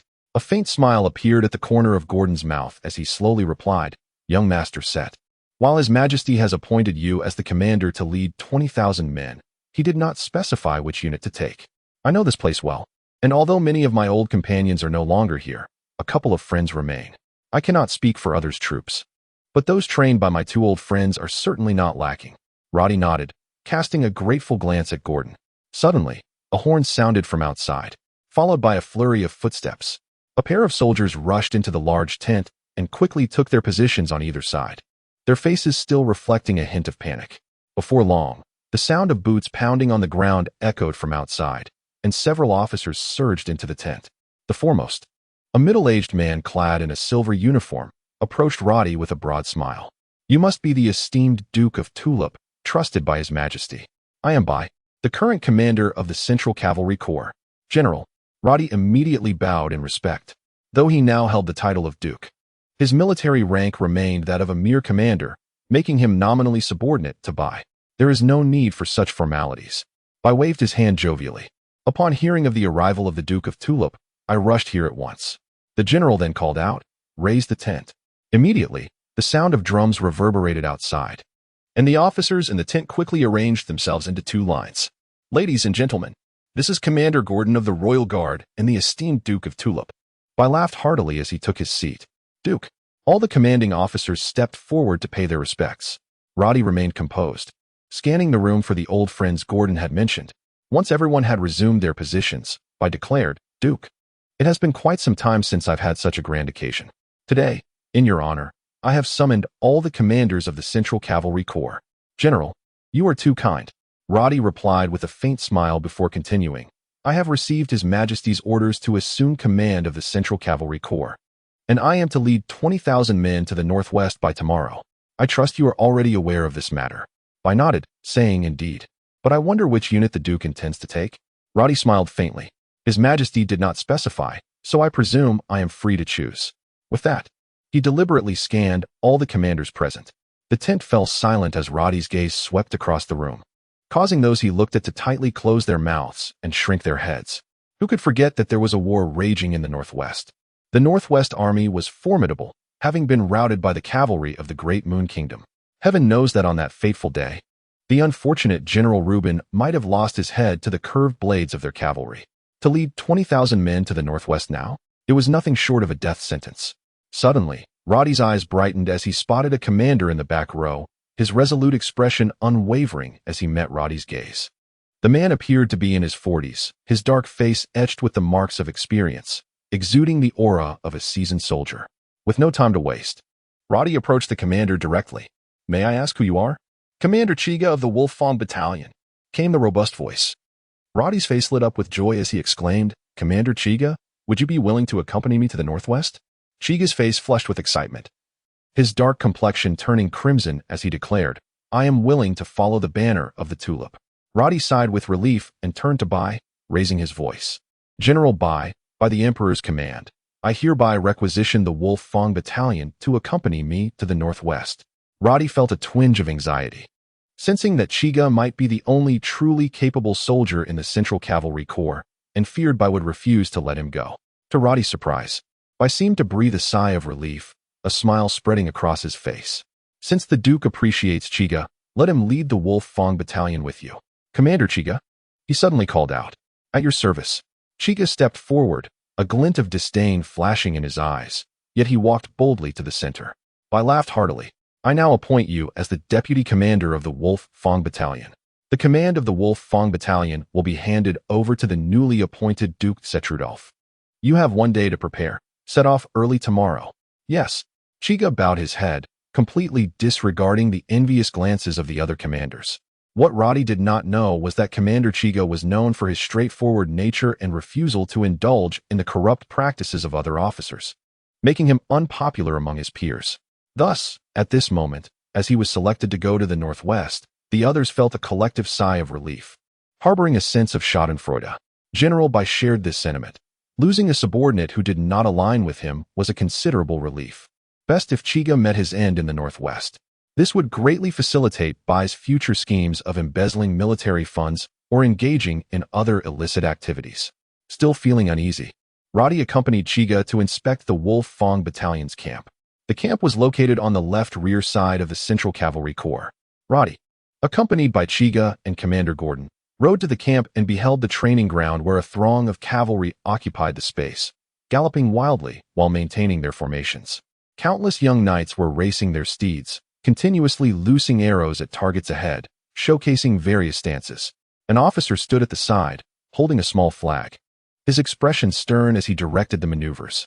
On the opposite side of the training ground, a group of cavalry formed in assault formation, charging forward with their lances raised, their battle cries reverberating through the air. Similarly, another officer waved a black flag, directing their advance. Chiga's face exhibited a hint of pride as he suddenly shouted to the messenger beside him, "Have them all halt immediately." At the messenger's command, under the direction of the two officers with flags, the cavalry quickly came to a stop, forming a neat line, their lances and bows stowed away, standing in two long, orderly ranks at the center of the training ground. Silence enveloped the area, with neither man nor horse making a sound. In a surge of excitement, Roddy galloped forward. But before he could reach the cavalry formation, a swift sound echoed as all the riders simultaneously drew forth their elongated, oddly shaped sabers. Dozens of vigilant eyes fixated on Roddy, as if to convey that any further advance on his part would summon 100 curved blades in his direction. "Your Grace," Zig hurriedly approached from behind, commanding everyone to sheath their weapons. "Your Grace, this is the protocol of the Wolf Fong army. Without orders, no one is permitted to breach the military ranks." Zig's expression bore a hint of embarrassment, fearful that the young Duke of Tulip might take offense. However, Roddy remained unperturbed, a smile gracing his lips as he inquired, "Commander Zig, why do they wield such peculiar sabers? I recall that cavalry are typically armed with swords, in addition to bows and lances." Zig smiled faintly. "These sabers are a custom weapon of our Central Cavalry Corps. During the conquest of the Northwestern Prairie alongside the Duke of Tulip, we suffered considerable setbacks against those barbaric sabers. The Duke recognized their effectiveness in mounted combat, far surpassing our long swords, and thus adopted their design, equipping each soldier with one. This has become a cherished tradition of our Central Cavalry Corps." Roddy dismounted and stood there, transfixed by the imposing and orderly formation before him, a peculiar expression illuminating his face. This was the true whip of thunder. This was the invincible iron cavalry he had read about in history books, the mightiest and most elite of the Empire. Suddenly, Roddy turned to Zig and bowed deeply, his voice trembling with emotion. "Lord Zig, I must express my gratitude. You have preserved hope for the Empire." Chapter 56, Destiny's Play. Clad in the regal garb of a noble warrior, Roddy's striking appearance, a legacy of the Tulip family, garnered the attention of many as he strode down the street. Even the soldiers from the local garrison, who occasionally marched by, offered him salutes. The once vibrant thoroughfares of the imperial capital now seemed dulled, with fewer patrons frequenting the taverns and tea houses. A sudden wave of fatigue and irritation washed over Roddy. He casually entered a nearby tavern, acutely aware that the battlefield awaited him the following day. After all, he was merely a youth on the cusp of adulthood. He was fully cognizant that this was a trap laid by the Emperor, designed for him to stumble into. He knew well that in the distant northwest lay the fierce and renowned cavalry of the plains, led by the notorious and cunning warlord, Ronin. Yet, despite this awareness, Roddy found himself with no refuge from fate, compelled to forge ahead step by inexorable step. Though the tavern's ambience was subdued, it remained one of the most bustling establishments in the continent's capital. A few patrons lingered, engaged in hushed conversations. Straining to listen, Roddy discerned that their discussions primarily revolved around the conflict in the Northwest. It was evident that the Emperor had publicly disclosed the military's defeat during yesterday's court session, and news of the failure had swiftly permeated the palace. After all, what could spread faster than bad news? However, it was apparent that much of what was being relayed was mere hearsay, often originating from relatives of those serving in noble households, who claimed to have overheard the most credible information. Typically, once one individual shared what they deemed reliable, others would hastily gather around, only for the narrative to morph into something entirely distorted. Some insisted that the reports of defeat were fabrications, asserting that the great empire had a formidable force of 200,000 elite troops in the Northwest, incapable of being bested by the barbaric plains folk. Others contended that the entire army had been decimated, with the warlord Ronin piling the heads of imperial soldiers into towering heaps. The spreader of such news claimed it was an eyewitness account from a relative in the Northwest. Even more alarmingly, some proclaimed that the cavalry of the plains would soon march upon the imperial capital. Roddy felt a tumult of emotions, uncertain whether to laugh or cry. The masses were so easily deceived. Regardless of the veracity of these tales, the palpable desolation in the marketplace and the grim expressions on the faces of passers-by were undeniable. The temples in the capital were thronged with far more worshippers than usual. Even those whose faith was once tenuous had transformed into fervent devotees, earnestly beseeching the Almighty to grant the empire victory over its invaders and safeguard the faithful. The grand donation box within the temple was rapidly filled by those wishing to demonstrate their piety. Observing the bewildered citizens, Roddy felt a complex mix of emotions. Had it been several months prior, he might have shared their confusion and perhaps a tinge of fear in the face of impending conflict. Yet now, with a deeper understanding of the situation, he bore a weightier burden than these oblivious civilians. Which of these sentiments was truly more fortunate? Unable to resist, Roddy raised a mug of wine to his lips. The harsh, fiery concoction of the ordinary tavern made him cough violently. He had never frequented such establishments before, having been a poor youth with no coin to spare for indulgence. How could anyone enjoy this bitter brew? He could not fathom the appeal of alcohol, which was both spicy and bitter. In an impulsive act characteristic of youth, he tossed a gold coin onto the counter and strode out of the tavern, oblivious to the scrutinizing gazes of the other patrons. That fellow seemed to be a noble, perhaps even a warrior. Alas, the empire's sorrow. Before the great conflict, these soldiers chose to indulge in drink rather than prepare to defend their homeland. Roddy felt a twinge of bitterness. The words he overheard only served to heighten his agitation. Why should he be burdened with all of this? Where could he find solace? His mind was a whirlwind. Yet the horse beneath him continued to gallop, whether by chance or by his subconscious guiding its path. When he finally raised his gaze, he found himself before a familiar building. Roddy stood in a daze for several minutes, a beautiful yet aloof visage flashing through his mind. Compelled by an unseen force, he dismounted and walked purposefully inside. Madame Shafi immediately greeted him, her profession drawing all manner of clientele, from newly affluent merchants to nobles with access to the palace. She had long been aware that this dashing young man had been bestowed the title of the new Tulip Duke by the emperor. With renewed vigor and enthusiasm, she prepared to assist him. However, Roddy, disinterested in pleasantries, simply stated, "I wish to see Miss Mirage." Madame Shafi, adept at reading the room, noticed Roddy's apparent displeasure and refrained from prying further, leading him to the side chamber they had visited previously. As he ascended the staircase, Roddy suddenly halted, reluctant to encounter Mirage in that frivolous chamber. In his mind, she transcended the image of a mere courtesan. The impression she left him with, one of icy nobility and striking beauty, was vastly different from his preconceived notions of such women. Standing resolute, he declared, "Take me directly to her room." Madame Shafi paused, contemplating the unexpected shift in the young lord's demeanor. Just as she opened her mouth to inquire further, the intensity of Roddy's gaze silenced her, prompting her to lead the way without further ado. The title of Tulip Duke alone was enough to instill a sense of dread in her. With a sense of satisfaction, Roddy followed behind, relishing the feeling of authority that coursed through him. It was a gratifying sensation indeed. Chapter 57. Farewell to Myogu. As Roddy approached the door, Mrs. Shafi had deliberately lagged behind him, quietly slipping away. Upon pushing the door open, Roddy beheld Myogu's silhouette. She sat gracefully before a mirror, her back to the door, combing her hair. Her delicate figure was poised, with lustrous hair cascading like satin down her back, and her slender fingers gently clasping a jade comb. The flawless comb glided slowly through her tresses, each elegant motion akin to a mesmerizing dance of unique rhythm. For a brief moment, Roddy was utterly captivated. He parted his lips, exhaling slowly, and with a wry smile remarked, "How did you know it was me? You see, I possess a peculiar talent. Once I've heard a person's footsteps, I can remember them. The next time I hear those footsteps, I can recognize them without needing to see." Perhaps it was because Myogu was one of the few aware of his masquerade, that an unspoken intimacy lingered in his subconscious towards someone who knew his greatest secret. Fortunately, Myogu soon finished combing her hair and gently rose. It was then Roddy noticed her wearing only a sheer silk robe, devoid of any adornments, her refined visage unembellished. "Apologies, I just got up and Haven Tea had the chance to prepare myself," Myogu said, a rare blush gracing her cheeks as a faint smile appeared on her lips. This subtle smile dispelled the cold demeanor that typically enveloped her, as if the spring breeze had melted the winter frost and flowers had suddenly begun to bloom. Roddy's heart raced unexpectedly, and he took a deep breath to quell the strange flutter within. Yet, this warmth was fleeting.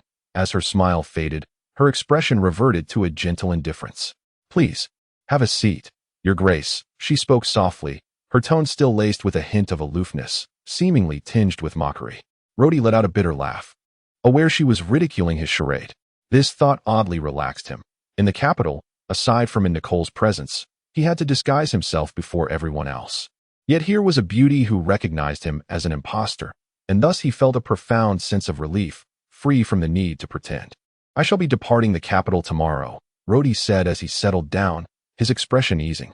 Myo-gu smiled lightly, propping her delicate arm on the table, resting her chin in her hand as she gazed at him. "Off to war, in the northwest," Rhodey continued. Subtly, Myo-ji's hand trembled momentarily, and she softly inquired, "Is it very dangerous?"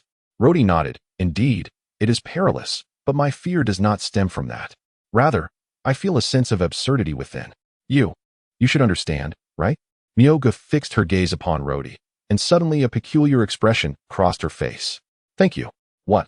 Rhodey was momentarily taken aback, but then realized she was expressing gratitude on behalf of the real Set. If it were not for him, the one heading to battle might very well have been Set. She was thanking him for Set. Without reason, a flicker of anger ignited within Rhodey, and his voice turned slightly hoarse. "You needn't thank me on his behalf. Although I am an imposter, it is still my duty." Myo-ji's eyes remained fixed on Rhodey, her gaze traversing his face before she unexpectedly smiled gently, interrupting his words. "No, you misunderstand my intent." Rhodey was momentarily stunned. The smile on Myo-ji's lips blossomed slowly, her gaze softening slightly. "I thank you because you are willing to share your heart with me. You regard me as a trustworthy friend, rather than..." She gestured toward the outside, where the distant sounds of merriment seeped through the closed door. "Rather than them." As she uttered the last few words, her expression grew somber, her eyes clouded with deep sorrow. "Do you know? You are the second man I have encountered in many years who has not regarded me as a mere plaything." Myo-gu spoke softly. "Yesterday, Bain came by, yet he dared not approach me. He has long been infatuated with me." A hint of resignation and melancholy seeped into her voice. "In truth, no man who has seen me can ever forget me. But you are different. You are not like Bain and the others." "Are we?" Referring to myself and Set? Rhodey felt a bitter taste in his mouth. He could not fathom why such odd thoughts stirred within him, especially considering he had only met this woman twice, including today. "This is a wine I crafted myself, distinct from others. I rarely share it with anyone. But do take a sip." Rhodey accepted the bottle, and for a fleeting moment, he longed to loudly inquire, "Has this bottle of wine only ever been consumed by Set?" Yet, he ultimately refrained from voicing that question, slowly removing the cap and tilting the bottle to take a sip. The moment the wine touched his lips, he was enveloped by an extraordinarily rich and peculiar fragrance, reminiscent of certain flowers, yet not entirely so. Beneath this floral essence, his tongue felt as though it had been seared by fire, and as he swallowed the wine, it coursed through him like a fiery thread down his throat and into his belly. Myo-ji's voice resounded softly. "I am 18 this year. I arrived here at 16. Why?" Myo-gu cast a deep glance at Rhodey and slowly continued. "There are many tragic events in this world, and many similarities among them, so there is little to say." Rhodey sighed, choosing not to press further, and took another swig from the bottle. "I do not know whether I am fortunate or unfortunate. The day after I arrived, I encountered Set. I was frightened and bewildered. He appeared no older than I. Yet he too found himself in such a place." As she spoke, a smile flickered across Myo-ji's face, but she soon shook her head, continuing, "Fortunately, he possessed great influence and took a liking to me, spending lavishly.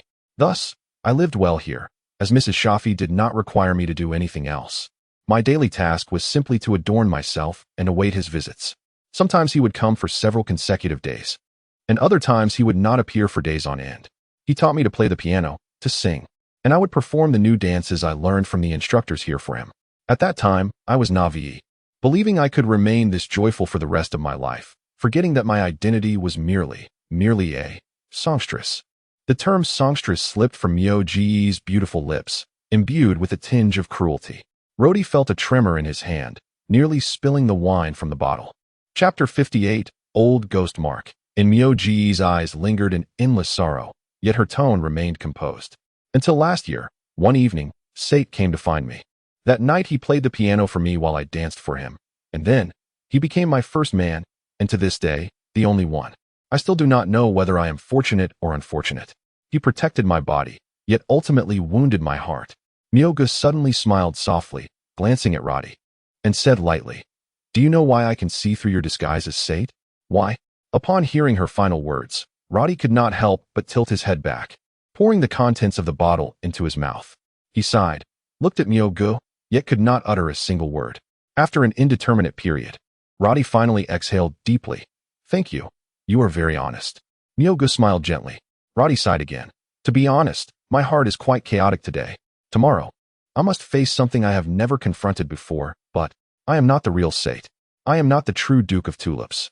Myogu's gaze softened as she looked at Roddy. "I am a woman, and I do not fully understand warfare, but I could discern that your swordsmanship surpasses Sate's. In other aspects, I cannot say, but regarding combat, I believe you are stronger than the real Sate." Roddy's face flushed from the wine, his mind slightly intoxicated. He had never consumed so much alcohol before. "Is that true?"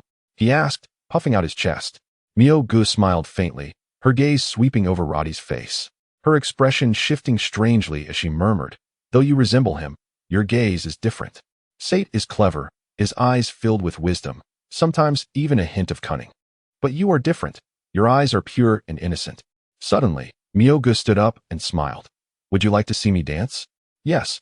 Roddy's cheeks flushed, not merely from the wine. Myogu smiled softly and gracefully walked to the center of the room. Clad in a sheer silk robe, barefooted, the hem revealed her long, slender legs, ivory white and luminous.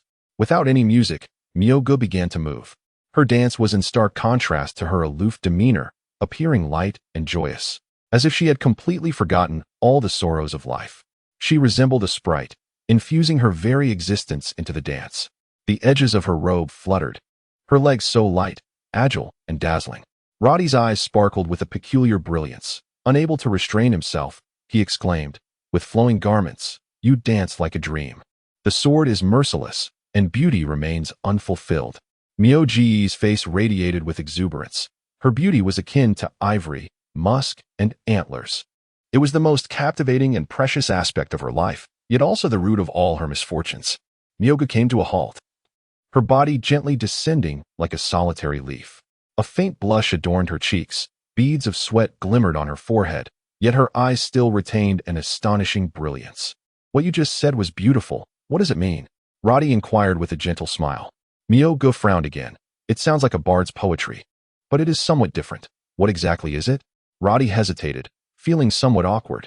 He realized that those peculiar lines were from an ancient tome left by the old man from Dandong 2 centuries ago, the Sunflower Manual. How could he reveal that to her? He smiled lightly. "I said that in a moment of excitement." Myogu scrutinized Roddy with an odd gaze, ultimately choosing not to press further. They had shared wine and witnessed a dance. Roddy felt the weight of his earlier melancholy dissipate entirely. He stood up, looking at Myogu. "Thank you, Miss Myogu. I am not very eloquent, but I want to tell you that meeting you today has brought me immense joy." A hint of surprise crossed Myogu's face. "Are you leaving?"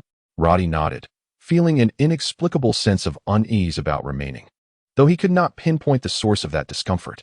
With that thought, Roddy nodded at Myogu and turned toward the door. "Roddy," Myogu suddenly called out. "Will you come to see me again?" Her voice carried an unusual tone. Before shouldering such a significant responsibility, fluctuations of the heart were inevitable. Just as Roddy prepared to retrieve his horse, a hand unexpectedly landed on his shoulder. Startled, Roddy, with his current strength, was not accustomed to someone approaching him unnoticed from behind. Instinctively, he turned and shrank his shoulders to evade. "Mark, you, kid, not bad. You still have the mind to come to such a place. It seems you have fully adopted young Master Sate's habits." Mark rolled his eyes. When alone with Mark, he was certainly not the obedient stableman. Roddy would never forget Mark's true identity as a creature that had lived for over 2 centuries. "How did you know I was here?" Roddy instinctively glanced at the entrance of the intoxicating den, his face slightly flushed. "Humph. If it's something I want to know, there is nothing I cannot uncover." Mark replied nonchalantly. "Come with me." With that, he tugged at Roddy's shoulder. "No, I sought you out for a reason." Mark's tone grew serious. Roddy found himself unwittingly following Mark, despite his exceptional swordsmanship and strength, feeling utterly ineffectual. "Where are we going?" "Great-grandfather?" Roddy thought angrily. "Damn. That old man has lived for over 200 years. In terms of actual age, isn't he older than my great-grandfather?" Today is Sunday, as per tradition. There will be an update at midnight to push the rankings. Friends who tend to stay up late, Please come and support me. Chapter 59. The Life-Saving Treasure.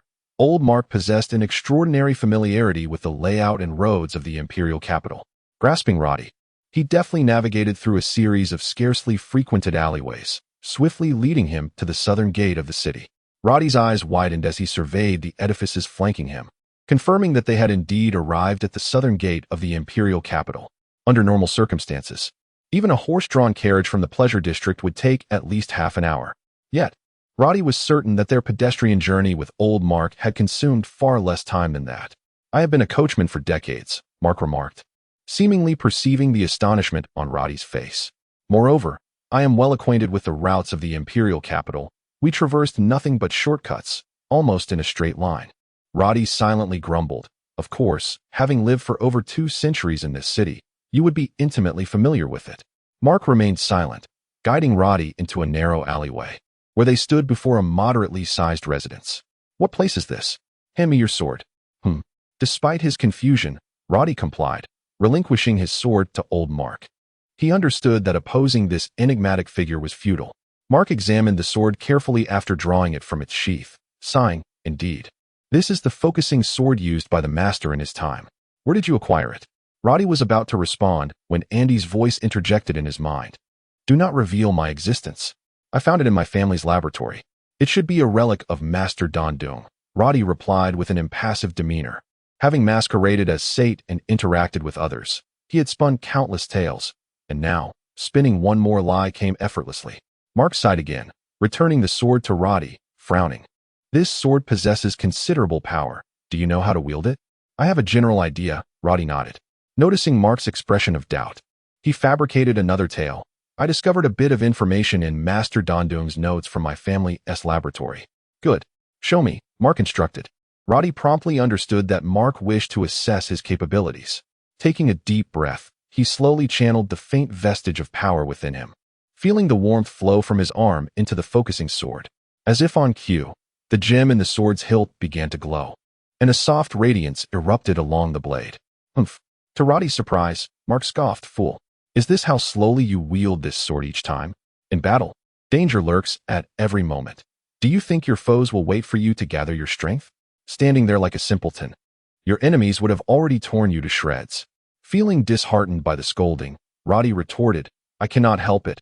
My inner strength is too feeble. Otherwise, I would be able to wield this sword effortlessly. You know, without gathering power, this sword is nothing but scrap metal.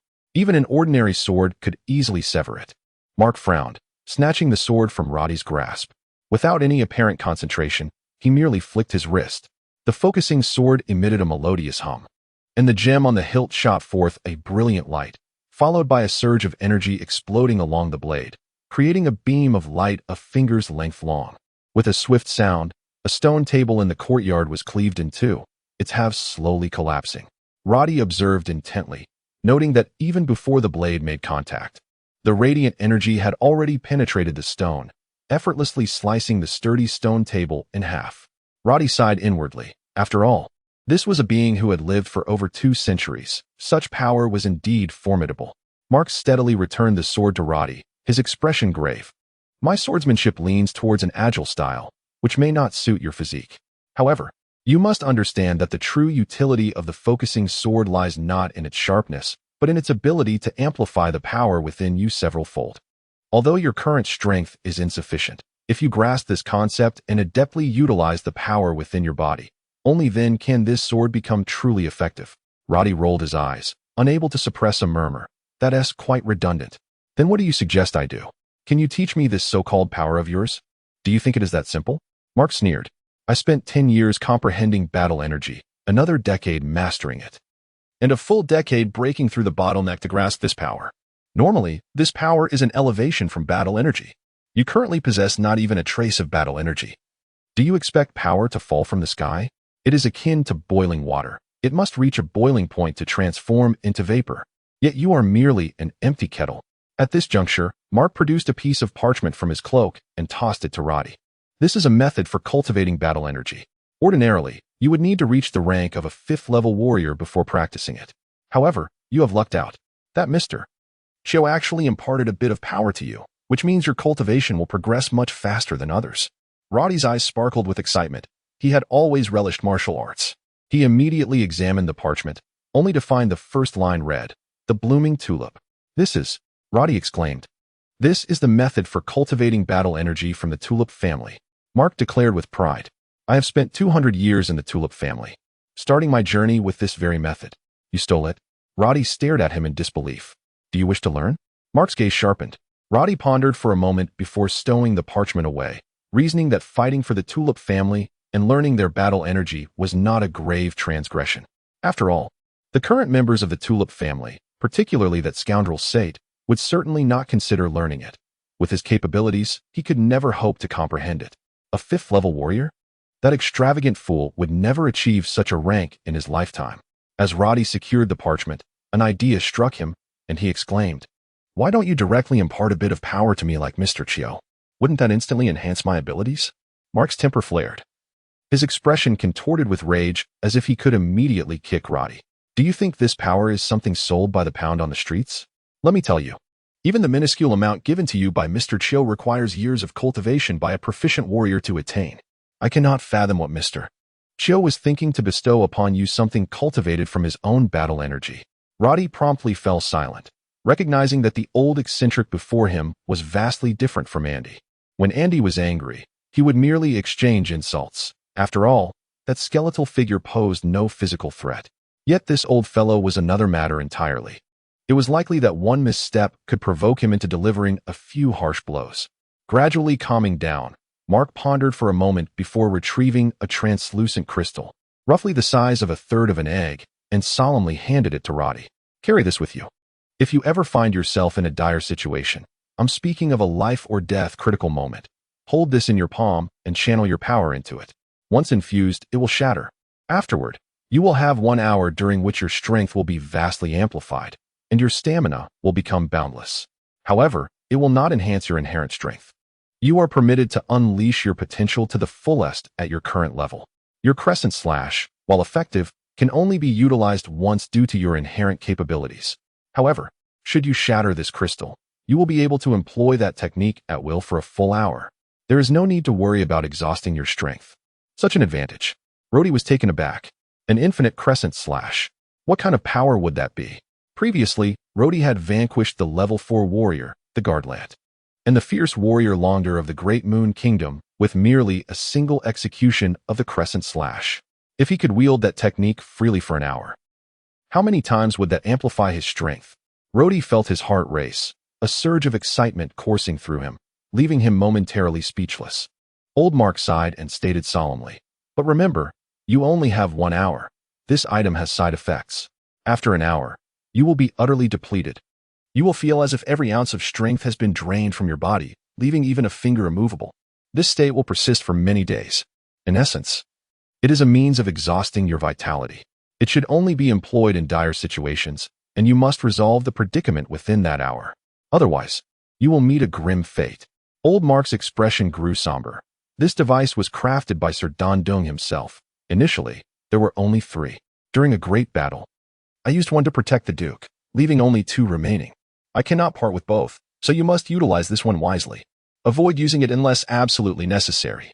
As Roddy exited the modest residence with Old Mark, he could not fully calm the tumult of emotions within him, an overwhelming mix of reverence, astonishment, curiosity, and exhilaration.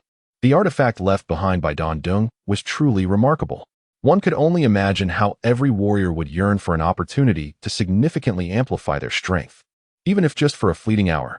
With this thought, Roddy could not help but bow deeply to Old Mark, earnestly stating, "I understand how precious this item is, and I will make the most of it, and thank you, Mr. Mark." Mark, feeling quite pleased, waved his hand, about to share some elder wisdom, when Roddy's next remark nearly robbed him of his mirth. "Mr. Mark, it seems you have amassed quite a fortune during your 2 centuries with the Tulip family. This residence must be your private property, I presume? I suspect no one in the family is aware of it, correct? In the imperial capital, such a grand estate is certainly not inexpensive." Old Mark, incensed, kicked Roddy playfully as he exited the door. Chapter 60, Glorious Expedition. The shadow of defeat that had loomed over the imperial capital was finally dispelled on this morning. The citizens of the capital surged into the streets, for they had learned that this very day, the illustrious Tulip family was finally mobilizing. The great, undefeated, eternally glorious Duke of Tulip would lead the most formidable army of the empire, the elite Thunder Whip Cavalry Corps, to the battlefield in the northwest. As for the number of troops, some claimed it to be 50,000, others said 80,000, while some even whispered that the Duke commanded a staggering 100,000 soldiers. All the citizens shared the same fervent wish. May the great Duke of Tulip and the valiant warriors of the empire teach those barbaric tribes of the northwest a resounding lesson. However, many young maidens were equally captivated by the rumor that the current Duke of Tulip was a strikingly handsome young man. Such a lure proved far more enticing than tales of military glory. Thus, on this morning, a scene of thousands of heads bobbing in excitement unfolded along the main road by the northern gate of the capital. Countless people craned their necks to glimpse the heroic figure of their revered military god and to witness the might of the elite Thunder Whip Cavalry. Many young women focused their gazes at the end of the procession, eager to catch a glimpse of the legendary heartthrob, rumored to be as handsome as the sun god himself. The personnel from the local security bureau found themselves in the most unenviable position that day. All 15,000 soldiers were ordered to cancel their outings and leave, forming a solid line to prevent the throngs of spectators from breaching the barriers set to protect the approaching troops, all while enduring the pressure of the crowd. In that moment, the security officers who obstructed the citizens from catching a glimpse of their heroes were viewed as the most detestable figures in the eyes of the masses. How dare they remain behind and bully us common folk instead of fighting those barbarians in the northwest? Countless individuals attempted to surge past the human barricade, leading to numerous confrontations with the security personnel. According to incomplete statistics, on that day, each on-duty officer faced an average of multiple assaults from the enthusiastic crowd. The average tally was 2 rotten eggs, 1.5 tomatoes, as tomatoes were slightly more valuable, 3.5 bruises, and 2 kicks to the rear. Even the highest-ranking officer, Commander Fry, had his face scratched by 2 fervent young women trying to get closer to their dream lover. Suddenly, a synchronized sound of hooves echoed down the street, and as a tall, fiery banner appeared in the distance, the crowd erupted into thunderous cheers. Flowers were thrown from both sides of the road, and it was reported that flower shop sales in the capital soared to 17 times their usual amounts. The immediate consequence was that all flowers were swept clean from the market. Roses and lilies were nowhere to be found, and even funeral flowers skyrocketed to exorbitant prices. It was said that a certain marquis, wishing to present a bouquet to his secret lover, searched the entire city for a single flower, ultimately spending 10 gold coins to procure a bouquet of foxtail grass from someone else. By the emperor's decree, the soldiers of the Central Cavalry Corps donned their full armor as they exited the city. They could have quietly departed through another gate, but the emperor wished to use this expedition to stabilize the morale of the capital's citizens. He insisted that they parade through the city in their finest gear, showcasing the empire's military might and rekindling the people's faith in its strength and invincibility. Roddy initially regarded this command with disdain. He believed that with the war in the northwest raging, every moment counted.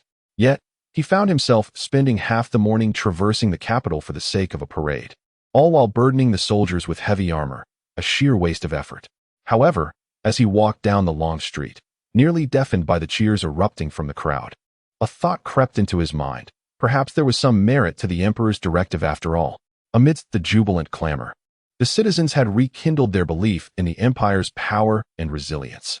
The throng surged towards the security personnel, crashing against their human barricade like waves. Euphoria filled the air, as shouts and cheers echoed throughout the capital. Each soldier wore a proud smile, adorned with scattered flower petals, standing tall in their saddles.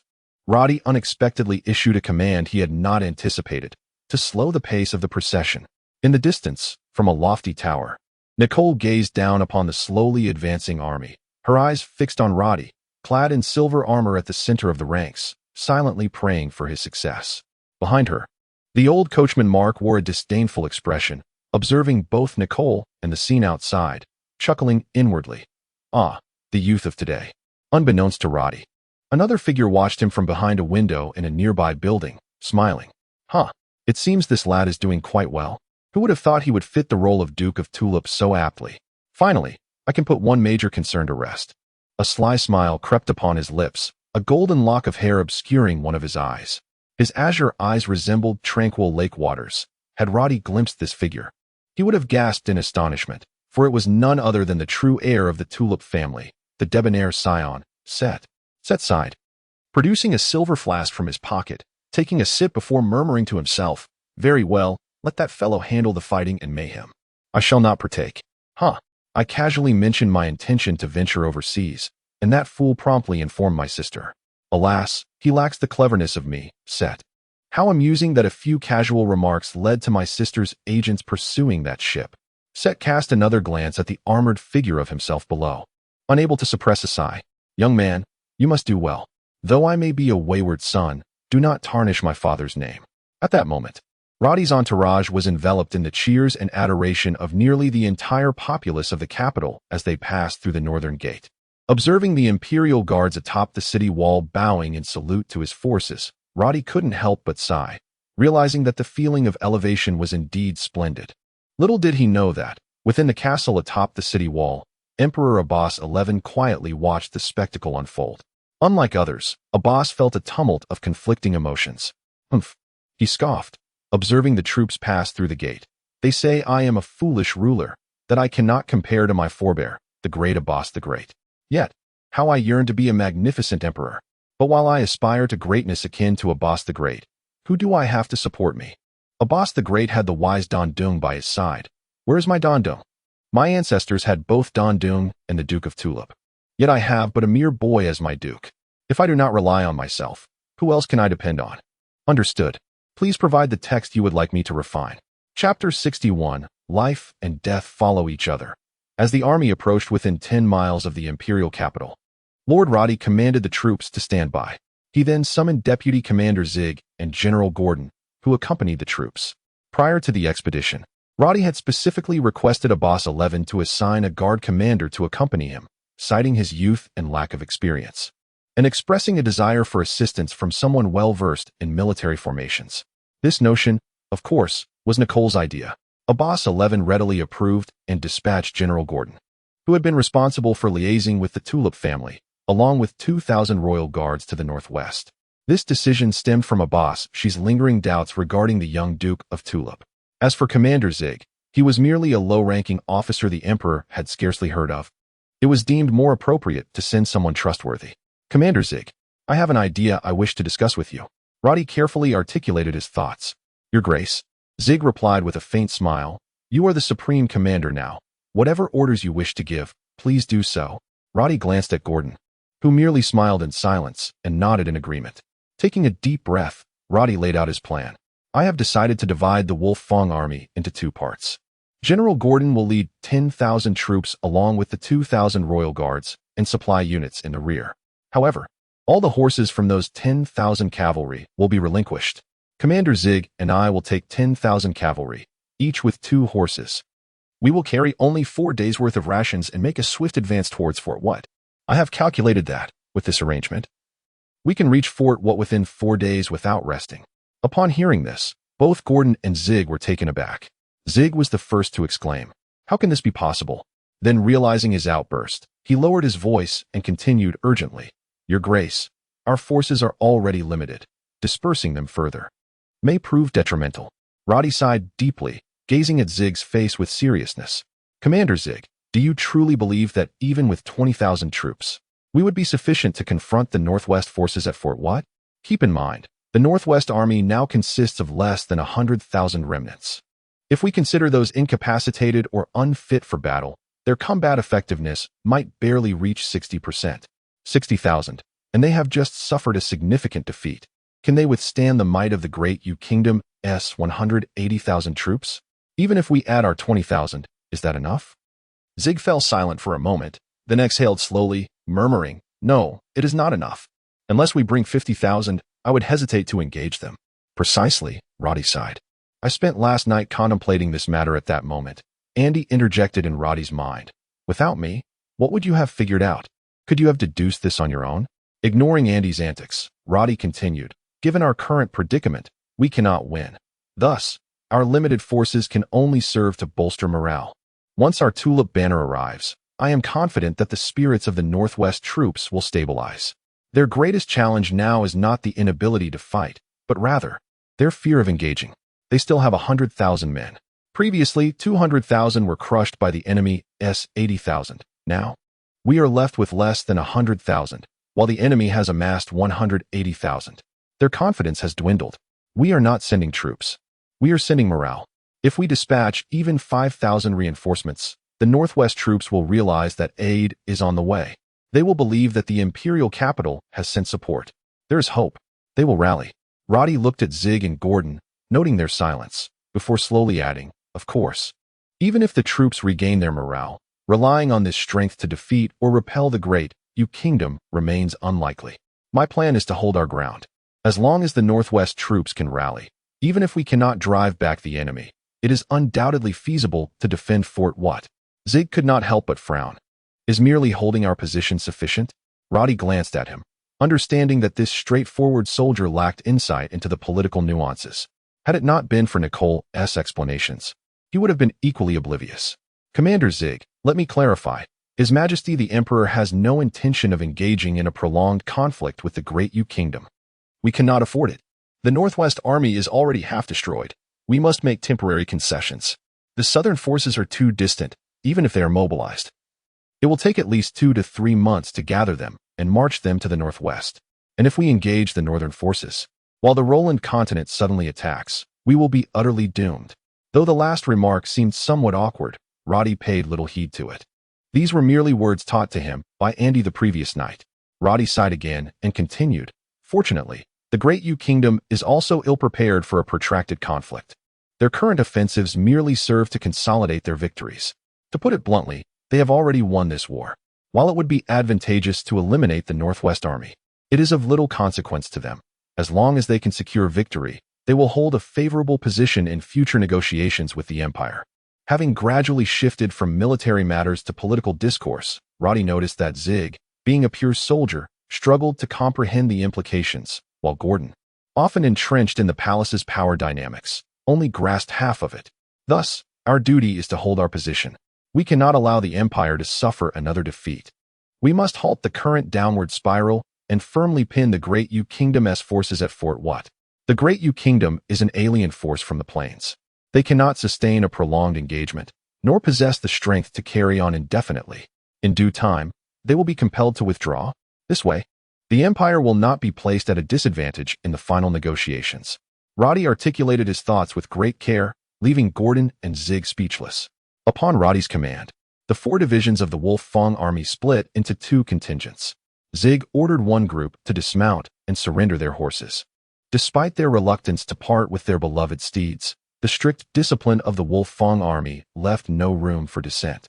Roddy sighed, instructing his contingent of 10,000 to gather rations and remove their heavy armor, then line up to prepare for departure. Before leaving, Roddy pulled Gordon aside for a meticulous briefing. General Gordon, there are 2 tasks I need you to execute. First, you must lead the remaining 12,000 men forward. And do not dawdle. If possible, proceed swiftly. When you pass by any city with a garrison, requisition their war horses on the spot. I will provide you with a token bestowed upon me by His Majesty. If any garrison resists, show them the token. If they still oppose, eliminate them. Once you have replenished your horses, accelerate your pace to catch up with us. I must emphasize, while I have outlined my plan, I am not one to underestimate risks. Should anything occur behind, I will still have a reserve force to rely upon. Gordon laughed heartily, taking the token with a grin. Fear not, young lord. This token will likely be unnecessary. Which garrison would dare deny our royal guard? Just look at our royal uniforms. Who would dare speak against us? Gordon paused. What is in that box? A mysterious smile crept across Roddy's face. Oh, it's nothing much, just a skeleton. Remember, this is my military order. After Roddy finished speaking, he turned his horse around, and, with a single command, the army set forth. The voice of the skull in his mind was raging furiously. Damn it, you scoundrel! How ruthless! Roddy, with an unwavering expression, calmly replied, So remember this, Andy. This time, if I live, you live. If I die, you will die as well. Therefore, do not play tricks on me any longer. Focus wholeheartedly on aiding me. With a hearty laugh, he spurred his horse, leading 1,000 valiant cavalrymen onward in a grand procession towards the northwest. Beneath the sun, the banners blotted out the sky, and swords gleamed like a forest. Chapter 62, Village. As dusk fell, a few crows gently cawed from the trees lining the road. and a cloud of dust rose in the distance, causing the ground to tremble. The rhythmic and silent sound of numerous hooves shattered the evening stillness, prompting the crows to flap their wings and hastily depart from their perches. At this moment, Rhodey had long since exchanged his dazzling silver armor for a lightweight leather attire, which enveloped much of his upper body. This leather armor had been entrusted to him by Nicole before his departure, rumored to be a family heirloom of the Tulip family. It was said that Nicole's father once donned this very armor in battle. Rhodey found himself skeptical of how much protection such a lightweight leather garment could provide. Yet for the sake of swift travel, wearing the cumbersome and gleaming metal armor was out of the question. The switch to this leather attire had certainly rendered him much more agile. Rhodey's inner garments had long been soaked with sweat, and he felt a searing pain along the inner thighs. The relentless journey on horseback over the past 2 days had proven to be quite taxing. For a day and a half, he had led 1,000 elite cavalrymen of the Thunder God's Whip, maintaining their pace by resting in the saddle when fatigued, consuming rations and drinking water when hungry or thirsty, and swapping horses whenever the steeds grew weary. At this point, each cavalryman had already changed mounts twice, and both their ridden horses and the spare steeds trailing behind them were utterly exhausted, some even foaming at the mouth. It appeared that although the cavalry of the Central Legion was composed of the finest steeds in the Empire, they too had succumbed to fatigue after nearly 2 days of relentless galloping. The soldiers wore expressions of sheer exhaustion. Yet Zig's Wolf Fang army lived up to the illustrious title of Thunder God's Whip. Despite their fatigue, each soldier maintained a resolute and fierce demeanor, showing no signs of lagging behind or voicing complaints. The air was filled solely with the sound of hooves, devoid of any chatter.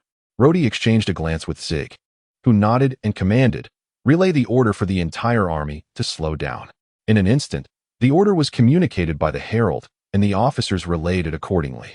Under the precise commands of the signal flags, the cavalry began to decelerate from the front ranks, yet the formation remained impeccably intact, a testament to Zig's strict discipline. The scout cavalry reported the presence of a small village ahead, seemingly devoid of any abnormalities. As they neared the front lines, rumors had circulated about the occasional skirmishes with small detachments of the Great Moon Kingdom, yet there were no signs of such activity in the village before them. Rhodey sighed, his voice steady as he declared, "Order the troops to rest at the village ahead. We can no longer continue at this pace. Even if the men do not rest, the horses must." Zig nodded in agreement, fully aware of the significance of a horse's stamina for cavalry. As night enveloped the land, the Wolf Fang army finally approached the village. Rhodey commanded the entire force to halt 2 miles outside the village, allowing them to rest by the riverside for an hour before he and Zig, along with 200 men, ventured into the settlement. This territory still belonged to the Empire, though its remoteness rendered it far from any towns. The few villagers at the entrance displayed evident fear and surprise at the sudden appearance of such a military force.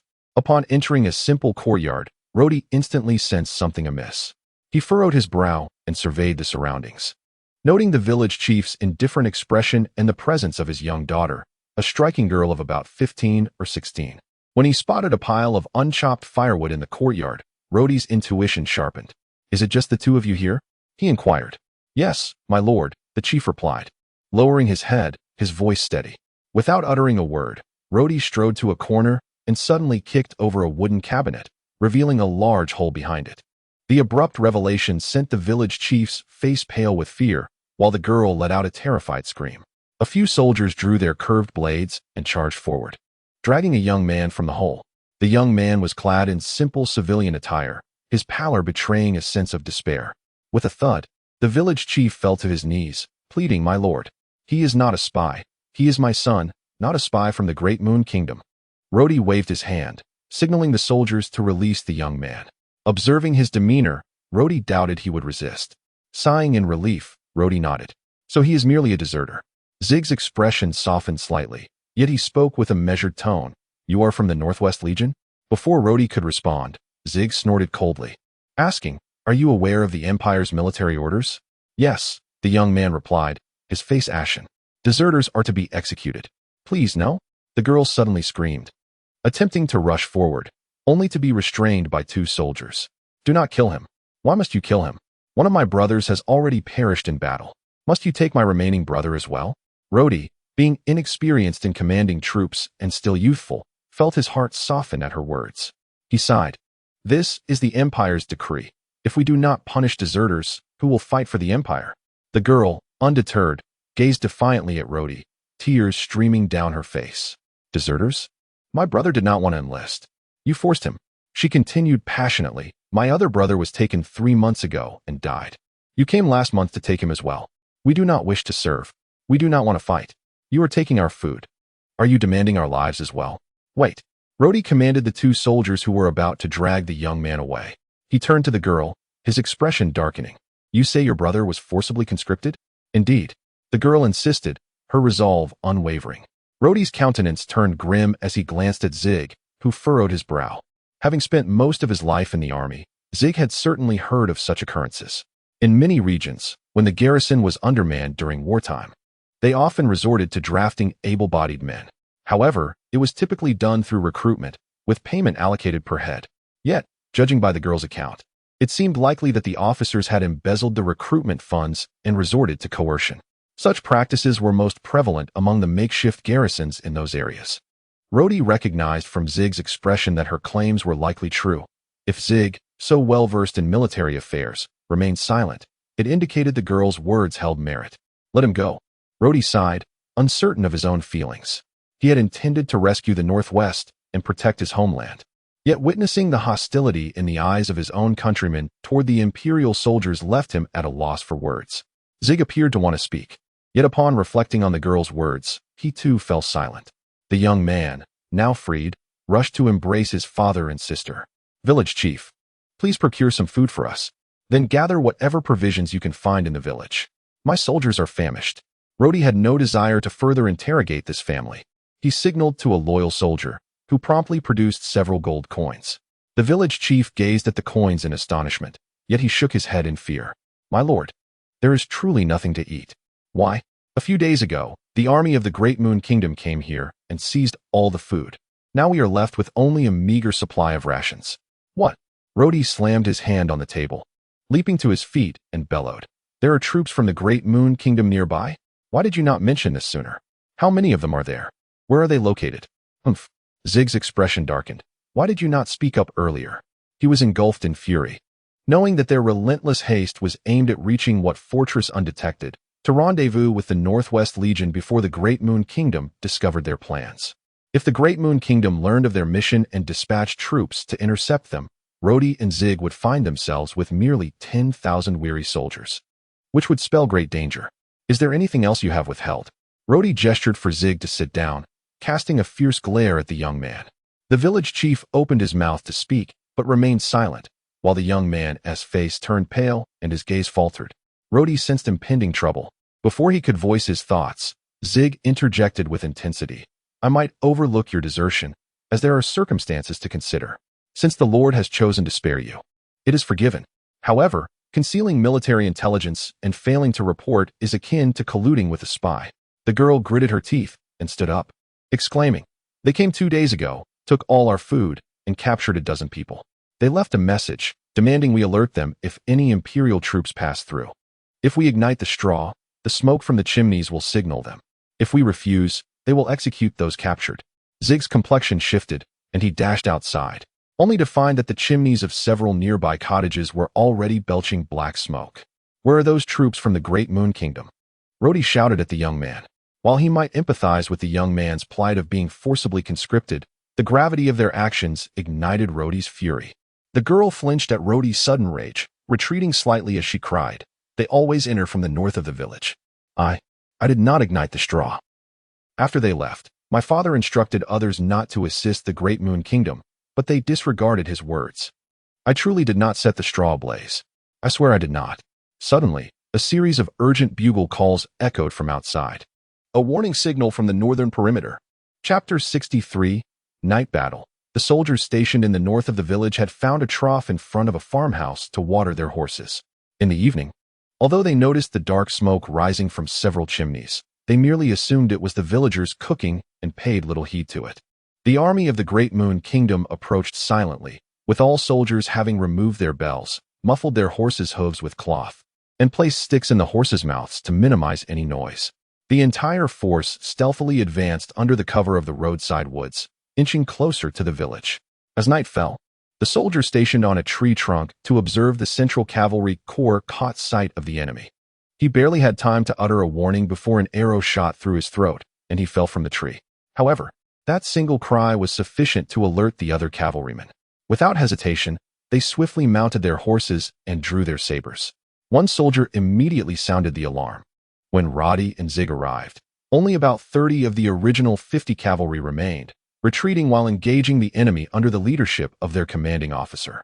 The army of the Great Moon Kingdom numbered nearly 1,000, all cavalry. Fortunately, the village roads were narrow, preventing their numerical advantage from translating into an effective charge. The officer of the Central Cavalry Corps led his men in a series of stop-and-go maneuvers, occasionally exchanging arrows with the enemy. Particularly skilled in archery, he lingered at the back, taking down several approaching foes.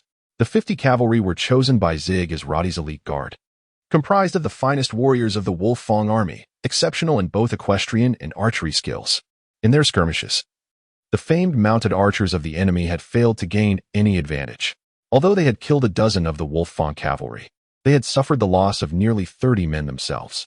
As the cavalry of the Great Moon Kingdom drew near, a sudden roar pierced the night. Shoot! The leading knight had no time to react before several arrows pierced him, sending him crashing to the ground. Roddy ordered his men to spread out along the main road of the village. As soon as the advance guard of the Great Moon Kingdom was within range, they unleashed a barrage of arrows.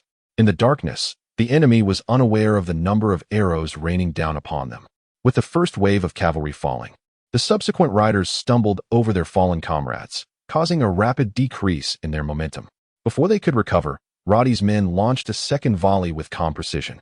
The Great Moon Kingdom, still unaware of the enemy's numbers in the darkness, erupted in shouts of alarm. They are ambushed! They are ambushed! At this moment, Zig commanded his 100 cavalry to discard their bows and charge forward with their sabers drawn. Concurrently, the blaring horns of the Imperial cavalry sounded from both sides of the road. In an instant, the air was filled with the clash of battle cries. In the darkness, the two cavalry forces collided fiercely, the sounds of combat, shouts, screams, the thud of falling horses, and the clang of curved blades slicing through armor, echoed through the night. Roddy led a small group in the center, wielding a long saber. With his formidable strength, none of the Great Moon Kingdom's cavalry could withstand him. He brought down foes with each encounter. With a swift motion, Roddy raised his saber, severing the head of a Great Moon Knight, blood spraying across his face, warm and foul.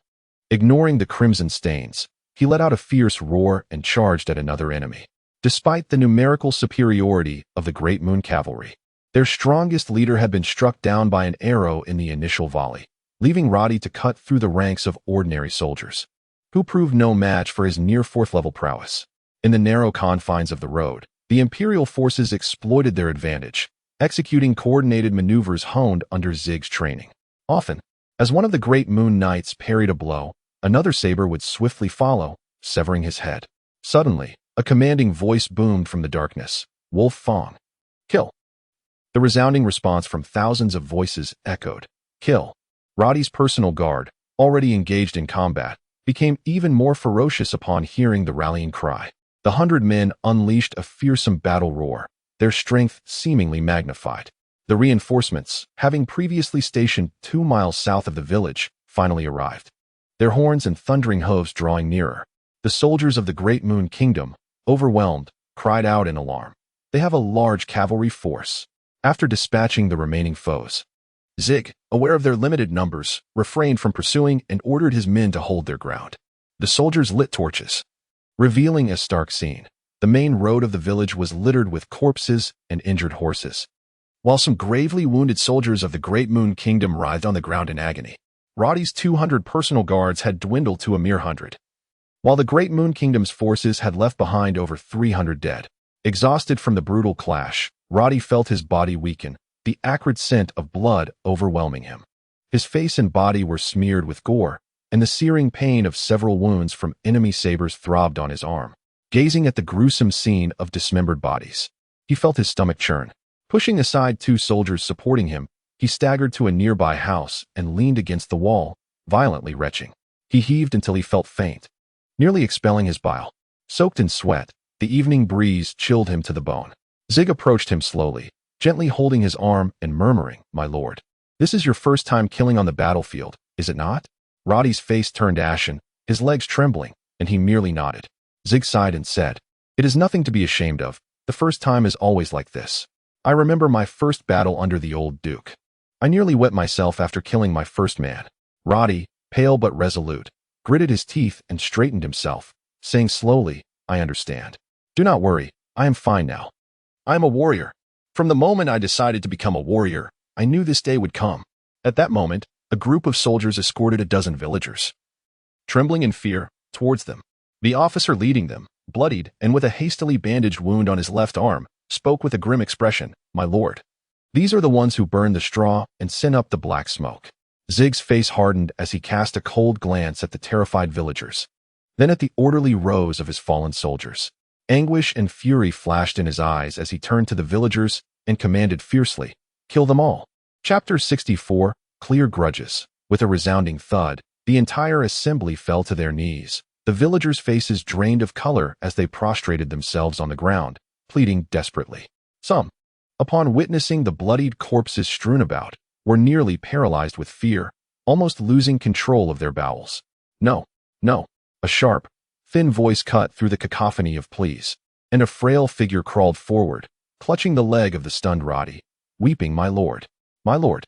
They were all coerced. They were all forced into this. It was none other than the village chief's young daughter. Coerced? Before Roddy could respond, Zig erupted in fury. Just because they were coerced, does that grant them the right to act as spies? Damn it. I lost 100 of my finest brothers because of them. Kill them all. Zig's face was contorted in rage, his complexion turning a shade of deep purple. Just moments ago, he had meticulously selected 200 of the most elite warriors from his 20,000-strong army, only to see half of them slaughtered in an instant. These were the most exceptional soldiers of the Wolf Fang army. All because of these cowardly villagers, 100 rigorously trained elite warriors had perished. "My lord, my lord." The girl, terrified and ashen-faced, clung tightly to Roddy's leg, prostrating herself repeatedly, her forehead striking the ground with a resounding thud. Her once delicate face was marred with blood, mixed with dirt and tears, presenting a woeful sight. Roddy struggled to maintain his composure, yet his heart raced uncontrollably. He glanced at the 20 or so villagers kneeling before him, young and old, men and women, all bearing expressions of sheer terror. His heart ached with both sorrow and grief. He understood all too well that with a mere gesture, he could condemn these villagers to death. According to imperial law, those who collude with the enemy are subject to extermination without exception. These villagers had just alerted the forces of the Great Moon Kingdom, leading to an ambush on his own troops, causing over 100 casualties. They could not escape the label of treason. Yet they were but common folk. Roddy's heart twisted. To order the slaughter of innocents was a command he could never bring himself to utter. Looking at the weeping men, women, and children, he recalled that just 2 or 3 months ago, he too was a commoner, struggling daily for the 3 meals of sustenance. What if he were in their position? What if his family were captured by the enemy, their lives used as leverage against him? Roddy sighed inwardly. He dared not pursue that thought further. To these villagers, what did the empire, the emperor, war, or dynastic rivalry mean? They were merely distant concepts, overshadowed by the immediacy of their loved ones' lives. Observing Roddy's fluctuating expressions, Zig ground his teeth, declaring, "My lord, mercy has no place in war. They have committed unforgivable crimes. If they are not executed, how can we lead our troops? How can we justify their deaths?" Roddy's heart trembled as he surveyed the surrounding soldiers, noting their icy indifference, particularly among the remaining 100 loyal troops. Their eyes, filled with hatred, bore witness to the loss of their comrades, slain due to the villagers' betrayal, especially the officer among them, whose hand rested on his sword's hilt, his expression one of seething rage. "My lord, my lord." The girl beneath him was nearly choking on her sobs, her face obscured by blood and tears. "Imperial law dictates that traitors must be executed," Zig bellowed. Roddy gritted his teeth, understanding that he could not show weakness now. Regardless of the circumstances, treason had led to a catastrophic loss for his forces, not to mention revealing the whereabouts of his isolated army. The collective consequences rendered these villagers inescapably bound for execution. Zig exchanged glances with 2 soldiers, and they lunged forth to drag the girl away. Roddy sighed, preparing to gesture for action when suddenly the girl summoned an unexpected strength, struggling fiercely as she cried, "My lord, Please wait. I have something important to say. What more could you possibly say? Zig retorted coldly. Roddy regarded her for a moment, then, surveying the crowd, spoke icily. Separate these people by household. Identify those who set the fires, and release the others. My Lord Duke. Zig and the captain of the loyal troops exclaimed in unison, their astonishment palpable. Zig's face darkened as he hissed, My lord, all traitors, regardless of gender, must be executed to serve as a warning. I understand. I am aware of the Empire's laws. I mourn for the fallen soldiers. Roddy replied, But have you considered? They are merely civilians. Taking a deep breath, he continued, I believe most of us here, aside from some officers, come from humble beginnings. We are soldiers. Soldiers of the Empire. Our duty as soldiers is to defend the territory, protect our homes, and provide shelter for these villagers. They have indeed committed a crime. They acted under duress due to their loved ones being captured by the Great Moon Kingdom. But why were their loved ones taken? Why? His gaze swept across the crowd as he solemnly stated, It is because of our dereliction as soldiers. It is our failure to protect our homeland that allowed the Great Moon Kingdom's forces to rampage across Imperial territory. This is our fault. If the army had successfully kept the enemy at bay, if we had effectively safeguarded our homeland, these villagers would not have been coerced into such actions under the enemy's blade. Silence enveloped the gathering. Taking a deep breath, Roddy continued gently. I know you harbor resentment, the desire to avenge your fallen comrades. But the ones deserving punishment are not these villagers. They should never have faced the enemy's wrath. That burden is ours to bear. Your anger should be directed not at these defenseless villagers, but at the butchers of the Great Moon Kingdom. Silence reigned once more. The Duke remained unyielding. Only Zig gritted his teeth, yet ultimately refrained from further protest. Roddy, not glancing at Zig, slowly addressed the kneeling villagers. I know you acted out of necessity and coercion. However, you have committed acts of treason. You have caused the death of 100 of the Empire's bravest soldiers. Therefore, I cannot grant you mercy. Here, Roddy clenched his teeth, summoning all his strength to declare, Those among you who set the fires, step forward to accept your punishment. Your families will be granted safety and clemency. For a moment, a profound silence enveloped the crowd, all soldiers gazing at Roddy. Yet none dared to move. Roddy's expression darkened, and he suddenly bellowed, What are you doing? Must you insist on slaughtering them all? Is the whip of torment for these civilians? At Roddy's thunderous command, every soldier involuntarily stiffened, standing at attention. Execution squad, stand ready. Zig shouted decisively. Finally, the soldiers moved. Separating the villagers, after a brief commotion, 10 individuals stood forth, kneeling on the ground. The rest pulled to the back. Was it you who set the fires? Roddy asked, his voice heavy with gravity. After a moment of silence, one middle-aged man among the 10 spoke softly, I did. The other 9 nodded in agreement. Because of you, 100 of the most valiant warriors of the Empire met their tragic demise. I comprehend that you were compelled to act thus for the safety of your captured kin. However, in doing so, you have brought about the death of another 100 lives. You are human. Do the fallen warriors not share the humanity? You grieve for your families. Do the departed not have families to mourn them? You lament for your loved ones. But what of the families of these brave warriors? Do they not grieve as well? Silence. Not a single kneeling villager dared to lift their gaze towards Roddy. He spoke in a low voice. According to the edicts of the Empire, I hereby sentence you to death. Do you have anything to say? 10 heads bowed, enveloped in silence. Even the village chief's daughter remained mute, her tear-streaked face fixed upon Roddy. She seemed to understand that showing mercy to their families was already an act of great leniency. Roddy turned away, no longer casting a glance at them, and began to walk back. Zig's expression was cold as he signaled the execution squad with a wave of his hand. A few sickening sounds followed, and severed heads rolled to the ground. In the distance, a sudden eruption of anguished cries resounded, and Zig strode forward. Roddy glanced at him and spoke slowly, Commander Zig, I know you harbor resentment as well, but I trust you can comprehend my actions. I can punish the guilty. Otherwise, the fallen warriors will not find peace. Yet, I shall never raise the butcher's knife against the innocent villagers. Roddy shook his head, speaking softly. Enough, our presence has been revealed. We cannot linger here. Relay the order to depart immediately. Also, that girl, she mentioned a hidden path. Bring her forth. If we can reach what fortress sooner, we will ensure our safety. Zig nodded and gestured for the soldiers to bring the girl forward. What is your name? Galadriana. The girl lowered her head, her voice tinged with sobs. Roddy replied earnestly. You mentioned a path that leads north. Can this path take us to what fortress? Yes, Galadriana whispered, hesitating slightly before summoning her courage to continue. Only my brother and I know this route. He escaped from Trier Fortress using that very path. It will save us a day's journey to what fortress compared to the main road. Zig proceeded to inquire further. Confirming that the path was indeed quite concealed, Galadriana stated that her brother had stumbled upon it while hunting in the mountains, though it was not easily traversable. While horses could navigate it, vehicles would certainly struggle on the rugged terrain. Excellent. Zig exchanged a glance with Roddy, contemplating that the ability to ride was sufficient, given that they had no substantial supplies. Provide her with a horse. Can you ride? Roddy inquired softly. Yes, I can. Galadriana seemed hesitant to meet Roddy's eyes. Indeed, he was covered in blood, his face smeared with fresh stains, lending him a somewhat fearsome appearance. Impossible. Roddy firmly rejected. His gaze turned cold. Let me tell you, those who were captured are long dead. The people from the Great Moon Kingdom came seeking provisions. Would they keep captives to deplete their resources? The individuals from your village are surely all deceased. Boy, do you still find pleasure in wielding power? Andy's voice echoed coldly in his mind. Roddy felt an oppressive weight in his heart, as though a 1,000-pound stone lay upon his chest. He replied despondently, I do not know.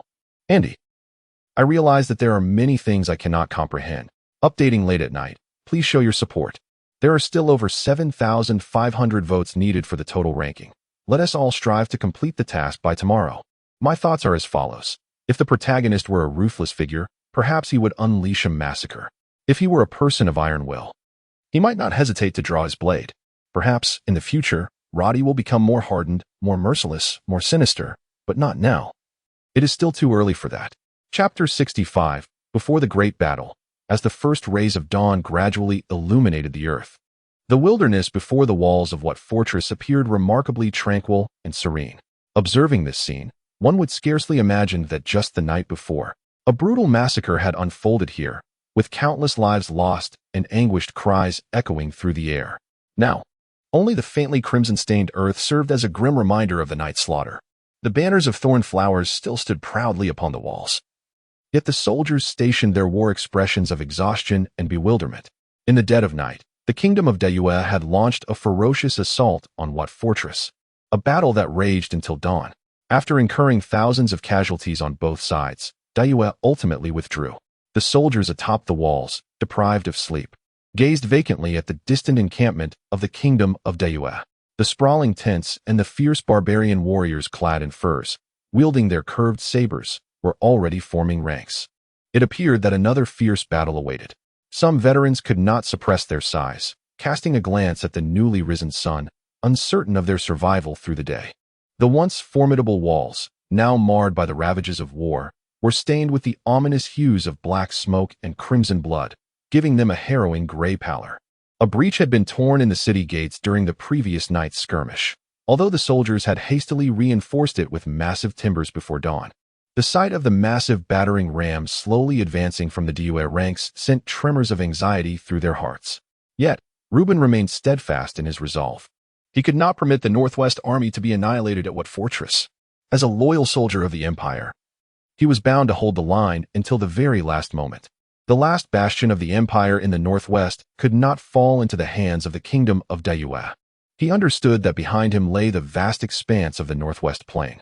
Should Dayue breach the final defense of what fortress, the entire region would be laid waste beneath their iron heel. Morale had plummeted to its nadir after a series of defeats. The once formidable army of 200,000 had dwindled to less than 100,000. Reuben was acutely aware that among this number, those capable of combat were fewer than 70,000 when accounting for the injured.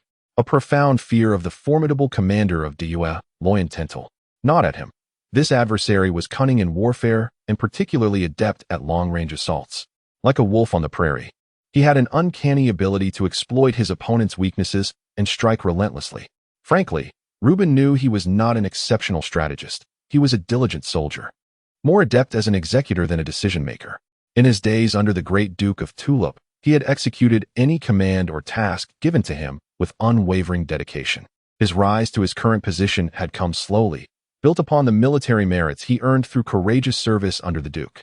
This, of course, was also due to the Empire's lack of true military talent following the Duke's death.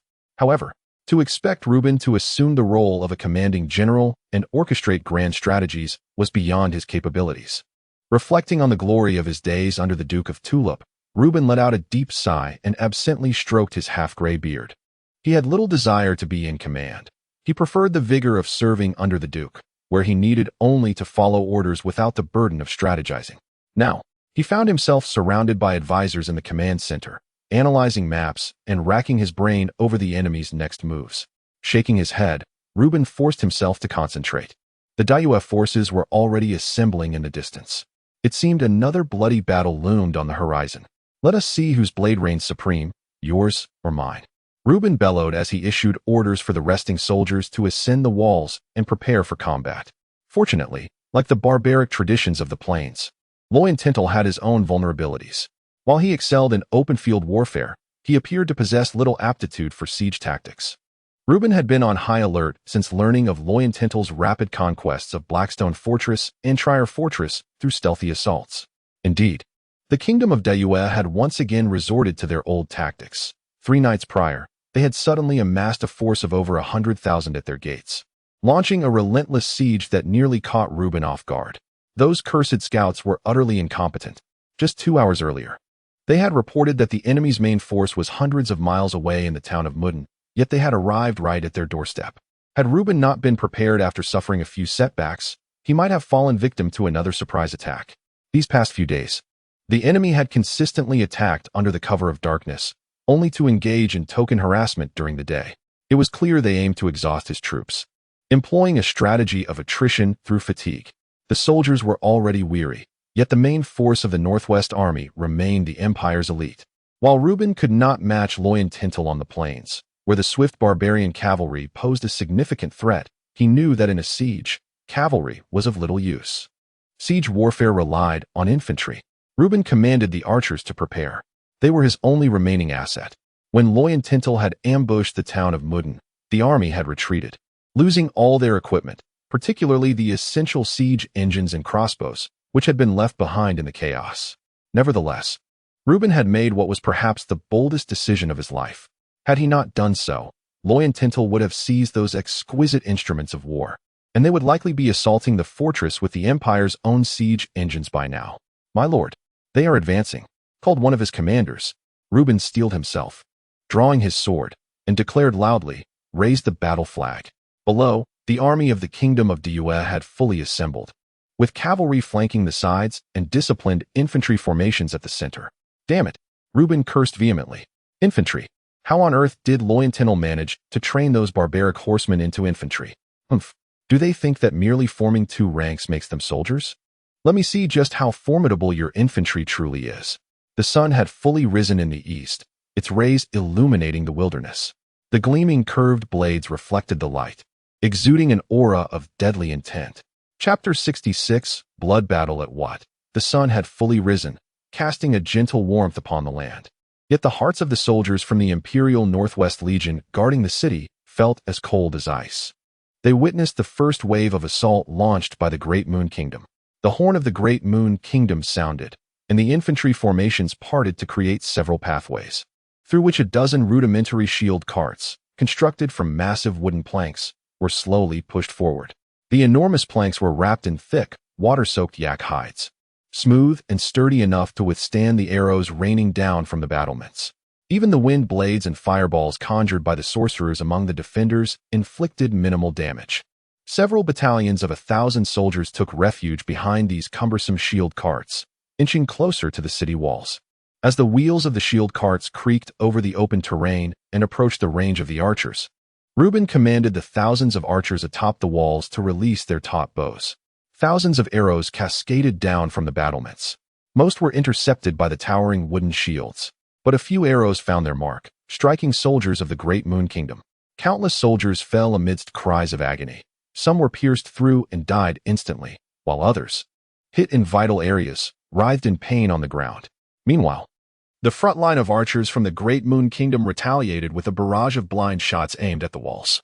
Fortunately, over 100 sorcerers clad in the Imperial Army's distinctive white robes ascended into the air, casting a glowing arcane shield that enveloped a significant portion of the battlements.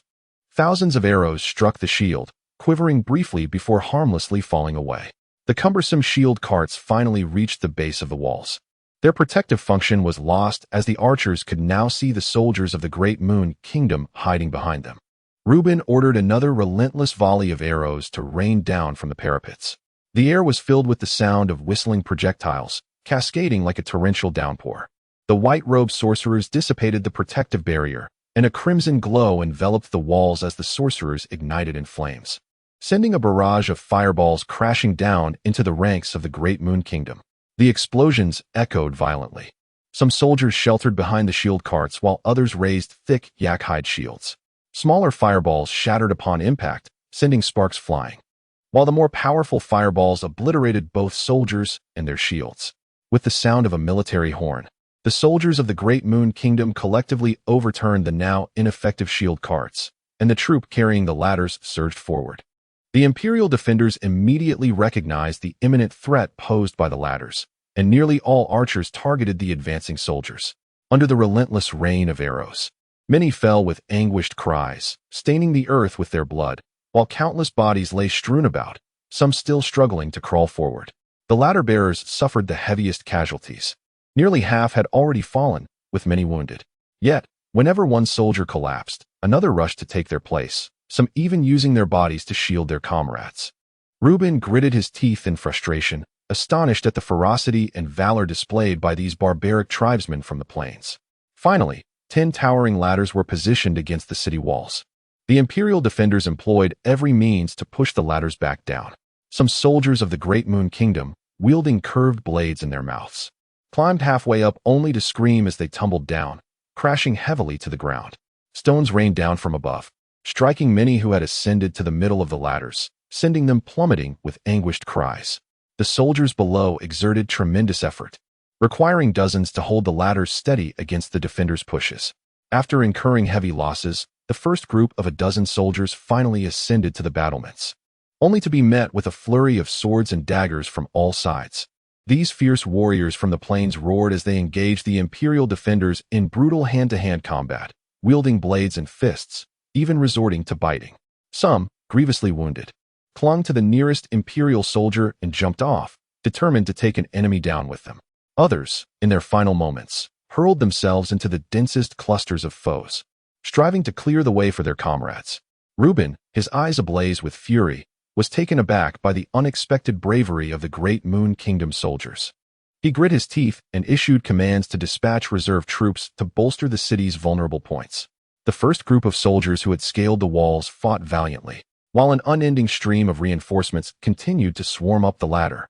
Recognizing this weakness, Reuben signaled his officers to rally a contingent of soldiers to drive back the encroaching enemy.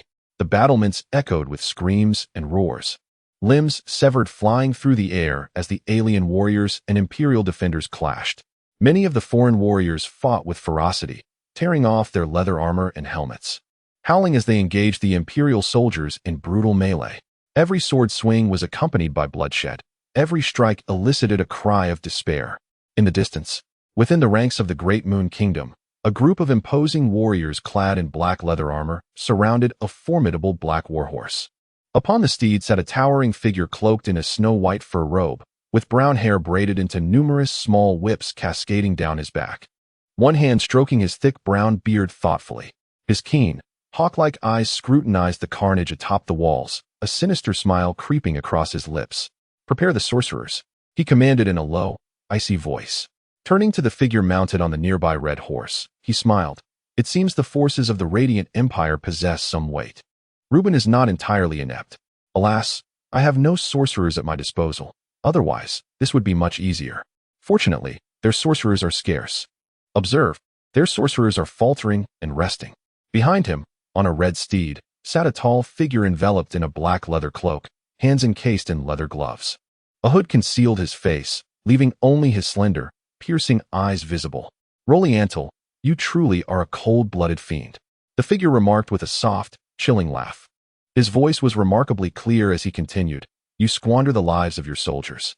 Though Reuben has been defeated by you, seizing this fortress with your hastily trained subpar infantry is utterly impossible. Humph.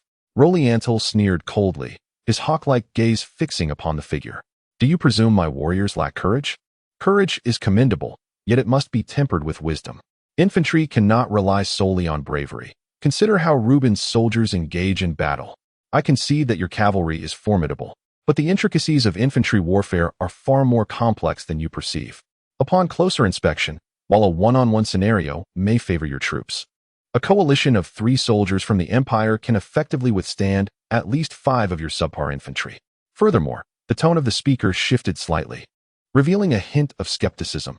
Their sorcerers merely require half an hour's respite to rejuvenate their powers.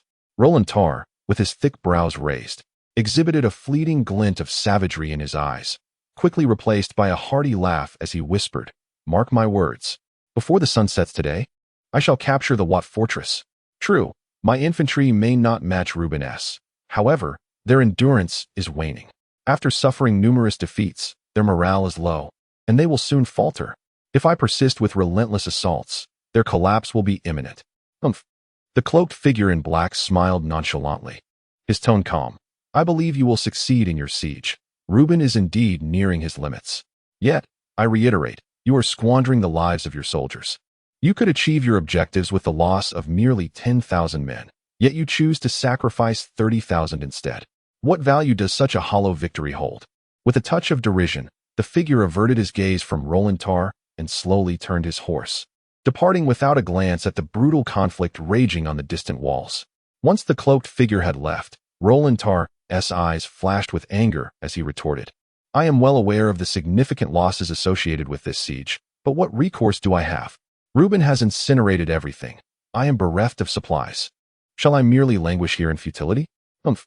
The denizens of Roland Continent, like those of the Empire of Light, are no better than scoundrels. Chapter 67, Bloodstained Tulip, updated at 5:30 a.m., feeling quite drowsy. Thank you all for your feedback.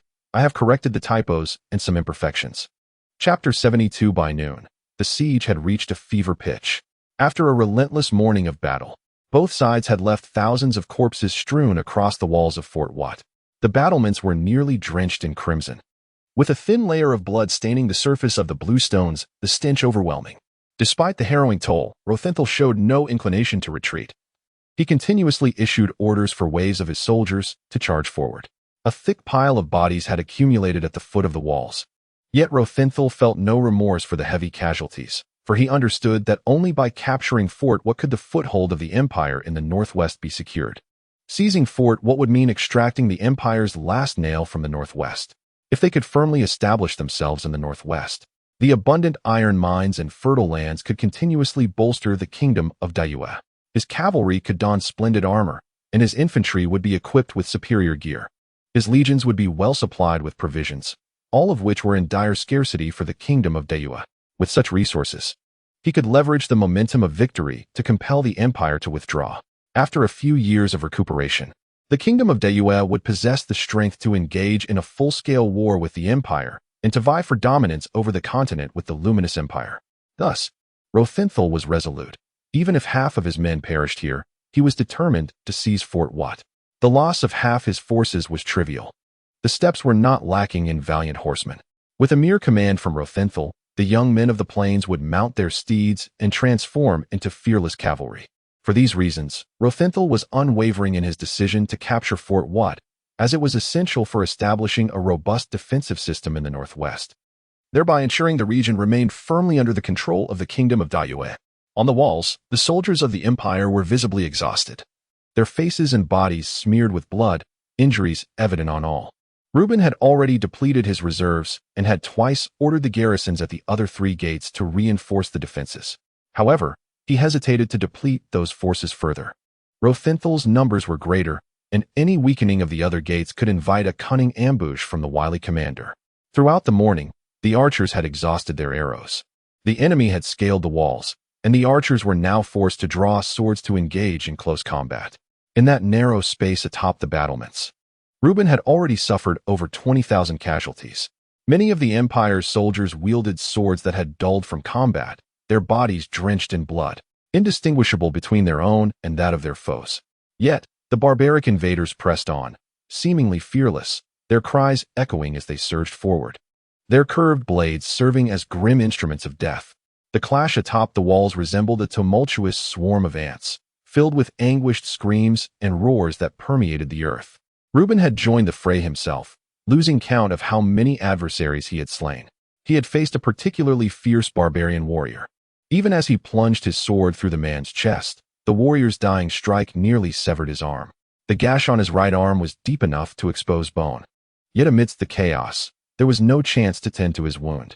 Fear began to creep into Reuben's heart. He was not afraid of death, but he feared that fort what might indeed be lost today. The cacophony of battle echoed around him, yet the morale of the Empire's defenders had plummeted. As they faced wave after wave of relentless enemies, the sight of their savage faces and menacing blades was disheartening. Did these foes truly fear nothing? A few loyal soldiers rushed to his side, entangled in combat with the enemy, while two of his subordinates desperately pulled him back. It was futile. The walls could not be held. A thought flashed through Reuben's mind as he prepared to order a retreat into the city for street fighting. Suddenly, he heard one of his men exclaim with trembling excitement, "My lord! My lord! Listen, that is a resounding battle horn echoed from afar, its sharp, prolonged notes distinctly different from the familiar calls of the Imperial Army." Soon, figures emerged atop the ridge behind the formation of the Kingdom of Dayue's army. Though too distant to discern their attire and armament, the leading knight raised a colossal, flame-like banner high. Following that banner came a dense line of cavalry, their numbers growing more numerous by the second. The horn sounded again, this time short and sharp, ringing out 6 times in succession. Despite the distance, Reuben could almost hear the neighing of war horses. This was the unique charge call of the Central Cavalry Regiment. The charge sounded 6 times. All cavalry units must have been lined up in formation, with immediate execution for any delays. Reuben's eyes sparkled with a newfound intensity. "My lord, it is the Whip of Thunder." His 2 seasoned aides recognized the distinction of the battle horn immediately. Reinforcements had arrived. The Empire's reinforcements had come. Without a word spoken, the hearts of the thousands of Imperial soldiers atop the walls surged with a singular thought. Suddenly, a robust voice boomed across the land. "Wolf Fang! Kill!" A chorus of voices erupted in unison.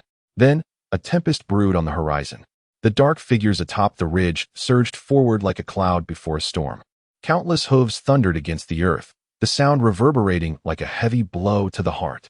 The leading knight, flag held high, charged ahead, and the mass of cavalry descended like an avalanche. Under the noon sun, that fiery banner appeared to blaze with life. The brilliant tulip banner seemed to burn with fervor. It was the banner of the tulip. Reuben stared in disbelief, his gaze filled with astonishment, murmuring as the muscles in his face twitched slightly. Then, a spark ignited in his eyes, and his expression transformed with renewed vigor. It was the tulip banner. The tulip banner. The soldiers of the Empire cheered in delight, their voices swelling from 10 to 100, from 100 to 1,000, and then to 10,000. Furthermore, I too find great pleasure in reading. Thus I deeply understand the agony of encountering a narrative abruptly interrupted midway through. Chapter 68, Breaking the Army, the Divine General of the Empire. Wherever the tulip battle flag flies, victory is assured. All those Imperial soldiers who had been suppressed by the fierce bravery of the alien warriors, and all the weary soldiers of the Northwest Legion, suddenly erupted in a thunderous cheer upon seeing the massive battle flag in the distance. That roar seemed to resonate through the heavens, scattering the clouds above. Each face radiated an extraordinary brilliance, and their spirits surged with renewed vigor. One by one, they charged fiercely at the enemies surrounding them. An alien warrior had just felled an Imperial soldier with a swift stroke, and was preparing to engage the next foe when he suddenly felt a sharp pain in his leg. Looking down, he saw the very soldier he had just defeated, his face twisted in a grotesque grimace, biting fiercely into his leg. With a scream, he was about to retaliate with another blow when he was violently struck from the side by another Imperial soldier, bloodied and missing an arm, who crashed into him. He staggered and fell from the wall, leaving behind a trail of anguished cries. Madmen. These people are all madmen. Devils. They are not human. The alien warriors atop the city walls finally collapsed. They may have been brave, they may have been fierce, but faced with a group of lunatics who feared neither death nor pain, who would drag down even more with them if they fell, they were ultimately filled with dread.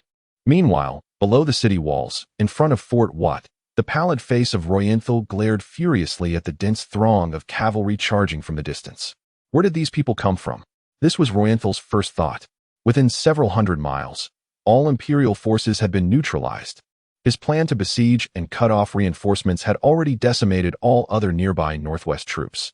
Could these warriors have emerged from the depths of the earth? Prepare the rear guard. Prepare the rear guard. Royenthal bellowed in madness. There were no archers left in the rear. He had summoned all archers to the front. Now he could only rely on the infantry in the rear to withstand the onslaught. They must hold back the tide, or else his formation would be shattered. The cavalry flanks of the Great Moon Kingdom began to mobilize as well. Under Royenthal's orders, they turned to encircle the enemies attacking from behind. Although Royenthal's response was not slow, Roddy's speed was even swifter. The dark rolling cloud seemed to be propelled by a tempest, growing faster and faster. Suddenly, that cloud transformed into a massive torrent. Wherever this torrent surged, it kicked up a whirlwind of dust.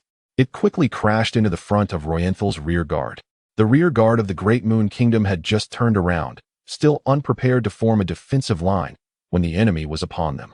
The soldiers of the Great Moon Kingdom instantly displayed expressions of terror and despair upon witnessing the galloping horde.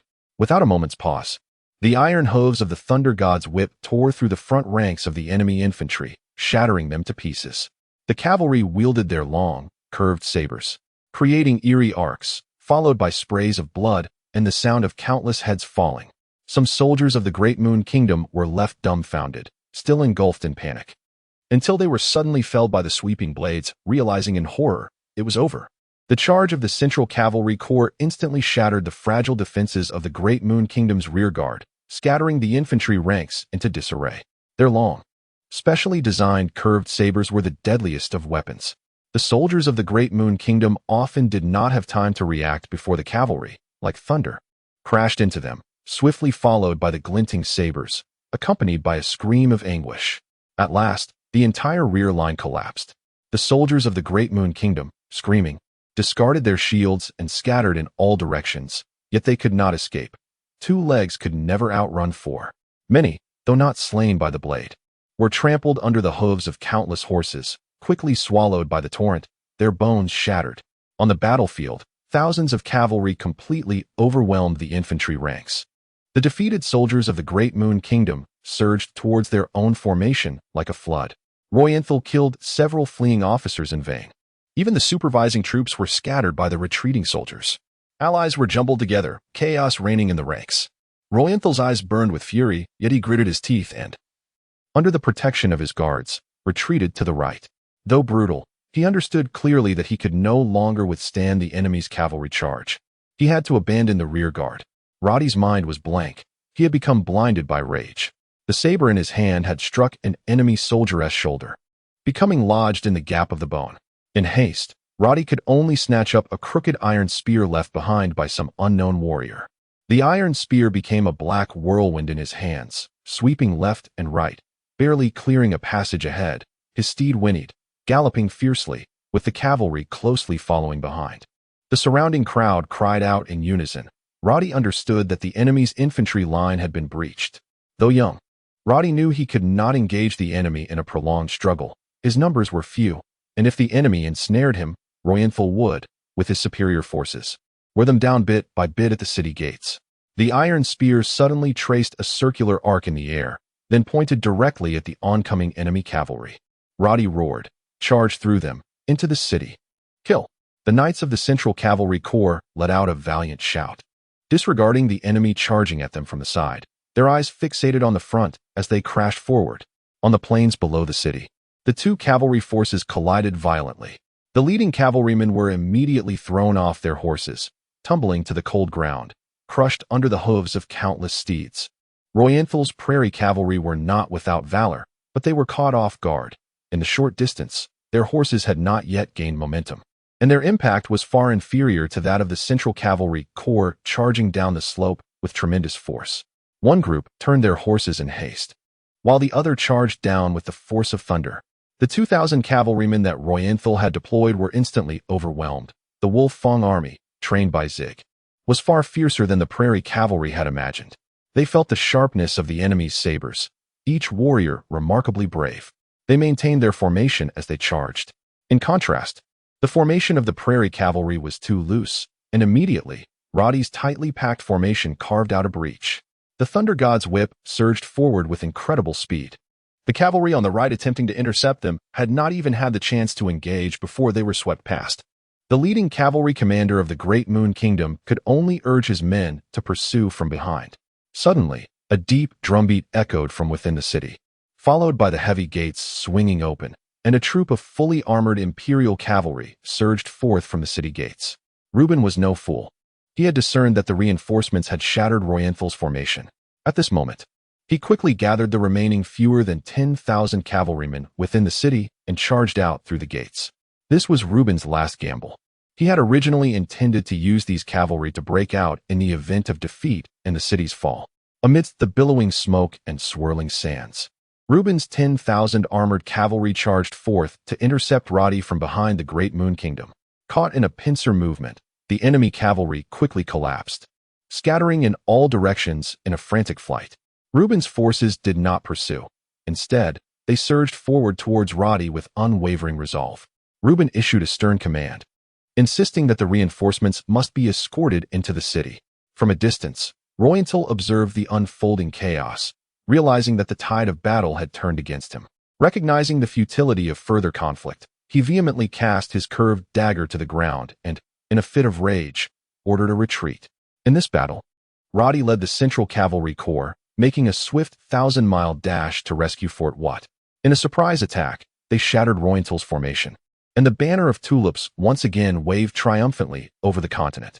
Chapter 69, Astonishing Truth. As the remnants of the defeated soldiers scurried like ants towards the main force of Rommel, it became evident that Rommel, the cunning wolf of the plains, was quick to seize the opportunity. Upon witnessing the rout of his cavalry, he promptly ordered a retreat, denying Roddy and Reuben any chance to pursue and expand their victory. In truth, Roddy and Reuben had no intention of chasing. Reuben had barely 30,000 men left capable of fighting, and Roddy's 10,000 wolf-toothed soldiers had just completed a grueling 3-day march and a fierce battle, leaving them utterly exhausted and incapable of pursuit. Reuben hastily descended from the city walls, assisted by his personal guards, just as he spotted Roddy leading the wolf-toothed soldiers through the city gate. Upon seeing the flame-like tulip battle flag, Reuben felt a wave of emotion wash over him, his vision blurring. How long had it been since he last beheld that flag? 5 years? 10? The exact duration had faded from his memory. Yet, as the Central Cavalry Corps entered the city, each soldier, despite their fatigue, radiated an unmistakable excitement and determination. The commander at the forefront, clad in slightly worn leather armor stained with blood, rode a horse with golden mane flowing in the wind. His sharp brows were raised, and his deep blue eyes still bore the ferocity of battle, reminiscent of the youthful duke from decades past. Particularly striking was his old comrade, Commander Zig, who, with his saber in hand, exuded vigor that made Reuben's heart tremble, almost as if time itself had reversed. In a sudden burst of emotion, Reuben shook off the support of his guards, tumbled down the steps of the city wall, and fell to his knees before Roddy, weeping openly. Roddy was startled. Seeing a middle-aged man clad in high-ranking armor kneeling before him compelled Roddy to leap from his horse. Reuben's voice trembled as he uttered a phrase long unspoken. "I have seen the Duke." Roddy, flustered, quickly pulled Reuben to his feet, exclaiming, "General Reuben, your rank surpasses mine. How can you kneel before me?" Meanwhile, Zig, recognizing Reuben's lapse in composure, gently tugged at him. Reuben, shaking off the daze, commanded his officers to lead the Central Cavalry Corps to their camp, while he took Roddy towards the command residence. The city was alive with jubilant cheers, as both civilians and soldiers rejoiced in the news of their victory. As the Imperial cavalry entered the city, throngs of citizens poured into the streets to catch a glimpse, eagerly handing fruits and vegetables to the riders, while children joyfully ran alongside them. The infamous reputation of Rommel, the slaughterer, had spread throughout the northwest, and the populace had lived in fear during the recent siege, dreading the devastation that would follow the fall of the city. Now, with news of the enemy's retreat, their hearts swelled with joy. As Roddy observed the elated faces of the townsfolk, he reflected on the previous day's harrowing experiences in a nearby village. Just then, Andy's mocking voice echoed in his mind. What is so surprising? The Empire and Rommel. One is a creditor, the other a thief. While the creditor takes half of what you possess each month, the thief indiscriminately seizes all. In comparison, the creditor seems slightly more endearing. Yet, youthful and exuberant. Roddy remained immersed in the triumph of their initial victory, paying little heed to Andy's words. The command center of the Northwest Corps was established in the former command residence of what fortress? Upon entering, Roddy noticed two military figures striding purposefully towards them, their faces adorned with sycophantic smiles. The leading man, rotund and resembling a provincial landlord more than a soldier, was accompanied by a leaner, taller figure whose expression was that of a cunning merchant. Both donned the uniform of the Northwest Army, creating a dissonant impression. Reuben's previously cheerful demeanor immediately darkened upon seeing them. These two had been lurking in the command residence, well informed about the Duke's arrival even before he had set foot inside.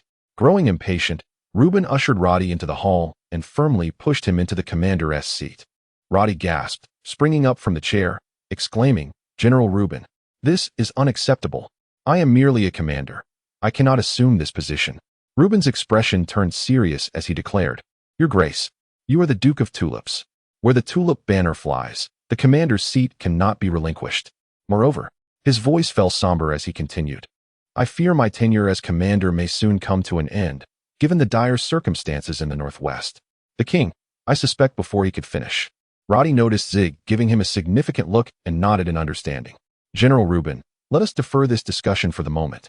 The king has summoned me not only to bring reinforcements, but also to appoint me as the special envoy for Northwest military affairs. Now that the siege has been lifted, I kindly request a briefing on the current situation of the Northwest Army."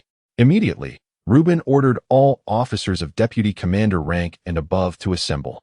He provided a brief overview of the original 5 commanders of the Northwest Army, noting that 2 had already fallen, with their deputies stepping in. The local garrison commander of Blackstone Fortress had perished heroically when intercepted by Rommel's cavalry during the rescue attempt, and the defending forces had been routed. Their organization disbanded until they could be restructured post-battle. As Reuben introduced his subordinates to Roddy, most appeared rather unremarkable, lacking the commanding presence of Zig. Suddenly, Roddy's gaze was drawn to a younger officer of around 30, standing among the group. With a gaunt face, defined features, and piercing eyes, he caught Roddy's attention. Reuben smiled slightly. "This is Gislant, the acting commander of the Right Cavalry Corps. He was originally my personal guard captain. But with both commanders of the Right Cavalry Corps fallen, I appointed him to fill the role temporarily. He was the one who led the troops out to meet you. However, the Right and Left Cavalry Corps had both suffered severe losses. The original 30,000 had dwindled to merely 10,000. Although he was now considered the commander of the Right Cavalry Corps, he effectively led all remaining cavalry of the Northwest Army." Roddy nodded, casting another glance at Gislant. Reuben added, "Gislant has served loyally under me for many years. He is the most devoted soldier beneath the tulip banner." Roddy nodded in acknowledgement, suppressing a wry smile at the sight of another impassioned youth, fervently devoted to the tulip family, reminiscent of his own earlier self. When it came time to introduce the 2 portly figures, Reuben's tone shifted to one of displeasure, merely summarizing their ranks. Roddy was slightly surprised to learn that the commander of Trier Fortress, the rotund merchant Ferrara, was a nobleman holding the title of Viscount.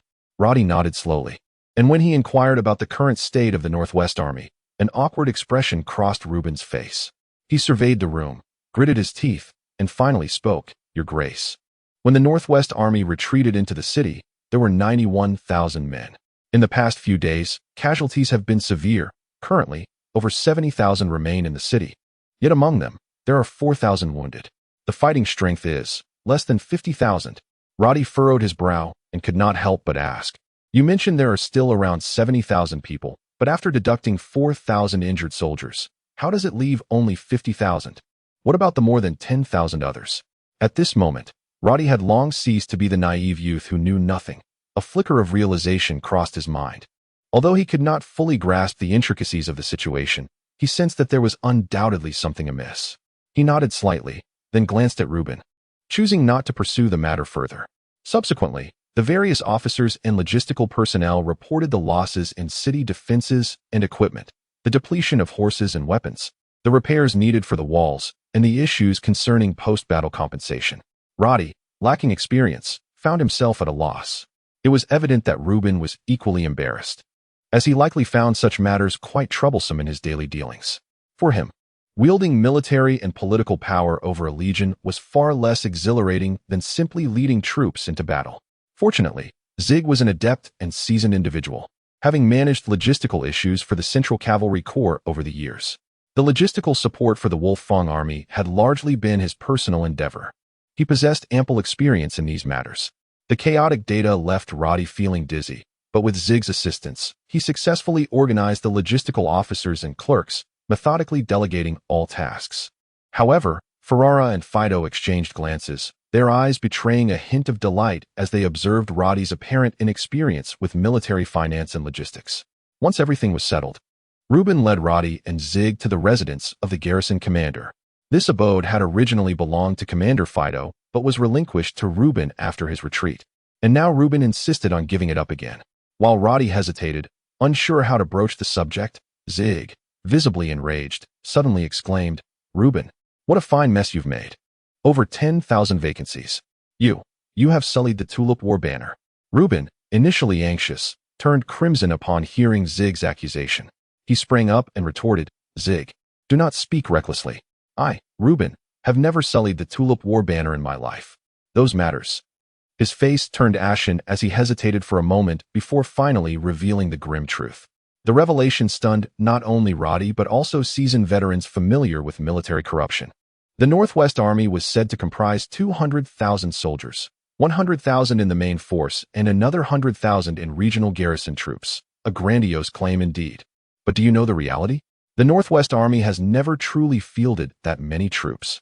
The actual strength of the Northwest Army, including the main force I directly command and the local garrison, has never exceeded 130,000.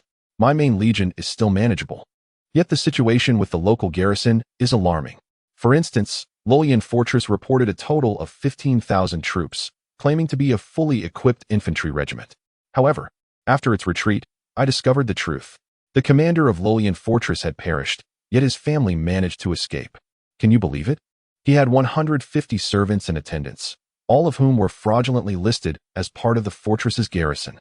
In other words, the commander was utilizing the Empire's military funds to support his own retinue. After interrogating a few fleeing officers, I learned that the true military presence at Lolian Fortress was barely 8,000. The reported figure of 15,000 was indeed a fully equipped infantry regiment. Yet the commander had effectively squandered 7,000 positions. Most other local garrisons faced similar circumstances. You have never noticed any of this. Zig's tone was grave. Reuben appeared embarrassed. He was originally a warrior, adept at leading a couple of thousand troops in daily drills to forge a formidable force and charge into battle. However, overseeing an entire army and managing all its affairs was beyond his capabilities. He often found himself overwhelmed by the logistical reports presented by his subordinates, and he typically dismissed them with a wave of his hand. "And what about your main legion? Did you not claim it numbers 100,000? Zig inquired further. "The main legion is somewhat better, as these soldiers are under my direct observation, and they are less daring. However, recently I discovered that my 3 infantry regiments and the Right Cavalry Regiment were also plagued by vacancies, though not as severe as the local garrisons. Together, they accounted for just over 10,000. My main legion's actual strength barely exceeds 80,000. Zig sighed deeply and suddenly sank into a chair. Roddy's expression darkened as he slowly remarked, "You assert that the Northwest Army, proclaimed to be 200,000 strong, is actually only 130,000? So, the 70,000 are merely vacancies? But how much military pay does that entail in a year? How could those officers dare to commit such an egregious act?" Zig exchanged a glance with Roddy and slowly replied, "Your Grace, you are still young and unfamiliar with military affairs. Numbers do not always translate as they appear." Zig pondered for a moment before explaining. "A soldier's annual pay amounts to merely 3 gold coins. Thus, for 70,000 soldiers, the deficit would be a mere 210,000 gold coins, yet the actual figure is far greater. A long sword for an infantryman costs 5 silver coins, and a set of heavy infantry armor costs 3 gold coins. Archers' bows and arrows also require funds. Cavalry is even more costly. A warhorse alone demands 5 gold coins, not including the annual feed and care expenses. Cavalry armor is pricier than infantry gear, and the spears and sabers are also more costly than the long swords used by foot soldiers. To sustain a soldier on the payroll without actual service essentially means absorbing the costs of all their equipment annually. Altogether, a soldier incurs an annual expense of 7 gold coins for the Empire, while a cavalryman approaches nearly 15 gold coins. Additionally, one must consider the costs for repair and maintenance of equipment. When all is added together, it amounts to a staggering sum. For 70,000 vacancies, the empire would need to cover nearly 1 million gold coins annually. And this nearly 1 million gold coins continually flows into the hands of those corrupt officers. Roddy's face turned pale with fury as he suddenly leaped up, slamming his palm on the table with such force that it splintered. Is this truly the Northwest Army? One of the three main military forces of the Empire? Is this the elite force safeguarding the Empire's borders? Anger ignited in Roddy's eyes as a thought struck him. He shouted, "General Reuben, what about Trier Fortress? What of Ferrara? What has become of him?" Reuben's face turned contrite as he slowly replied, "Him? His Trier Fortress is practically a ghost town. The reported figure of 15,000 in the infantry regiment is, in fact, less than 5,000. Scoundrel!" Roddy erupted. "No wonder as I passed through a village near Trier Fortress, I heard tales of imperial soldiers forcibly conscripting farmers. Surely, with the impending war, Ferrara realized he could no longer conceal the truth and resorted to drafting peasants to fill the ranks. Reuben, now that you are aware of this, why do you not punish these individuals?" Zig pressed, his hand resting firmly on the hilt of his sword, seething with indignation. "Are you implicated in this as well?" Reuben grew agitated, exclaiming, "Punish them? How can I punish them? Rienther is lurking just outside the city. How am I to enact punishment now? Currently, the commanders in the city, including Ferrara and Commander Fido, number 7, 4 of whom are implicated. What can I do? Arrest them all and execute them? The morale is already unstable, and if I suddenly execute half of my senior officers, how can I defend the city? How can I wage war? And what of the 7th?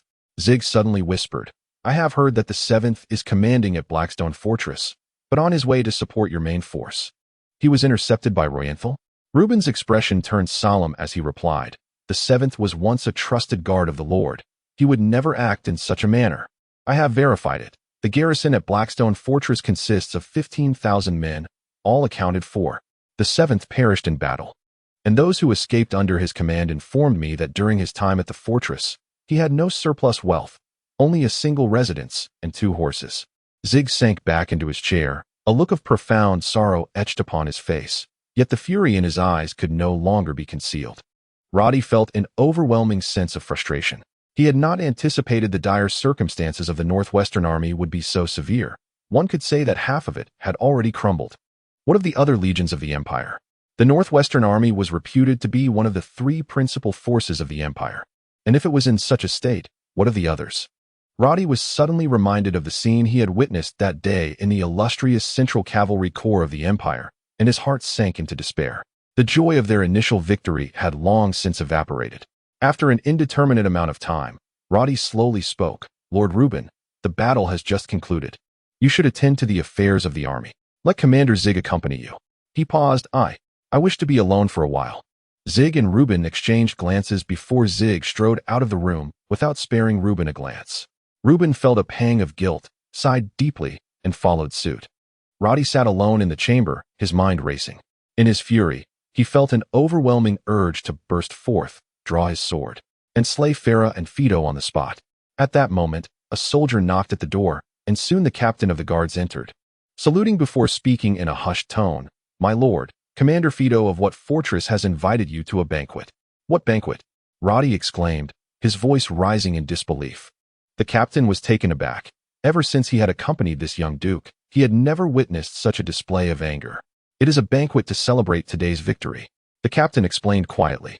Roddy scoffed derisively, ready to decline the invitation, when suddenly a thought flashed through his mind. He exhaled slowly and, in a low, icy tone, commanded, "Tell them I will attend." At that moment, a peculiar glint sparked in Roddy's eyes, revealing an unusual intensity. Chapter 70, A Feast Without Joy. At this moment, the entire What fortress was engulfed in jubilation, yet the 2 commanders, Ferrara and Fido, wore expressions of deep concern.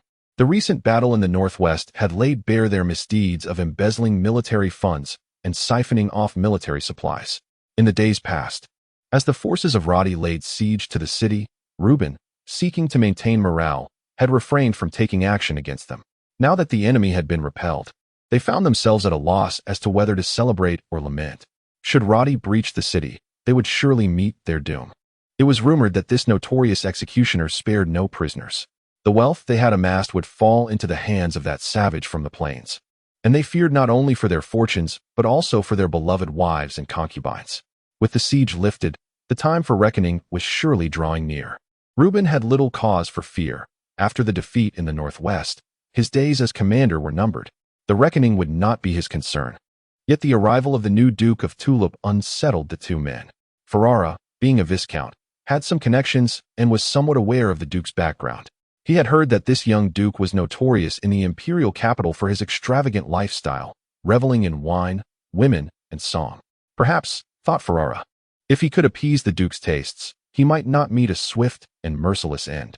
Ferrara pondered further. Given that the Duke was appointed by His Majesty as an envoy, he could be considered the most powerful figure in the Northwest. If they could win him over, they might shift the blame for their defeat onto the brash Reuben, with the backing of the influential figure in the imperial capital, ensuring their own safety. After all, that figure would surely not stand idly by as they faced ruin, especially considering the annual income of 1,000,000 gold coins, of which he claimed half for himself. The pressing issue was the young Duke. To Ferrara's surprise, the Duke had swiftly vanquished Roddy. Initially, he had feared the Duke might prove formidable. However, upon learning that the Duke had agreed to attend the banquet, Ferrara's anxious heart finally found solace. The Tulip family had a history of military success. As long as the Duke appreciated the festivities, a breakthrough was assured.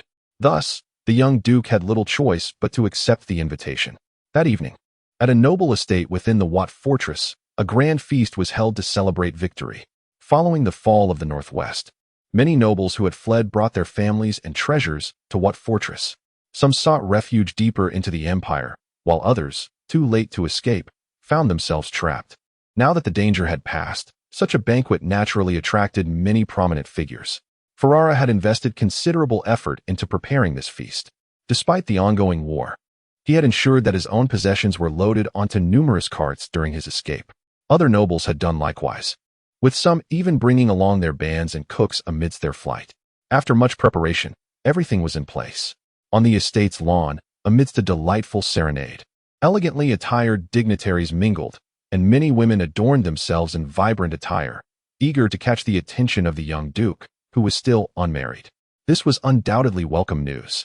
Among the noble families of the Northwest, those with beautiful daughters longed to present them like princesses, while those without daughters hurriedly brought distant nieces to showcase as potential brides. Those lacking even a niece could only sigh in despair. The lawn was a riot of colors, yet the young nobleman, eager for romance, felt a twinge of frustration. Such a splendid event had not occurred since the onset of conflict in the Northwest. They had long yearned for a night of revelry. Yet as they approached the beautiful women, none would acknowledge them. Instead, they craned their necks toward the entrance. Even those who had once been their secret lovers now treated them as if they were invisible, their expressions betraying a desire to shove them out the castle gates. Ferrara and Fido stood at the entrance, their hearts heavy with trepidation, raising their glasses in a forced smile, knowing that the outcome of their fates hinged on this night. Ferrara cast a furtive glance toward the woods behind them, where their secret weapon lay. Suddenly, a servant's voice rang out from afar. "The Duke has arrived." A flurry of activity ensued, with guests forming a line to welcome him, while young ladies argued over the best positions from which to greet the Duke. The sound of polished boots echoed in unison as a contingent of soldiers clad in the uniforms of the Central Cavalry marched into the garden. At the forefront, an officer exuded an aura of menace, his cold gaze sweeping the crowd before he barked, "Stand in line." The soldiers promptly took their positions, and a few burly men disregarded the outraged protests of the noble ladies, shoving them aside with little care. Then, the Duke himself entered, striding forward with an imposing presence. Everyone was taken aback. The Duke was clad in military garb, a massive saber hanging at his waist, and his leather armor bore faint traces of blood, whether by design or chance, in stark contrast to the opulent attire of the assembled nobles. Ferrara and Fido could only muster the courage to approach the Duke with superficial pleasantries. Roddy, offering no more than perfunctory responses, proceeded into the gathering. Behind him, a captain and 4 fierce soldiers remained vigilant, ensuring no one encroached upon the Duke's space. The nobles, initially buzzing around like flies, found themselves pushed back by the soldiers, their carefully crafted flattery remaining unspoken.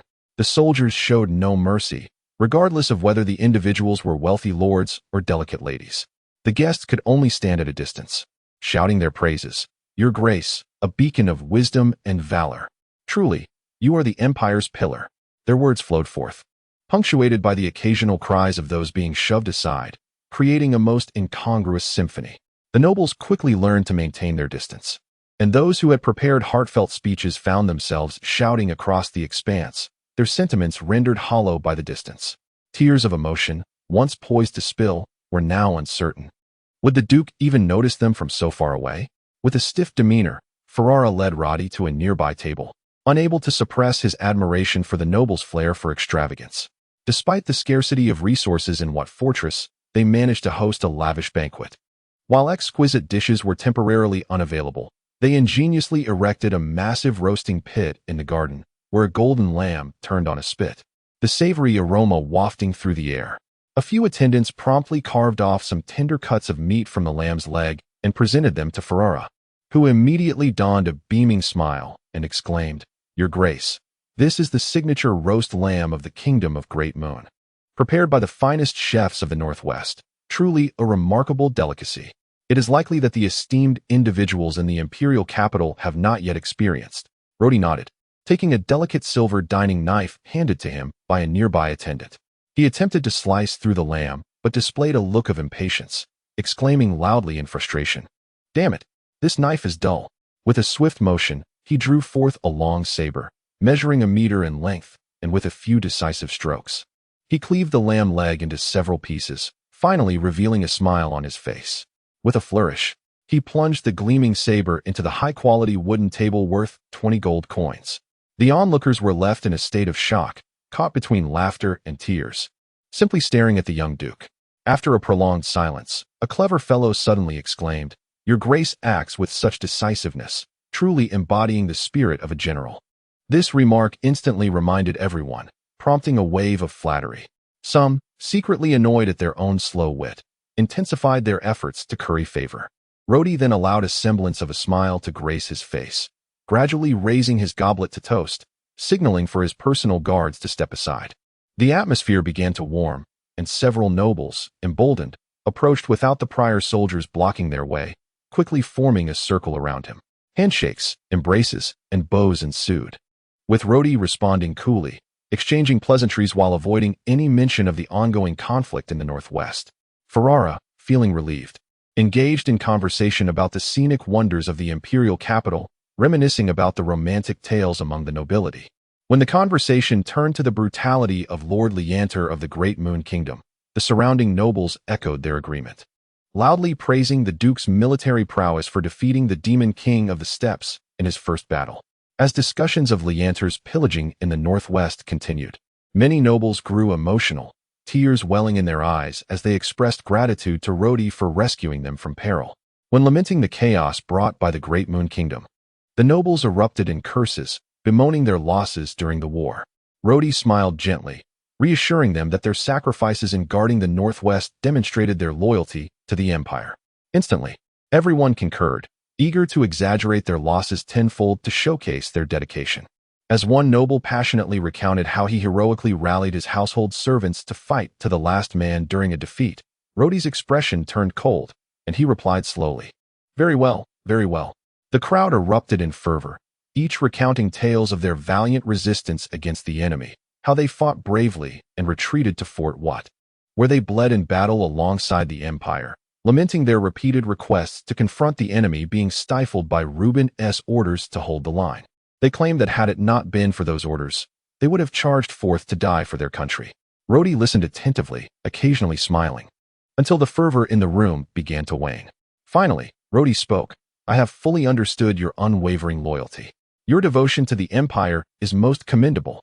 Although the enemy has retreated, there are still opportunities for you to demonstrate your patriotism.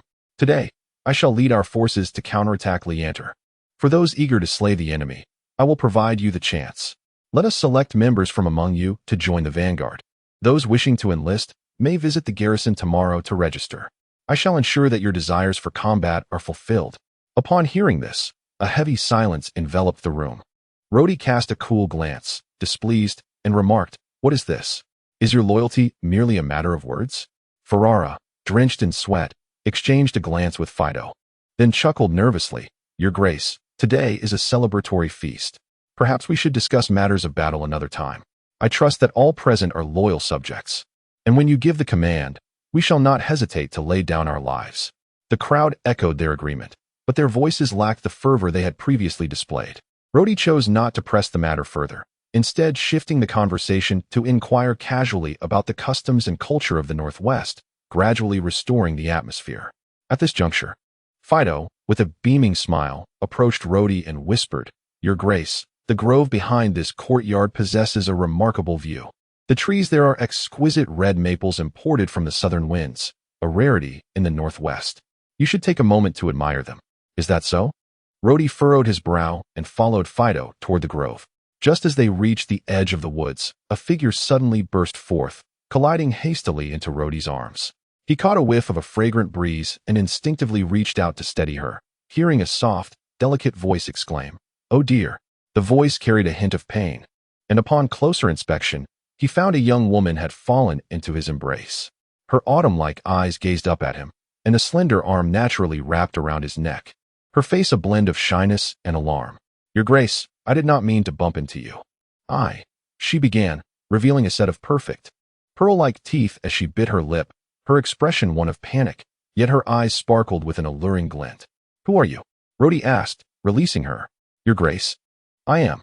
Just as the young woman regained her footing, she wobbled again, collapsing back into Rhodey's arms. His face flushed. What is wrong? My foot. It feels as if it has twisted, she murmured softly against his chest, her voice sweetly enchanting. At that moment, two burly soldiers approached with no semblance of gentleness, unceremoniously yanking the young woman from Rhodey's grasp, one seizing her left arm and the other her right, ignoring her protests as they dragged her away. What else do you have planned? Rhodey cast a cold glance at Ferrara and Fido, both of whom were now visibly sweating and pale. Rhodey suddenly smiled slightly and lowered his voice. I appreciate your hospitality, but do you understand why I am displeased? Ferrara sighed in relief, the fear that had gripped him dissipating as he wiped his brow and forced a wry smile. Yes. It was my rashness. Please forgive me, Your Grace. Rhodey smiled faintly, then turned serious. I came to discuss other matters with you tonight. Please, command us. With a glimmer of hope, Ferrara nodded eagerly. Very well. Rhodey feigned contemplation, then said casually, Let us find a place to converse at length. Meanwhile, as the city of what celebrated its victory, Leander retreated to the town of Mutin, where he personally executed 6 captains of reconnaissance cavalry in front of his assembled officers, cleaving them into pieces. Leander was truly heartbroken. He had suffered a loss of nearly 40,000 infantry in a reckless siege, and to him, infantry was far more valuable than cavalry. The steppes were never devoid of cavalry. With a mere command, 100,000 fierce warriors could mount their horses and become valiant knights. These horsemen from the plains were born riders, skilled in the use of curved blades from a young age. Yet, they possessed a fatal weakness. Once dismounted, they seemed to lose their combat prowess. On the continent, who does not recognize the name Tulip? It was under the banner of the Tulip that the Thunder God's whip conquered their nation with an iron fist. For the tribes of the grasslands, the term Tulip signifies not only disgrace, but also a haunting nightmare. In this single battle, Rommel lost 40,000 men, of which 20,000 fell during the siege, an unfortunate fate, indeed. However, upon the arrival of the Empire's Tulip banner, his own forces crumbled. The enemy surged from behind, cutting down his troops as they advanced, and in the chaos of battle, the infantry suffered losses exceeding 10,000. Of these, only a few thousand perished directly under the onslaught of the Thunder God's whip, while the majority were trampled in the rout. How could Rommel not be infuriated? Even more aggravating was the envoy from the Roland continent, who, witnessing the retreat of his forces, departed in silence. The so-called knightly order he brought, nearly 10,000 strong, also vanished without a sound. Observing the catastrophic collapse of his army, they maintained an air of indifference. Yet, Rommel dared not confront them, acutely aware of the formidable strength of that cursed Roland envoy. Should he draw his sword against him, it was likely to be his own demise. Although the envoy had never engaged in combat since his arrival, the aura he exuded instilled a profound dread in Rommel, who had long been accustomed to dealing with wolves on the grasslands. Throughout his prolonged engagements with the Empire, Rommel had encountered numerous so-called elite warriors, yet none had ever evoked such a deep-seated wariness in him. The envoy's gaze was one of absolute disdain, filled with mockery and contempt for Rommel's presumption. It was akin to a lion observing an ant that dared to bare its fangs. In the depths of night, within a barracks in the fortified town of Meudon, he set down his pen, rolled up a small note, and attached it to the leg of a falcon perched on an iron frame by the window. With a gentle release, the falcon flapped its wings and soared into the night. The tulip banner had re-emerged, and the situation had indeed grown more complicated. He sighed softly, his veiled face concealing a gaze filled with significant meaning. Chapter 71. 1,000-Mile Dash. Ladies and gentlemen, I have never claimed that I intended to write a dual protagonist narrative. The commotion among you is truly excessive, is it not? I have never mentioned the addition of a second protagonist. How could one possibly introduce a new character after writing 200,000 or 300,000 words? It is utterly implausible. The time for unsealing approaches. Please do not forget to support. The meaning behind the Lord's words was clear. Fido's eyes flickered, exchanging glances with Ferrara. Both discerned surprise in each other's gaze. Despite the astonishment, Ferrara felt immensely relieved. He feared not that the other party would refuse the funds, but rather that he would wish to offer assistance and find no avenue to do so. With a gentle smile, Ferrara proclaimed, I am aware of the pressing situation in the Northwest, where our military resources are scarce. I am willing to liquidate my assets to raise military funds and alleviate your concerns, my lord. Fido immediately nodded in agreement, though a pained expression crossed his face as he gritted his teeth, declaring, though my family is not affluent, I am willing to sell everything to contribute to the military funds. He paused, seemingly calculating, before exclaiming, 10,000 gold coins. Upon hearing this, Roddy's brow furrowed instantly. Ferrara, beside him, was filled with rage, inwardly cursing Fido's utter foolishness. If the Duke dared to request funds, he undoubtedly understood the extent of the deficit in military supplies. In that moment, the incompetent defense commander was being miserly, proving himself utterly useless. Indeed, the Duke remained silent for a moment before slowly responding. Well, Fido, my dear defense commander, you are indeed generous. 10,000 gold coins. After a brief pause, the Duke continued coldly. Before the siege, how many troops were reported stationed at what fortress? 15,000, I believe. During the siege, the primary forces defending the walls were from Reuben's Northwest Legion, while your men mostly assisted in city defense and maintaining order within the walls. Now that the battle is over, how many soldiers remain at what fortress? It is a first-class stronghold, and according to imperial orders, there should be 4,000 bundles of arrows in stock. When I arrived, General Reuben mentioned that the quantity of arrows seemed insufficient. Moreover, according to imperial law, the walls of a first-class fortress must be 12 meters high. I wondered why the walls appeared so low upon my entry. It seems they are not even 10 meters tall. Roddy's remarks were delivered slowly, leaving the defense commander Fido trembling with fear, his complexion paling. Upon reaching the final statement, he instinctively retorted, how could it possibly be less than 10 meters? It is clearly 10 meters. The moment those words escaped his lips, he realized he had made a grave error, his face turning ashen, his body shaking in terror. Ferrara, observing from the side, was seething with anger, vowing to report this incompetent fool to the imperial capital, ensuring that this blundering commander would be replaced once this matter was resolved. Ferrara's expression shifted as he concealed his smile, fixing his gaze on Roddy, and said through gritted teeth, since the Duke has made his position clear, I shall refrain from further pleasantries. Both the defense commander and I are willing to contribute 100,000 gold coins for military expenditures. I hope the Duke finds this satisfactory. Roddy sighed and finally smiled. Thank you both for your unwavering loyalty to the nation. That evening, the gathering dispersed, with everyone puzzled by the Duke's inconsistent demeanor. However, considering his background as part of the imperial capital's foremost family, it was understandable that he might carry himself with a certain air. Andy, I must thank you for your assistance. I truly did not grasp how troublesome these dealings could be, Roddy remarked. Andy replied dismissively, I just secured you a hefty sum of 100,000 gold coins today. Are you pleased? You still left too many openings in your speech. You nearly revealed the ruse to that rotund fellow. Roddy forced a smile. I am utterly ignorant of such matters. I relied entirely on your discreet guidance regarding what to say and do. There were numerous instances when I found myself at a loss for words. merely maintaining a solemn expression to intimidate them. If not for your mental prompts, I would have surely exposed myself. Andy chuckled.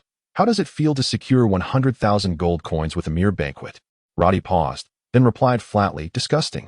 Andy retorted coldly. This is the allure of power. You have yet to acclimate to it. Regardless, this initial step has proven successful. The next phase relies on you. While I can assist with strategy, the actual combat is something you must face yourself. Subsequently, cavalry units were dispatched to scour the villages surrounding the fortress, acquiring provisions and relocating the majority of nearby residents into the city. This maneuver clearly signaled a determination to hold the position at all costs. Roderick secretly sent 2 cavalry units to create disturbances, but the Duke of Tulip appeared formidable. The Imperial Thunderbolt was already poised, and in the ensuing minor skirmishes, Roderick's cavalry was unable to withstand the onslaught and retreated.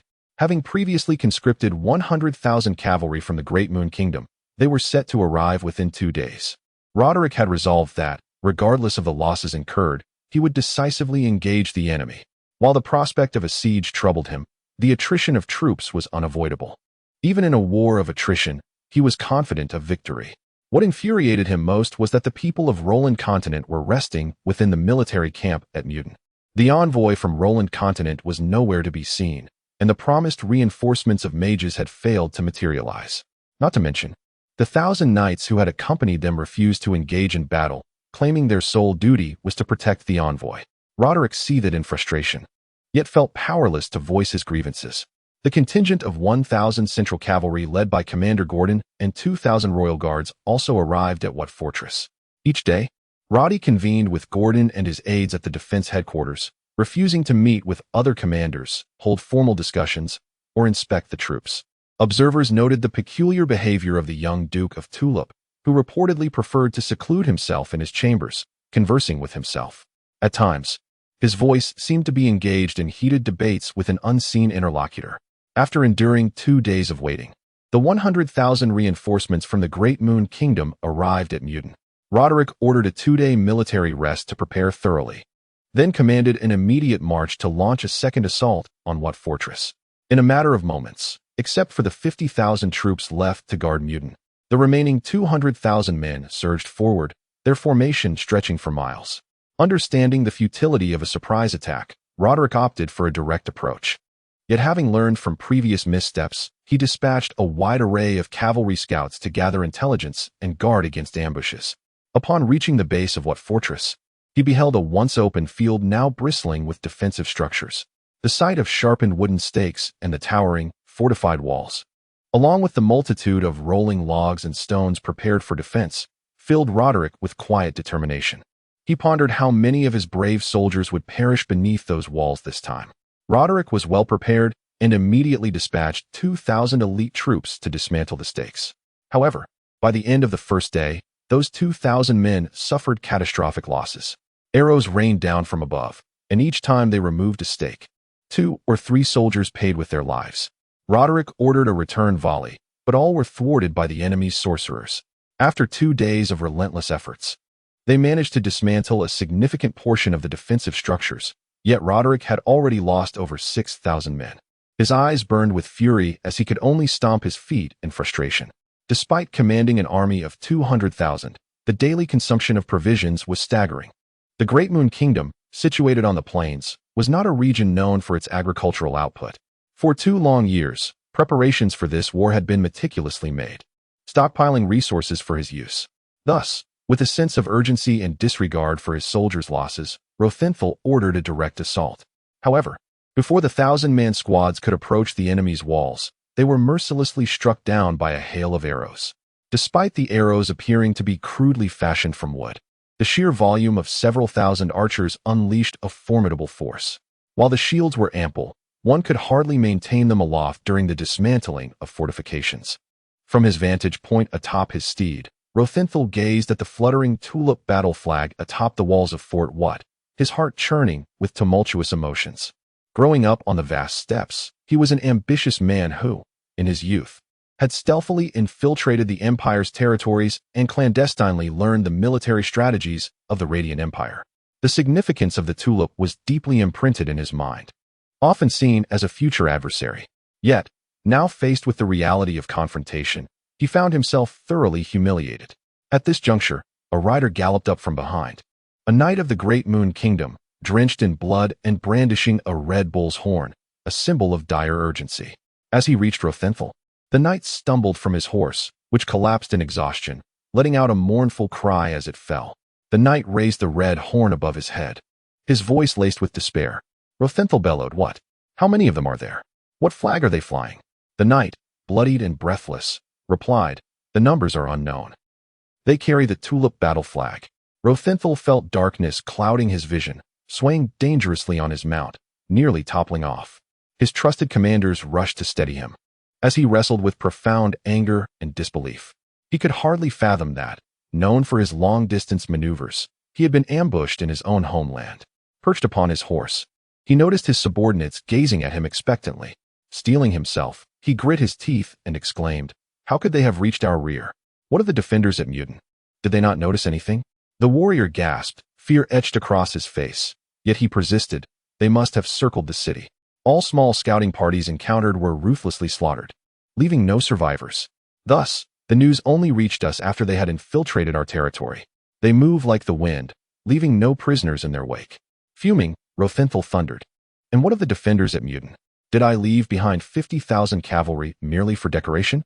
Upon receiving this intelligence, why was there no pursuit? They were dispatched. Yet the news came too late. The enemy has long since charged into the steppes. Rothenthal inhaled deeply, regaining his composure. And what of the Rolandian cavalry in Mutin? What are they doing? The Roland envoy declared it their duty as allies. The Rolandian forces have already mobilized to assist us in the pursuit. This unexpected revelation took Rothenthal by surprise. He closed his eyes momentarily, contemplating, before suddenly opening them wide and issuing a low command. "Leave 10,000 cavalry to cover our retreat. The rest of the army shall withdraw immediately." He personally led 30,000 cavalry in a swift charge towards the Great Moon Kingdom for reinforcements. Meanwhile, across the northwestern steppes of the Great Moon Kingdom, a fully armored cavalry unit, wielding long spears, galloped tirelessly. They had discovered numerous hoof prints and estimated that the enemy numbered around 10,000. Consequently, the commanding officer promptly ordered an all-out pursuit. At the forefront of the cavalry, on a striking red steed, the envoy from the Roland continent, shrouded in a black cloak and veiled in darkness, rode forth. Though the horse galloped relentlessly, his mind remained occupied with the secret directive he had received from the hawk last night. At all costs, eliminate the Tulip Duke. Chapter 72. Blood oath. Upon the vast expanse of the prairie, devoid of mountains, one encounters an endless horizon. This unique terrain serves as an exceptional natural pasture, enabling even children and women to ride horses with ease. The cavalry of the Great Moon Kingdom thrives under such favorable circumstances. However, this seemingly idyllic location harbors a critical flaw. The absence of mountain ranges leads to a scarcity of metal ores, and even basic materials like wood and stone are in short supply. Thus, despite the formidable cavalry, the Great Moon Kingdom struggles to equip them adequately. Although Radiantal, a rare talent of the prairie, significantly enhanced the combat prowess of the local cavalry through various tactics acquired during his travels on the continent, the lack of equipment remains a hindrance. There are no iron mines to supply heavy cavalry armor, and the dearth of building materials hinders the establishment of fortified cities and towns. Consequently, the Great Moon Kingdom, despite its vast prairies, lacks a robust defensive line, leaving its borders vulnerable. Rodi's strategy was straightforward. After Commander Gedden arrived with the remaining 10,000 Central Cavalry and entered the city through the front gate, Rodi led his own 10,000 troops along with an additional 10,000 from the Northwest Army out the back gate of What Fortress. The two cavalry forces split into two routes, circumventing the northwest fortifications already under Radiantal as control. The Central Cavalry, naturally, fell under Rodi's command, while the other contingent was led by the Northwest Army's cavalry commander, Gislan. These two forces, like twin blades, plunged deep into the heart of the Great Moon Kingdom's prairie. Relentlessly, they pressed on without respite, maintaining their armor. Any small enemy forces encountered were swiftly annihilated, leaving no survivors. Although Radiantal dispatched numerous scouts from What Fortress, the ongoing construction of defensive works distracted them. Following Rodi's orders, Reuben sent out Gedden's men to engage in skirmishes with Radiantal's forces effectively diverting the latter's attention. Even when reports of a few missing scout cavalrymen surfaced, the Great Moon Kingdom attributed these losses to skirmishes with the troops stationed at what fortress. Thus, the Empire's 20,000 cavalry marched day and night, entering the Great Moon Kingdom with their sights set on the dragon platform Golden Tent. The nomadic tribes of the prairie, having been unified under the banner of the Great Moon Kingdom, were swiftly subdued. Rhodey encountered several tribal groups along his path, all of which he promptly eradicated. Most able-bodied men had been conscripted by Ronin for military service, leaving behind only the elderly, women, and children. Despite the fierce reputation of the nomadic tribes, this remnant was no match for the well-equipped regular cavalry of the Empire. Rhodey refrained from unnecessary bloodshed, focusing instead on disrupting Rodiantal's plans and creating chaos within the heart of the Great Moon Kingdom. Any armed forces encountered within the tribes were systematically eliminated. While sparing the elderly and children, Rhodey ordered that only minimal supplies be left for them, while all tents and livestock were corralled and set ablaze. This tactic had originally been suggested by Andy. The Great Moon Kingdom, despite boasting an impressive cavalry of 200,000 owing to its unique conditions, had a total population of just under 1 million. Many of its cavalrymen were primarily herders, who only took up arms during times of conflict. Fortunately, the prairie ensured that everyone was adept at horseback riding, allowing for rapid training of competent cavalry. However, their productive capacity was nearly non-existent, relying solely on scattered herding. Cattle, sheep, and horses constituted their only wealth, and Rhodey's rampage aimed to strike at the very foundation of the Great Moon Kingdom. According to the skeletal Andy's council, Rhodey should have continued his merciless campaign, slaughtering indiscriminately, regardless of age or gender. Given the already sparse population, such a massacre would undoubtedly cripple the kingdom's vitality. Even if Rodiantal maintained 20,000 able-bodied men at the front, without women and children, the prospect of future generations would be bleak. Should the fully armed cavalry of the Empire continue their relentless assault within the Great Moon Kingdom, the demographic recovery would take years, if not decades. This ruthless strategy had been employed during the reign of Emperor Abbas, when the contemporary Duke of Tulip subdued the prairie tribes, leaving them severely weakened for decades.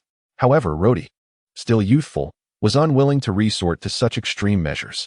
Nevertheless, his path of destruction had undoubtedly decimated numerous tribes. Instead of killing many people, he opted to drive cattle, sheep, and horses into the tribal strongholds and burn them down. Without livestock, the prairie tribes would inevitably fragment, and as the Great Moon Kingdom comprised these tribes, the destruction of each one weakened its overall strength. In just a few days, the two cavalry forces swept through over a dozen tribes, causing chaos across the prairie. Rhodey understood that the dragon platform Golden Tent was to be avoided at all costs. While the Great Moon Kingdom's army was engaged outside, thousands of garrison cavalry remained at the main camp. Engaging in a large-scale cavalry battle in such open terrain against a numerically superior force would be unwise. As long as the chaos continued for a few days, Rhodey was confident that Rodiantal would be compelled to withdraw. After 3 relentless days of travel, allowing only brief moments for the horses to rest, Rhodey's cavalry, though fatigued, maintained their resolve due to rigorous training. However, over the past 2 days, Rhodey sensed that pursuers were closing in from behind, a revelation that stirred unease within him. In this vast wilderness, should they be overtaken by a substantial force, their central cavalry, despite its elite status, would find itself at a disadvantage after days of combat. The pursuing cavalry appeared adept at tracking, their proximity increasing as the day wore on. In the boundless expanse of the prairie, concealing their movements became increasingly difficult, and should they be encircled by the enemy, annihilation would be inevitable. Having made significant progress, Rhodey led his contingent in a wide arc across the prairie before assessing the twilight sky. He commanded the troops to split into 3 groups of 1,000 each, scattering towards the borders. The pursuing cavalry, caught off guard by Rhodey's sudden division, hesitated to pursue, ultimately choosing one of the 3 paths at random. Leading his 3,000 men for half a day, Rhodey noticed the enemy drawing nearer but remained unperturbed. He ordered another division, breaking the group into 3 smaller contingents, each heading in different directions. This maneuver left the pursuing cavalry leaders from the Great Moon Kingdom in a state of confusion, cursing the cunning of these foreign invaders as they chose a direction to pursue haphazardly. After a prolonged chase, with the daylight waning, The enemy reported that the tracks indicated the opponent had further divided into 10 groups, each taking a different path. The commander of the Great Moon Kingdom stood momentarily stunned, struggling to process the unfolding chaos. He was once a renowned warrior of the Great Moon Kingdom, unstoppable in battle on horseback. Yet, in the face of these perplexing circumstances, he found himself at a loss. In a moment of distraction, he had plucked out numerous beard hairs, his mind solely fixated on a single direction as he pressed onward. After several divisions of his troops, only around 100 of his elite personal guards remained by Rhodey's side. It seemed that fortune had turned against him, as the enemy's pursuers were relentlessly fixated on his path. Despite his attempts to scatter his forces, they had unwittingly chosen to follow him. Rhodey sighed heavily, realizing that the strategy of a large-scale ambush followed by division was originally his own design. The intent was to incite confusion among the enemy, leaving them uncertain of his true forces, thereby deterring them from recklessly splitting their own ranks in pursuit. However, as his forces grew more fragmented and the enemy began to discern their dwindling numbers, the chances of escape diminished. Although his troops had transformed into numerous small units, the vast expanse of the grasslands offered no barriers to impede the enemy's advance. If they could reach the Wat fortress, they might regroup safely. With the mobility of cavalry on their side, this was indeed the best course of retreat. Even if a portion of his men were unfortunate enough to be overtaken, the losses would be minimized. Yet, fate seemed to have a cruel sense of irony, as the enemy had managed to entangle themselves with Rhodey. He observed his steed growing increasingly weary beneath him. Despite his vigorous encouragement, the horse, having run for several days with only brief respites, was faltering. Rhodey glanced around. His loyal guards were in a similar state, their horses slowing despite their efforts. Suddenly, a cry of alarm broke the tension. Rhodey's horse emitted a mournful whinny, its legs buckling as it collapsed. Rhodey, agile as ever, leaped from the saddle but stumbled upon landing. His personal guards swiftly reined in their horses, circling around him and dismounting in unison. Rhodey's horse lay gasping, frothing at the mouth, unable to rise again. He could not help but sigh. This magnificent beast, seemingly more robust than the others, had fallen first. The captain of his guards called out, "My lord, please take my horse. Let us ride together." Among the 100 men left, only his horse still had some spirit. Rhodey frowned, glancing back. In the distance, he could faintly discern the enemy forces closing in. "Your horse won't last long either. Sharing the mount may hasten our demise." The captain, undeterred, insisted, "Then please, my lord, ride my horse alone." "Nonsense," Rhodey replied with a faint smile, though his expression remained grim. "Brothers, the enemy has fallen for our strategy of division, but we are simply the unfortunate ones. We have drawn their main force, allowing the others to escape. Today, it seems, we are likely to perish here. Are you afraid?" "Not afraid." The 100 men responded in unison. These elite members of the Wolf Fong army were valiant and unyielding, facing their dire situation with unwavering resolve. Not a hint of fear upon their faces. Rhodey nodded, feeling a swell of courage rise within him. Drawing his saber, he declared, "Since we cannot flee, let us turn and fight while we still have strength. Even in death, we shall take a few of them with us." "My lord," the captain shouted, "we fear not death, but you must not die." With that, he looked at his subordinates and commanded, "Let my lord ride away first. We shall hold them off." "What are you saying?" Rhodey's heart raced with emotion, yet his voice scolded, "This is not holding them off. It is a death sentence. You wish for me to flee while leaving my men behind." The captain remained resolute. "My lord, though we are few, we can surely hold them at bay for a moment. As your loyal guards, we would die without hesitation. But you are the linchpin of the Northwestern Army. Should anything happen to you, there will be no one left to withstand the onslaught of Lorienthal." Rhodey felt a tumult of emotions, his blood boiling, but he simply shook his head in silence. As the enemy approached ever closer, the sound of thundering hooves reverberated through the air. The captain, desperate, implored, "My lord, if you do not agree, we will all perish together." "What difference will that make? You must preserve yourself for the sake of the Northwestern Army and the Wolf Fong Army." At this, he suddenly drew his curved blade and held it against his throat, exclaiming, "If my lord does not depart, I shall die here before you." Seeing Rhodey hesitate, the captain pressed on, "If you do not leave, must we truly perish here? With your death, the Northwestern forces will lack a defender against Lorienthal, and the entire region will be ravaged beneath his iron hooves." In a rush, the soldiers surrounded Rhodey, each mimicking the captain's gesture, their faces set with determination. Rhodey's vision blurred as tears welled in his eyes, unable to utter a single word. He contemplated shaking his head, but saw the captain's resolute expression, the blade already drawing blood. Around them, the soldiers bore unwavering gazes, and one wrong move from him would surely lead to tragedy. Rhodey, known for his steadfast character, had gained even more ironclad resolve from the battles of recent days. He swallowed his tears, saying nothing as he mounted the captain's horse. Gritting his teeth, he broke a long arrow in two, raising the pieces skyward, swearing, "Today, I rely on you all. If I survive, I vow to avenge you. I will stain this grassland red with the enemy's blood. Should I break this oath, may I suffer the same fate as this arrow." As the Duke rode away, the captain breathed a sigh of relief, turning to his comrades. "All right, brothers. Though we may perish here today, we must not tarnish the honor of our Central Cavalry Corps. We shall not disgrace the name Whip of Thunder. Do you hear me?" Over 100 voices rose in unison, "Kill." Each face bore an expression of fierce determination. The captain mounted a horse, realizing that some would have to share mounts. "Form ranks," he commanded, and the cavalrymen lined up with precision. Although they were but a scant 100 strong, they remained resolute and imposing, sitting silently upon their steeds, awaiting the enemy's arrival. In less than the span of a meal, the pursuers from the Great Moon Kingdom had arrived, spotting the small contingent of cavalry arranged before them. The leading officer halted in astonishment. Did these men truly intend to engage them directly? Before he could decide whether to charge these audacious foes, a powerful voice rang out from the opposing side. "Shoot!" In an instant, over 100 arrows soared through the air. Many knights from the Great Moon Kingdom, caught unawares, fell from their mounts. The officer, in a panic, ducked just in time to evade an arrow, though one of his own men was struck down behind him. Enraged, he pointed his whip and shouted, "Charge! Annihilate these barbarous outsiders. A bounty of 5 head of cattle for the one who beheads an enemy." Witnessing the adversary's volley that felled numerous foes, the captain of the royal guard erupted into a hollow laughter, resonating with a profound desolation.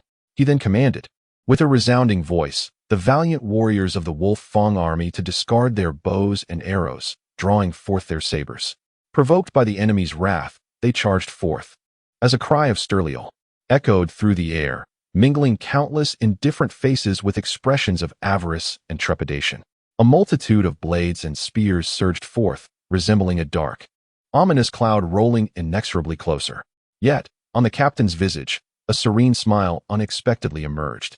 Summoning all his strength, he bellowed, "Wolf Fong, kill!" The roar of over 100 men seemed to eclipse the cacophony of the enemy's cries, as if their voices were destined to pierce the heavens. Subsequently, these centurion horsemen urged their steeds into a charge, their momentum akin to that of a 1,000-strong army, unflinchingly surging toward the foe. The clamor of battle echoed across the prairie throughout the day, only to fade into silence as dusk descended. Chapter 73, Knight Roland. Roddy's legs had long succumbed to numbness, and his feet felt as if countless steel needles were mercilessly stabbing at them. After nearly half an hour of relentless running, his horse finally could endure no more.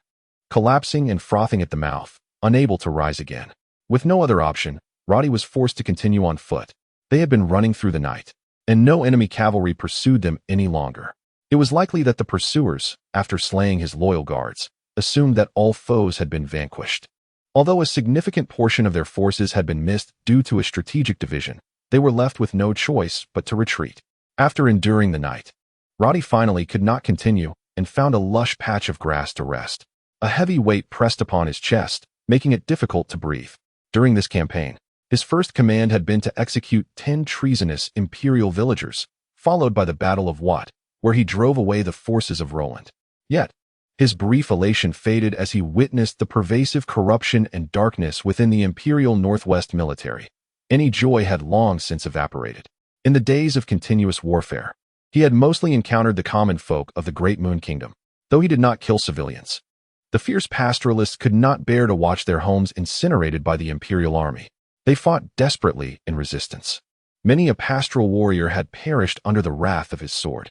Despite Roddy's prowess, he remained a mere youth. His character was indeed resolute, yet he was far from ruthless. Thus, though he progressed smoothly through the slaughter, not a single day was devoid of sorrow.